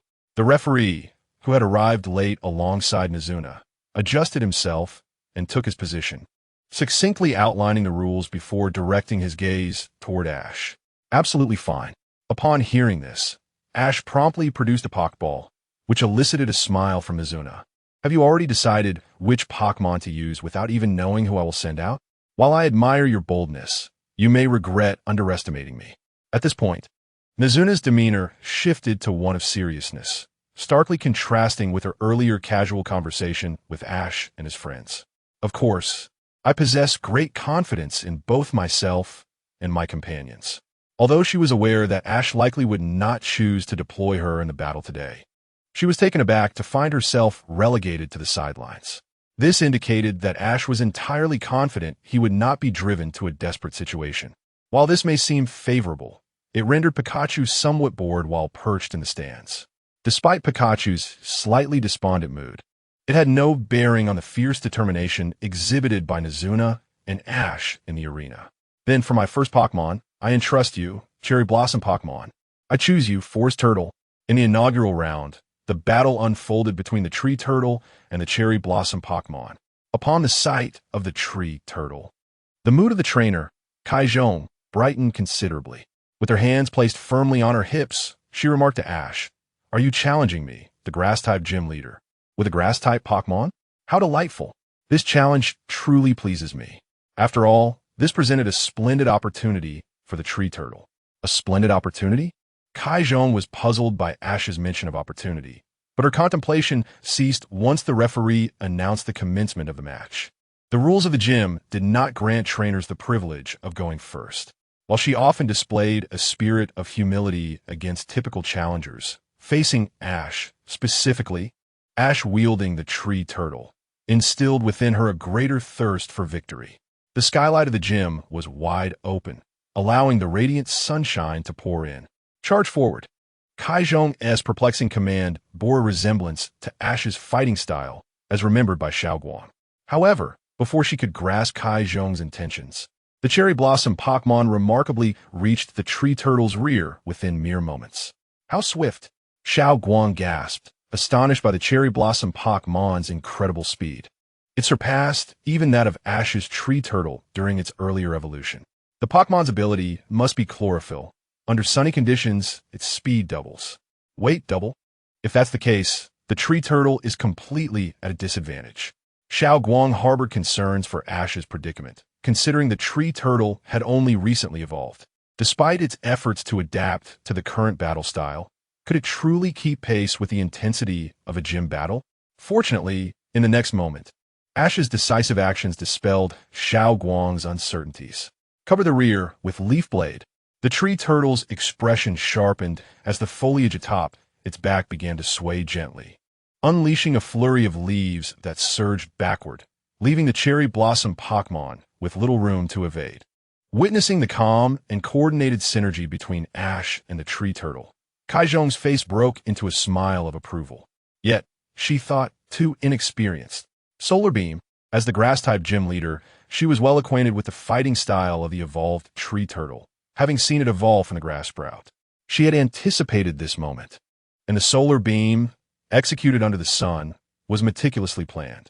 With a brilliant flash, the leaves of the cherry blossom Pokémon glimmered under the sun as the leaf blade approached. In that instant, a dazzling white light enveloped the entire arena, with the powerful solar beam cleaving the battlefield in two. Ketchum stood with her hands on her hips, her head slightly bowed, a victorious smile gracing her lips. The expressions of Xiao Guang, Xiao Gang, and the others grew grave. Such formidable solar beam would surely inflict severe damage even on the tree turtle, which possessed resistance to grass-type moves. Silence prevailed until the light dissipated. When they could finally discern the situation, Ketchum's expression starkly contrasted theirs. The tree turtle stood unscathed, like an unyielding rock, radiating warmth akin to the sun. Meanwhile, the cherry blossom Pokémon, which had successfully countered the leaf blade, found itself ensnared by thorny vines. Rendered immobile. Chapter 107. A single move to turn the tide. Could it be that the combination of photosynthesis and superabsorb has completely neutralized the power of the solar flare? Little Brock, with his greater battle experience from traveling, immediately understood what the tree turtle had accomplished upon witnessing the scene. But is it really a matter of multitasking? Ketchum, with arms crossed, nodded and remarked, for the tree turtle and its impending evolution into the ground turtle, mastering the art of multitasking is indeed crucial. If it can unleash two skills simultaneously, the initial disadvantage in speed could transform into an advantage. The advantage Ketchum referred to was, of course, the element of surprise against the opponent's vigilance. After all, even she, a skilled user of grass-type Pokémon, had not anticipated that the tree turtle could effectively multitask. It appeared that the trouble now lay with her. Magical Leaf. After expressing her admiration succinctly, Ketchum immediately launched her counterattack. The cherry blossom Pokémon, ensnared by the vines of superabsorb, stirred, and in an instant, a flurry of blue glowing leaves erupted around it, swiftly slicing through the vines extending from superabsorb. The unimpeded leaves then surged towards the tree turtle's position.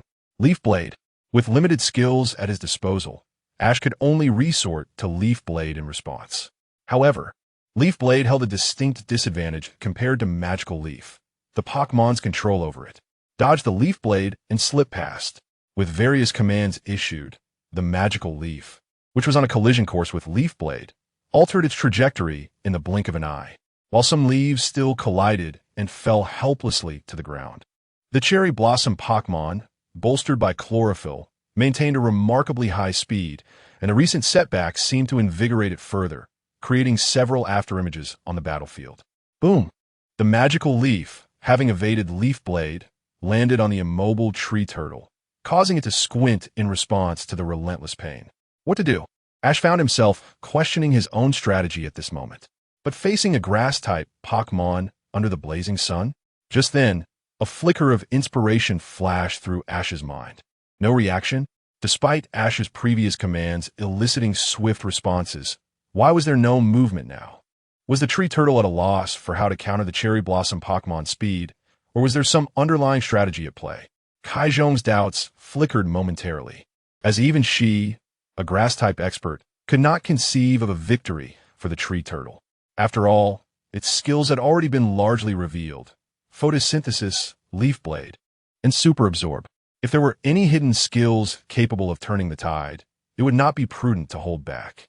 Hence, Ketchum confidently deduced that Ash and the tree turtle had been pushed into a corner. In that case, she decided to continue using Magical Leaf. The goal was to gradually whittle down the tree turtle's stamina with long-range attacks. Photosynthesis. Under the relentless pressure from Ketchum, Ash appeared to be at his wit's end, relying solely on photosynthesis to endure the onslaught. Why doesn't Ash switch out the tree turtle? Continuing this battle seems futile. Xiao Guang couldn't help but inquire. I don't know. Even experienced Brock seems at a loss now. But perhaps we should trust Ash. His creativity and unpredictability always catch one off guard. If one assumes Ash has no way out, it could lead to significant consequences, much like what happened to me during the pewter gym battle. While Xiao Guang and the others were lost in their thoughts, Ash remained oblivious, his focus unwavering on the battlefield. His fingers moved rhythmically, following the sequence practiced during training. As the tree turtle's gaze intermittently met Ash's gestures, they were both awaiting the perfect moment. Still no reaction? Kaizhong felt a pang of disappointment at Ash and the tree turtle's apparent refusal to retaliate, despite the tree turtle's struggle against a swift opponent. Was merely enduring the attacks a viable strategy? Perhaps it was time to conclude this match. With that thought, Kaizhong issued her final command. Full power. Solar flare. In this battle, at her words, the cherry blossom Pokémon immediately ceased its use of magical leaf and began to gather sunlight anew. Meanwhile, a smile crept onto Ash's face, as if the tree turtle, without needing further instruction, instinctively lifted its front leg and brought it down forcefully onto the ground. Was this a new skill? Kaizhong pondered.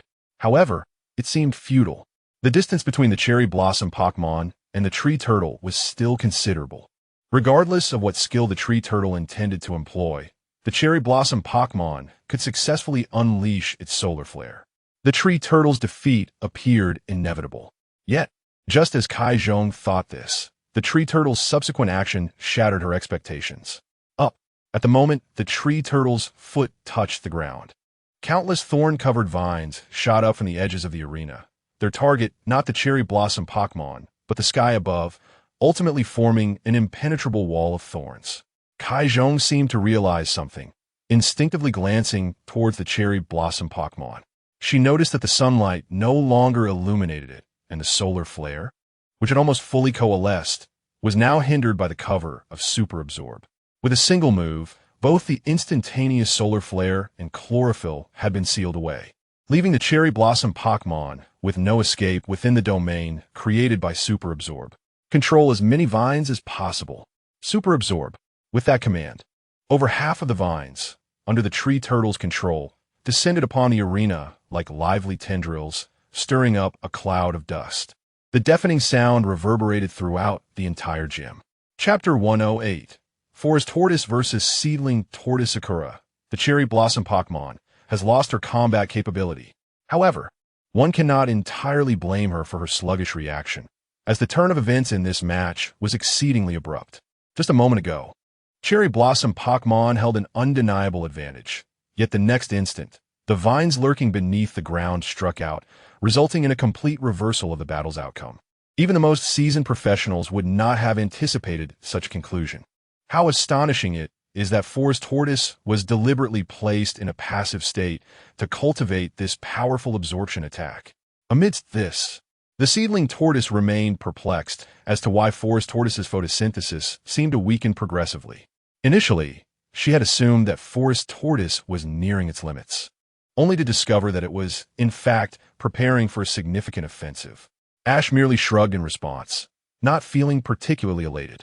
After all, aside from employing such a strategy to negate the advantages that cherry blossom Pokémon possessed under the bright sun, he could conceive of no other means to secure victory. Nonetheless, the end result was, from a certain perspective, rather satisfactory. Impressive. The seedling tortoise, rendered speechless, silently retrieved her next Pokeball and tossed it into the arena. Here comes seedling tortoise. Whether motivated by the fact that the opposing Pokémon is the evolved form of seedling tortoise or inspired by Ash's earlier spectacular display with Forest Tortoise, the seedling tortoise was summoned to engage in battle. This might seem unwise, yet for her, it was a romantic endeavor. Upon entering the fray, seedling tortoise surveyed the chaotic battlefield with fierce determination, letting out a cry directed at Forest Tortoise, as if declaring war. Charge! In the second round, the seedling tortoise again chose to act first, disregarding the customary politeness one would expect from a gym leader when facing Ash. However, charge? Upon hearing such a command, Xiaoguang and the others on the sidelines exchanged puzzled glances. Among the myriad of available techniques, charge was arguably the most mundane and weakest attack. If one were to compare, it might be slightly more potent than water gun. Yet before Xiaoguang and the others could finish their internal musings, the seedling tortoise's form vanished from sight in an instant. So swift again, Xiaoguang's perception was beginning to unravel. It was one thing for cherry blossom Pokémon to boast such speed due to chlorophyll, But the seedling tortoise outpaced Ash's own seedling tortoise, which was utterly preposterous. However, the true madness was yet to unfold. Leaf Blade dodged as the seedling tortoise charged forward. Forest Tortoise shook the foliage on its back, attempting to block the advancing seedling tortoise with a flurry of leaf blades. Yet, the dense network of leaf blades failed to achieve its intended purpose. The seedling tortoise nimbly maneuvered through the blades, each leaf seemingly poised to strike, yet each time narrowly missed. Bang! Gah! After a lengthy run-up, the seedling tortoise collided forcefully with Forest Tortoise's body, despite its smaller stature. This impact was not to be underestimated. The force generated was likely comparable to Pikachu's Thunderbolt. What the predicament? The arrival of successive speed-oriented contenders made victory increasingly elusive. However, this experience would undoubtedly aid in Forest Tortoise's development. Continue with Leaf Blade, thus unleashing Leaf Storm. In this brief moment of distraction, Ash was taken aback as Forest Tortoise's Leaf Blade was utterly shattered by the Leaf Storm executed by the seedling tortoise.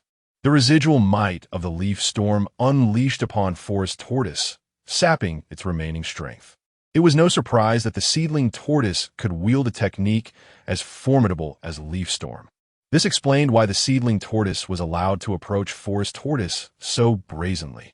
Bite, circle around, and use Bite. Ash and the seedling tortoise's commands reached their respective Pokémon's ears simultaneously. As the seedling tortoise moved in close, Forest Tortoise, still reeling from the effects of Leaf Storm, attempted to bite the seedling tortoise.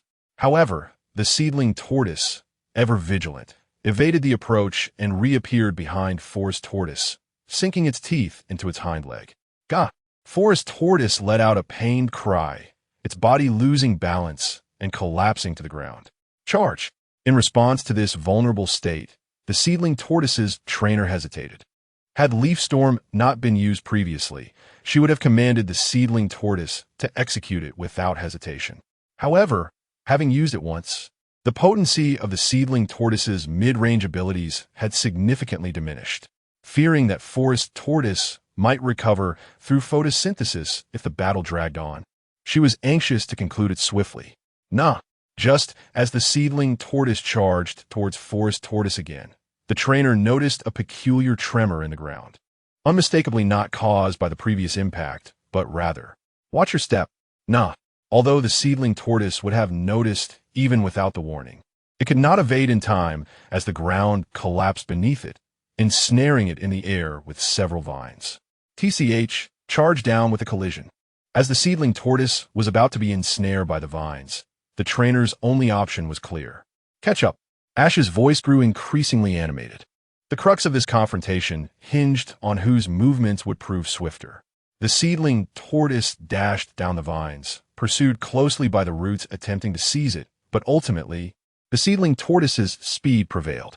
Bang! Gah! Forest Tortoise's head was struck squarely by the seedling tortoise, causing its body to shake violently. Just when the trainer believed victory was assured. Hold on with determination. Seize it with Super Absorb. Ash invoked a desperate rallying cry. Upon hearing this, Forest Tortoise's eyes widened in resolve. Despite the pain, it summoned its strength to control the descending vines, launching them once more at the seedling tortoise, finally managing to ensnare its body. Yet, the seedling tortoise and its trainer had no intention of surrendering. As the seedling tortoise was restrained by the vines, the effects of Super Absorb began to manifest, and the trainer's commands followed in quick succession. Thus, unleash Leaf Storm once more. Chapter 109, Evolution. Double Attack. The super absorption of the tree turtle successfully struck the grass seedling turtle, causing its vitality to dwindle rapidly. In response, the grass seedling turtle unleashed a Leaf Storm, which hit the tree turtle at close range, producing a loud explosion and further depleting the tree turtle's stamina. Given its prior injuries from the last round of battle, the tree turtle clearly lacked the endurance to withstand such an onslaught. However, as it utilized photosynthesis, the tree turtle maneuvered the grass seedling turtle closer, preparing to use Bite. Gritting through the power of the Leaf Storm, the tree turtle began to radiate a dazzling glow. while the vines ensnaring the grass seedling turtle also drew it nearer to the tree turtle. Who would fall first? The tree turtle, besieged by the leaf storm, or the grass seedling turtle, soon to be delivered to its opponent's maw? The moment had arrived. At the opportune moment, the tree turtle shifted forward, and with the grass seedling turtle's anxious gaze upon it, opened its mouth. In an instant, a dark flash illuminated the scene, as the tree turtle clamped down fiercely on the grass seedling turtle. With the cessation of the leaf storm and the final strikes of bite and superabsorption, the grass seedling turtle succumbed to the ground, losing its combat capability. With a resounding thud, the referee's call echoed, and the tree turtle also collapsed, equally defeated. Both had fallen. Xiao Guang, witnessing this scene, was momentarily taken aback. It seemed this was the first time Ash had experienced a Pokémon defeat. This moment felt like a significant milestone in her life. The final battle is yours, Roserade. It's settled. Let's go, Ambipom. Ambipom leaped energetically in the arena, displaying its excitement. Shadow Clone. Seizing the initiative, Ash commanded Ambipom to create 6 shadow copies, surrounding Roserade in a tight circle. Flash. Swift. As Roserade's rose-like arms emitted a blinding light, Ambipom and its clone simultaneously unleashed Swift, although Ambipom could not discern Roserade's position amidst the brilliance. The homing nature of Swift rendered this obstacle inconsequential, allowing the attack to strike true. Rose. Following a series of explosive sounds, Roserade cried out in distress. Concentrated strike. 1 o'clock direction. Grass knot. Xiaozhong did not anticipate that even her most confident Pokémon, Roserade, would face such a predicament at the onset of battle. However, this was not due to her inexperience, but rather Ash's astonishing reaction speed. If she could not keep pace with his commands within a second, she would always find herself at a disadvantage. Rose. With squinted eyes, Roserade knelt, following Xiaozhong's direction to swing its arms, causing several grass knots to sprout on the previously even ground. Ambipom's clones stumbled, dissipating into wisps of smoke. Yet, the real Ambipom skillfully evaded the obvious grass knots, its glowing tail striking directly at Roserade's abdomen. Endure. Maintain this with Weather Ball. Xiaozhong, now exhilarated, instinctively commanded Roserade to mimic Ash's tactics against the flying Roserade. Rose. Not to disappoint Xiaozhong's expectations, Roserade raised its arms as a fiery weather ball erupted, crashing into Ambipom. Okay. Ambipom felt the sting, but did not retreat. Perhaps Roserade's weather ball lacked sufficient power in this state. Don't let it escape. Seeing Ambipom undeterred by the weather ball, Ash felt a slight relief. As long as Ambipom pressed on, Roserade would have no chance to recover. As Ambipom charged forward once more, Xiaozhong, though anxious, found no other recourse and commanded Roserade for a final stand. Magical Leaf. The only remaining skill that required no targeting was Magical Leaf, which importantly would not lose potency due to Roserade's posture. It's time to test our will. Use Concentrated Strike. Okay. With Ambipom's roar, its white glowing tail swung amidst the flurry of magical leaves, knocking down leaf after leaf, ultimately crashing down upon Roserade.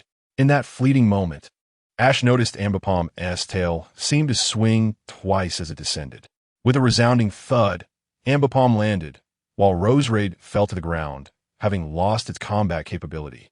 Roserade is unable to battle. The victor is Ash. Upon hearing the referee's judgment, Ash wiped the sweat from his brow. The intensity of this 3-round match had exceeded his expectations.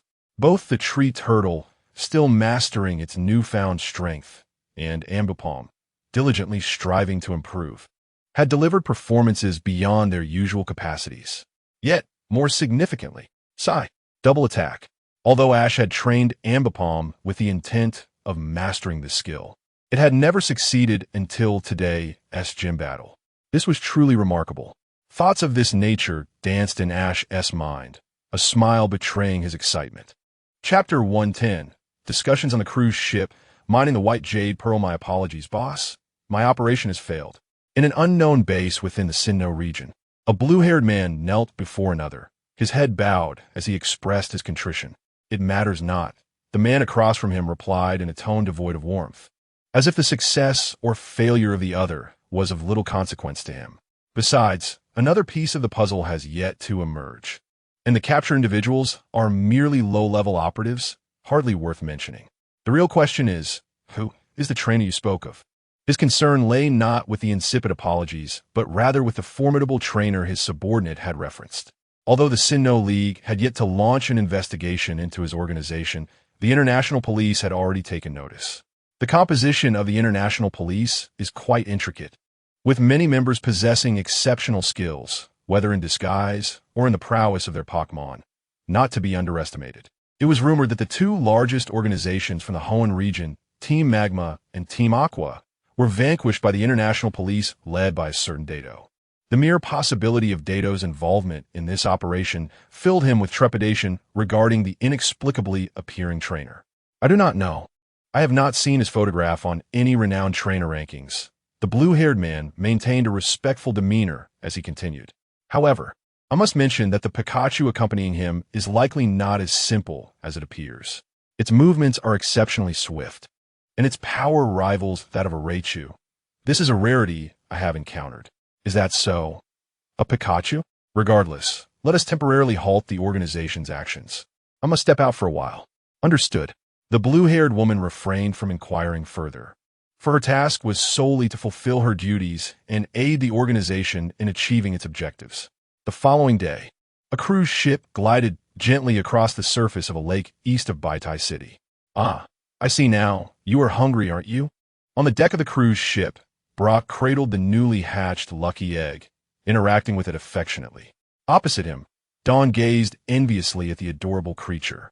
Lamenting that while Ash's egg had hatched a Dratini and Brock's had yielded a lucky egg, she had yet to acquire anything. Oh, when will I ever have a Pokémon egg? Dawn sighed, leaning against the table, her envy palpable. While her words were ostensibly spoken to herself, it was clear they were directed at Ash. She was not adamant about possessing a Pokémon egg. She merely wished for Ash to offer her some encouragement at that moment. A simple reassurance that opportunities would arise in the future would suffice. Yet, obtaining a Pokémon egg through conventional means is rather unrealistic. Typically, Pokémon eggs are sold through specialized channels, while wild Pokémon eggs belong to the wild creatures themselves. Thus, she might have to resign herself to the possibility that perhaps through participating in competitions, she might one day be fortunate enough to receive one. That is not what I meant, Dawn exclaimed, slamming her hand on the table in frustration. At her outburst, a few question marks appeared above Ash's head. So, Dawn, do you want a Pokémon egg or not? Ugh, never mind. Dawn weakly raised her hand in a gesture of defeat, realizing it was an arduous task to convey her feelings to Ash. Observing Dawn's expression of unvoiced thoughts, Ash found it somewhat peculiar, yet it seemed she truly desired a Pokémon egg. It was not that lacking a Pokémon would render her incomplete, but as a Pokémon trainer, who wouldn't yearn to nurture a Pokémon that hatches before their eyes? Though Dawn ceased to mention the matter, Ash silently committed it to memory. Speaking of which, after a brief silence, as their drinks neared empty, Dawn turned to Ash once more. It feels rather tranquil lately, as if nothing significant is occurring. Since departing Baitai City, it had been several days without any unexpected incidents or turmoil. Their travels have been consumed solely by their journey, meals, and rigorous training. The only noteworthy occurrence was Brock's Pokémon egg hatching, and beyond that, nothing else transpired. Isn't it better to have peace? Ash regarded Dawn with an odd expression. However, I have a feeling this tranquil period won't last long, she countered. You think I'm odd? Dawn pointed at Ash, insisting. It must be that you possess some unique constitution. Otherwise, how could a normal person encounter so many bizarre events while traveling? Is it my fault? Ash retorted. I am merely a victim in all of this. Moreover, Ash had yet to reveal a crucial reason for his belief that this serenity would not endure. His judgment was based on past experiences and the calculations of professionals suggesting that the White Jade Pearl was highly likely to emerge at the ruins of Kamizumi Town, where a team was currently engaged in intensive excavation. The television mounted on the wall was broadcasting updates about the excavation of the White Jade Pearl, and Ash pondered that its discovery would signify the commencement of the Galaxy team's operations. Chapter 111. Natural Park, Familiar Figures After a Lengthy Morning. The cruise finally traversed the river that spans two regions, arriving at the other side. As the vessel approached its destination, Ash suddenly realized he had not organized his backpack in the past few days. The emergence of Team Galaxy and the evolution of his long-tailed Pokémon during the gym battle had distracted him, and when he rummaged through his bag once more, he discovered two new items within, a length of hemp rope and a small pouch of star sand. While these items held little utility, Ash surmised they must be remnants from his prior journey before his crossing. The cruise docked, revealing not a city, but a vast park. Yet, bolstered by its reputation as the largest natural park in the Sinnoh region, it attracted numerous vendors, offering a variety of shops and even a range of accommodations. "So, are you planning to train now, Dawn?" Ash inquired. "Yes," Dawn replied eagerly, nodding. "The Pokémon Festival is about to be held in Sinnoh City. I've heard this event will be quite special, so I want to seize this opportunity to train effectively and aim for the championship." "Right, Piplup?" "Piplup. But is it really wise to start training so early? If it were a regular festival, it wouldn't be a concern. But since the officials mentioned a unique format this time, perhaps it would be prudent to wait for more specific information before commencing training," Ash advised, drawing from his own experiences. Although he would have eagerly started training himself, he understood that waiting can often be the most challenging aspect. "No problem at all. Experience gained from training won't just vanish. Let us do it this way. You all go explore first, then meet me at the battle arena," Dawn declared, swiftly dashing towards the battle arena where many had already gathered. Watching her retreating figure, Ash exchanged amused glances with Pikachu. Indeed, Dawn's choice seemed to reflect the typical decision of aspiring trainers. However, with Dawn gone, Ash was left to ponder. Where's Brock?" "Pika." Pikachu scratched its head, bewildered. Clearly, Brock had vanished without a trace, a feat even Pikachu could not comprehend. Such speed from Brock typically indicated. "Pika!" Pikachu suddenly exclaimed, as if having a revelation, prompting Ash to turn in the direction it indicated. Not far off, at a stall, Brock was seen sprawled on the ground, twitching uncontrollably, while his disgruntled Pokémon, Krogunk, let out an annoyed sound before dragging Brock as pant leg toward the thicket. Ash and Pikachu exchanged glances, realizing they would have to venture out on their own. Meanwhile, at a corner of the natural park, the Team Rocket trio manning an ice cream stall looked helplessly at their customer.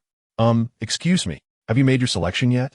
James hesitantly asked, only to be met with indifference. The customer appeared completely engrossed in the task of selecting ice cream, oblivious to her surroundings. "Hey, what are we supposed to do? She has been standing there for 40 minutes. If this continues, it'll stretch to an hour," James whispered to Jessie and Meowth. In that time, he had asked her what she wanted no fewer than 10 times, but she remained indecisive. "Meow. Someone who can focus so intensely on such a trivial matter must be quite extraordinary," Meowth remarked seriously. Who cares? We didn't manage to secure a good spot anyway. Hardly anyone comes to this corner, so it's whatever," Jessie shrugged, taking a more relaxed stance. After all, whether or not this indecisive customer was present, their stall had seen no business. Yet, we did acquire quite a sum of money. So why are we reduced to this?" James lamented. "Well, it's because we're in so much debt. After settling our external debts and what we owe to the boss, we barely have anything left. We have to think about our future meals," Meowth sighed. Their prolonged inaction in capturing Pikachu stemmed from their dire circumstances. The pangs of hunger were far more distressing than a failed capture. Thus, the trio found themselves reluctantly working as mere laborers. Simultaneously, in another part of the park, Ash and Pikachu strolled along, each holding a bag of snacks and a drink. "I didn't expect the quality of street food here to be so high. The flavors rival those of renowned eateries," Ash remarked. "Pika." Pikachu nodded in agreement. Though the food was delectable, they had indulged a bit too much, and both Ash and Pikachu felt a slight fullness in their stomachs. Of course, Pikachu responded with a knowing nod. Chapter 112. Conversation with Cynthia, being fond of desserts. She could not resist such temptation and began to ponder what flavor combination she truly desired. After all, the essence of such ice cream lies in the selection of flavors. An odd combination might ultimately detract from the pleasure of indulging in sweets. It was a perplexing dilemma. Cynthia rested her arms, her right hand gently resting on her cheek. Even during the champion challenge, she had never displayed such a conflicted expression. Who would have thought that she would exhibit such a demeanor while choosing an ice cream flavor? The three members of Team Rocket lowered their heads, appearing quite fatigued. Just then, a voice pulled Cynthia and the trio from their reverie. "Miss Cynthia, I never expected to encounter you here." The members of Team Rocket looked up in surprise, only to spot Ash and his companion Pikachu beside him. To conceal their identities, the trio hastily lowered their caps, their gazes averted. However, their ears perked up, eager to eavesdrop on the conversation. "You are."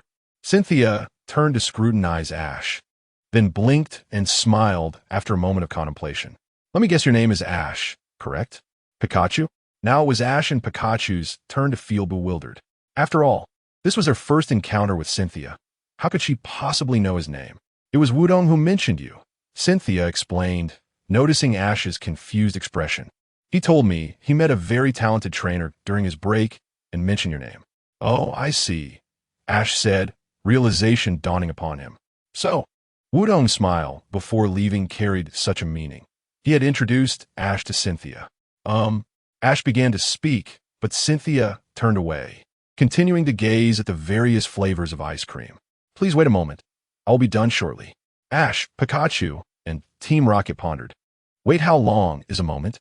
Ash was acutely aware that Cynthia's moment could extend to over 10 minutes if luck was on their side. If not, how about choosing the signature flavor? It might be a good choice for a first-timer. Is that so?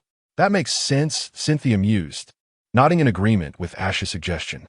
Yes, please make sure to select our signature combination. Upon noticing Ash's gaze, Jesse's and James' eyes lit up in realization. Finally, with a casual combination suggested by Team Rocket, Cynthia ended her dilemma with a refreshing mint and strawberry chocolate trio ice cream. Phew! James sighed in relief as he collapsed into a nearby chair. Finally, we sent off this troublesome customer. Having dealt with Cynthia earlier, it was James who felt the most fortunate once she departed. By the way, did you hear what that kid called her? Oh, I almost forgot, James exclaimed, suddenly recalling something. Isn't that the name of the Sinnoh champion?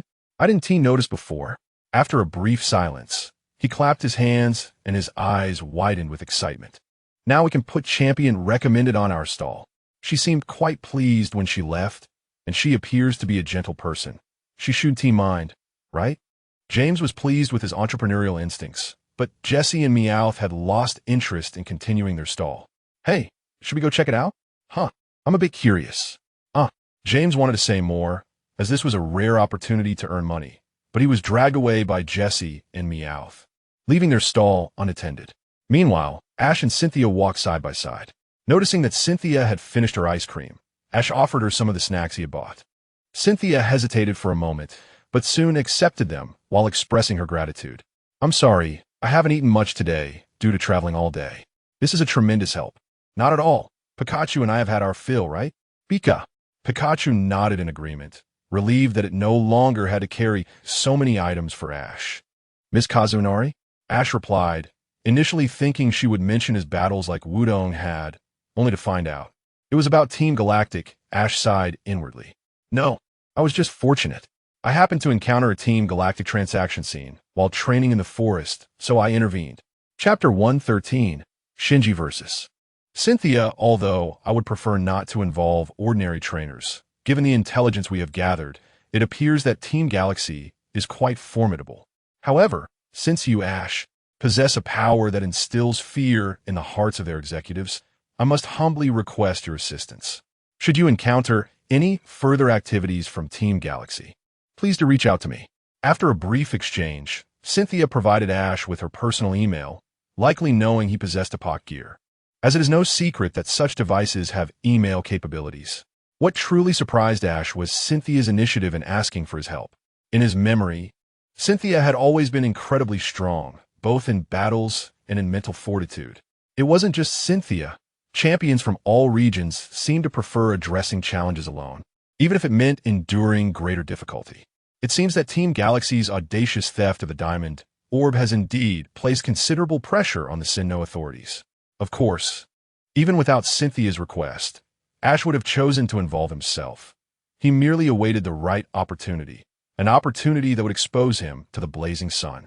Ash, already aware of the underlying circumstances, had long sought such a chance, and now Cynthia had presented it to him, simplifying his path forward. As Ash pondered these thoughts, a gust of wind swept past him, accompanied by hurried footsteps. Raising his gaze, he spotted Shinji striding purposefully towards Cynthia. Shinji? Pikachu? Good day, Miss Cynthia. I am Shinji from Veilstone City. Though it may be presumptuous, I would like to challenge you to a 6-on-6 Pokémon battle. This proclamation sparked a flurry of discussion among the spectators, even causing the Team Rocket trio, hidden in the bushes, to exchange bewildered glances at the audacity of challenging a champion to such a battle. Surprisingly, Cynthia appeared unperturbed, seemingly inclined to accept the challenge. It's been quite some time since I received a private battle invitation. Of course, I'm willing. Is this for real? Miss Cynthia has actually agreed. Hey Ash, you're here too? At this moment, Ash was merely an ordinary spectator. Dawn, having heard about the champion's late arrival, squeezed through the crowd to join Ash. Yes, Shinji is about to engage in a 6-on-6 battle with Miss Cynthia. No way. He can't possibly win, right? Dawn instinctively took the snacks Ash offered and began watching the battle alongside him.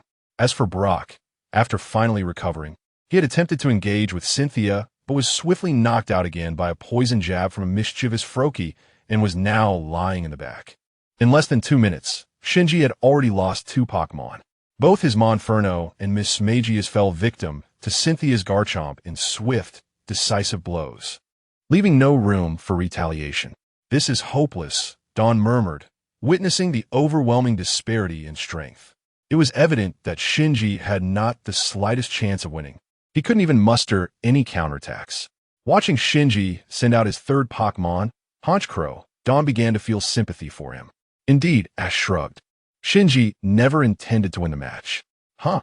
Dawn was taken aback by Ash's assertion, just as Brock, who had returned to his senses, joined in agreement. That's true. Shinji's strategy does not seem aimed at victory, but rather appears to have some other underlying goal. But if he doesn't wish to win, why challenge her? He's solely focused on defeating Garchomp. Ash lamented for the Pokémon that Shinji treated as expendable, reflecting on Shinji's choices with a sense of sorrow. Finally, as Cynthia commanded Garchomp to unleash its devastating move, Draco Meteor, Shinji's lips involuntarily curled into a smile, followed by the swift demise of Honchkrow. He then sent forth his ace, Torterra, Leaf Storm, seizing the moment while Garchomp was momentarily stunned after executing its attack. Shinji directed Torterra to retaliate with haste. The vines of Leaf Storm ensnared Garchomp, enveloped in a verdant glow, eliciting pained growls from the formidable creature. Yet that was not the end. Following Leaf Storm came Torterra's mightiest move, Frenzy Plant. At Shinji's command, an eruption of massive thorns erupted from the ground, surging towards Garchomp's position. Boom! Numerous thorns struck Garchomp, shaking the very ground beneath them. Just as everyone believed that Torterra had triumphed, the smoke dissipated to reveal Garchomp, raising its fins to block the onslaught of thorns, its fierce eyes glinting with malice behind its formidable defense. Chapter 114. Ash vs. Cynthia. A different plan. Your approach remains rather ruthless. Is it really acceptable to treat your previous Pokémon in such a manner? This is my affair, and it does not concern you. As long as victory is achieved and my goals are fulfilled, the means are of no consequence. Shinji steadfastly maintained his perspective, showing no inclination to relent. As the spectators observed that the battle between Cynthia and Shinji had concluded, they began to disperse. Noticing the dwindling crowd, Cynthia moved forward with her Garchomp. Regarding Shinji, Cynthia perceived him as both capable and thoughtful, yet she doubted his potential for long-term success. While striving for strength is commendable, an unyielding pursuit of power may lead one astray. Taking the time to appreciate companions is certainly not a folly. Indeed, I shall be mindful of that. Cynthia noted the expression on Shinji's face.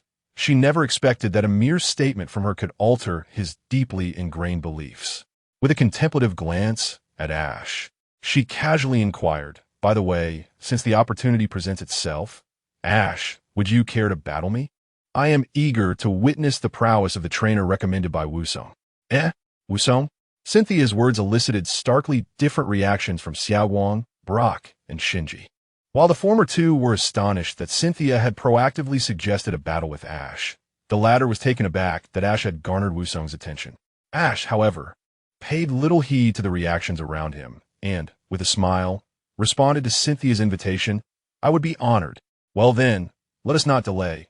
However, I have a request." As Cynthia prepared to turn towards the previous battleground, Ash's statement caused her to pause once more. Within a minute, the crowd, which had begun to disperse, reassembled to witness the impending clash between Ash and Cynthia. Xiaowang was left with a multitude of questions. What exactly is Ash planning?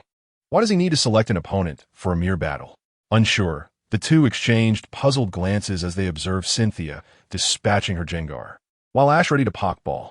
Ash's request was not to restrict the number of Pokémon as Shinji had done. Instead, he chose to face Cynthia's Jengar directly. Although the Pokémon under the champion's command were no secret, why did Ash insist on battling Jengar specifically? This uncertainty resonated not only with Xiaowang and Brock, but also with Cynthia and Shinji, who were equally perplexed. Yet, their attention was drawn to the Pokeball in Ash's hand, as they realized it concealed the ultimate answer. Could it be a hidden trump card? As Shinji pondered this, Ash finally revealed his choice of Pokémon. It is decided. Night Days. Huh. Pikachu. Despite Ash's decision, Xiaowang, Brock, Pikachu, and even Shinji, along with all the onlookers, failed to comprehend. However, Cynthia couldn't help but smile upon seeing the timid Night Days, as if she grasped Ash's intentions. So a one-on-one battle is all that is required. Is it? Yes. I appreciate your cooperation. Cynthia understood Ash's meaning, and it seemed Ash anticipated this moment. Their dialogue contained no overt information, yet a silent understanding lingered between them. I understand, Jengar. Remember to give it your all. As Cynthia's words faded, Jengar's expression contorted, and tendrils of black mist began to swirl around them, evoking an eerie chill despite the summer's warmth. Clearly, Night Days became agitated under Jengar's direct gaze. Though it had not engaged in many battles throughout the millennia, it could sense the formidable strength of its opponent. Stay calm. Show it your strength. Strength? My strength? Where would I find such strength? Night Days anxiously looked at Ash, seemingly urging him to remain composed and avoid provoking Jengar. Yet, Ash disregarded its concerns and, with a wave of his hand, issued his first command. Maintain your distance. Shadow Ball. Though Night Days lacked courage in the face of Jengar, Ash's command had been given, and it could not simply stand idle. Summoning its resolve, Night Days unleashed several ethereal blue flames from various angles toward Jengar. While the speed was unremarkable, the trajectory was elusive. It might confound an ordinary trainer, but against Cynthia, it was insufficient. Silver Wind. Mega. Jengar's head, resembling wispy smoke, began to spin rapidly. In an instant, the floating shadow balls were dispersed, and the vibrant green gusts surged toward the somewhat dazed Night Days. Dodge Underground. At the sound of Ash's voice, Night Days, feeling a sense of relief, transformed into a mist and vanished from its original position, allowing the silver whirlwind to pass harmlessly. Oh! Cynthia expressed her surprise. The speed at which this Night Days evaded was rather impressive.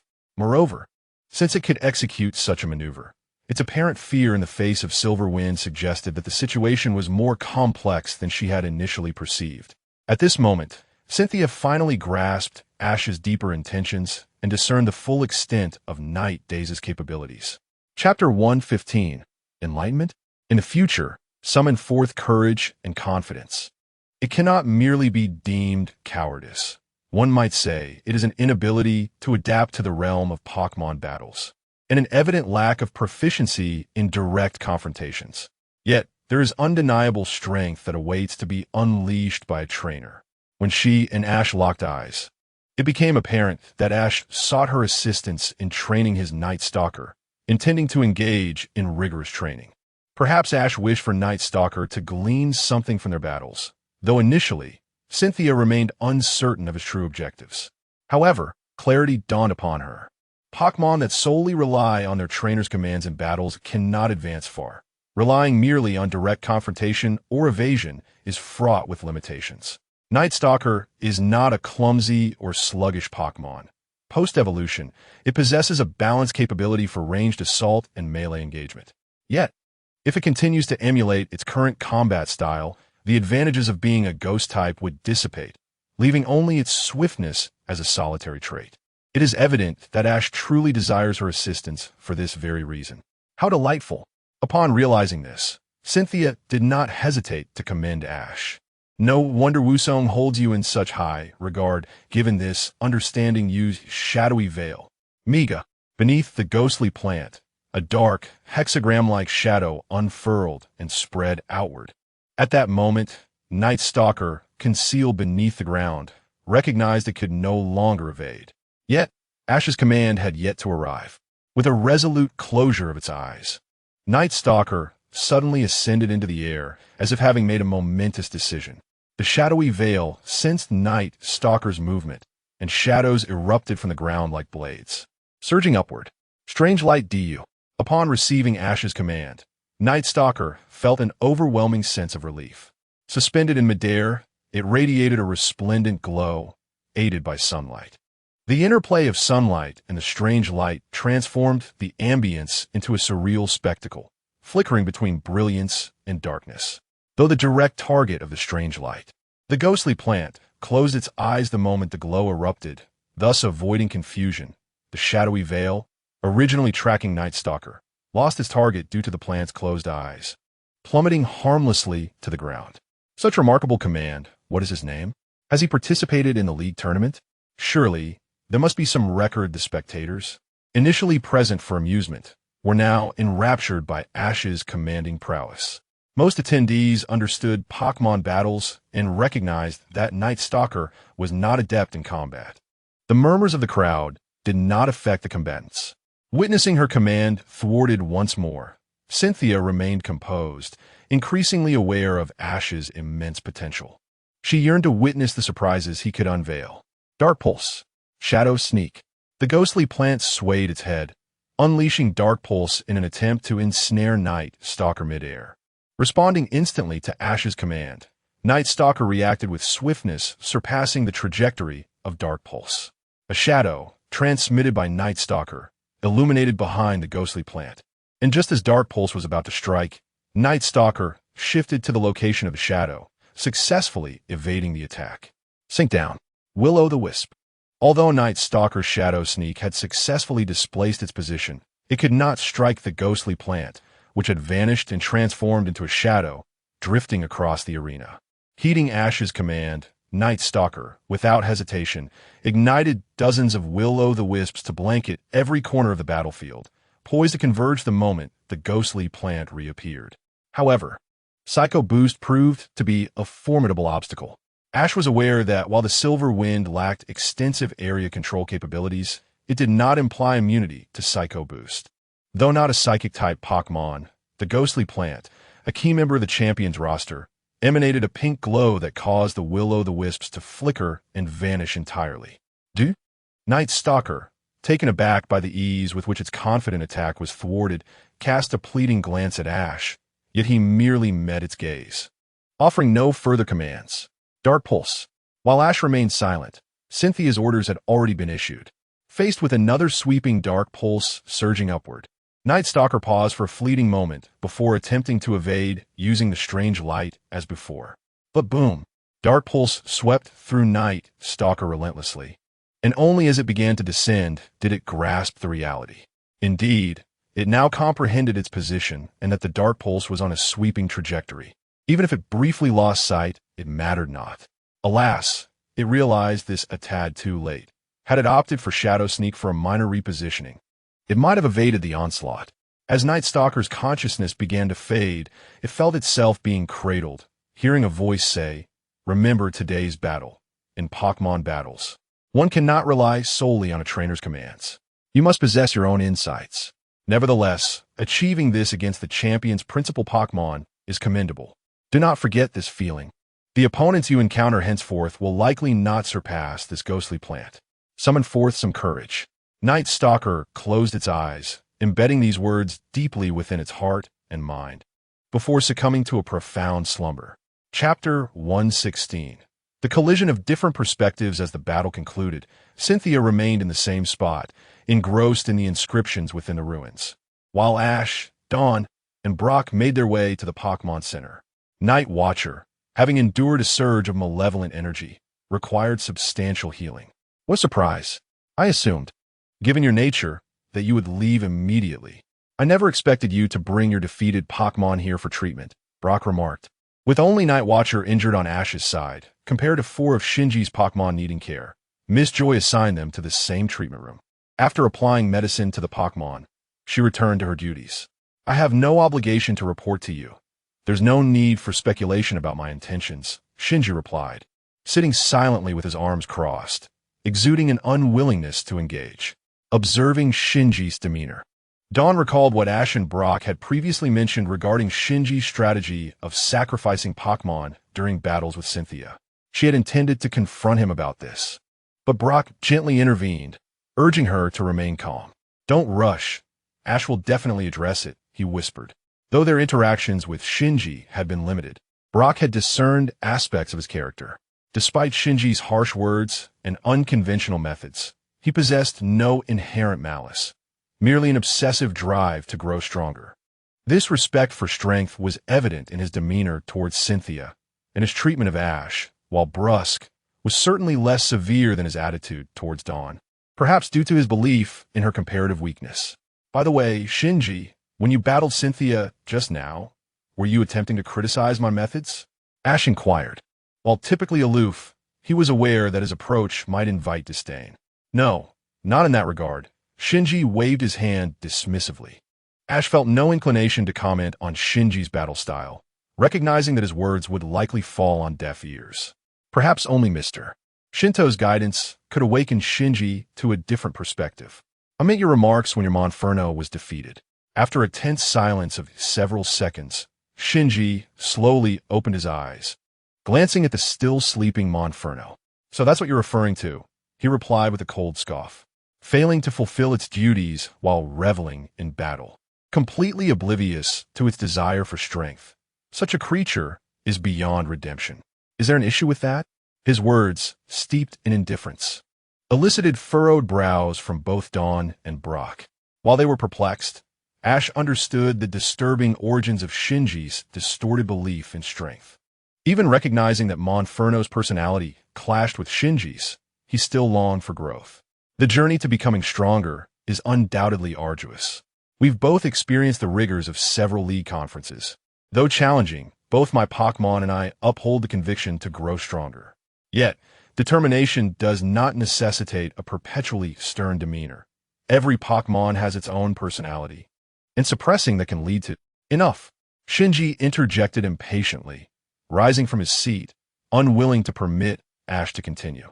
I have my own plans. I will not cater to them. If Monferno's performance remains unchanged, then.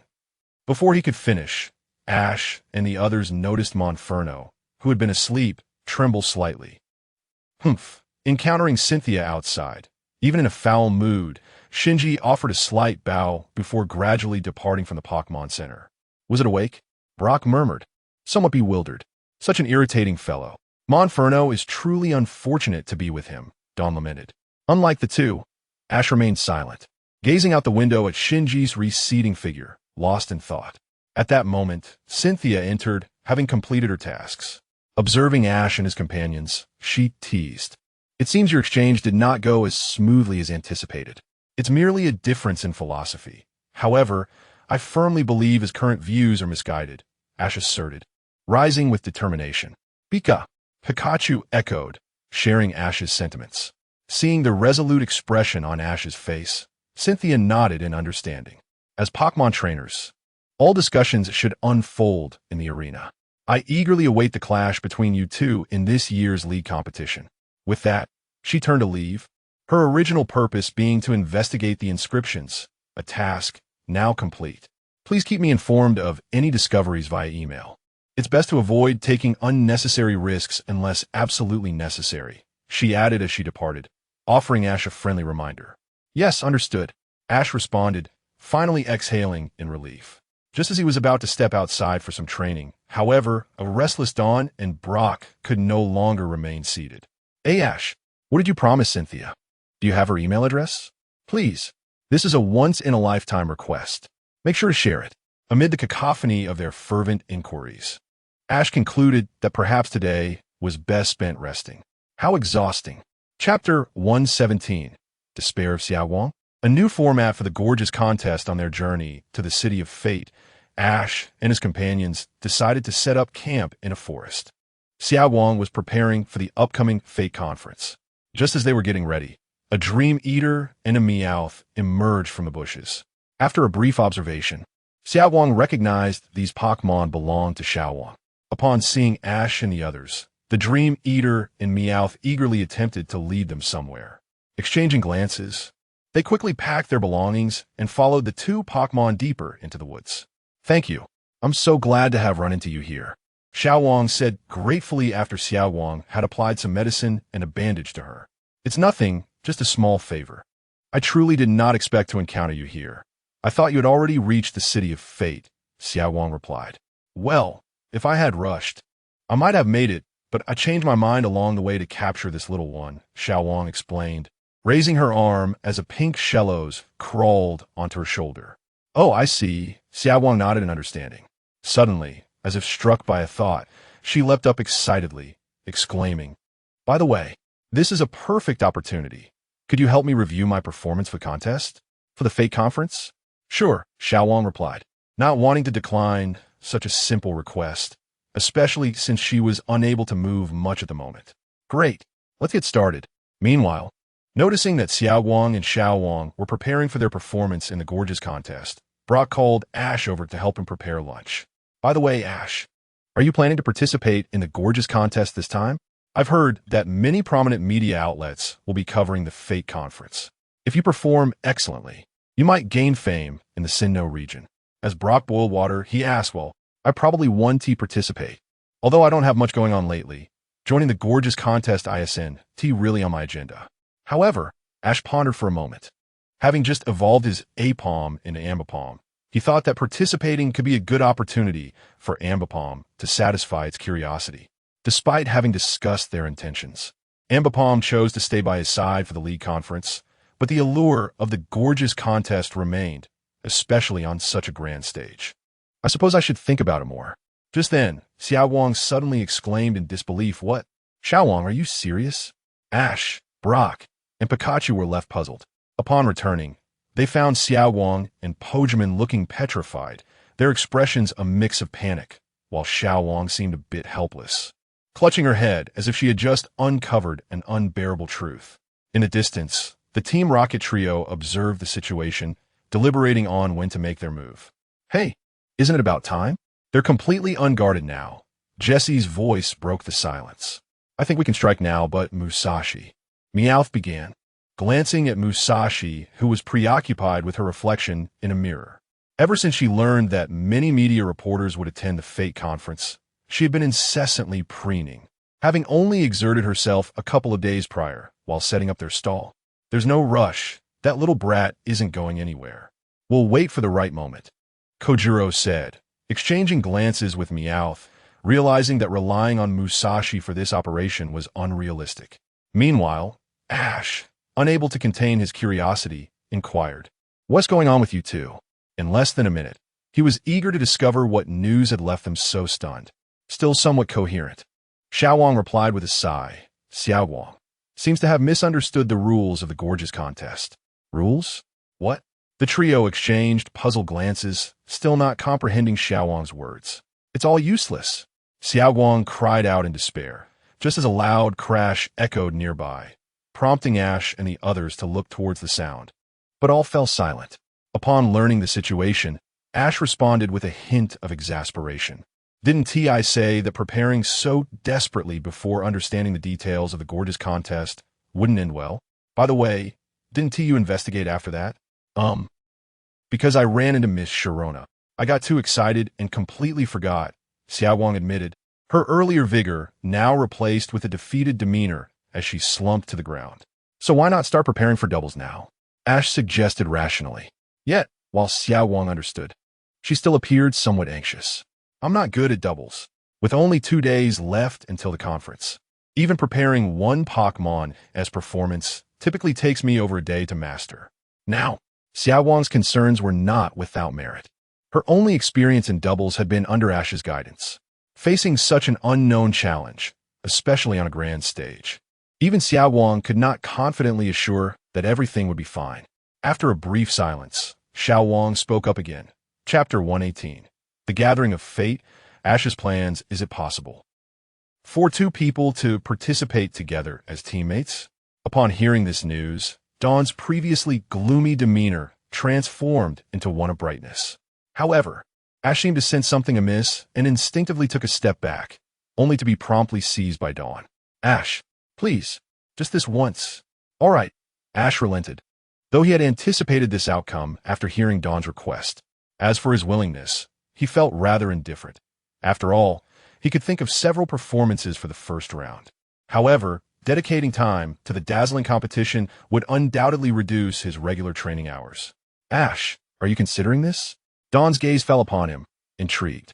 Initially, she expected Dawn to seek her assistance, but to her surprise, Dawn's first thought was Ash, which struck her as peculiar. It was not that Dawn herself wished to team up with Dawn. She had been training diligently and was ready to perform on stage at any moment. Yet, isn't your goal the Pokémon League? Are you really participating in the dazzling competition as well? Well, it seems like the Ambipom is quite interested in the dazzling competition, so I might join in occasionally, Dawn replied. Occasionally? Dawn closed her eyes, sensing that something was amiss, although she had yet to articulate her feelings. It was clear to anyone that her mood was not particularly good. Dawn, are you all right? Dawn, concerned that she might have inadvertently upset her, asked cautiously.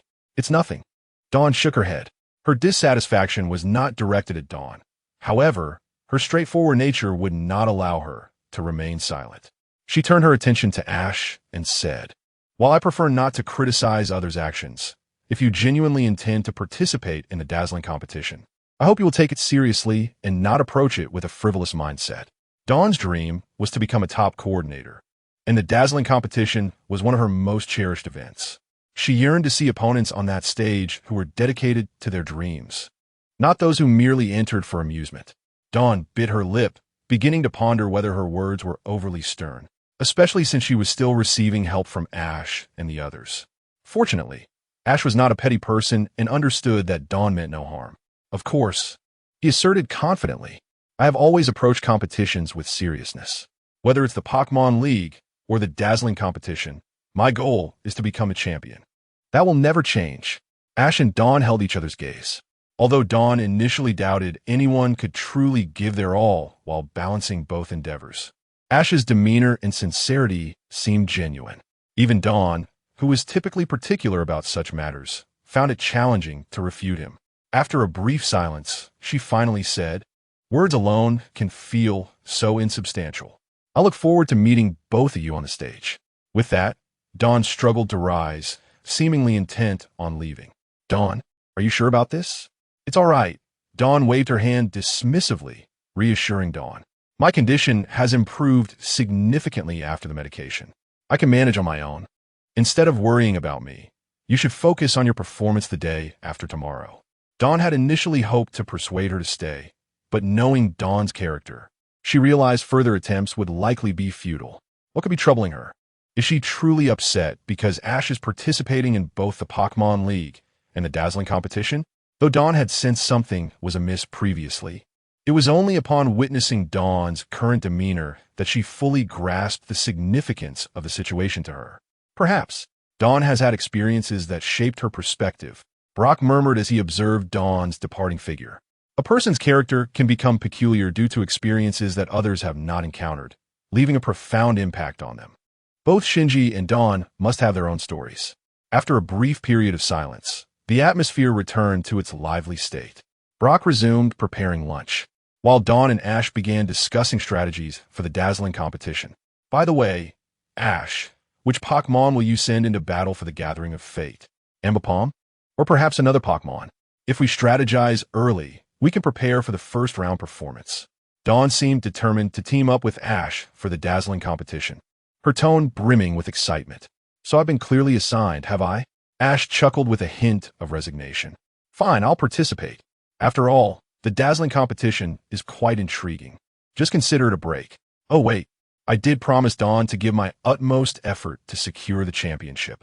So the notion of leisure is certainly out of the question. I've already thought of several ideas for the first round performance. Wait, Dawn appeared taken aback. She had yet to even conceive an introduction, yet Ash claimed to have devised an entire performance? What? Dawn leaned in closer, eager to extract specifics from Ash. While the first round of evaluation was not particularly challenging, Ash did not wish to reveal all his thoughts just yet. I don't know. Dawn fell silent, her excitement dampened by Ash's unexpected response. However, this sudden cold splash of reality helped her regain her composure. Ash would undoubtedly not be so stingy.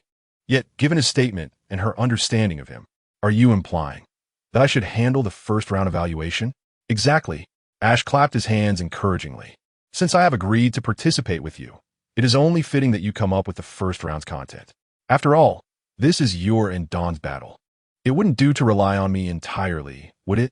Fostering Dawn's growth was far more important than merely helping her secure victory in the gathering of fate.